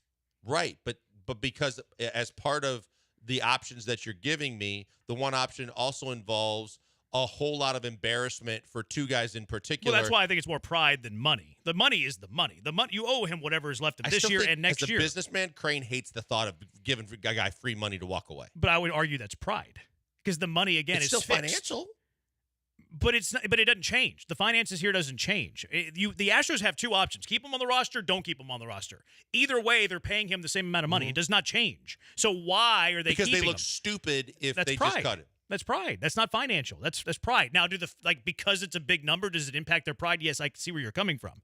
But the number is fixed. Right. The money that you owe him is fixed. That is not changing. So what is better? Is it better to pay him the money to take up one of the 26 spots on this roster and not let, Chas McCormick, Mauricio Dubon get at bats, maybe John Singleton, Joey Loperfido if you want to throw him into this mix? Or is it better? So is it better to keep him, not let those other four guys get at bats, or is it better to completely get rid of him? Right. From a team standpoint, the answer is B. Yes, from a team standpoint, because this team needs every able body that's capable of producing, both pitching and offensively and defensively. On all hands need to be on deck. I think before he's gone. I want him to be on deck and then never leave. Yeah. Never leave. Stand on deck and never move, Right. Jose Abreu. But that's how I'm paying you $19.5 million next year. Whatever I owe you rest of this year, you're going to stand in the on-deck circle and you will not move. You're standing there. I would love You're it not too. moving. I just think that, pride, whatever the reasons why, Crane and Baggy ain't doing that yet. And what they're going to do next is they're going to have him take up a spot on the bench. He's not going to start, but he's still going to be around because they're still holding out hope. That would be better. That would be better. When you and I talked about this, it was once every fourth day. We were like, that's okay. It still sucks, but at least it's not him being jammed down our throat every single night as a guy that we have to stomach watching play, especially in a big series like this. And then he plays the first two games of the series, and you're like, why'd you bring him back now? Why'd you put him in this situation? Why did you think he was going to be any different? And now why the hell is he playing in the first two games back-to-back in a series where the matchups completely favored somebody else? I saw somebody... This blows my mind how the Astros go from winning 2 World Series titles, the golden era, Jeff Bagwell, after they win a World Series title, saying we're going too deep into analytics. You've literally won a second World Series. And now we're talking about a first baseman that has a slugging percentage lower than Shane Reynolds' career slugging by a mile, by 79 points or whatever it was. And you're keeping him on the roster. I saw somebody on Twitter today say that the Astros went from the smartest organization in baseball to the dumbest. They're not wrong. Yeah, I think They're not wrong. Cash. Yep, I think they're right. it. And we should have known. I'm so mad at myself for not blasting Jeff Bagwell at the time. I'm so mad at myself. They had literally won a World Series, and Jeff Bagwell says we're doing things wrong. Think about that. You won a World Series. You've won 2 in 7. You won 2 in 5 years. 17. Is it 3 years? It's 6 years. You won 2 in 6 years. You've been to whatever straight ALCS is 7, I think. And Jeff Bagwell, after you win your second World Series off the hills of a parade, you say we're doing things all wrong. And we're all like, yeah, he's Jeff Bagwell. He's right. What in the world were we thinking? The fact that you take a general manager that played an integral role in the success that the teams had, including winning a World Series, and because there was a personality conflict between him and the owner, he was shown the door. Right. And let's all be real about this. The offer that was made was not a real offer. It wasn't a fair offer for a guy that did what Click did. It was an offer so that they tried to save face, so that it didn't look like they were completely whacked out of their minds in terms of getting rid of a guy that they didn't want anymore because he was a smart guy that believed in analytics when they hate it. Everybody bought in hook, line, and sinker. I'm so mad at myself for doing that. 713-780-ESPN. Your thoughts on Abreu? We'll get to Yiner Diaz potentially as well. I think he's a tweener, by the way. I think Yiner's – we don't hear this term a whole lot in baseball. It's usually a basketball, maybe even a football term, tweener. I think Yiner Diaz is a tweener. What in the world are you talking about, Brian? I'll tell you. It's the Killer Bees on ESPN 97.5, ESPN 92.5. Hey, we know that the NBA playoffs are ready for the finals. We know that there's at least one more game in the Western Conference Finals, and then the best series and the biggest series of the year, the NBA Finals. That's why I'm telling you about mybookie.ag, because you can make every one of those games more interesting because you can put some money on it. You can do some gambling, and you can actually be more vested and have more interest in the biggest series of the year in the NBA. You can do it for all the sports, and they cover all of them. UFC, golf, baseball, basketball, football, you name it, they got it. And even when there's not games going on, they got live dealers standing by for casino games, so you can play poker and you can play blackjack and you can play casino games with live dealers, giving you that chance to get some money won. It's fantastic. MyBookie really makes it easy to get paid. Tons of boosted props, slam dunk parlays, new boosts posted on the daily, and it's more than just a sports book. They got all the different things like underdog upsets and a community that allows you to share in the excitement of your wagers and all the odds that are going on all the time. Make all that more fun, even the boring games, by going to mybookie.ag. Give yourself a head start right now. Play with house money, if you will, because you use our promo code BET975 when you're making your first deposit. If you're just hearing about it or have never signed up for MyBookie in the past, go to mybookie.ag, and where they say enter your promo code, put in our promo code, which is BET975, and you're instantly going to get a little extra money in your account that you can use and bet with right away. That means more chances to win because you got more money in your account and more games you can play. It's fantastic. And if you already have been a customer, there's a reload bonus for you too. All you got to do is remember that promo code I always stress to you, BET975. When you use it, you will cash in because of it, because there will be more money available to you because you listen to us and you use them. Again, use that promo code BET975 to claim that limited time bonus. Sign up right now, make a deposit. And what I always tell you to do is never going to be different. It's always going to be the same. Bet anything, anytime, anywhere. With the only place I tell you to do it, it's mybookie.ag.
You're locked in with the Killer Bees on ESPN 97.5 and 92.5. Live from the Veritex Community Bank Studios, here's Joel Blank and Jeremy Branham. Lamont says Branham's on one today. I did get a little out of control there because I had like I don't even know what to call it. What is it called whenever you're like out of body experience? Just think. I was thinking of this on the drive in today. Jeff Bagwell told all of us that we're doing it wrong after we won a World Series. He said that. Mm-hmm. He said we've went too far into analytics. Yeah, because so old school baseball is going to win you more than 2 World Series. I can't believe everybody fell for that junk. I hate the fact that there are people so against things that they don't know about that they have to be completely unable to be a difference maker or be right or be effective.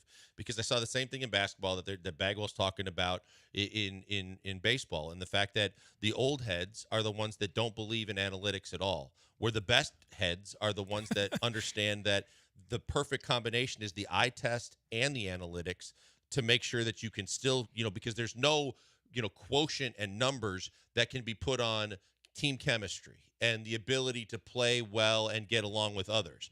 That's where the eye test comes in. But the analytics are effective, they're successful, and they mean something. Yeah. I think the best ones are the ones who use them together. I think you're right. Best heads. I like that word. That's how you describe me. Henry says Bagwell doesn't know what he's talking about. He never won a championship. It's a good line. It's a good line. How can Bagwell say that we're doing it all wrong when you won 2 titles and Bagwell choked in the postseason? I hate that I'm turning on a Killer Bee. Hate it. I would never do this to Craig Biggio.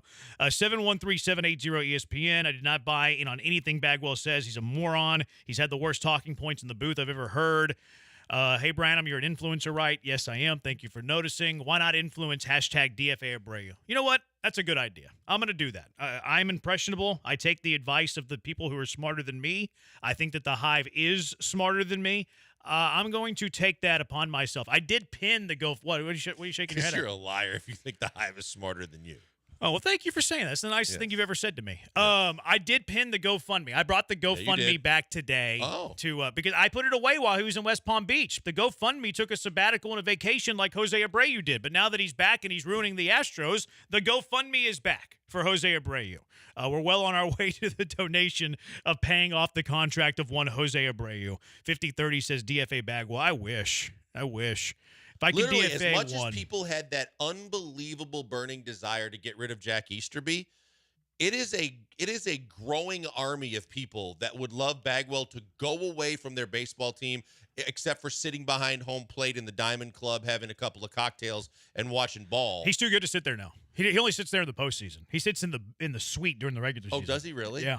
Because it used to be he liked to have he and the missus used to sit somewhere in the Diamond You'll Club. notice it's mostly only in the postseason. Huh. There was that one time where he was getting a little bit handsy too after too many vodkas. Remember that? Yeah. I do. He got a little handsy. Because a lot of people noticed on social media. He got a little. Maybe that's why he sits in the suite. Maybe. Now, because you can't see when Bagwell's getting a little handsy in the suite like you can in the Diamond Club. 713-780-3776. Let's go out to the HRP listener line. Patrick, you're in the Hive with the Bees. What's up, Patrick? Hey, guys. I think the thing here is I think people naturally, in Bagwell's case, for example, are naturally dismissive of things they don't understand, which would be analytics. They were never an analytics team, never won anything. And so now that they did win something, he wants to go back to what he knows and what they think works, which evidence shows didn't. So I think it's pretty ridiculous that this team is going to sit back and change everything that did work under Lunau and trust Bagwell after all of that. But naturally dismissive when you don't understand something makes a lot of sense here.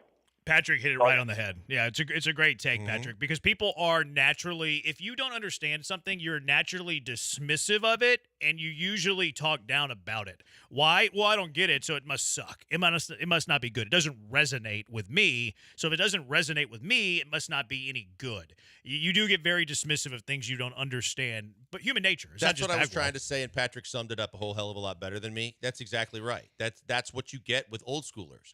Old schoolers don't believe, and I've worked with so many people that refuse to accept analytics because of the fact that they didn't understand it. They didn't understand how you could tell me like fourth quarter, 5 minutes to play, the effectiveness of a guy on a certain point in the floor making a certain percentage of shots and telling me that could win a basketball game as opposed to the right defense or offensive play call at the right time. I don't. I agree with everything you said, but I take offense to old schooler because I disagree with that part. I've just seen a lot of it be from old school types. There's probably more of that, but I think it is stereotypical because I think that there's old school guys who are very like they're aficionados when it comes to analytics. I've seen many old school guys who are as good with the analytics as somebody 25 years old straight out of Harvard. So I don't think that it's old school, new school. I think it's more open-minded, closed-minded because you can be old school with even an old head, like an old head that's open-minded, that has an appreciation for it and is willing to learn it and master it. I think that's the best of both worlds, quite frankly, because you get old school, like eye test combined with the mastering of the new school analytics. I think that's the best combination you can have because I think it's more open-minded, closed-minded because you have old school guys that are closed-minded that refuse to learn the analytics and are dismissive of it. And then you also have new school guys who are very analytical driven that dismiss the old school values. So I think it's more open-minded, closed-minded than old versus new or young versus old. It's maybe so because like on the flip side, I had guys, and the majority of them obviously younger with the analytic kick that came into the sports, but they had a hard time accepting the eye test. It was all analytics. Yeah. That's the formula that wins. And you don't understand the fact that you can have all the analytics in the world on your side, but if you got guys that don't play well together, don't understand each other, don't have chemistry, you're probably not going to win. And I agree with you that you see it more with the old than the new because I think that old – it's going to sound very oldest of me. But I do generally think it's more open-mindedness, closed-mindedness, but you see older people usually be a little bit more closed-minded. I think that's the correlation versus it's the whole commercials with change, right? Because they don't want to accept change because they don't understand change and they don't like change because they get set in their ways and they like the way they did it.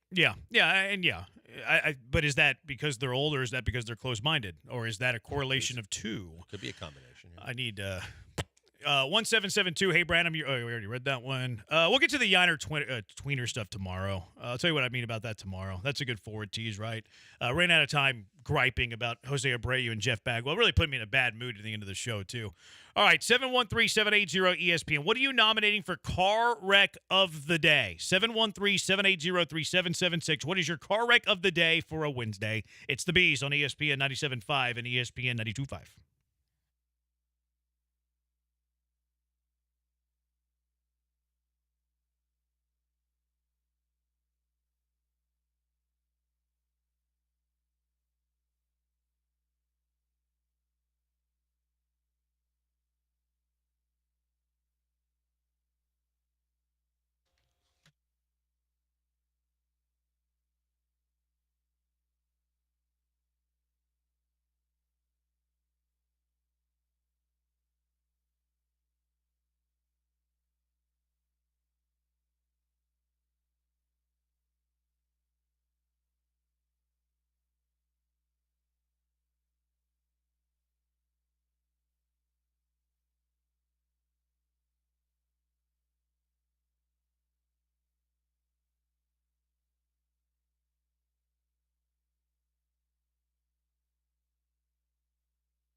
You found the killer bees. Live from the Veritex Community Bank Studios, here's Joel Blank and Jeremy Branham. Astros lineup. This is Justin Verlander's music. Justin Verlander on the mound today. Lineup is out. No Jose Abreu, and that'll be good news for most. Dubon not in the lineup. So it's Chaz? 3 straight games. Chaz is playing. He gets the bump because of no Abreu. So it's Altuve, Tucker, Jordan DHing. Pena, Bregman, Jake, Singleton, Chaz, and Yiner. Astros really need a win today. Yeah, they do.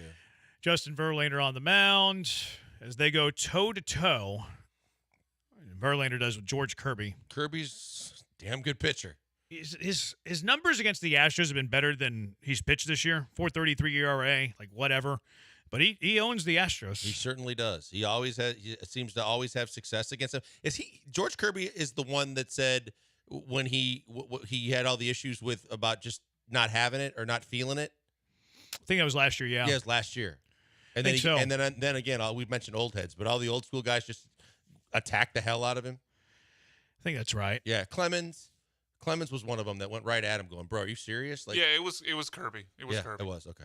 Let's get to our car wreck of the day.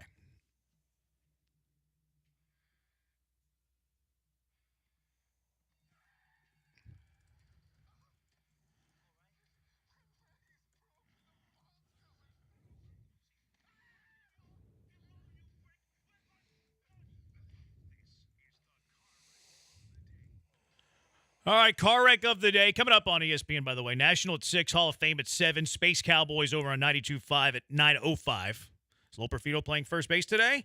Was not in the lineup yesterday. All right, what do you nominate for car wreck of the day, Blankers? Easy first one is Ryan Presley. I mean, Ryan Presley took victory right out of the jaws of victory. He sold us defeat last night, and it was tough to take. That should have been such a good win, too. Like, you get Bregman hits a big home run. Hunter Brown pitches phenomenal. Like, that should have been the one where, okay, back on track. The series is even. Bregman not hitting in the top 4. Hunter Brown pitching well for the 5th game in a row. Should have been that win, and it spoiled it all. Really hope the Astros win the next 2. Well, yeah, Verlander, if there's one guy that's been a stopper for you since he's been an Astro, he's the kind of guy that can be the right guy at the right time. Yeah. Stewart-Haas Racing to shut down at season's end. I read this today, and it brought a tear to my eye. I was like, we're going to have motor racing without Stewart-Haas. It's just not going to feel the same anymore. This would be like, actually, I don't know what it would be like because I have no clue. But it brought a tear to my eye knowing that Stewart, I think it's Tony Stewart, the guy that killed somebody on the track. Yeah. Stewart, and then partnered with Haas, who I think they have an F1 team. It brought a tear to my eye. Name knowing a driver that Stewart-Haas Racing. What's that? Name a driver they have. Tony Petty. You could be lying. I have no idea. I think it's Tom Petty. No, Tom Petty's a the singer. Richard Petty, Richard Petty, driver. Who I say Tony Petty? Yeah, Tony Petty. I got no idea. Tom Petty's a rock Who is Tony Petty? From Let's a rock Google band who's dead. Tony Petty. Yeah, Tony Petty. Yeah, I don't think it's Tony Petty. All right. What is your car wreck of the day, Brian? So I realized after I did this, I always send TK a text on Wednesday. Hey, when are you going to join us? Because he's got some things that move around with this schedule. And I forgot that they're in Seattle, so I texted him at our time at 9:30, no problem. But thankfully TK was cool and he actually responded right away, so I guess he was up. But I texted him before 8 a.m. Hit local time where he was, which is a faux pas and definitely a bad error on my part. A 5:45-ish text is not something I want on the West Coast time. It was 7:30.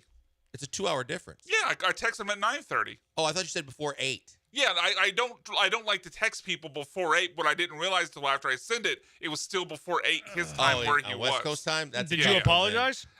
No, because he didn't No, care. you should. I'll talk to him on the line on Friday. I'll apologize then. I'm not sure what you do worse, texting people before 8 a.m. or parking your truck. I'll send a tweet out of the picture today. Are you going car wreck of the day, Brian's parking? No, he's in the lines. I feel bad for Mapes, though. He can only turn right. He was like Zoolander, couldn't turn left. Actually, I might have flipped that.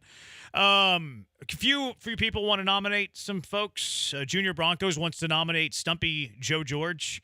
He said yesterday after the game, Bregman, Presley, Abreu, disasters. Bregman drove in every single run. He did. In the Astros game yesterday. So Junior Broncos wanted to nominate him for that. 2180 Sleepy Joe Espada and Do Nothing Dana are the car wreck of the day. Granted, they are hampered by Jerry Jones as owner. Yeah. I'm not exactly sure who he nominated there, but I All of the above. Yeah. Astros decision makers, I think we can nominate them. Big time. Like, here you go, Jose Abreu. Here's the Seattle Mariners. Go play against the team that's leading this division. They had a deal beforehand. They had to have. But because something had to be discussed, because there's no way anything makes logical sense, analytically or otherwise, to say instead of coming back against the single A's in a place where you've had success, come back against the Mariners against dominant young pitching that pitch exactly the way you don't want them to be pitched, and say, have at it, big dog. Go get them. Can't stand it. Do not like it. Not a fan. What did Singletary say? Can't win with it. Can't do it. Virginia wants to nominate Brian, who comes back on a Wednesday, take the week off. Brian actually wasn't off. He was working. Yeah, he was working. We just pretended like you were not working. Like you were lazy bones, not working. All right, what's winning? Just Astros in general Presley? again. I think we got to give it to Presley specifically. Like, Okay. I mean, he was the biggest reason they there's lost no the doubt, game. yeah. Yeah, I mean, we bang on Abreu for should have made the play at first, but I mean, Presley's the reason they lost that game yesterday. Yeah, So- in order of fault, it is Presley, then Abreu, then Espada. All right, congratulations to Ryan Presley. We're going to get out of here. Thanks to Brian for doing the work. He's Blank on Branham. Talk to you tomorrow, Houston. Good night.